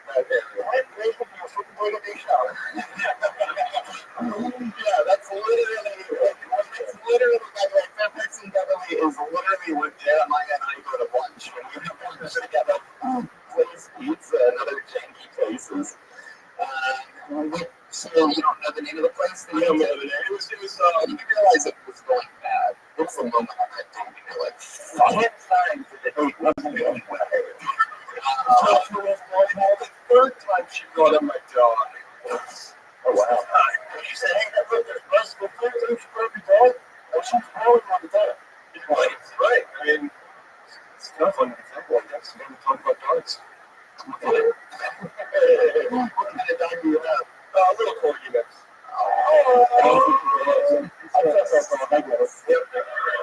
It's easy to keep it from going anywhere. Wow, that's how you like your ladies. Yeah. Hopefully it wasn't going well when the drugs didn't work, right? I like my dogs from the shelter.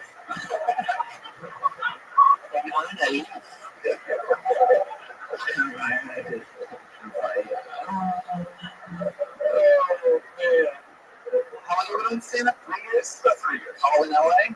No, mostly in Seattle. Seattle. What's going down here? That's where you're from? I started comedy there. I grew up in Virginia. Oh, yeah. You went to Seattle for title insurance? Or? No, just I knew somebody out there was trying to move to house. And let's let me we're still in real. I just wanted to meet a lot of other kids who have direct eye contact. I get it. I wanted to be in a town that was dying. Yeah. One of the was a serious issue. What's the space heater like? Expensive. People live in it? Everyone says that that's Seattle. The longest I've ever been in Seattle was in the Space Needles rotating restaurants. So that was fun. It's a slow rotation. It doesn't affect your bus at all. The youngest I ever was the teacher of my dad's rubber touching. Fucking nerds, man. Josh, what's something creepy about you that you don't really want people to know about that you regret saying on the podcast if you admitted it right now out loud into the microphone? Okay. Just say it, Josh. It's dead air right now. You're bombing Right now, I would say that my most embarrassing search on Pornhub is search the company pressure.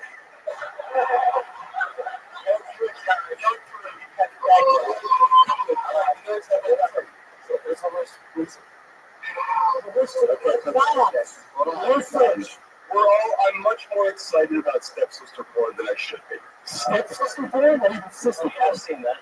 It specifically has to be. Oh, sure. It specifically has to be a stepsister? I don't think that's an industry thing where they don't want to like step over some taboo line. They don't want to say, I don't know. But I'm sure. Okay, one time, I was going back a few years, I started doing coke because it's like a lot of coke, and then not by accident, premeditated, I looked up a room there and a person was like, Yeah. but I premeditated it. Yeah. Like, you just gotta have a little more, right? Yeah. I was like, Especially May on this one. yeah, search for in Brazil, or did I don't know if there's some close there for that. Speak Portuguese. What country music say, Will? Is this talk of horses being sucked off bother you at all? I'm a fan, certainly a fan. I was more offended by the Southern Baptist gravy joke. Totally true. You're from West Virginia, right? So you fucked around with your real sister, so this is kind of like a memory. That's just Virginia. That's not Virginia, not West Virginia. My mom is business with son, so hey, my own Pornhub for that. Yeah, for why? Oh my God. That's my name. What's the fantasy of stepsisters? Like, get a fantasy that your dad gets remarried to a woman? Like a incest. There is a root of all this. Do you have siblings? I do have a sister. Yeah. Yeah. Is she younger, older? She's a younger sister. How much younger is she? About 3 years. About 3 years.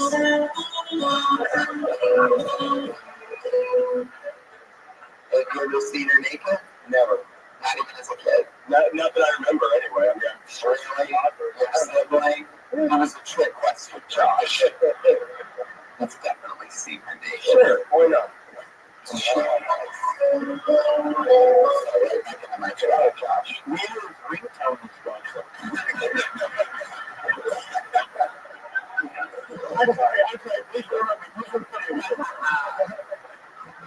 Josh. Interesting. What do you think your sister would say if she found out that you were way into stepsister porn? I think that she would. I have no idea. I think that she would just think that that's a product of being a person who pursues comedy. How often do you talk to your sister? I don't know, 4 times a week. Okay, that's a lot in that case. You want to do something fun? So you can get out on a big laugh here, Josh? What do we got? Call your sister, put her on speakerphone, put it next to the microphone, and admit to her that you would watch stepsister porn. We need the audience to be completely quiet. Yeah, you guys have to all be quiet. And the nerds, please, settle down.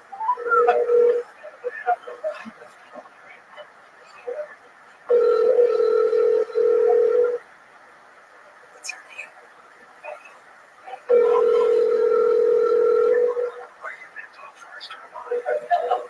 Just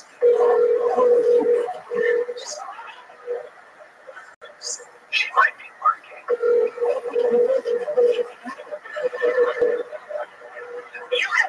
Just don't hang up.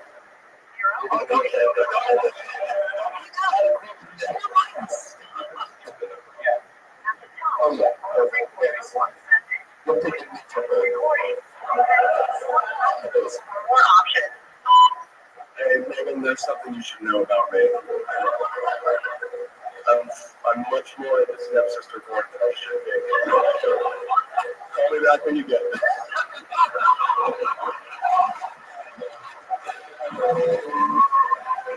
Yeah! There he goes! Josh Gibson. Josh Gibson jokes on Twitter. That was fucking awesome. Josh, come back next week. We want an update.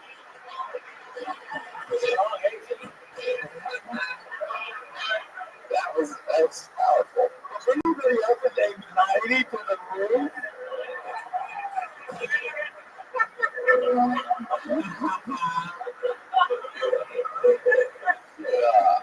Yeah. Alright. Pulled another name out of the bucket. This is definitely a new name. I know it when I see it. Put hands together for Serafina Costanza.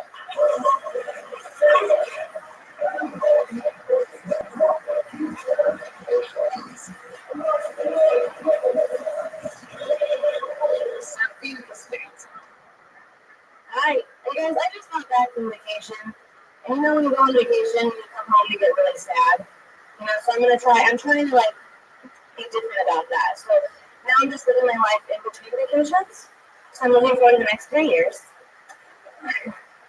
Now, I just got back from vacation. I'm still trying to be happy and hold up to it. But I realized that once your shit's goes solid again, your vacation is out of hand. Once they go solid, they go solid for a long time. Yeah. What else can I tell you? You guys, I drive for Lyft when I accidentally don't get drunk all the time. So when I'm out on the road, I see this sign, drive like your kids live here. Have you seen this sign? I don't have kids yet, so I don't know why they're encouraging people to drive fast out of these neighborhoods. Does it make sense to me? But I saw a new sign, drive like your pets live here, and I was like, what is that about? The threat of a dead child on the street was not severe enough. We had to go, like, we had to get a meeting together, and be like, we have to go full Sam and lock the BS. And I'm like, thank you. Serafina Costanza. How you doing? Well, never mind what I said. How did you know your shit's to go solid? I've been trying for months. That's a good joke. I get to it quick. Why don't you go on vacation and come back? Yeah. You're just talking crap right now. Yeah. It's nice when they go solid. You want that good solid. Yeah, wow, what a dream girl. Where did you take this vacation to, Sam? Mexico, so it's tequila for breakfast. Oh, I'm in there. Sure, menace, busted suspender and all. Where in Mexico did you go? We went to Mazatlan. Who's me? Me and my husband. How long have you been married? Almost 2 years. 2 years. Yeah, so that What does he do for work? he's an architect. What do you do for work? I work at a restaurant. You work at a restaurant. So I used to manage restaurants, now I just work at one. How does his direction? Because he's an architect, your ex-house is. No, that's why I married him. Is he good with plans and blueprints? Yeah, I just got a text from my girlfriend saying that her brother just left her a message. Is it a stepsister anymore? She said he just left a message on numbers confessing to stepsister. So one joke about not having kids, and there was something to that. I think you need to She wouldn't take shit still. yeah, or you're driving around looking for eggs or something. I don't know. That's what it was. What restaurant do you work at now? I work at the Maple Block Company. The Maple Black Meat Block. Okay. Awesome, Rusty. They're Carolina, you like that. I know the rhombus meat kind of guy, but Rhombus meat. yeah, I don't want Carolina, man. My track is right. It almost seems like you're remembering these shapes as if you just be colorblind. No, that's right. That's right. My friend with Muller's Dan interrogation. So, where'd you guys meet at? His college friends are my high school friends. Seems like you have a lot of fun. You party a lot. That's the vibe I'm getting. A lot of drinking. How many nights a week do you drink? 5, 6, 7. This last week I didn't drink one night. So I was proud of that. So I didn't drink one night, so that'd be 6 nights. Yeah. What's your drink of choice? Tequila, wine. Tequila and wine. Okay, the wide range. Tequila and wine. Mine is Alka-Seltzer and a nice taste of it.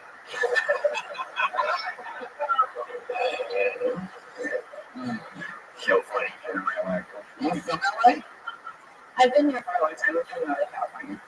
Yes. Interesting. And you've been doing stand-up how long? About 3 years. Where at? Just around LA. I'll just say it for you. I don't want to be Wow, this got awkward at the yeah, because she's so good and she's so good, so she's better than one color that she doesn't want. So it's like a version. Yeah, it's weird. I'm confused. I lost it. I lost track of where I was. She just did a name trick, that's all. Serafina, tell us something. What do you do like for hobbies or something like that? Tell us something about you other than drinking. Are you a witch? I smoke lots of weed. What's your favorite thing to do while drinking, or kind of drinking, or like anything other than going on a vacation? I like playing cards. Cards? Yeah, Hollywood Money. Wow. I can't think of anything interesting. What's your favorite category of porn? You know, okay, it does bother me the whole stepsister and stepbrother porn thing. It's like you can't not see that. What's your favorite category of porn? Calculus. I don't like maybe sometimes public or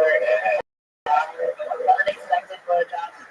The list is horribly big. Unexpected blowjob. Yeah, there's this one that was there's this guy on the bus and he was just like, Well, because he's getting higher. interesting. You don't want a blowjob. We're all constantly expect blowjobs. So What ethnicity are you? yeah, Mostly Italian, American Indian. Mostly Italian. Awesome. So, is there anything else, that you have any special skills or talents or anything like that? Anything that you do? Other than stand up sometimes at the restaurant and drink? Do you I know have how two much cats. do you cats at the skill? Yeah, I take care of them. They're trained. They're trained to do what? Sit, stand, hop, and watch like somewhere. A cat? You have a cat shake hands? That's actually Thank you. that was the unexpected blowjob in entrance. Her favorite hobby is drinking. Her second favorite is smoking weed, and she likes bang bus. So, what's your Twitter? I'll tell you right now, it's at Serafina Costanz. Okay. We took out the A. And what's that? That's what she said. When I first did it a long time ago, that was all my phone number. Interesting. You gotta keep trying. That's it, you know? Thanks, Serafina, for welcome to the show. Thank you.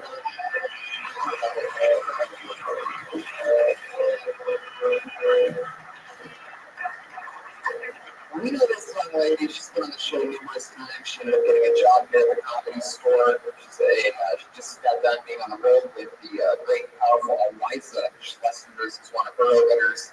A true Comedy Store soldier. Your kind door guy. Put your hands together for the great Jessica Wellington, everybody.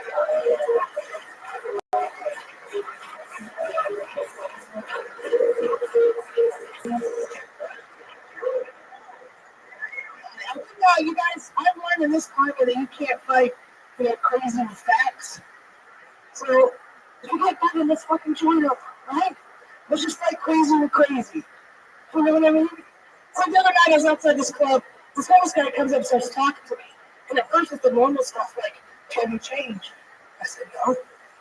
And he looked at me and said, that's a nice jacket that you have. I said, thank you. He said, is it bulletproof? So I looked at him and said, yeah, man, that's a really nice jacket that you have. Is it rainproof? Yeah, he walked away. And I wish say that was the end of my night, but I was at my favorite pizza joint. I was 2 bites in. This guy comes up and he says, I hope I don't ruin your appetite. And I was like, this is a good start. But I was just in a knife fight. And he points at his freshly knifed hand. And he said, that's crazy, huh? I said, yeah, man, it's a crazy night. I only raped a homeless man. He walked away too. Jessica Wellington, there she is. Well, most folks find me hungry as shit. I want them to grab and go up. Didn't? Let's start. Jessica, you're like a white Afro baby. Has anyone ever told you that before? No.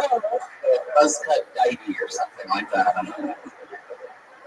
Yeah, lady. Afro lady. It was stupid. I said, I apologize. Jessica, you are a lovely, lovely lady. Where are you from again? North Carolina, Florida. Okay. Goldsboro, Mount Olive. I'm from Statesville. I don't know what that is. No. Oh, yeah, it's not small.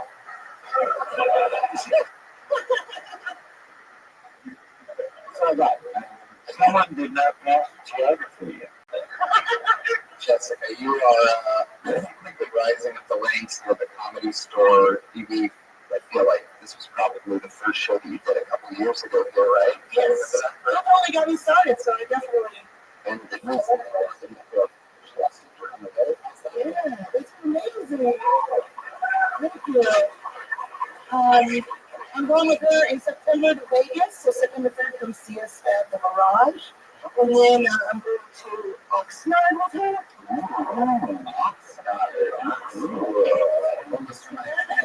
Also, they call it the Tallsville of the West.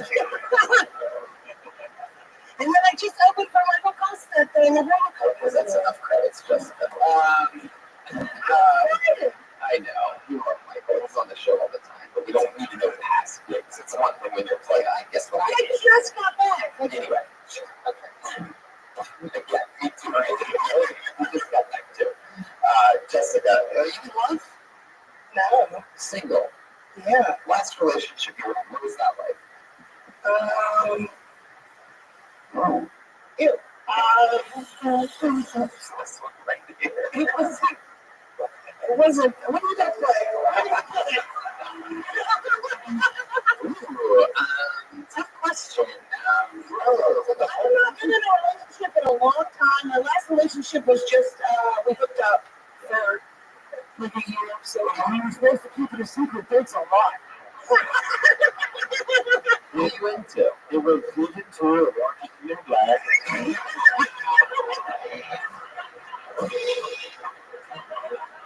What are you into, Jessica? Is there a certain type of man or woman or anything?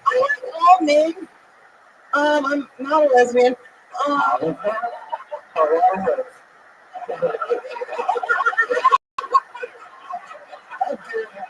This now. I mean, you know what? I'd imagine you probably get. I mean, I'm just guessing here, but a lot of I always notice that the hot lesbian is always with the tough lesbian. There's been a lot of women here that I came to see the show. They've kissed me. They've touched my boobs. Yeah. Wow. What do you do back to them? I'm like, okay, I gotta go work the bedroom. Wow. Don't tell me this. What's the piece of shit that thinks you're a lesbian? How the fuck did you get that feeling? As Eliza tried to kiss you? Like, Good, brought up a good point. Yeah, don't just, it's like primary, so people into the woman of doings, as I said. Yeah.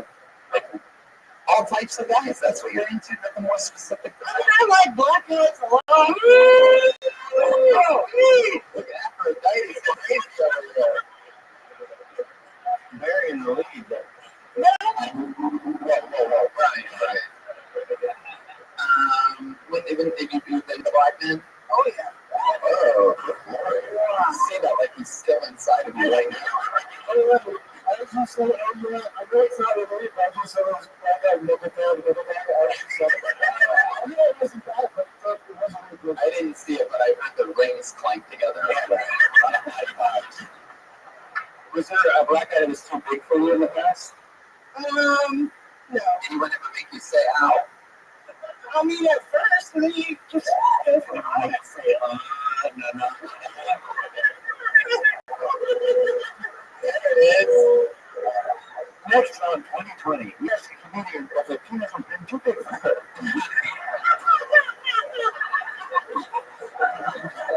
Oh, I love you, Turbo.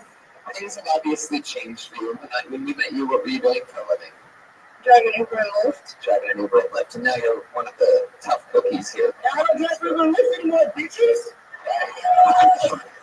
I told you something. Jessica, have you ever gotten into a fight with anyone? Yeah. Oh, yeah. I got in a fight with a guy. It was really stupid in the Air Force.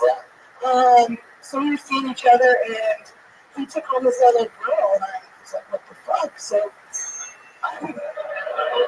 I went psycho, and I went to his room and got inside through the window. Wait. This is coming on bathroom window. I went to the Air Force. I was a lot thinner back then. Yeah. So I got in the room of the window, and then I saw stuff was already going to stay in there. So I went and threw all the shit off the balcony, everything. And then I got in, and her friend actually came running towards me. So I clocked her. She was running toward me. And we got into a tussle, and I'm not really I had busted up my knuckle, like it just popped open because I hit a tooth or something. Did you notice she kept reaching for your hair used to be? I actually had really long hair back then. I was like down to here. You were in the Air Force. Yeah. Now you're trying to from the bottom to the top one.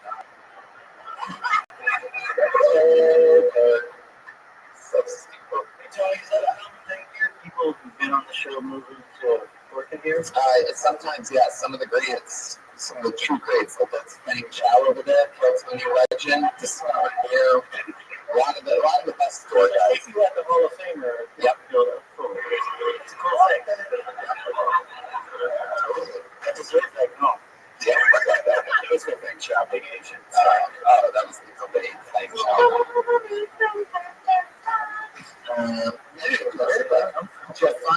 everything else in life is good? She has a great show, by the way, in Long Beach. It's every Friday, right? Yes, every Friday. It's in Downey, actually. At Oh, Beachy. it's not Long Beach, it's Wide Beach. It's very good. It's a Gotti nightclub. It's called Gotti Comedy. Please come out and see us every Friday at 8 o'clock. There you go, Jessica Wellington, ladies and gentlemen. She's on Twitter, Jess Wellington G. Jess, J-E-S-S, Wellington. The number 2. Jess Wellington 2. Yeah, let's do that. We have a regular on this show. We're going to go back to the bucket in just a minute. We have a regular on this show that writes and performs a brand new minute every single week. Not easy to do. You know her, you love her, you've been watching her for over a year here. Put your hands together for the great Ali Makovsky.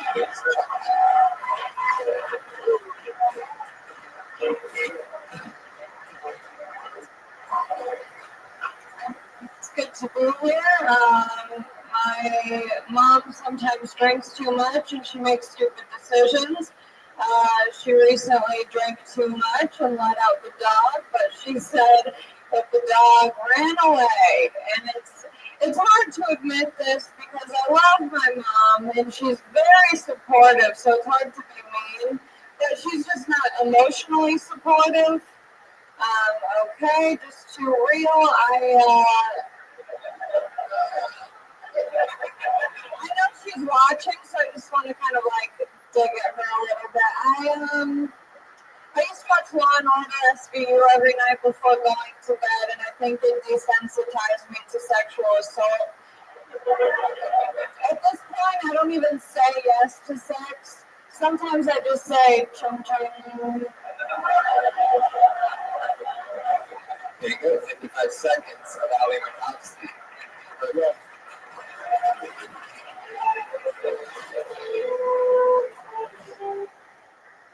You did it again, Ali. I did something, yeah. That was very real. Did your mom really accidentally let the dog out? Yeah. I mean, I wasn't. That answers the question. Yeah, she said the dog ran away. Ali's mom. You let the dogs out, you guys get it. All right, look it up. Your mom's still around? No, she watches every week, so I know she's watching. She watches the stream live. Yes. Is your mom Tony? Go ahead. She let the dog out accidentally. She was drinking. Is that all true? Yeah, that's all true. What did she drink? Of course, it's true. It's written on her passport. Let me go. I think that's the intro. I think that's an accurate story. I want so like every week I write and perform a brand new minute, so it's like it's kind of it almost feels like I'm doing like what? It's like, you have a home. Yeah, that's what I do. That's what I don't know too. My cousin's writing schedule. It's so good. Sure, suddenly she told me the whole river. So normally You're only coming at the process of this. Oh, okay. My bad. Not all of us are made of 85% Adderall codes. It's a little bit harder for some people to be creative. She's looking 20 more Adderall. I used to take it, yeah, but now I'm just very chill. Yeah, I like food ritual. That's right. You're turning me on to this stuff. I like Google this like once a month. Rogan told me about that shit. Have you ever tried that patch? No. It's like an Adderall patch. You never tried that? Put on your ass and it my friends tell me. And then when you if it's too much, you pull it off and it just leaves your system being. Yeah. No, that's it. Yeah, visuals. Visuals. Yes, that's cool though. If you really come in Let's try to figure out if there's anything to this fucking dog thing. Is it your mom's dog? It's my mom's dog. She has just as a dog. She has 2 daughters, right? Yeah, we have 2 others. She lives alone. She has a dog. How long did she have the dog for?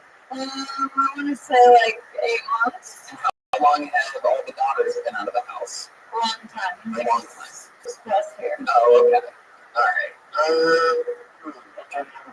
Sure. we Were you ever on the sitcom Blossom? I'm too young for that. Yeah, we just like my nerd age here. What kind of dog did she let out? Just like a little white nut.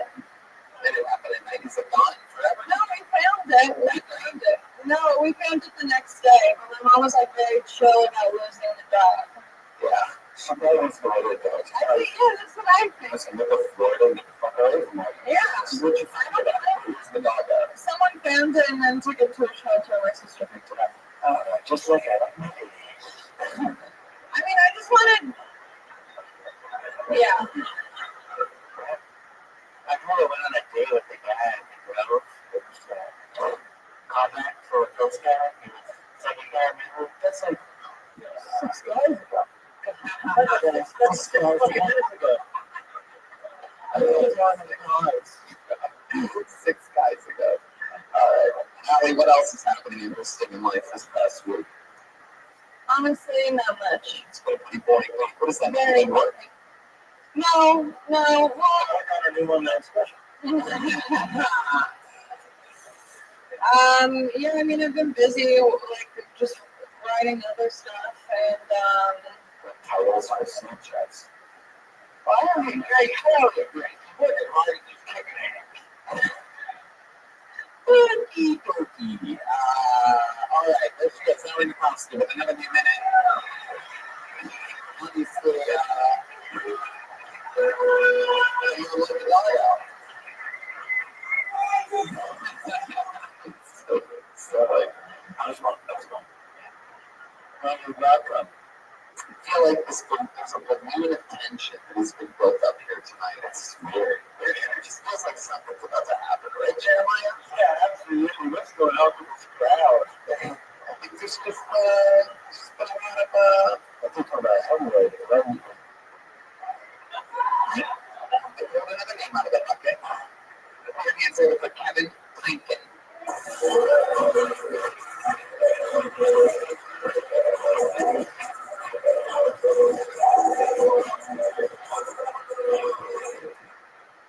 Ladies and gentlemen, I got 2 kids. I got a 5-year-old and a 7-year-old. And I'm raising my daughter to be a feminist, guys. I think this is important, right? Oh, yeah, that's good. Yeah, she told me that the boys wouldn't let her play foursquare at school because she's a girl, and it's a boys only game. I was pissed. You know what I mean? I was really pissed. I looked her in the eyes and don't you ever let somebody tell you you can't do something because you're a woman. Ever! And this is real typical. My 9-year-old son comes over and goes, "Oh, what about me, Dad?" I go, "You straight like cisgender piece of shit! How dare you! I'm encouraging a woman here! Coming here with your hair pulled on the left like a goddamn Republican? Get this white ass out of house. So you go and rich one of those cultures you ruined." Yeah, that's really bad. We're responsible. Kevin Clinton. You're older than 7-year-old. You got 60 videos yourself. How old are you? I'm 36. 36. Where you from? Fresno, California. Ooh, yeah. What do you do for work? I work at the Apple store part-time right now. Apple's in season again? They just got some AirPods. They're fucking bad. You guys can go fuck yourself with Apple stuff. I'll tell you. I work in Glendale. Oh, that's my store. Yeah, it's my primary function in Glendale. It's not even the iPhone, but it's the me. Me pad, me phone. Sorry, people are idiot jokes because I'm terrible. What about me? Oh, Nothing. All right. my primary problem is explaining what a Turkish office. Don't ever touch me again. I explain the existence of sales tax to Armenians. How do you take it? Oh, yeah, they fall apart. You know, man, it'll fall apart over 9%. You know, and I'm going to hold them in my arms. You're almost 24 hours you get total down. That's the only time you stop killing your buddy. Yeah. So what's plus tax? You gotta get plus tax. How long have you been working for Apple? Man, I hate it. start talking about Apple. It's been about 3 years.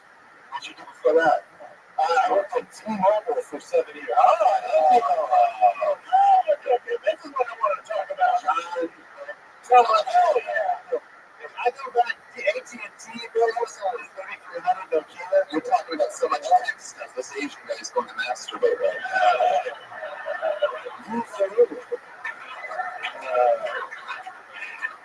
You married, Kevin? I'm married, yeah. How long have you been married for? 13 years. 13 years. You got married in Fresno. Yes. Back in the T-Mobile days. Oh, yeah. I was like, T-Mobile days. So, your wife, or is she just the mother of your kids? Does Siri know about this? Yeah. We're still banging it? Of course, a little bit of a shot for yourself. You guys still banging? Oh, we're banging. I'm excited. I'm going to room shot myself.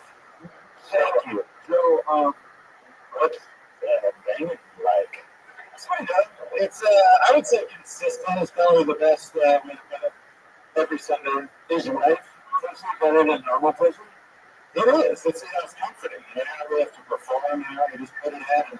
Did you get Get it over with. We got children. We got kids to watch. Did you notice the difference in the vagina after she had the kids? I will tell you an interesting story. When it was one of the most creepiest moments of my life, my wife had a what do you call it? The thing when you have the baby. Episiotomy. Episiotomy. Yeah. You gotta make room, for the baby. Oh! I'm a medical doctor. An apple a day keeps the doctor away, actually. It's nothing. Again, what's that? How long after that procedure was she T-Mobile? What? The doctor said this. Here's the story, guys. It's so he looked over at me as he was stitching me. He says, "Oh no, I put an extra stitch in there for you." Oh, yeah, daddy stitch. It's called the daddy stitch. It's really creepy. The daddy stitch. It's called the daddy stitch, and it makes it tighter. I always wanted the doctor to do it in the middle, or maybe a little bit above, so you could have one Mexican, one Asian person, make an extra hole. Ryan fucks a bunch of girls that have had babies before. I think in Hawaii they call that though it's stitch.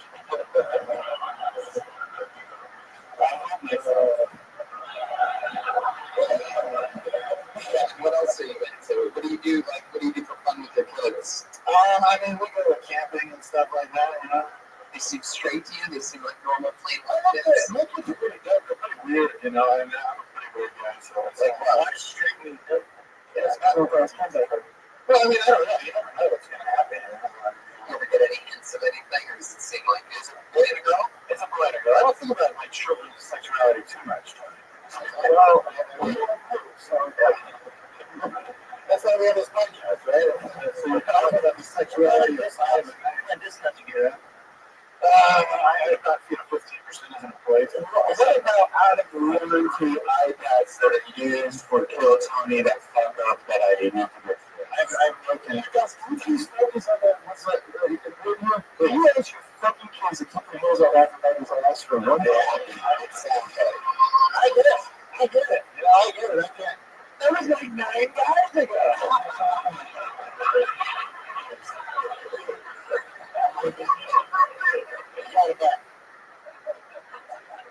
Let's slow down, what do you usually perform? I come here on Mondays and I'm going at the Improv on Sundays. I go back to where do you actually perform? All those places. Give me yourself another rip shot about. Oh, Jesus. Yeah, I performed in Fresno from time to time. I just did a festival in Salt Lake City recently, which was fun. It was a very funny podcast. Yeah, I had Jeremiah on my podcast. We're going to skip it with Evan and Kevin. There you go. It's a good plug. It's a celebration of freedom. So, is that available on Daddy Stitcher? It's on iTunes. Yeah, it's good. All right. Thank you for telling me what it was actually on while stepping on the joke at the same time. I really appreciate it. I'm here to help. If your timing on this is anything like Ribbon and Gibbon, then I can't wait to tune in. He's got a lot of confidence. He does. I have a lot of swagger. Where do you think you get it from? Where do you draw your confidence? He gets it from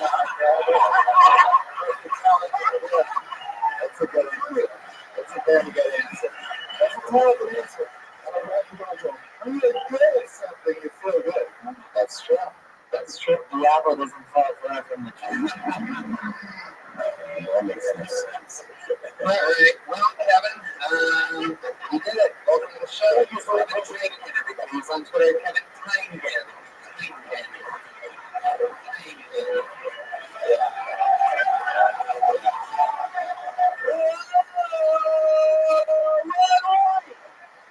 Holy shit! Have a seat, Ron. You sit there. I'm gonna move over here. I'm gonna stand. That's okay. I'll get your tequila on there. I'm gonna take a shot.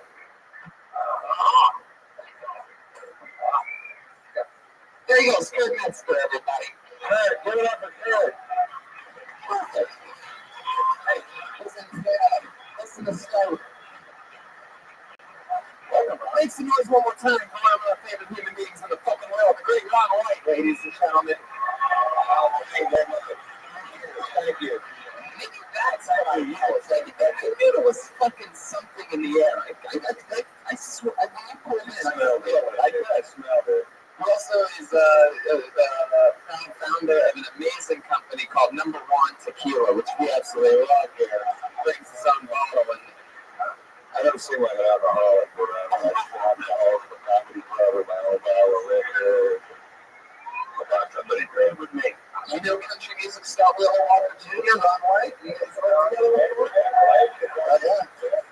Well, let's just get into it. You want to pull a name out of the bucket, Ron? Get this puppy started. Want to watch a comedian for 60 seconds with us? Last time Ron was on, we had a fucking blast. Let's see what happens tonight. We have hands together for Chaylis Robinson.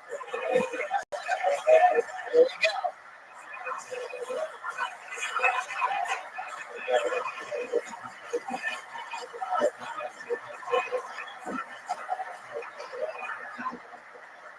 I was about to fuck it out, shit, but it's fine.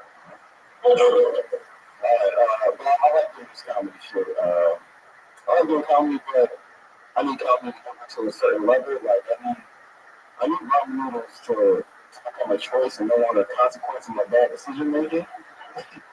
That's okay. I didn't even know people like eat this shit like casually, just something that they do in the weekends for like $10, $15 a day. Not like nigga buys 18 cents a pack, trying to add these ingredients to make the shit taste good. Like, to me, that's fucking balling. To buy some shit that's like a high market because when you tell you it's gourmet, that is struggle for me. You cannot convince me that ramen noodles is gourmet. And during my breakfast, I had a chick tell me let his be friends to keep it short. This is the nice version. So I said, cool, we'll put some bars in the or something. Maybe grab the beer, we can really get at these hoes.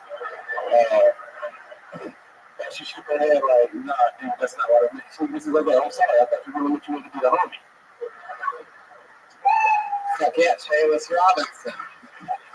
What's up, what's up? What do you do for work? Are you still struggling on ramen? I work at retail stores. A retail store. Yeah, you would ask me which one, right? Yeah, I am. Walmart. Good big Walmart? No, not for and I. So that's the worst Walmart. I was worried about myself because I was like, but I knew what I could see in mouth food.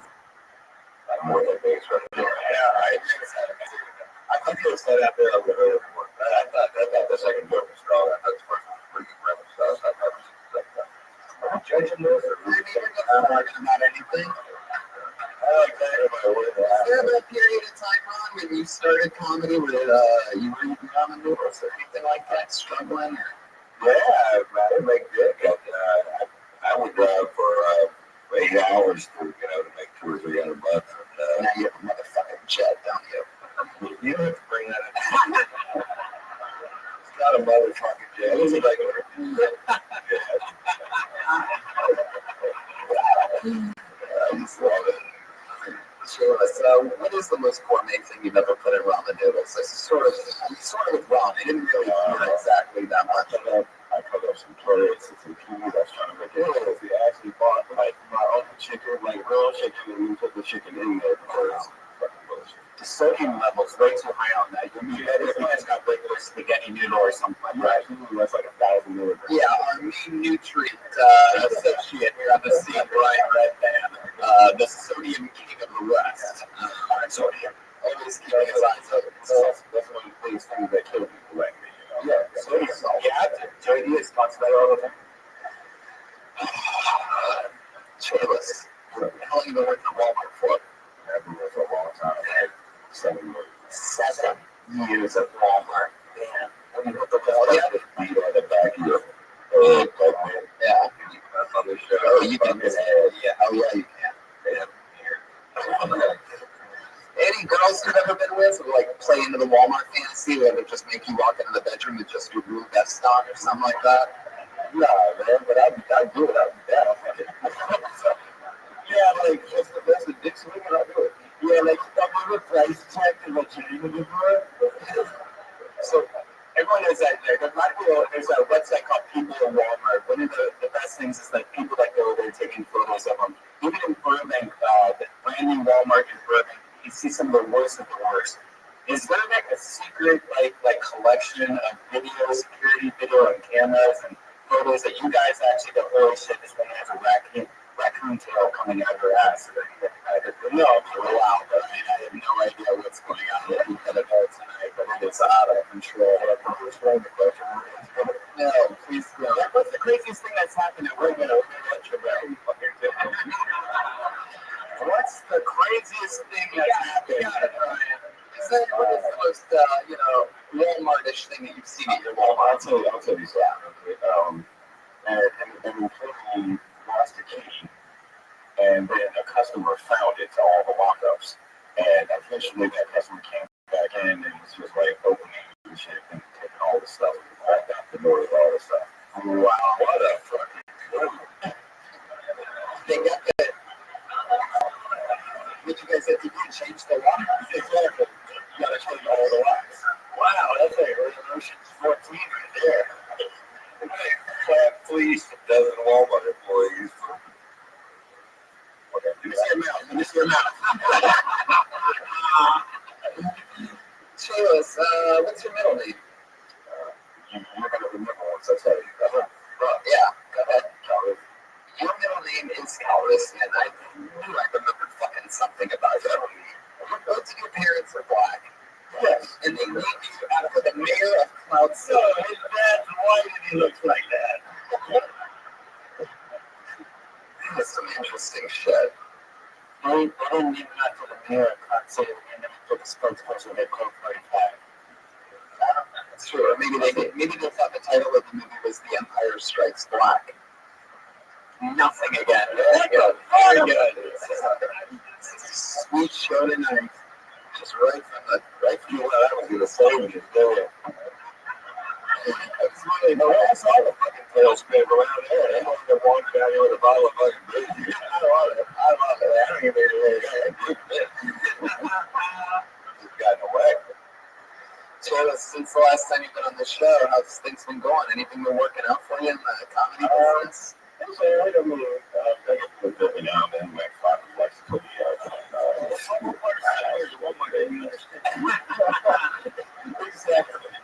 Exactly. How much longer do you have to work? How much longer do you have to work there? What did the judge sentence you to exactly?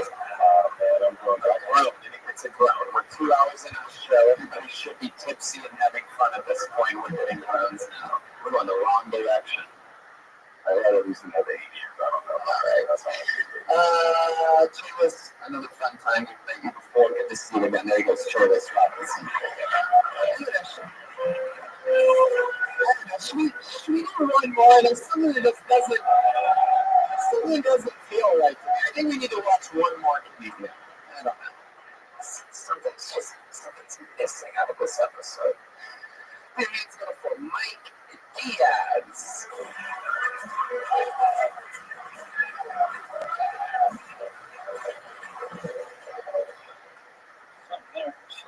I had a really group of friends growing up. One time we were out hanging out, and one of them just kind of like stopped the conversation and was like, hey, we should measure our dicks.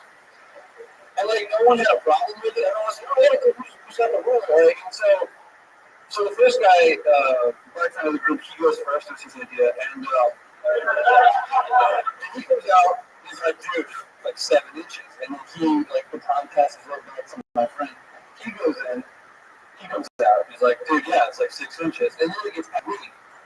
And, like, you know, honestly, the best policy. So I came out and I was like, God, so it's, I mean, it's not like it's only like 4 and change. Like, we're pushing low numbers. And, like, my friends that were standing in front of me for having a short dick. They just, like, they would do this thing where they'd, like, high five around me and go, like, huge dicks. And then, like, there was a lot of embarrassment because, like, why didn't I lie? Like, that wasn't. Thank you. Well, you came up a little short tonight, too. It seems. Thank you. Oh, yeah. Wait, like, isn't her just average, everybody? You have a nerd leader. Mike. Is that true? True story? You get by actually, like 4.5, yeah. Yikes. Well, you know, it was. Well, who's your wrong direction? Yeah, like that's more, it's just like hardest you've ever been, or can you put like double someone in there? Yeah, we're talking like a real forum. What's going on over there? That's 4 inches, right? So that's 200. We're going to do that outside. 4 inches is a lot of great, Brian. Jesus. You're the one that talked about in front of everyone in the internet. Yeah, I know. I mean, don't get mad at me when I tell you that that's as hard as rock right now. Wait, quick. Measure with your mouth. No. You only go inches. Middle school. That was in middle school. Yeah, I was a sure. When's the last time you measured your penis? Before like a 12.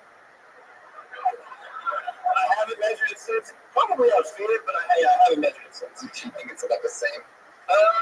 I'd say no, but I mean, who knows? I mean, I'd say no. What would a woman with a ruler next to their say? Probably. You know what you should do? Measure it from your asshole. Can you explain to me how to do that? Yeah, just start with a ruler in your asshole. Not my asshole. I mean, either way, right? It doesn't measure that. Yeah. 5 and 7. I didn't do it pencil style. I made 7 8. I sat 1.5 inches behind your dick. Like, what do you do for work? I drive for Lyft. He's been on a few times. Yeah. Yep. Yep. Sorry, I did that. I measured my dick from my asshole.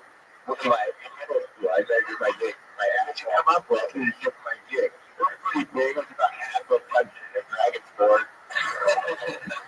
It's pretty big. You have a girlfriend, Mike? Yep. 4 years in July. What does she do? She works front desk at she measures his dick at high school. Is your lift score like your dick 4.5 as well? Yeah, actually 4.8, yeah. Just making sure 7 people only laugh at that. Just that I know it was you and not me tonight. Perfect. You fucks. You guys not like hot riffs? No. Mike, what else? What do you think? What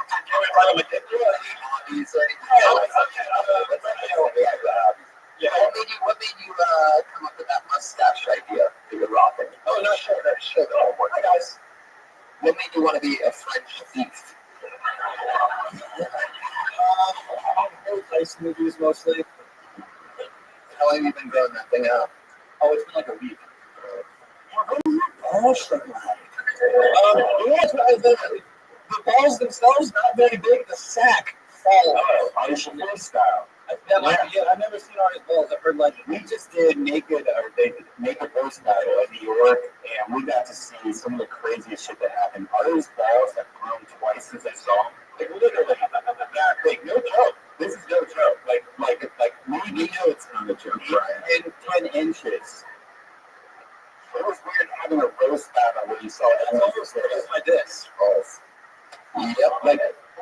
Like why? Like how long is your balls? Like how? Like not with your hands. If you from your asshole. Like I don't know. Yeah. I say I don't know. I don't know that frying it up, man. I know. I'm an internet. I know. Yeah, Mike, what's the category? Wow, baby. Jesus. Really, what do you think about this guy? I was going to say, he just talked about Why are you giving us the shaft? They get you lost time? So, Private. Private. We got you, Joe. We got you, brother. Mike, coolest thing you've done this year. Most fun thing that you've done. Most fun that you've had in your life. besides I actually traveled to Atlantic City for a tournament. You went to Atlantic City to play a Yeah, video game? yeah. What? It's Super Smash Brothers. Yeah, I told it on the. Do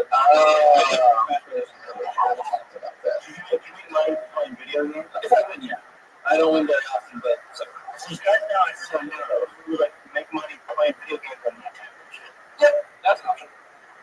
Yes, please. Cool. Yes, in Twitcher.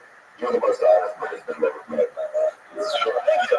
You're fucking honest as shit. It's true. That's cool, man. You're sure either. I don't know if you remember the last time you just told me I sucked last time I was on here. Yeah, it was, man. I told you you suck. I believe it. I didn't say you don't suck. I said you're honest. I can tell that. I had nothing to do with it. The last time it was definitely suck. It was just like that. Well, no, it sounds like me. Yeah, it was fun. I had fun. It does, but you seem like a really fucking honest dude, man. I like that. Definitely. Yeah, like if you had a cherry, that'd be great. All right, Mike. There he goes, Mike Diaz, everybody. He's on Twitter at Mike. We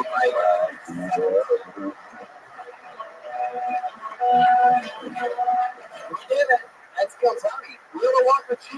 Little and uncool. Make some noise for Wheeler Walker Jr., ladies and gentlemen.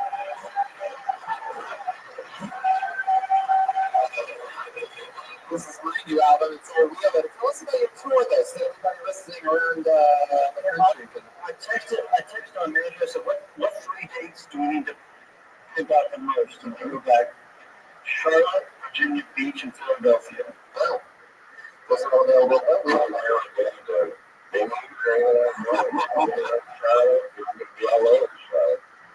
don't know the venue, but yeah. So go on my website, buy tickets if you're. I guess everyone here's. Well, we're playing Costa Mesa, but that's sold out. So I'll be right here. So plug that. I'm not just saying, if people in the audience want to see play, there's nowhere to see. Hey, Reagan, you have a new album out? Bad Chat, that's on iTunes, that's on everything. I love it. What else? Dog turd. Yep, Jeremiah Watkins, you're on Twitter. Yeah, reach out to me on all social media at Jeremiah Statement. If you want to watch him secret, let me know. I got a couple of larges left. He's also on the Monster Energy Outbreak Tour with me, opening up for me all around the country with giant house of blues, rock venues, giant comedy clubs. Joel Minutes on Twitter, sorry, you know you love it. It's motherfucking Joel, the sensation. Wow, how the fuck did you get Ron right in there that fast?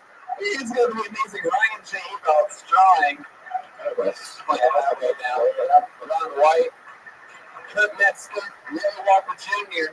Ron, anything you want to plug? Anything coming up? Any dates or anything? I'm on vacation right now. I'm doing a fuck out of it. What are you going to do? How long are you getting? It's a fucking comedy club. That means we're all on vacation. Thanks for being fans, and I'm going to keep doing this live calls. Fuck yeah. You're the best, Ron. What?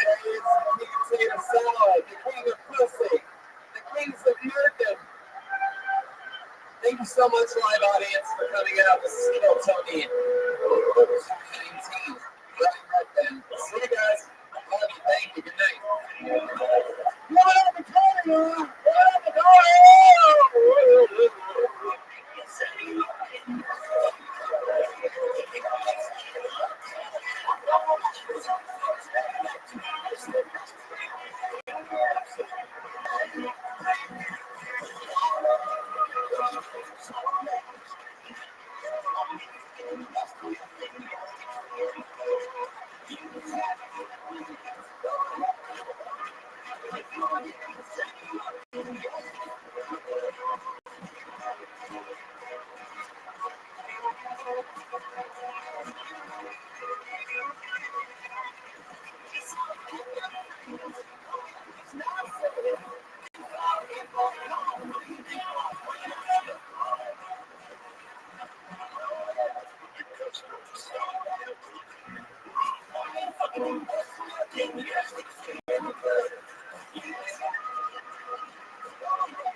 Famous comedy skit for our last Bellingham show. Give it up for Danny and Jessica. Hello, welcome. Good evening, and hello, and welcome. Hey, Brian, Red Band is here. Everybody, we're all settling in. Hello, everyone. Make some noise for the great Pat Reagan you just saw, the band leader. Hearing Tony putting everybody a little riled up. A little Big Dick Small Balls that's on Pat Chad's new album. Shout out to LA Speedweed. If you love weed, why not have it delivered directly to you from our friends at LA Speedweed? Hey, Ryan J. Eagles is here drawing tonight's episode. This is a human being with a big giant piece of white paper in front of him. He's drawing while you all just sit there and do nothing like bumps the entire episode. All of his prints of each individual episode are available at RyanJeagle.com. He's also the artist that drew the official Pro Tony poster. That's at RyanJeagle.com as well. Now, on the Monster Energy Outbreak Tour for you podcast listeners, the hundreds of thousands of millions of people out there listening to the show, I'm on touring the entire country. It's called the Monster Energy Outbreak Tour. So I'm going to be in a theater or a yacht club near where you live. But back to this awesome live show. Are you guys ready to do this shit tonight or what? I know I am. I love this fucking show. And this has been over 4 years of us doing this show in this room. In the last year, we've been doing every other show here and every other show in the main room. And from now on, we are going full-time main room. And we figured for our last spot ever in the belly room, the smaller room, why not have our favorite small human of all time on as a guest? An awesome fan of the show. One of our favorite human beings from all of our favorite Jackass movies. Put your hands together for Weeman! Holy shit! Holy shit! Holy shit! Holy shit! Holy shit! Yeah! Moisturizing the lips with chapstick. Real chapstick, ladies and gentlemen. Shit. This is one of the most powerful intros I've ever seen. I don't know how long he's going to go. He's unzipping his pants. Looks like there's another tube of chapstick down there. What's up, brother? How are you? Welcome to the show. Have a seat. I'm good. Motherfucker, Weeman's here, ladies and gentlemen, on the #1 live podcast in the world.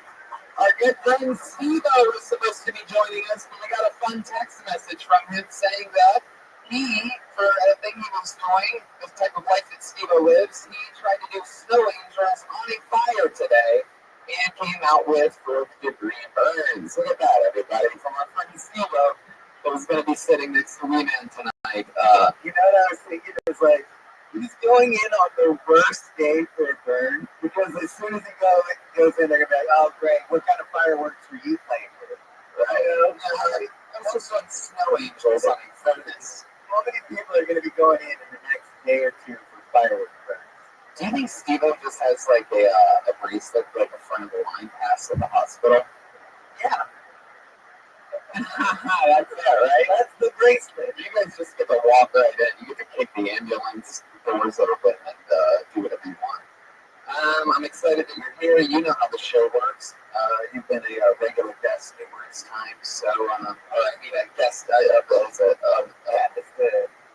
was an audience member. Yeah.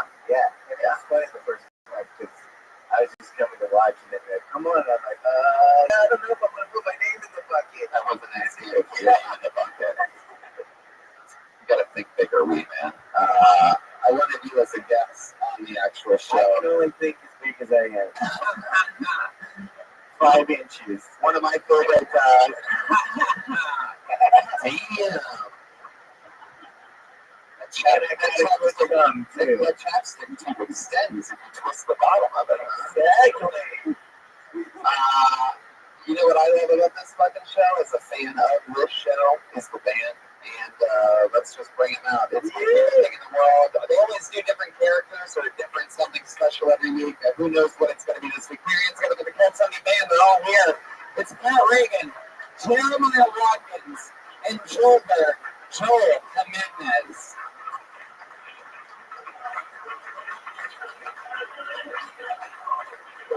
Oh, is that Abraham Lincoln? Whoa! Oh my God. Yes! It's a 4th of July spectacular. We have Abraham Lincoln, what appears to be George Washington, and Pocahontas is here, everybody. Wow. Welcome to. Wow, that almost worked out as good as it did for the actual Indians. Abraham motherfucking Lincoln in the house. Yeah, last time you were at a live show, things didn't go so well, huh? Well, there was a man who snuck up behind me and happened to kill me. What he didn't realize was that was part of my plan the whole time. Surprised your hat's still all in one piece. You got a new one?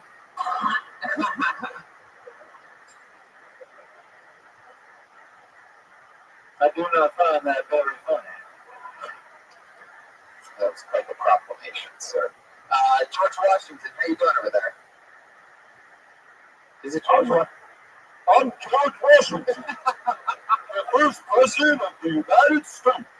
Oh, wow. Wow, I didn't realize I was watching a first grade play today. I'm so excited about this. And that was funny right there. Thank you, Abraham. I kind of feel like a turkey. I don't know why. This makes me, you know, you got the Indian there and all that. We're gonna carve you up right now. Let's do this. You guys know how the show works. I have a jack-o'-lantern. This is my friend Ichabod, one of our favorite guests of the show. We brought this a few weeks ago. We changed our bucket. He officially signed it. It says Ichabod on the side. The creepiest thing about Ichabod is that his D's and B's are backwards. Anyway, it's filled with people's names that signed up before the show for the opportunity to do 60 seconds on this stage and then talk to us, our founding fathers and sisters. And you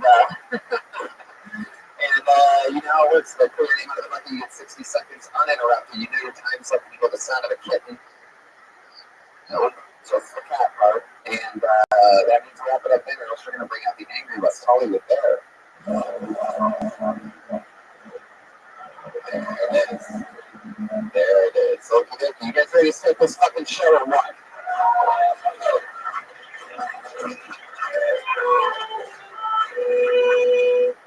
All the pieces are in place.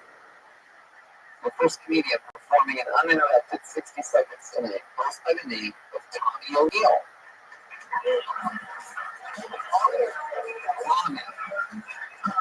Tommy O'Neill.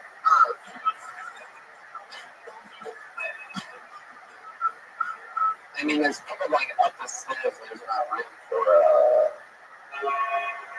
for anyone. Even if anyone was coming, they wouldn't know because there's like a literally seat that nobody can get through there.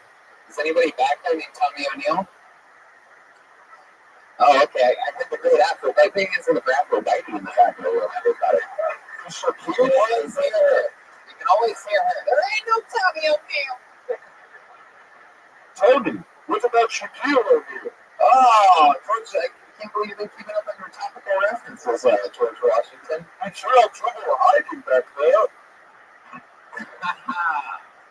How do you know who Shaquille O'Neal is, George? Have you been alone? Oh, you can ask me that later. Yeah, that's really not the amount of them. Put your hands together for Jessica Jackson.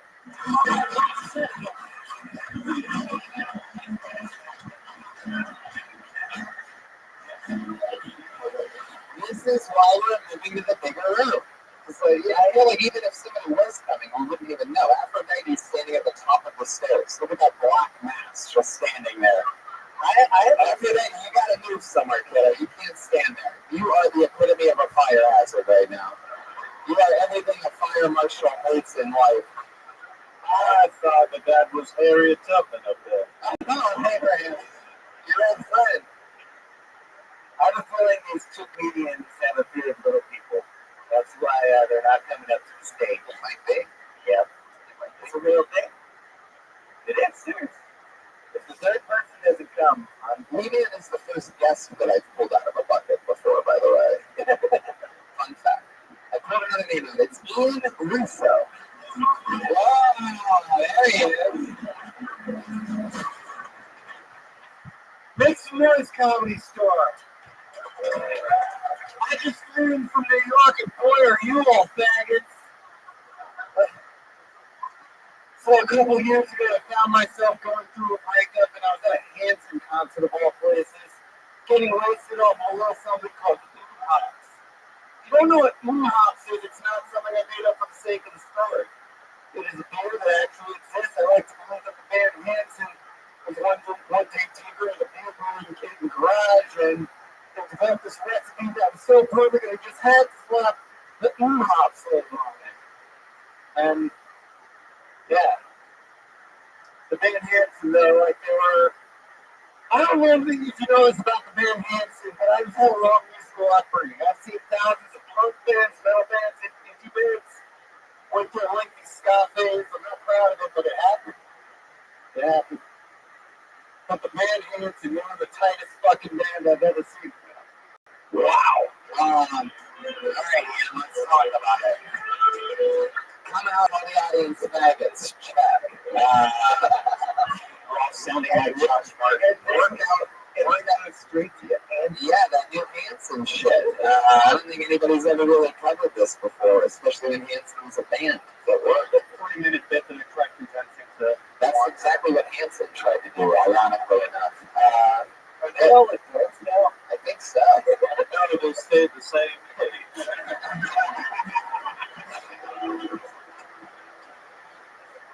He was trying to pick up girls the same age at the show. Ian, what's your story, man? How long have you been on stand-up? 3 years. 3 years. Yeah. It sounded like you were almost like about to cry towards the end of that set. No, I had not. Did you notice that? Is that part of your comedic voice? Sort not really. Do you sometimes almost cry sometimes? Let's just say I wanted him to stop. That's Jeremiah on the I do believe. I think I'm going to be Jeremiah Watkins underneath that beard. Okay, so you've been doing it, the crime thing. I want to get back to that serious question. My nerves got that caught me off guard. What about it? Why do you think your nerves started going haywire at about 45, 50 seconds? Because it wasn't going the way you thought it would? A combination of that, and I think that a lot of these people are ready to really be like Hanson, they have a strong opinion of Hanson now, more than ever perhaps. not a good time not the room for it. Yeah. It's ironic. I don't think it's the year for it. So, how long have you been working on this Hanson bit? It's about 2 months old. 2 months old. Okay.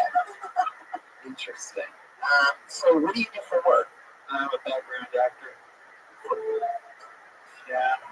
What have you background acted for? I've done Modern Family, Bones. I did indie projects. I've been all over. Say Bones again. Bones. Say it again. Bones.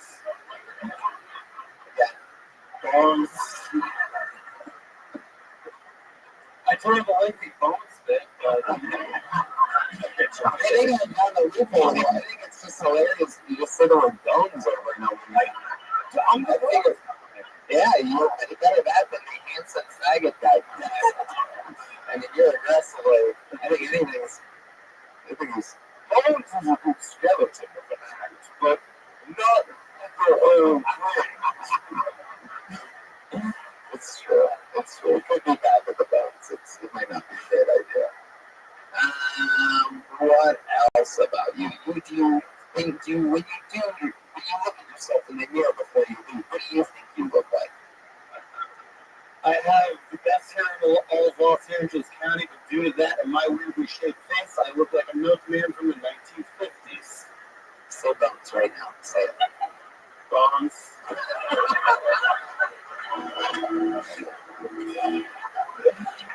All right.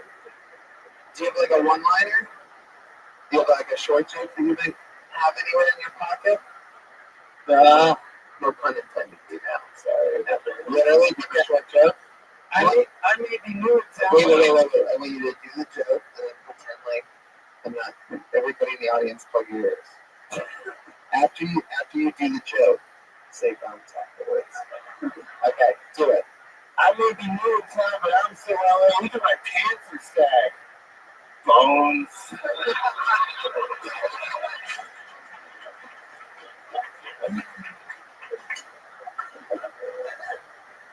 This is like when Gallagher found the watermelon. I mean, what's happening right here is fitting because it's Keltonic history. Yeah. Or like when the white man found America. Oh, wow. There she goes, Pocahontas, everybody. I mean, you get Josh up here to say bones with him. Doc? Yeah. Hey, there's no bones in the back. Yeah. There's yep, a lot of bones going on. Bones. Yeah, I'm gonna ask you a question here. All right, don't. Bones. Like that. We'll him going, bones. Maybe it's like bone. Well, I mean, that's a little sexual than what I was thinking. It's not like some heavy crossroads. I was thinking, Yeah. you know, Tony, it's about time the founding father, George Washington, threw the show back over to Tony. Oh, I think we could have done it without even having to say that. I just would have, had you not said anything, I just would have kept going. But it is an honor to have George Washington and Abraham Lincoln here because I figured as far as I knew, at the level of decomposition that you guys should be at this point, I thought that at this point you would just be a pile of Bones. no, you can't. I don't want you to try to say it cool for me. You fucking say it like you say it like somebody has to utter you a background actor on. Bones. So now you're fucking it up. Yeah, even you are wrecking this word. You had it just right before you didn't try. Bones. Yeah, that's good. Yeah. Well, there's no bones about it. You are a one-trick pony, and you should ride that out into the sunset, my friend. If I ever stumble across you doing a show and you're not saying bones every few seconds, I'm going to be furious because none of the other stuff you're putting on is ever going to work. That's the minute that you pick. You try to condense 3 into 1. Hanson. Yeah. Is the faggot thing ever? Like, is it like, oh, That's really true. I was in New York last week and I thought of that when I landed. did that happen because they called you a faggot? Or you thought of it there? I thought of it there. It was only like my 3rd or 4th time telling it. It landed really well last night and here for shock off. Out of all the things you've been a background actor in, what's your favorite thing? Bones. There he goes. He's my son, everybody.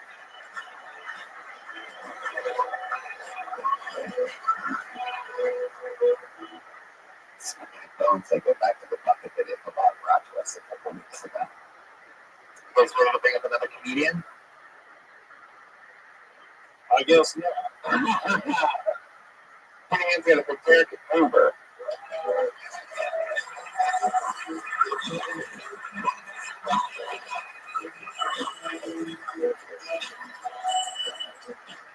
I live in Anaheim, home of Disneyland. And this past Christmas, I was stopped at a red light in my neighborhood. I was supposed to blind. Looking at the crosswalk, and I see this guy carrying this big white sign with big red letters. And it said, "Ho ho homeless." I don't even think it's homeless people. Like, I was almost homeless last summer. My buddy, I lost my job. My buddy let me stay at his house for a couple of months to figure it out. And he lived by the beach, and he had this bike. And every morning I would ride along the beach and think about my next move. And there's this homeless woman, and every morning she was smiling, carrying her luggage. And one day we started talking, and she started telling me about all the positives of being homeless. And that's when I thought, like, if I really need to, like, I could date a homeless chick. Like, the best part about dating a homeless chick is you can drop her off anywhere. My time. Thank you. All right, Derek Uber. Derek, into the microphone. Oh, sorry. Say bones. Bones. Hold on, wait for it to get pretty quiet again. Say it again. Bones. Do you guys know what I'm talking about? Is it a thing? Does everybody have like a slight wisp in this bucket tonight? A little magic going on. This is a special short tongue episode of Rothschild. You have a little wisp, huh? Yeah. Short tongue is my fuckers. So bad. So bad. It's in the flesh. So Derek, what's the deal? How long have you been doing stand-up? Tell the truth. Like 4 years. Literally though, I was on like I think maybe like second or third Kill Tony. Ever? Yeah. Wow.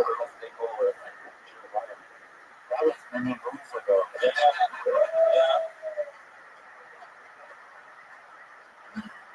Wow. So how did it go that time? It was bad. How bad was it? It was, I don't know. What happened? Like I did a hacky, like I had going to do it for like 2 or 3 months. No, yeah, I know. You just did it again tonight, by the way. That drop a homeless woman off anywhere thing's like a regular. That's like a very normal. Oh, okay. Yeah, it's like a literally, truly one of the oldest jokes. Anyway. All right. I did I was actually very disappointed that you as an audience laughed. I got angry at you. For laughing at it. Like that's like a thing you haven't heard before more than I'm even mad at him for not knowing that it's a thing. I'm judging you guys tonight. It's a special flip the script episode of Kill Tony. Yeah. I give you guys notes on how to be a better audience. I actually told that joke in the Gettysburg Address.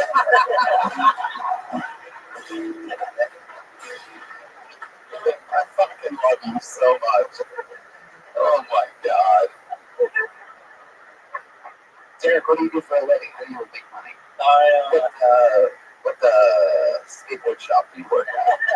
I work at Target unloading trucks. And you unload trucks at Target. Awesome. There's a lot of interesting shit that goes on now. Like what? Just the people. Like what? Don't beat around the bush. You don't really hit the target here at all.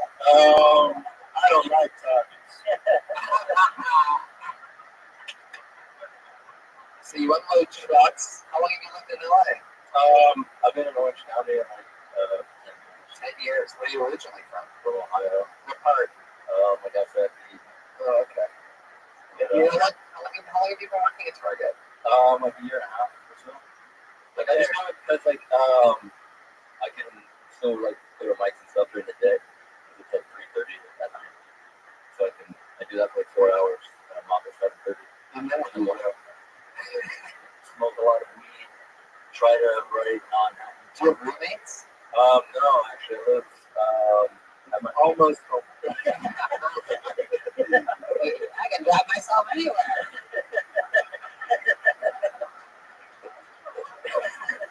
You ever hook up with a chick in the dressing room at Target? Oh shit, no.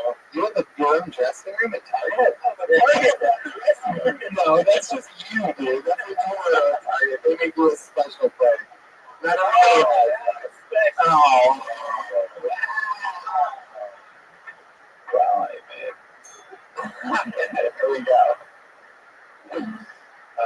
So, no, literally, Derek, what do you do after that? I understand smoking pot. That's not really a thing. What else do you do? Yeah, I mean, I hope. I mean, what do you mean you live by yourself? Hold on, go.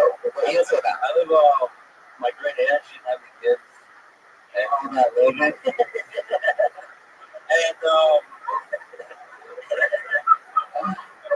Your great aunt didn't have any kids. yeah, I live in a house. She doesn't want to sell her house yet. And, So you live with your aunt. no, she's in a living place right now. Do you ever visit her? Yeah, absolutely. How often? I just heard yesterday. She fell and broke her hip like 3 weeks ago, unfortunately. She's 97 years old. Wow. So what's going to happen to that house when she dies? I don't know. I mean, maybe it'll blow it up. You know, maybe I'll become like a mess. And Did you just try to be funny again? What did I tell you about this? never tried to be funny. So hard to Washington, the first president of the United States. have a question about some great eggs. Teach my great eggs have wooden teeth? That's my question. From George Washington, the first president of the United States. He's on the. That's my favorite. Did your great aunt have wooden teeth? No. She was born in 1919, though. I don't know. Wow. That's easy. That must be easy for you to remember when you're breaking into a credit account. What are your goals there? How old are you? 34, living in the dying aunt's mansion. I don't even know. Yeah, she has no idea. She broke her hip. She fell off the unloading dock at a Target. Really random thing. I've never been. It's a squatter, pretty much. That's it. The Target's a cover-up. How old are you? 34. So what are your goals? Just trying to stand up. I was at grad school and stuff. What'd you go to grad school for? I know it wasn't speech. Oh. Whoa, what a bird. The guy has a list. Hang on, Tony. Which dancing joke? I'm over here. Handsome. Wait, what you study? Oh.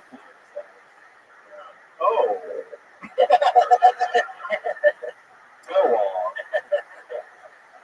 Political science is one of the few majors in which we get to hear a list twice in the same word. What's your love life like, Derek? It's not great. I mean, He's trying to fuck homeless chicks. What do you think his love life is like? I mean, how much money down in the gutter? Bro, I don't have enough money to go to the bar. This chick needs like 50 cents and she's cool. I'm cool with her. Give her a soda, I'm fucking anything. Is that how it works? Yeah, unfortunately, you hit the nail right on the head. No, I don't know. Actually, I'm not making that much money. So the last chick you hooked up with, how long ago was that? About 3 hours ago. Which is this someone that you hook up with often? Yeah, it's like a friends with benefit. She's here. Wow, you gotta see the chick you're okay. You said when you can bring her on stage. Ironically, I don't think she would get upset with me saying, I was thinking of that homeless bit, and she drives Lyft and Uber, and she's kind of homeless. And it's very weird. Abraham? And you give her a sandwich and she has sex with you? Is that a friend with benefits, Ron? I have sandwiches, you have sex. That's great. She puts out a bun and eggs, shoots him, but it hits you instead. It's wicked. Another good one. I don't know. First person in the United States. Husbands of golf. So this girl that's here, is she a comedian? No, but she's funny. I tell her to. Oh, you know what's funny, Dad. We know her eye for talent. So, Derek, how do you know her? Where'd you meet her? That's what Wait, she works at Target too? Yeah. Man. Wow. How is she almost home and she has 3 jobs? Target, Uber, and Lyft. That's basically one job. On the way to Target, she picks people up. And it's Target employees, so yo, just give me a ride. So you met her at Target? Did you guys ever hook up at Target? Been working a little bit? No. Come on, tell the truth there. I see your little fucking smile. There's cameras everywhere. I fall through. So, would you ever put 1 in the stinking and 2 in the Lincoln?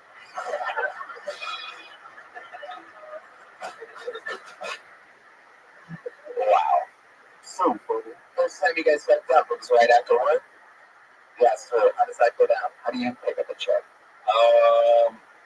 I just had a roof over my head. And I was like, Did you go there with Lincoln Logs?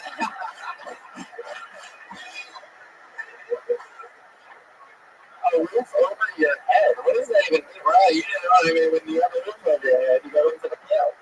When I get so tense at Target.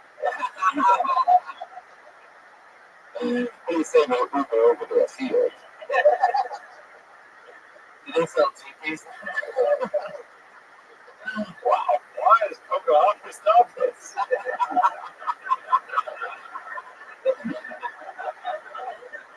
There are 2 mosquito bites the same landed on the jet. Pocahontas, you're sweating it up tonight. Look at those purple nips hanging out. It looks like Pocahontas has been eating too much buffalo.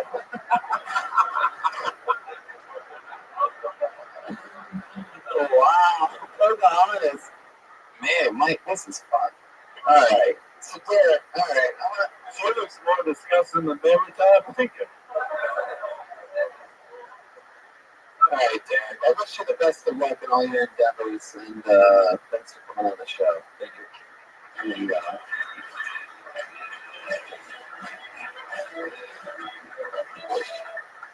oh, it's just a little high five from Abraham Lincoln to Derek on his way out. Hold another name out of the bucket. Put your hands together for Chaz Carter.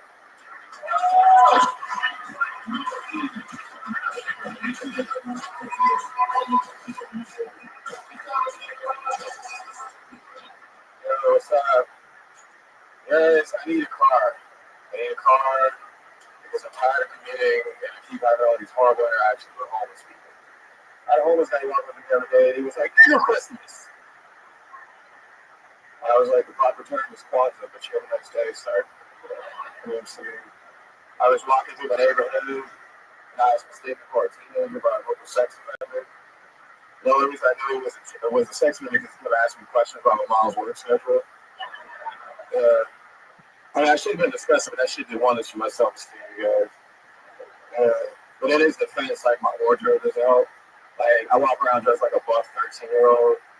Like, I look like I could be a stand-in for the black kid from Stranger Things. It's just ridiculous. Yeah, man. That's it. I'm good. I'm tapping out. Chaz Carter tapping out of 50 seconds. All right, Chaz. That's all I worked on. I was like, if I recorded, it's a hot 15. I'm cool. Short sets. Yeah, man. That's true. Cool. Chaz, why are you dressed like you worked out in a playground? Oh, man. Yeah, man. I've been physically active since I was like a kid and shit, man. Really? Yeah, I came out of the womb bus. Is that true? Nah, no, it's not true. I agree. Is there anything you'd like to say? Is there anything you'd like to say to this gentleman right over here? Chaz, can I just say I'm a big fan of your people. Hey.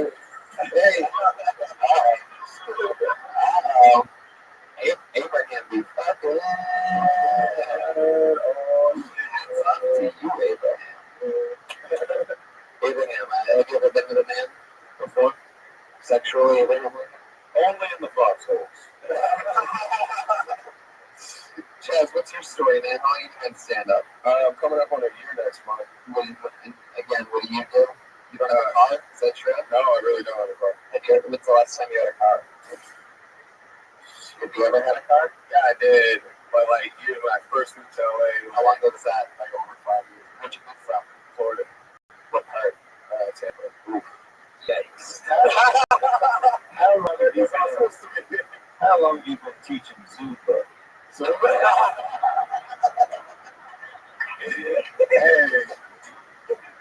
on me.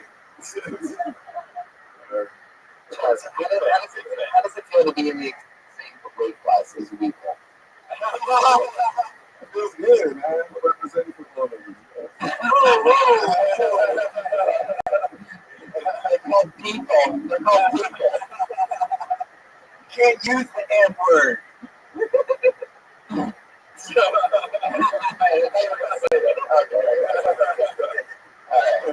Chaz, how much uncomfortable accent's going on.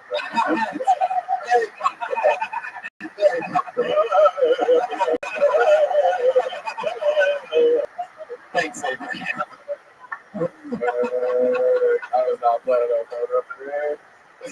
Why did you I sign up all the time. Never get called up, so I was just kind of like put it on my head. You know what I'm saying? And then when you call me, it's just kind of, Why do I taking a break from being in this Prince cover band.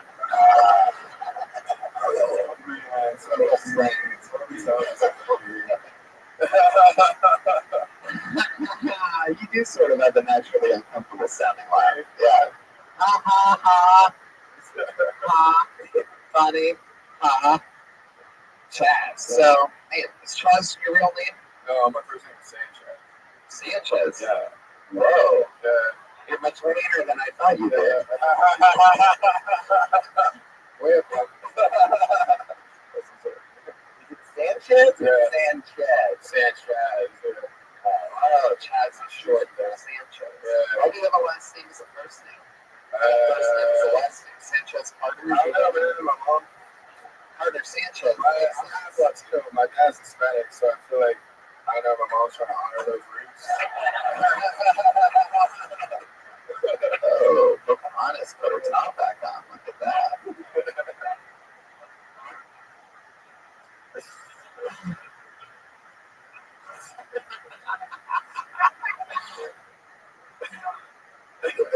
Chaz, what's your love life like? What are you into? I'm single this month. You almost homeless too? No. Almost. No, not even almost. You guys have dollar bills? Single as Man. wow. That's pretty corny. Can I find out what you do for work? No, you didn't ask. What is it? No, That's a stoner crowd right there. That's a real stoner crowd. You have to delay that. I work I have 2 jobs. I work at a coffee bar and I do catering. I just got it. Yeah. Only because she brings corn for like Thanksgiving or something like that. Okay. It's actually blue corn. It's actually blue corn. We're circling around this joke so much, I feel like I'm in a maze. Oh! They're bringing about in mazes a lot? I don't know. That's a child. Oh, whoa! Oh, corn! Motherfucker. Wow.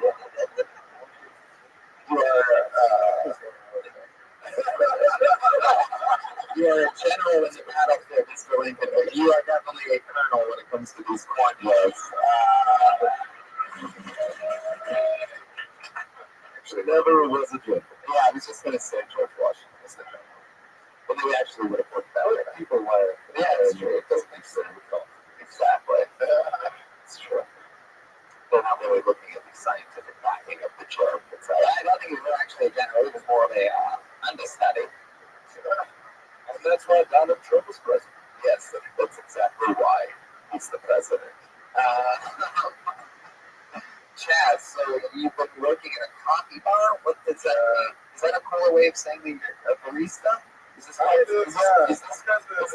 you hang out at called Starbucks? Nah, man. What is it? It's a place called Brew. It's set It's- up. It's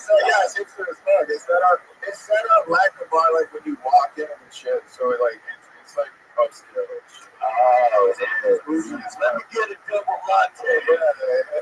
When you get a double latte, we need to just look at you in the espresso mic. Yeah. You know what I always do with the tall one. We managed your favorite rapper, Too Short.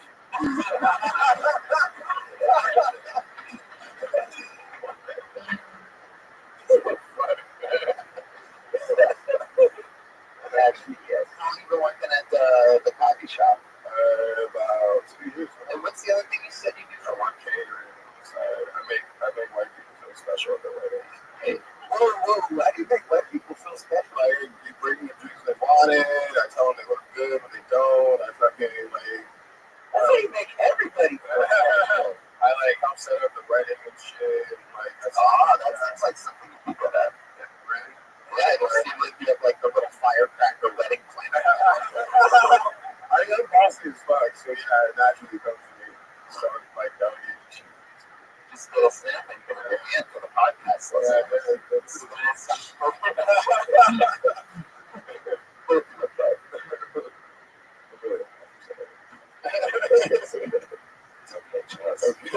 There he goes, Chess Cutter. He's on Twitter, Chess Cutter727. Derek Russo, who's there. Ian Russo's Ian Russo Comedy.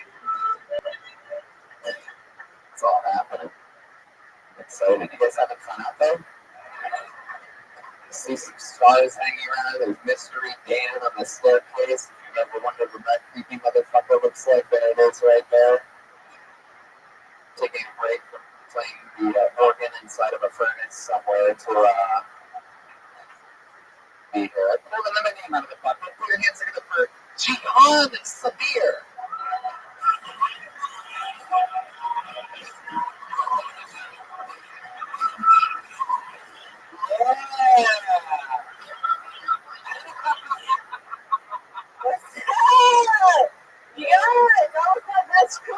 You just saw. What am I talking about? Just kidding. You guys, do you want to know how to make a black person have an existential crisis? Just deny the motion when they're ashy. That shit is stressful as fuck, and white people never have lotion in their back, like ever. You know, I feel like when I'm ashy, it makes me desperate and a little violent. I feel like it's the only thing that can make me turn back into a slave. You know? I'm like, oh, master, please don't let me go out with these ashy knees. I'd do anything for some obey, no master. I think people think there's a lot of violence in the black community because of drugs and poverty, when really it's just a bunch of ashy-ass niggas looking for lotion. You know? What I'm saying is ashy lives matter, you guys. They matter.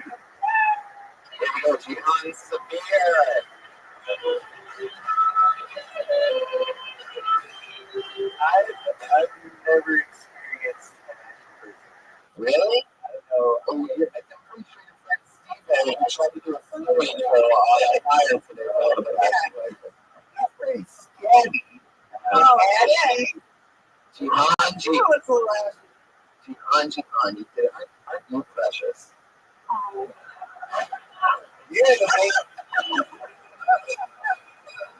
Let me ask you a question, Jihan, going back to something we talked about earlier. Have you ever stayed at your great aunt's house? Because I believe Jemima would have. Aunt Jemima? No, nothing? I didn't quite say that correctly, huh? I have stayed up with my Oh, you guys call it aunts, that's right. Oh, well, what do you really call it, Hans? Really, I call it Hans. What'd you say? Aunts, you guys. Yeah, you did that. We're supposed to all be Americans. Exactly. I was free. So when you go to the hotels, like that little lotion that's for black people.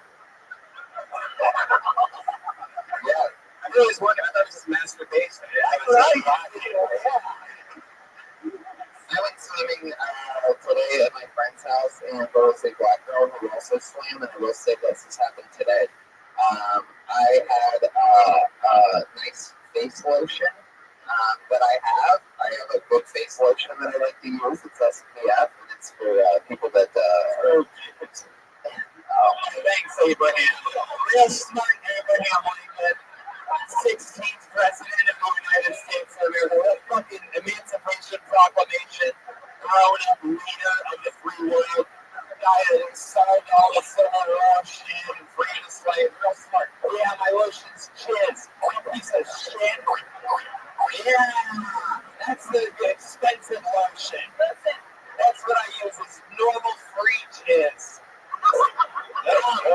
Come out of men's ball sacks. Oh my God. Anyway, so I was using this lotion, and she goes, "Oh, you got lotion? Can I use some of that lotion?" That's right. And she goes, "For my feet." And I go, "Fuck no, you can't." You also said that shit is $100 a jar, and it's not going anywhere. I wouldn't put it on my fucking feet. It's face lotion. You're a lotionist. Hey, How much is this lotion you're talking it's about? like probably $70 for a little bit. $70. Yeah.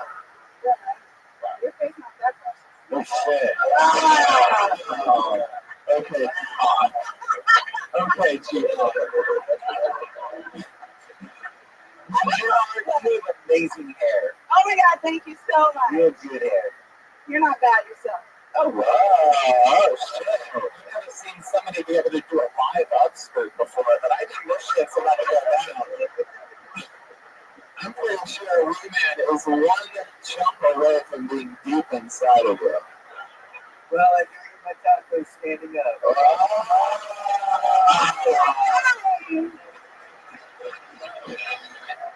And if it's anybody that's been up here tonight that wants a taco stand, it's clearly Jihan. So, I'm not gonna deny that. I'm not gonna deny that. oh, you're facing back pressure.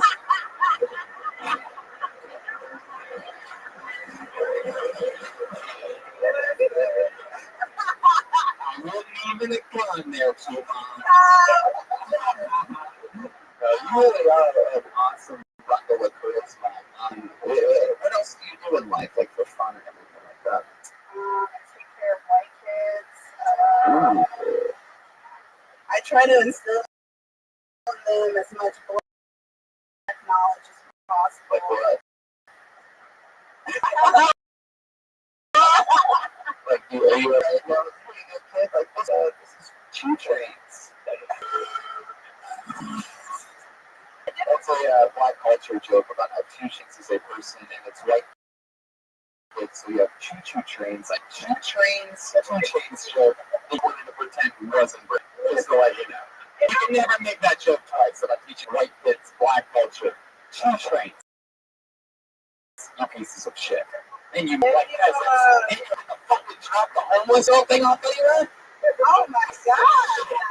If you have to explain it that deep, I know you are on the posting show. It's a lot like that. Anyway, what else do you do for fun? White kids, what's fun though? What do you do for fun? You go roller skating? no, I used to rollerblade when I was a kid. What's something about you that you think is sort of weird that you do that you don't want anybody else to sort of know that you wish you wouldn't have mentioned on a podcast? I used to turn like millennium rap songs into opera songs. Can you give us a little example about turning a millennial rap song into an opera song? Just give us one little note or something. Guitar plays with a pimped out Gucci suits. You've got no job, but I say fly. That's very cool. I like that. From the Waffle House to the Opera House. I can see it. Fuck yeah, waffles are tasty. Now that is a play that I would see. I love it. Oh my God. What else has been going on in life? Do you know anything else fun? What's your love life like? You still been banging former first presidents of the United States of America? Absolutely not. Can you imagine? I was going to say, I remember hearing just fucking white dudes. What is hope for you? Oh, Would you know if I was already here? I'm just kidding. Can you imagine if I got a splinter in my pussy? That would be terrible. are we talking about the time George Washington went down on you with his spinning too? Oh, look at him. Okay, that was just playing brilliant. Yes, it was. Okay. And now, Joe, how was the sex? I've heard that you cannot tell a lie.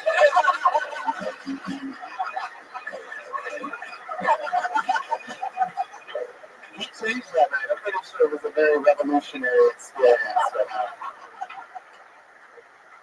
The British were coming. The British were coming. Oh my God. That's great. Give a little bit of John Hancock, huh? Oh, He's speechless. You remember the Bill of Rights and the Bill of Rights. Show some respect for this Blackfeet sister.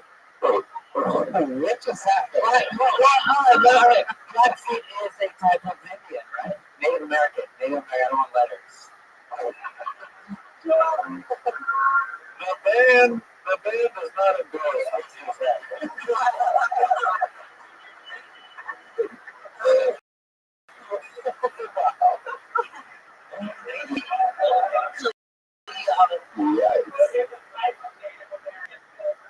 It doesn't help when you get angry.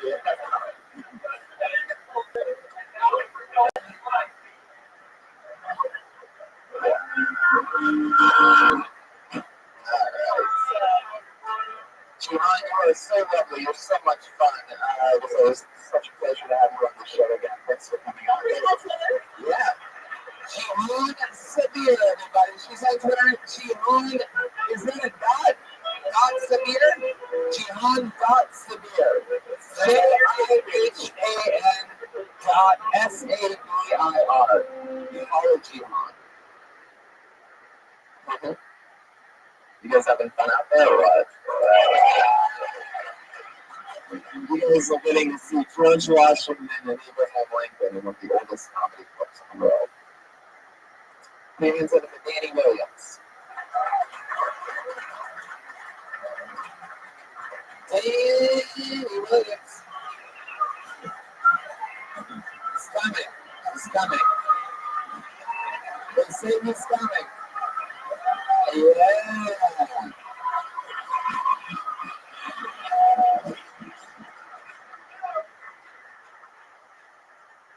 Yeah. Fuck. Hey, what's going up here? What are we doing, man? All right. I live on Los Feliz. This is the whitest neighborhood in LA. Like, this is how white my neighborhood is. I was walking down the street. I was walking by the dog. And my neighbor was coming up the street texting me on the phone. And she had a t-shirt that said hashtag BLM. It stands for Black Lives Matter. And then she saw me and just freaked the fuck out.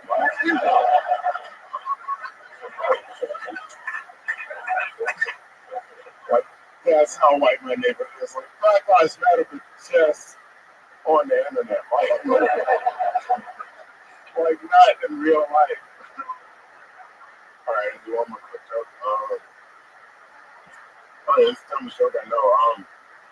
I got lost one day. I was using GPS. And I couldn't find my way. And as it's doing, I said, hey, what's 7-Eleven? The GPS not telling me where it is from the street. You can say, yo, it's right down the street. All right. You can finish it. No, but dude only had a half a finger. So I know if this shit was all the way down the street. Danny Williams.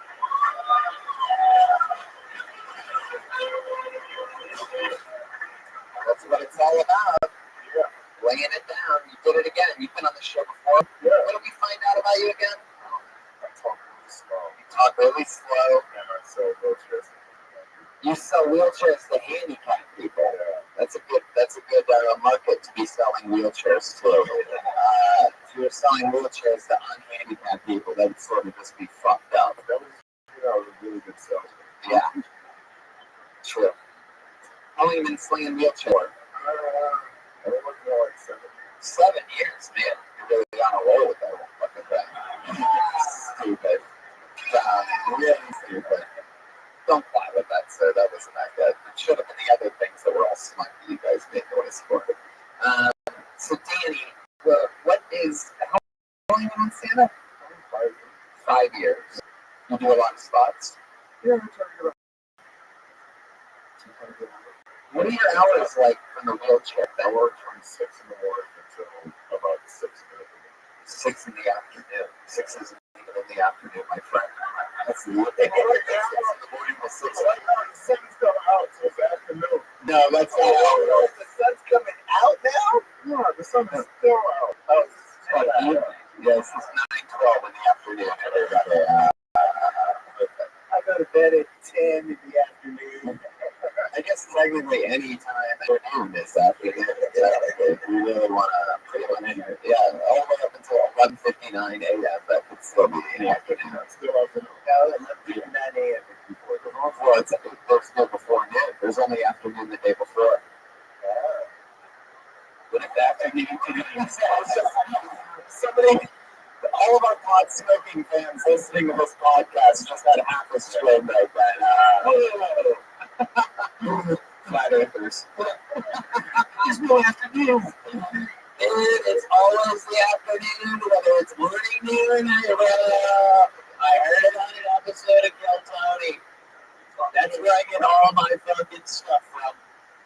That's where I make serious life decisions, is from listening to that show. If you were 12 hours a day, I mean, you do that all week long? I mean, does it all after next? No, I take...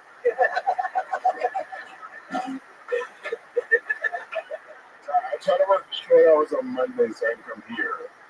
And then during the week, I try to make enough money to completely sales based. I mean, like, yeah, do you only get like, yeah, you get commission? No, I work on the back end. So I need a cookie card. You get the back end of an handicap person? My real job is trying to convince an insurance company that somebody needs a wheelchair. Wow. Yes. Look, you're going to so all of a sudden you go, oh, man, I just don't know where my state farm agent is. And then he pops up right in front of you. And you're like, hey, this fucking guy over here, look at him. He's got rotten legs. They're rotting. And look at this. Smell his legs. There's no people with no legs. This rotted legs have smell his legs both.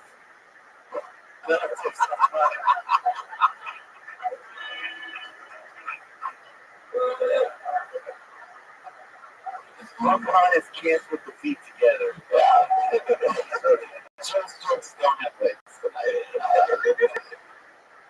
Man, so what's your like? Is there anyone ever that comes in there like with no legs, so sort of just like crawling in, right? You hear the like little bells on the door, like ting ting ting, and all of a sudden you see someone crawling in, right? And they're like, I really need your help. I don't know why they would have an English accent, but I really need your help. I have no fucking legs. I know you only talk to insurance people. What can you do for me? What would you say? Make an appointment. Oh, shit. He would make them crawl back later. He would crawl back later. I have a right there. They smile now, crawl back later. Wow. That was a... When you make the same joke twice, is that called a callback? So, wow, so you don't even ever sell directly to someone. No, I just make sure we get money. So you get most of your money from the insurance people. And you talk to them all slow and smooth on the phone like you're normal brokers. I call that email. What do you mean? I just have a lot of emails. Mostly emails, not talking. Abraham, are you mocking this man that you had free? Yes. I was just wondering if you get some more Washingtons or Lincolns. Joel, what is going on? Somebody put some super glue on Joel's drum seat. Yeah, we got it. Complete heel turn. Fox 7 is super glue. George Washington. What? Still. Oh my God. How's that happen? Anyway, so, all right, Danny. What's your lovemaking situation like? You seem like you'd be incredible at it. He's rolling through the nifties. What?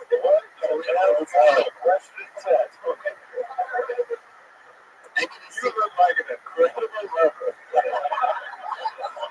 Hey, I think you speak and agree with me.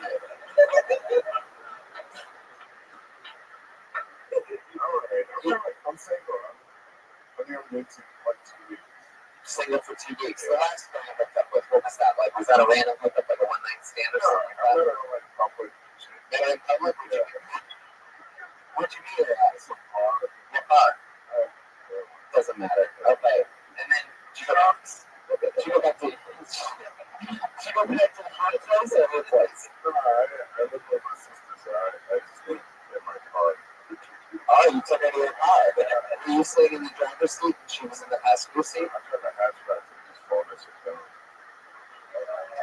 Wow. Efficiency. I guess so. Wow. So you are right. So, but still, are you both in the back seat then? Is that what you're saying? When you're talking, yeah. I don't know how it works. It's not that big. It's a hatchback? Yeah, it's a hatchback. It's like a station wagon, but like A mini station. yeah. Oh, It's in a station wagon. okay. So, hatchback? So you go to the bar, you go parked outside of the bar, you take the girl back in, and you go straight to the back seat? Yeah, we went on like dates and shit before fucking in my car. Like, Well, that's interesting. I took a place, we went to like dinner. Wow. I didn't realize that was a thing, take a girl to dinner and fuck her in the car after. I didn't realize you had to work your way up to fucking in the car. I took a couple of wild wings and she wanted. Oh, now it makes sense. Okay, perfect. Took a couple of wild things. If I said Buffalo.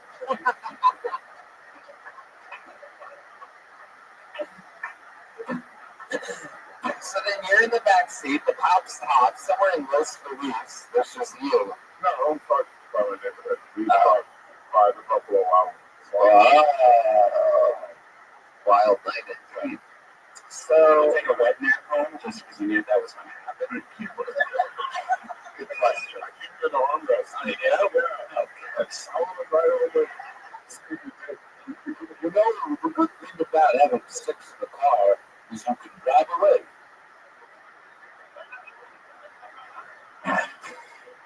Fuck yeah. Buffalo Wild Wings. You take a lot of girls. That's where she wanted to go. And little did she know. Good night. Okay, I guess we'll just do a chicken noise instead. Oh boy. So Danny, I guess what I'm trying to figure out is like, is there anything special you can think of like to a woman that you think is different? That I just don't know. Do you ever whisper anything in their ear with your cool, slow-paced voice? Do you ever say anything? Wow! Fine. Take the wet naps out of the sun.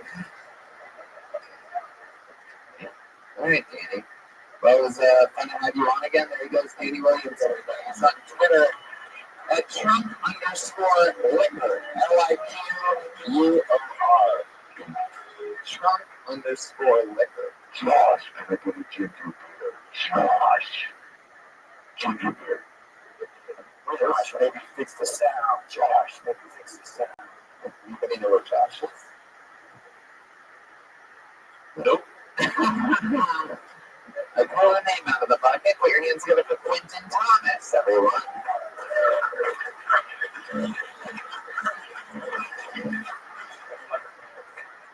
So as I get older, I'm finding new reasons to hate people. Like I'm starting to hate people who bring up my height the second time we meet. You know, because like, it's always the same conversation. It's like, oh, do you play basketball? Like, yeah, dude. I'm in the NBA and I moonlight as a Uber driver. Just my thing. It's like it just gets boring. It's always like the same conversation. Like I just wish once someone would be like, hey, how many stretch marks do you have on your back from growing 10 inches in 5 months? It's like a lot. It's really gross. Like my back looks like someone else's height chart. To get real perspective. Guys can be perverts. I think we can all agree about this. Guys can be kind of perverts. I think the perfect example of this is like every time there's this news story, local teachers take the 12-year-old student. There's always that one guy like, man, where are those teachers when I was in middle school? Which is crazy because like girls don't do that. Girls don't see an Amber Alert and are like, man, where are the guys in early 2000 model Toyota when I was 7? Alright, let's put it Thomas, I guess. Yes, in these 7 seconds from Quentin Thomas. Oh, awesome. You are funnier than a 4th grader, Quentin. You are a giant, for your podcast listeners, he looks like a giant little boy. Yeah, I was going to ask, you're like, in that old age you're starting, you look like We look like we should probably switch faces so our bodies make sense. There we go. There we go. That does make sense. There we go. Well, you definitely don't want to trade wieners. I like mine closer to my knee. Now, Quentin, you look like an incredible writer. Do you have any? Thank you, Abraham Lincoln. Actually, Quentin, opposite. I got Quentin on premature ejaculated for $1,000. I almost undoubted. Am I close to right on that? The last few times I've had sex, I didn't come, so I don't know what that means. Wow. Right. Was it because it was with a woman? Yeah, was it you? I'm gay, that is the joke, yeah. Yeah. No, I think I said too much to drink, and one of them was in a car, so that doesn't work for me. Oh, you did. Let's go. Danny Williams wasn't able to make it done. I told you, it's really got a second dick. I told you they made it Trump through.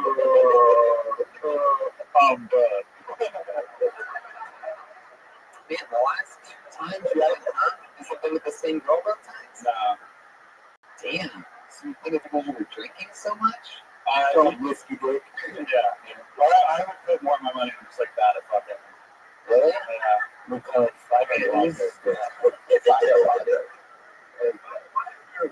it's question for George Washington. Yes. Why, if you're a smart man, are you bad at fucking? Good question, George. Not really much to it. I don't do it often, so I just don't experience the thing. The confidence is what is the issue. I don't know, man. I don't know why I don't come.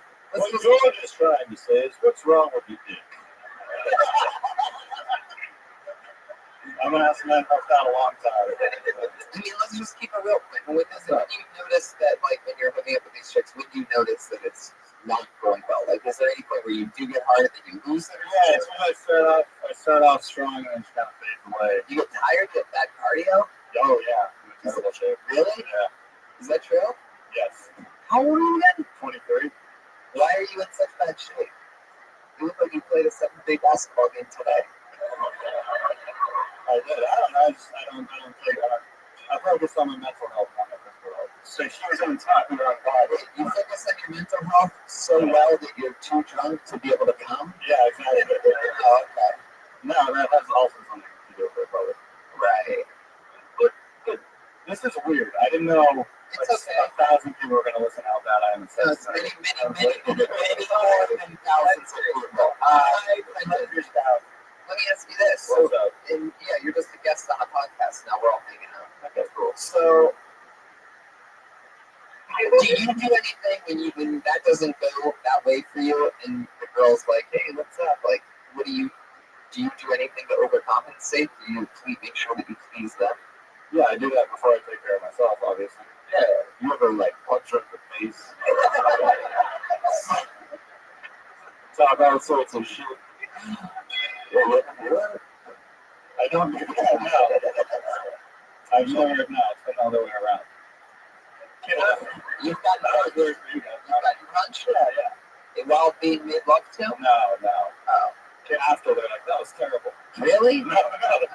Can I give you a tip to come and get Yeah. Abraham, yes. Please. Abraham Lincoln's about to tell Quentin how to bust a nut. No. Sometimes whenever you're having sex with a woman, the physical element is just not there. She gets your engines running, but only to a point. So what you need to do is think about something that's very erotic. Like sometimes what I do is whenever I'm making love to a woman, I think real hard and then I think about the civil rights and I'm like, civil rights!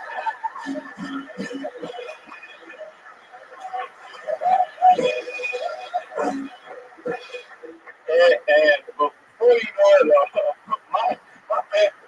my pants are filled with fishes. Fishes? Abraham Lincoln? You mean your pants? Your pants are filled with my face lotion.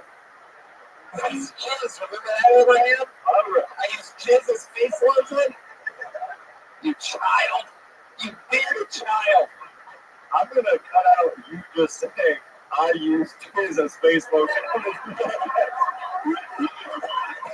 that's going to be your new ringtone. Abraham Lincoln. It's going to be my ringtone because I'm never calling you again. Abraham Lincoln and Quentin look pretty.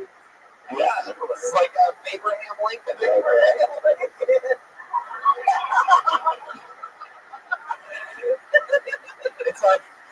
father's and founding grandson.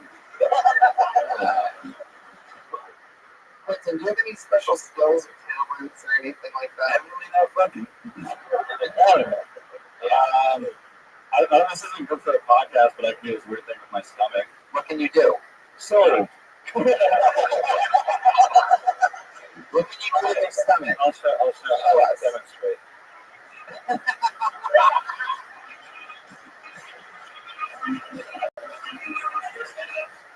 What the fuck was that? The podcast listeners, he just stuck out his stomach. I'm pretty sure the answer to the question, do you have any special skills or talents, was no, by the way. Well, I can lift up my shirt and pretend I can make something. Pretty special if you ask me. Really? Do you do that when you're not coming? The answer is no, so yes, I just did. Oh, man. All right, Quentin. All right. Anything else for Quentin? Yeah, we're in two different hemispheres. Josh, ginger beard. Oh, yeah, can you even ginger beard? Josh Martin running around, everybody. Josh Martin, come on, man. There you go, Quentin Thomas. This is Quentin Jones. All one word. Quentin. Before we go back to the bucket again, let's get our one and only regular up here. She writes and performs a brand new minute every single week. She's a goddamn fucking sensation. You know her, you love her. It's the Kill Tony regular, Allie McCoskey.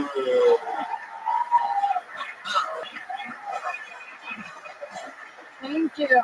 Thanks. I keep getting friend zoned by my haircut.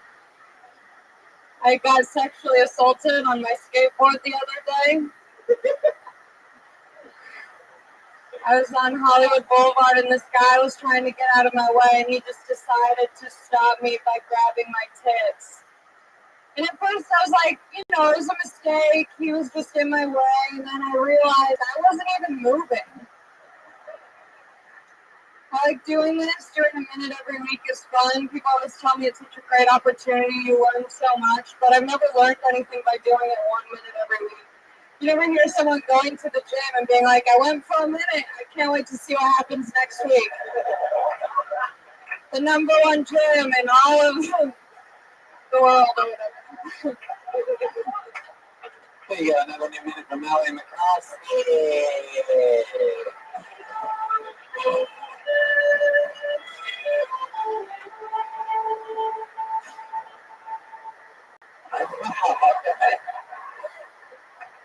I think your haircut's sexy on you. Oh my god, thank you. Wow. Damn. Yeah. I love that. Is that alright. Nothing. Allie, so how's life been going? Life's been great. What's been happening? I'm so happy. I'm just living my best life. I'm just swimming a lot and Have you seen any good motion pictures recently? yeah, I did. What was the name? I saw Baby Driver. Oh, okay. I saw a great movie recently called Captain America Civil War.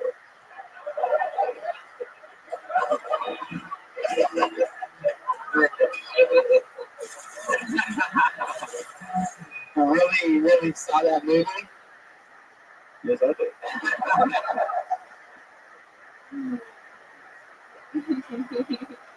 Where'd you see it at? What? How'd you see it at? Oh, in AMC.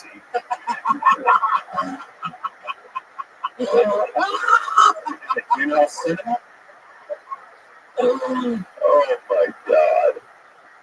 Alright. So Allie, what else has been happening? You've been swimming a lot. Clearly it's a July 4th weekend. You're a California girl. Yeah. Got the buzz cut. Swimming a lot, you say? Yeah, good enough.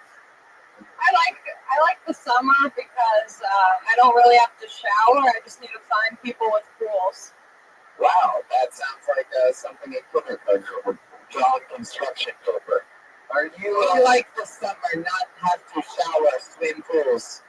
Are you almost homeless? No. Okay. No, she's just disgusting. Yeah.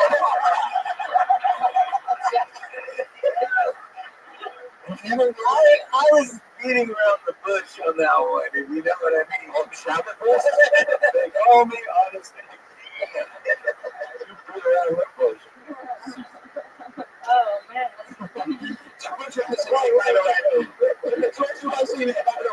It's turning into Beethoven more and more by everyone singing something. That's not Tony. I can't hear you. Beethoven's down. David Jones smashed the curtains. Somehow it turned into a went from the founding fathers to Beethoven and mathematics. Wow. Musical guess. All right, Allie, we're going to try to get one more post up here. Another great minute. There she is, Allie McCoskey, everybody. Magical Allie Mac on all social media platforms. One word, Magical Allie Mac. Magic Allie Mac? Magic Allie Mac. All one word. What magical? M-A-C, right? What's magical? I pulled another name out of the bucket. You guys ready for one last comedian here tonight, huh? Let's see what happens. Just put your hands together for Willie Easter.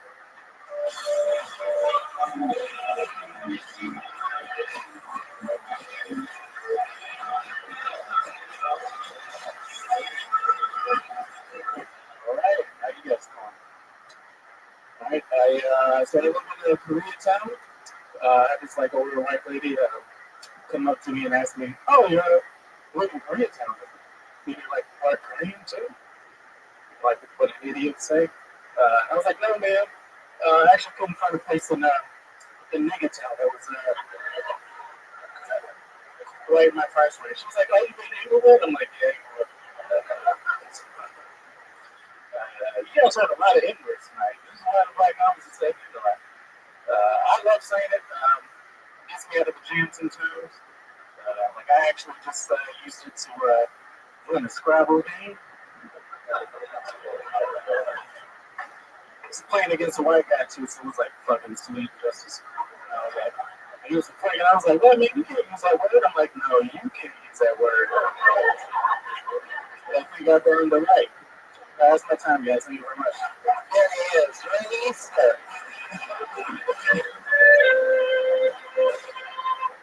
Willie Easter. How's it going, man? What's going on? Is this your first time on the show? No, third. Oh, okay. Yeah.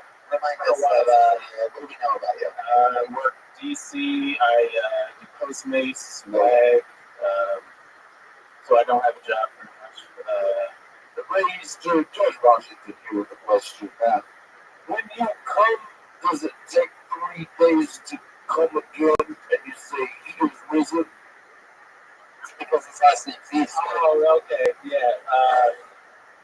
Please do it. No, if that is correct. Please do it. And George Washington here. No, I got that. Oh, wonderful questions. Okay, thank you. Wow.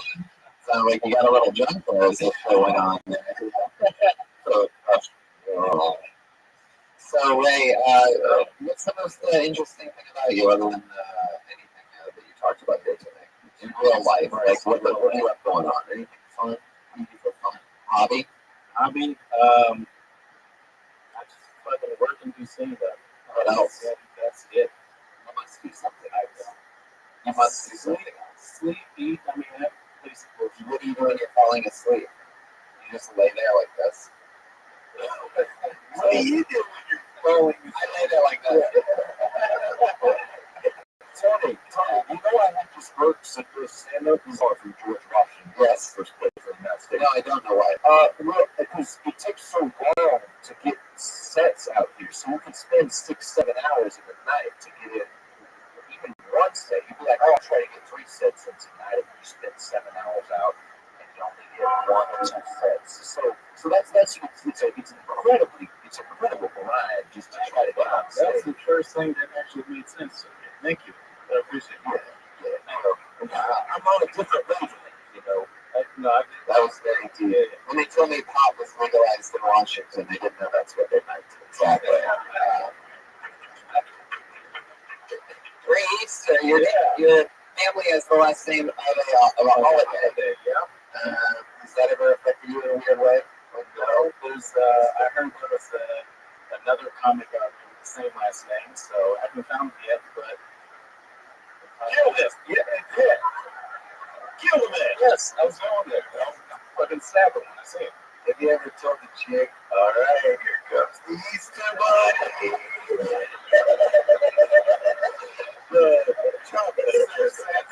It's romantic, but yes. Yes. That was a Postmates driver. What's your least favorite place to pick up from? Is there a place In downtown LA. just the whole city? Just It's not. no, that downtown. Yeah, excellent.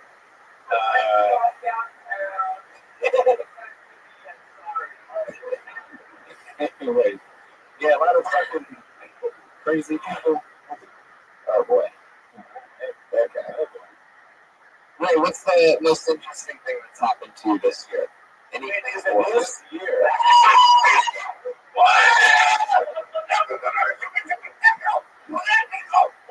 in my opinion,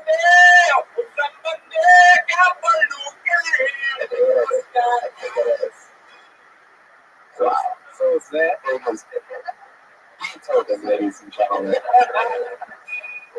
That was it now. I thought so. It was called. All right, Ray. Well, we have to end the show. Thanks for coming on the everybody. Presents here at Ray's Comedy. This is tonight's drawing for Ryan Chiba. This is Prince available at RyanChiba.com. Send some notes on the poster. I'm on a Monster Energy Outbreak Tour. The next 3 months, basically, I'm touring continuously.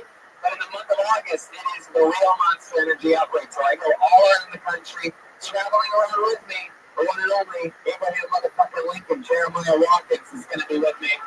20-some different cities in the month of August. It's going to be an absolute blast. Motherfucking Lehman was with us tonight, everybody. Come on. This is our last show in the Delta Room. We've been here for 4 years. Did you have fun? I had a blast. Lehman, we got to get you back out again soon. I would love to be back. I love it. I love it. We'll be having you. Make some noise one more time for the great Lehman, everybody. Jeremiah Watkins, what else are you plugging? This is the busiest man I know. Just reach out to me on social media at Jeremiah Stand Up, and come to the Stand Up on the Spot every second Tuesday of the month. We're at the Comedy Store. There he is. Motherfucking Patty Reagan, the band leader of Bad Chad. Anything else, Matt? Joe Jimenez is on Twitter at Mostly Sorry. And I don't get to give my Twitter. oh yeah, you can. Just I am Weeman and all the feeds. Weeman. Yeah, everybody knows that though. They just type in Weeman.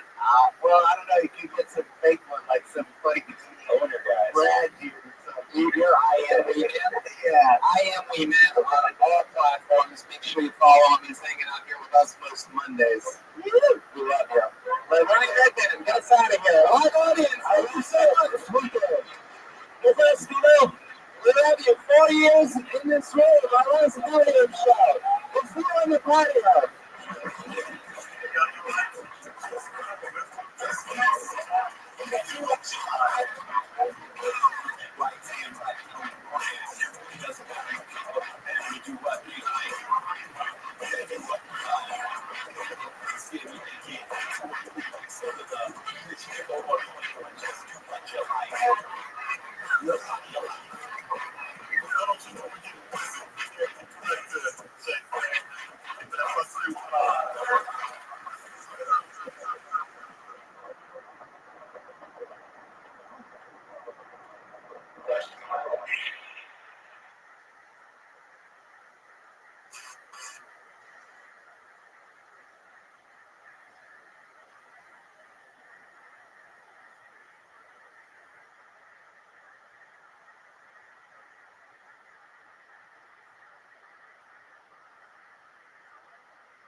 Hello, everybody. Can you guys make some fucking noise? I don't know what that dog shit is. I don't have nothing to do with that.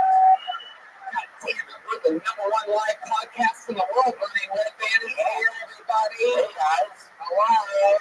The house artist, Ryan J. Ebelt, the great Ryan J. Ebelt is here drawing tonight's episode. He draws all those prints are available at RyanJebelt.com.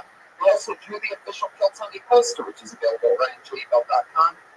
Pretty excited about everything, Brian. I am too. Yes, I'm some shocking news. You do? Yeah. Really? Shocking news? I like shocking news. A brand new first ever Kill Tony shirt is now available at shopspot.tv. You can't even turn that around, can you? It's an awesome shirt. It says Kill Tony. It's a red. It's fucking great. So that's available at shopspot.tv. You know, last week I was talking about how I like to use fancy lotions. Yeah. Remember that? Can I tell you, I tried something else out this week that is the most amazing thing in the fucking world. Dollar Shave Club. Any Dollar Shave Club fans out there? I'm telling you. It's the smarter choice. You can get a great shave at a great price, conveniently delivered right to your door. Oh, I know. And it's not that cheap shit, like those gimmicky things you buy at the store, like with those gel strips. Yeah, you can get a break with those things. It's a no-brainer because it's delivered right to your door. When I use my Dollar Shave Club, they send you the razor with the Dr. Carter shave butter.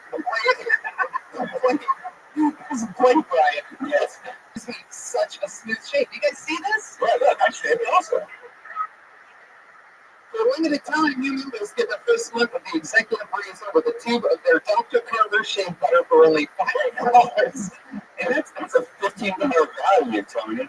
For only $5, and the shipping is also free. And after that, razors are just a few bucks a month. And there's no hidden fees, no commitments. You can cancel anytime, like tomorrow.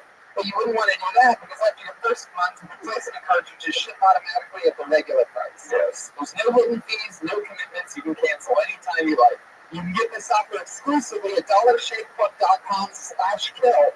That's dollarshaveclub.com/kill. Yeah. It's an awesome. How many of you in the audience are going to go do that right now? It's an awesome life hack, guys. It is. It's a great shave at a great price, conveniently. It's the smarter choice. It's the Dollar Shave Club. Seriously, guys, check them out. They're awesome. You guys ready to start this show? All right. Should bring out the guest first? Why don't we do that? Every single week, we have two of our funniest friends in the world on this show. This is one of the few shows ever in which we are having an exact repeat guest. These two guests have been on together before, and it was literally one of our favorite episodes ever. Undeniably awesome. We're back again. Put your hands together for the great Kirk Fox and Kevin Nealon. LA Speedway, by the way. We love them. I get all my meat delivered by LA Speedway. There they are. Two of the biggest names and the tallest bodies in all of stand-up comedy. Between the two of us, that's when you get 15 feet of comedy. I love Sometimes that. 14, depending on and posture. You guys are the Subway Party sub of stand-up comedy. So just like, how's the boy going? Not high enough, I say. I talk into it right in? Yeah. Okay. Yeah. I just a little higher, but is it a little bit? Yeah, actually higher. I don't think so. The mustache does something. The mustache was, you just want to control those people. So see. All right. So you're doing homework in the first row, or is that an artist? That's the house artist cook. He's done this show about 35 times with him right in the front drawing the That's the episode. first time I've actually looked out there. Hey, Tony, why is it called Kill Tony? Well, I mean, that's a good question, Kevin. There's a few different ways to look at it. It could almost be words of encouragement, like "Kill Tony, it's your show. Let's do this." It could be looking at a positive slant on that. Right. Exactly. It would be maybe the comedian that got called up here got so mad at me that they wanted to kill me. That seems more like it. Maybe the comedian that got pulled out of the bucket wanted to do good, so it's like kill in front of Tony, like kill Tony, make him laugh, like that type of kill Tony. Yeah. So, okay. Sorry, I asked. And there's also sort of like Dollar Shave Club is the smarter choice, so that great price conveniently delivered right to your door. It's an awesome life hack. And a no-brainer. All right. You know what I love about this show is the band. Who loves bands? I know I do. I like to say I have the best damn band in the land. Play your hands together for them. It's the Kill Tony Band. Pat Reagan, Jeremiah Watkins, Ben Schulberg, Troll Jimenez. You guys gotta make more noise than that. Oh, I love it. I don't know what's going on out there tonight. I need more. What's up with that second level? Energy? Energy? Oh, shit. Oh, wow. I really, every week they do different characters. Are these cool guys or is it porn stars? Oh, but yeah, that's the concept, but you ate it, obviously. Wow. Okay, porn stars. I feel bad I had a slice of my pizza in the back. I didn't know. Avocado? Why am I rapping about the Kill Tony then? For the band for the, okay. I see what it's called. I think I get it. Did you guys see what that bass player has in his holster? Yeah, it was a giant dildo. Nice. This is the first thing said my name's Growth Brooks. Sure, Is that a giant? Would that be considered a big penis? I think so. It's good to know. Yeah, did somebody order this pizza? Porn stars, how are you guys? Oh, Kill Tony. Yeah. I'm an amalgamation of my favorite black porn stars. You ever fucking amalgamation before? Yeah. It's a next level gang. All right. Seriously, did somebody order a pizza over here? Extra sausage, I'm guessing, right? Light on the cheese. Okay, well, the band's here. It looks like we're going to be dealing with porn stars all night tonight. Kevin Nealon, Kirk Fox, Brian Redband, Ryan J. All the cameras are on. We're live streaming to tens of thousands right now. You guys ready to start this show? All right. Everything is in position. The bucket of destiny is filled with names. Anything can happen. I pull a name out of this bucket. You know how it works. Some people signed up before the show, and you get 60 seconds on the stage. You know your 60 seconds is up when you get the sound of a kitty.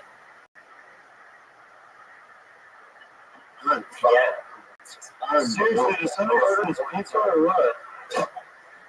Yeah, that means wrap it up there, or else you're going to bring it up the end of us totally there. There we go. You guys ready to start the show?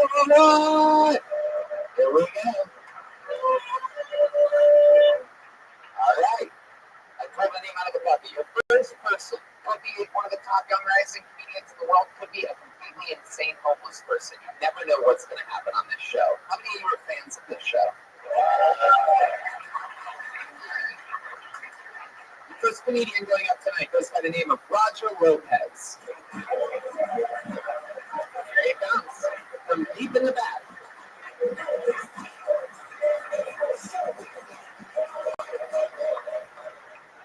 Hey everybody, my name is Rothschild Lopez.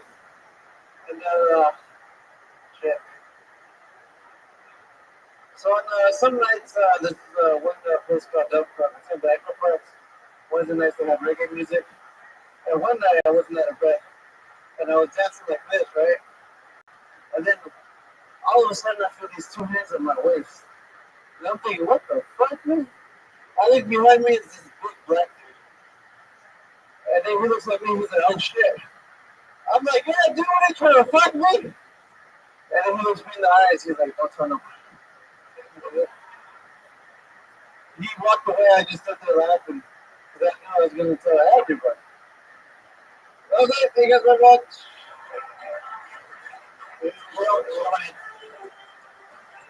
You have 20 seconds left. You want to go now on that? Is that it? Everybody, I lost my right testicle in March, but don't worry because it's gotten a lot bigger. So now I'm walking like one big gong in between my legs. All right, but I wish we never would Did you lose a testicle in March? Was it to the big black guy? No, it's genetics. Genetics.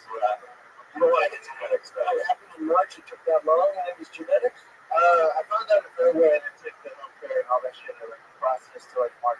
Well, you also dropped the ball with your set tonight. So you found out in February you were going to lose a ball in March. Yeah, like so for that month, did you just do a lot of extra stuff with that ball? No, wasn't it funny when the last 20 seconds is more important than the main beat of the set? The black guy. With the lack of heat of the set, you know, whatever. Well, that story was riveting, man. When the guy grabbed you from behind, I thought, oh man, what's going to happen? Turned out nothing happened except you lost the ball. How long ago did that happen? Was that back when you were with the Mars Volta or more recent? Did you lose weight when you got to the scale? Did you lose weight after you lost that ball? Yeah, I lost that ball. 14 pounds. That's 12 pounds. Because I tried to run one ball. That's really hard. Yeah, did you get a scale that people went on? No, it's just a regular scale. Do you ever think they took the wrong one? No, the large one, if you take it, you had two. I thought we took the wrong one. Did you have an option to get an implant? Because, did you go with one? Yeah, well, I thought it was going to be one out, one in, but then I'm going to have to do a whole new surgery to get like the implant in. That's how that works. We're not going to do it all at once. Did you ever think of like once they took one ball, why not go ahead with a whole transgender surgery? That would have been a good opportunity right there. Did you see the ball when they took it out? No, I get that question a lot. Like, I put it in the return that I did was cool. We'll make a good keychain, I bet you. Yeah, it was good. You didn't put it in a jar or anything? I riffed with my doctor saying I can bring it. You riffed with your doctor? Yeah, when I told him I was losing it. You ever supposed to have half a kid? I'm not kidding around, but when they take the ball out, they don't just cut open the sack. They have to go in through under like the belly button, right? No, it's like by our pews. They shave our pews and then they fish. Yeah, but we don't cut the sack open. No, my girlfriend got that, but I think all my food is like this. Roger, extra for the sack these days. Roger, let me ask you a question. What happened exactly? What's the exact condition called in which you lost your testicles? Just testicular cancer, seminoma 1A, or type stage 1. It's the best kind of cancer you can get. That's a complicated thing. That is a really good cancer. I wish I got that. Yeah. It's like type 2 cancers. Type 2. Stage 1 is basically the main room of cancers. It's the stage that you want to be on. Which, by the way, before I forget to mention, you are at the first official full-time main room Platoni. We moved from the belly room last week. The #1 live podcast in the world.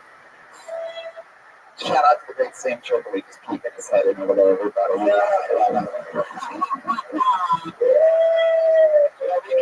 Recapping, Tony, I think, Roger, you should have started off with the testicle thing. Yeah. And closed with the tall black guy. Yeah. Maybe you told him at the end that you were late on the ball, and he changed his mind. Maybe he would have got on there. Would you rather use a ball or not? A ball? Hell yeah. Well, you did both all right. Did you?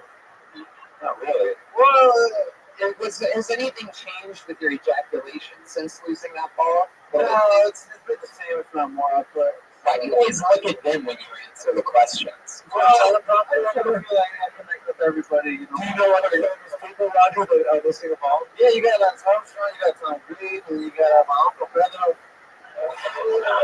Uncle Pedro is what I was thinking about. Uncle Pedro. Uncle Pedro came to my mind first. And then the other guys later. Why do I feel like Uncle Pedro had a soccer ball for you? It's because they love playing in parts next to the people. Tell me a little Richard Bermuda story. I've been told, I don't tell people that. What do you do for work? I don't do anything really, but I do audience work. I don't know what he said. I do audience work. So. What, Roger? Audience work. I perform for audience work.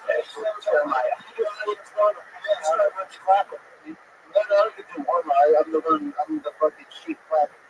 I'm going to be honest. Midwest now is not bad on tax, folks. But what's the show, Roger? Oh, there's a bunch. It's like a company that gets. What show did you do most recently? I remember doing J-Lo show with the dance. That was like one of the best shows I've seen. Because most of the time, they clap openly since you lost your belt. So I went. You clapped openly. No. About losing your other belt. Yeah, I do sometimes, but this isn't very well enough. I feel that I want to die. Maybe when it's losing your belt. I'll believe it. It could happen. What if they just get removing just parts of your body from now on? No, that's why I unsubscribe from the donor list because. What if you found out you didn't want your ball removed and the doctor just cuts balls? Now it's hard like a rock. The rattling was just mostly some. Did you autograph your ball and give it to a little kid after this happened? Was this in a hospital or in a garage? No, it's in the hospital. Kaiser was Kaiser's the best. Yeah. It's good to give a shout out to Kaiser. Maybe they'll give you a full body movement. And that Kaiser's a shit, dude. All right, Roger. What are your hopes and goals in life? What's your biggest dream? This comedy game, George Collins is one of my favorites, and the way he went out just doing comedy like that. So. Your cancer history, that's going to be sooner than later. No. I got a CT scan results today. I'm good again. So no cancer. Man, he can break that non-clapper. He was good. Yeah. He's on the ball. All right, there he goes, Roger Lopez, everybody. Your first person here. That's his CT scan, guys. He's on Twitter at Roger Lopez. Wow, you're the Roger Lopez? You got that handle, dude? That's his biggest credit. He's at Roger Lopez on Twitter. That's incredible. Is that the real Roger Lopez? I can't believe it. There must be so many people that are mad at you, Roger Lopez. All right, I pulled another name out of the bucket. If handwriting is an indicator of this person, then we are in for a treat. Put your hands together for Jeff Ferrari.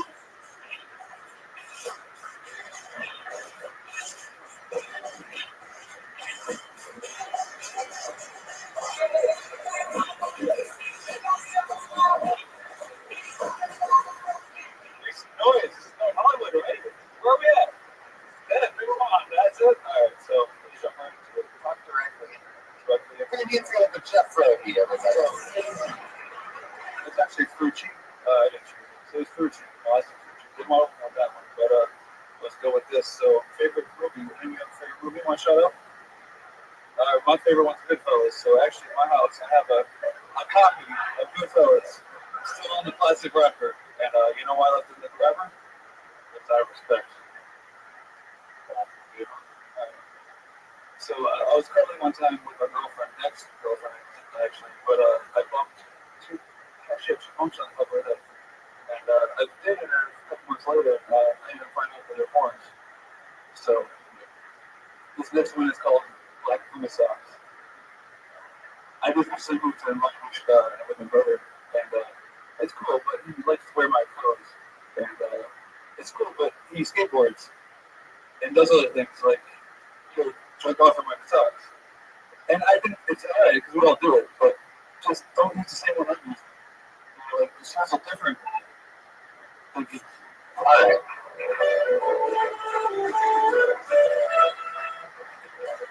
How do you feel right now, Jeff? Look at that mic. See what it's doing? It's running away from you. We met when we need it.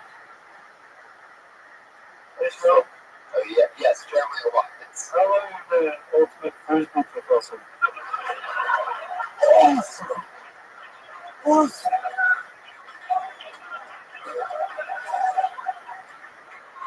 You're actually an adult starter porn. And I'm Jeff over here. You don't attach me. So that's Jeff. So I met this guy last week. If I'm not mistaken, this is your first time ever doing stand-up, right? Wow. We'll never know. Man, I never would have guessed that.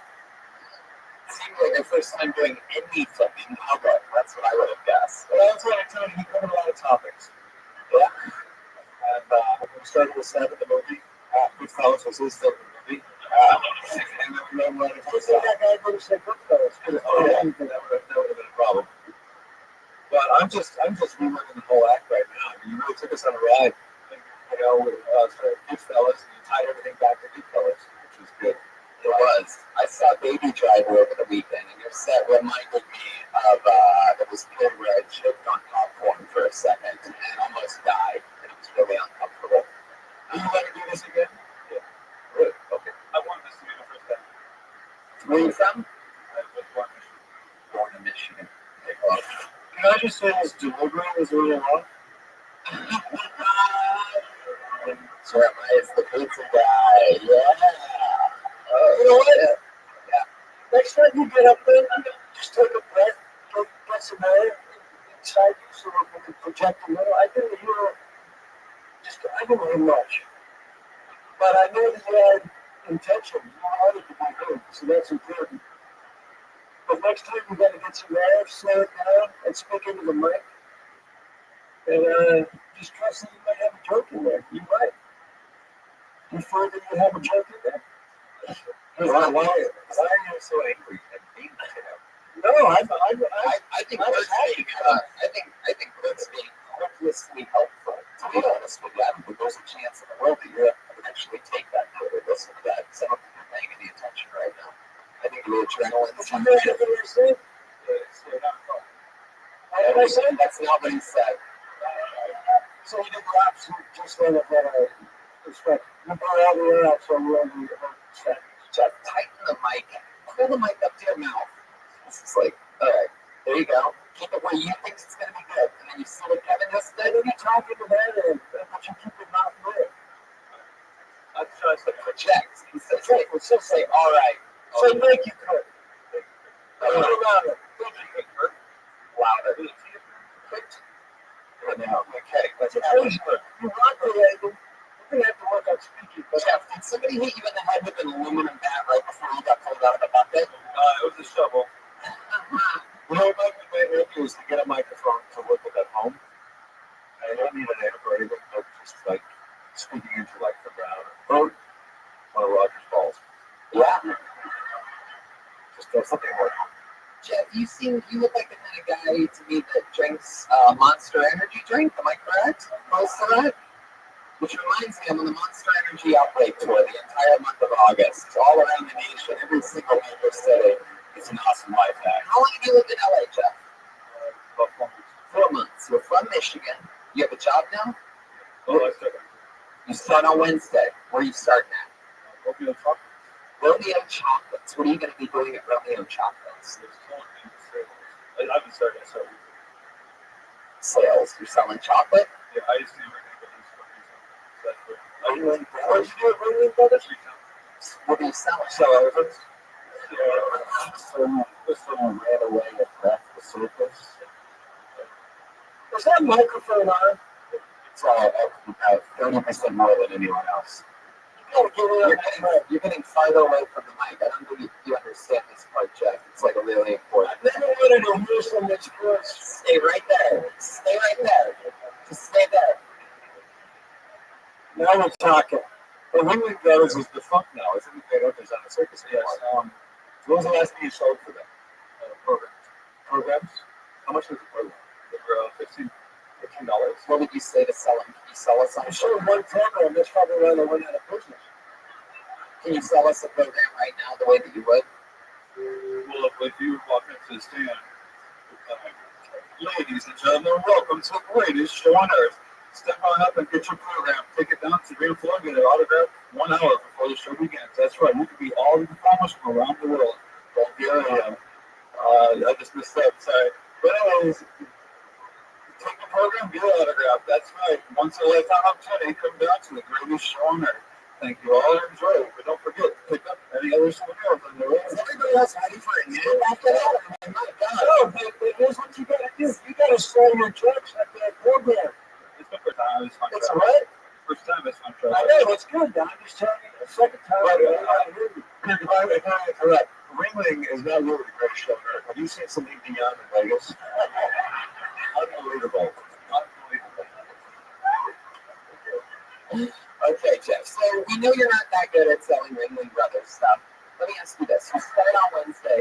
Have some Romeo chocolates right now. How would you do that? Come on, bring the heat, Jeff. That's right. Thank you, guys. I'll be glad to try a single origin or single origin chocolate or a truffle. That's, What's the difference between an origin and a truffle? What's the origin to type of chocolate? I've been kind of like trying to Google it. A truffle is it's a mushroom, isn't it? Did you just say you've been trying to Google it? Is that what you just said? I don't know, but you've been trying to Google it? As if like you can't quite Google chocolate? Like there's something like the two F's back to back or sort of. Why? How do you try to Google something? I haven't studied the job, so I don't know how this works. So I don't know. Do you like chocolate? Not really, no. I was actually 310 pounds in high school. You really? How much? 310? 310 pounds in high school. Of chocolate? That's right. I was like, Violet. What do you do? How much the weight? I just started running. Started running I did like 5 miles ago. from who? The Tigers on the circuit. So you're still running 5 miles a day? Are you ready to put that weight back on when you start selling chocolates? And that's why I want the job. I want to. This is my first time trying to try to job that. So Would you like it? I feel like I wish the microphone was. I've never talked to the microphone, so Yeah. if you're comfortable with it, I think I'd like it. In the future, no problem. We can put a microphone on. Jeff, do you have any like special skills or hobbies or anything like that that you're good at or that you're into? Things you do other than stand-up comedy now for the first time? Usually I can travel. I've been to 19 countries. You've been to 19 countries? Wow. You just do that on your own? Yeah, I mean, I have more material I want to try. I don't want to give it away right now. I got to wait. Yeah, so that material. I'm not. What do you want to think on your first time? That's true. Out of all the countries you've been to, what's your favorite one? Morocco. Morocco. Why is that? I just like people are. It's very quiet. It's a really relaxing place. No, it's fun. I like it. Okay, I have a good time with the sheep. Sorry, I'll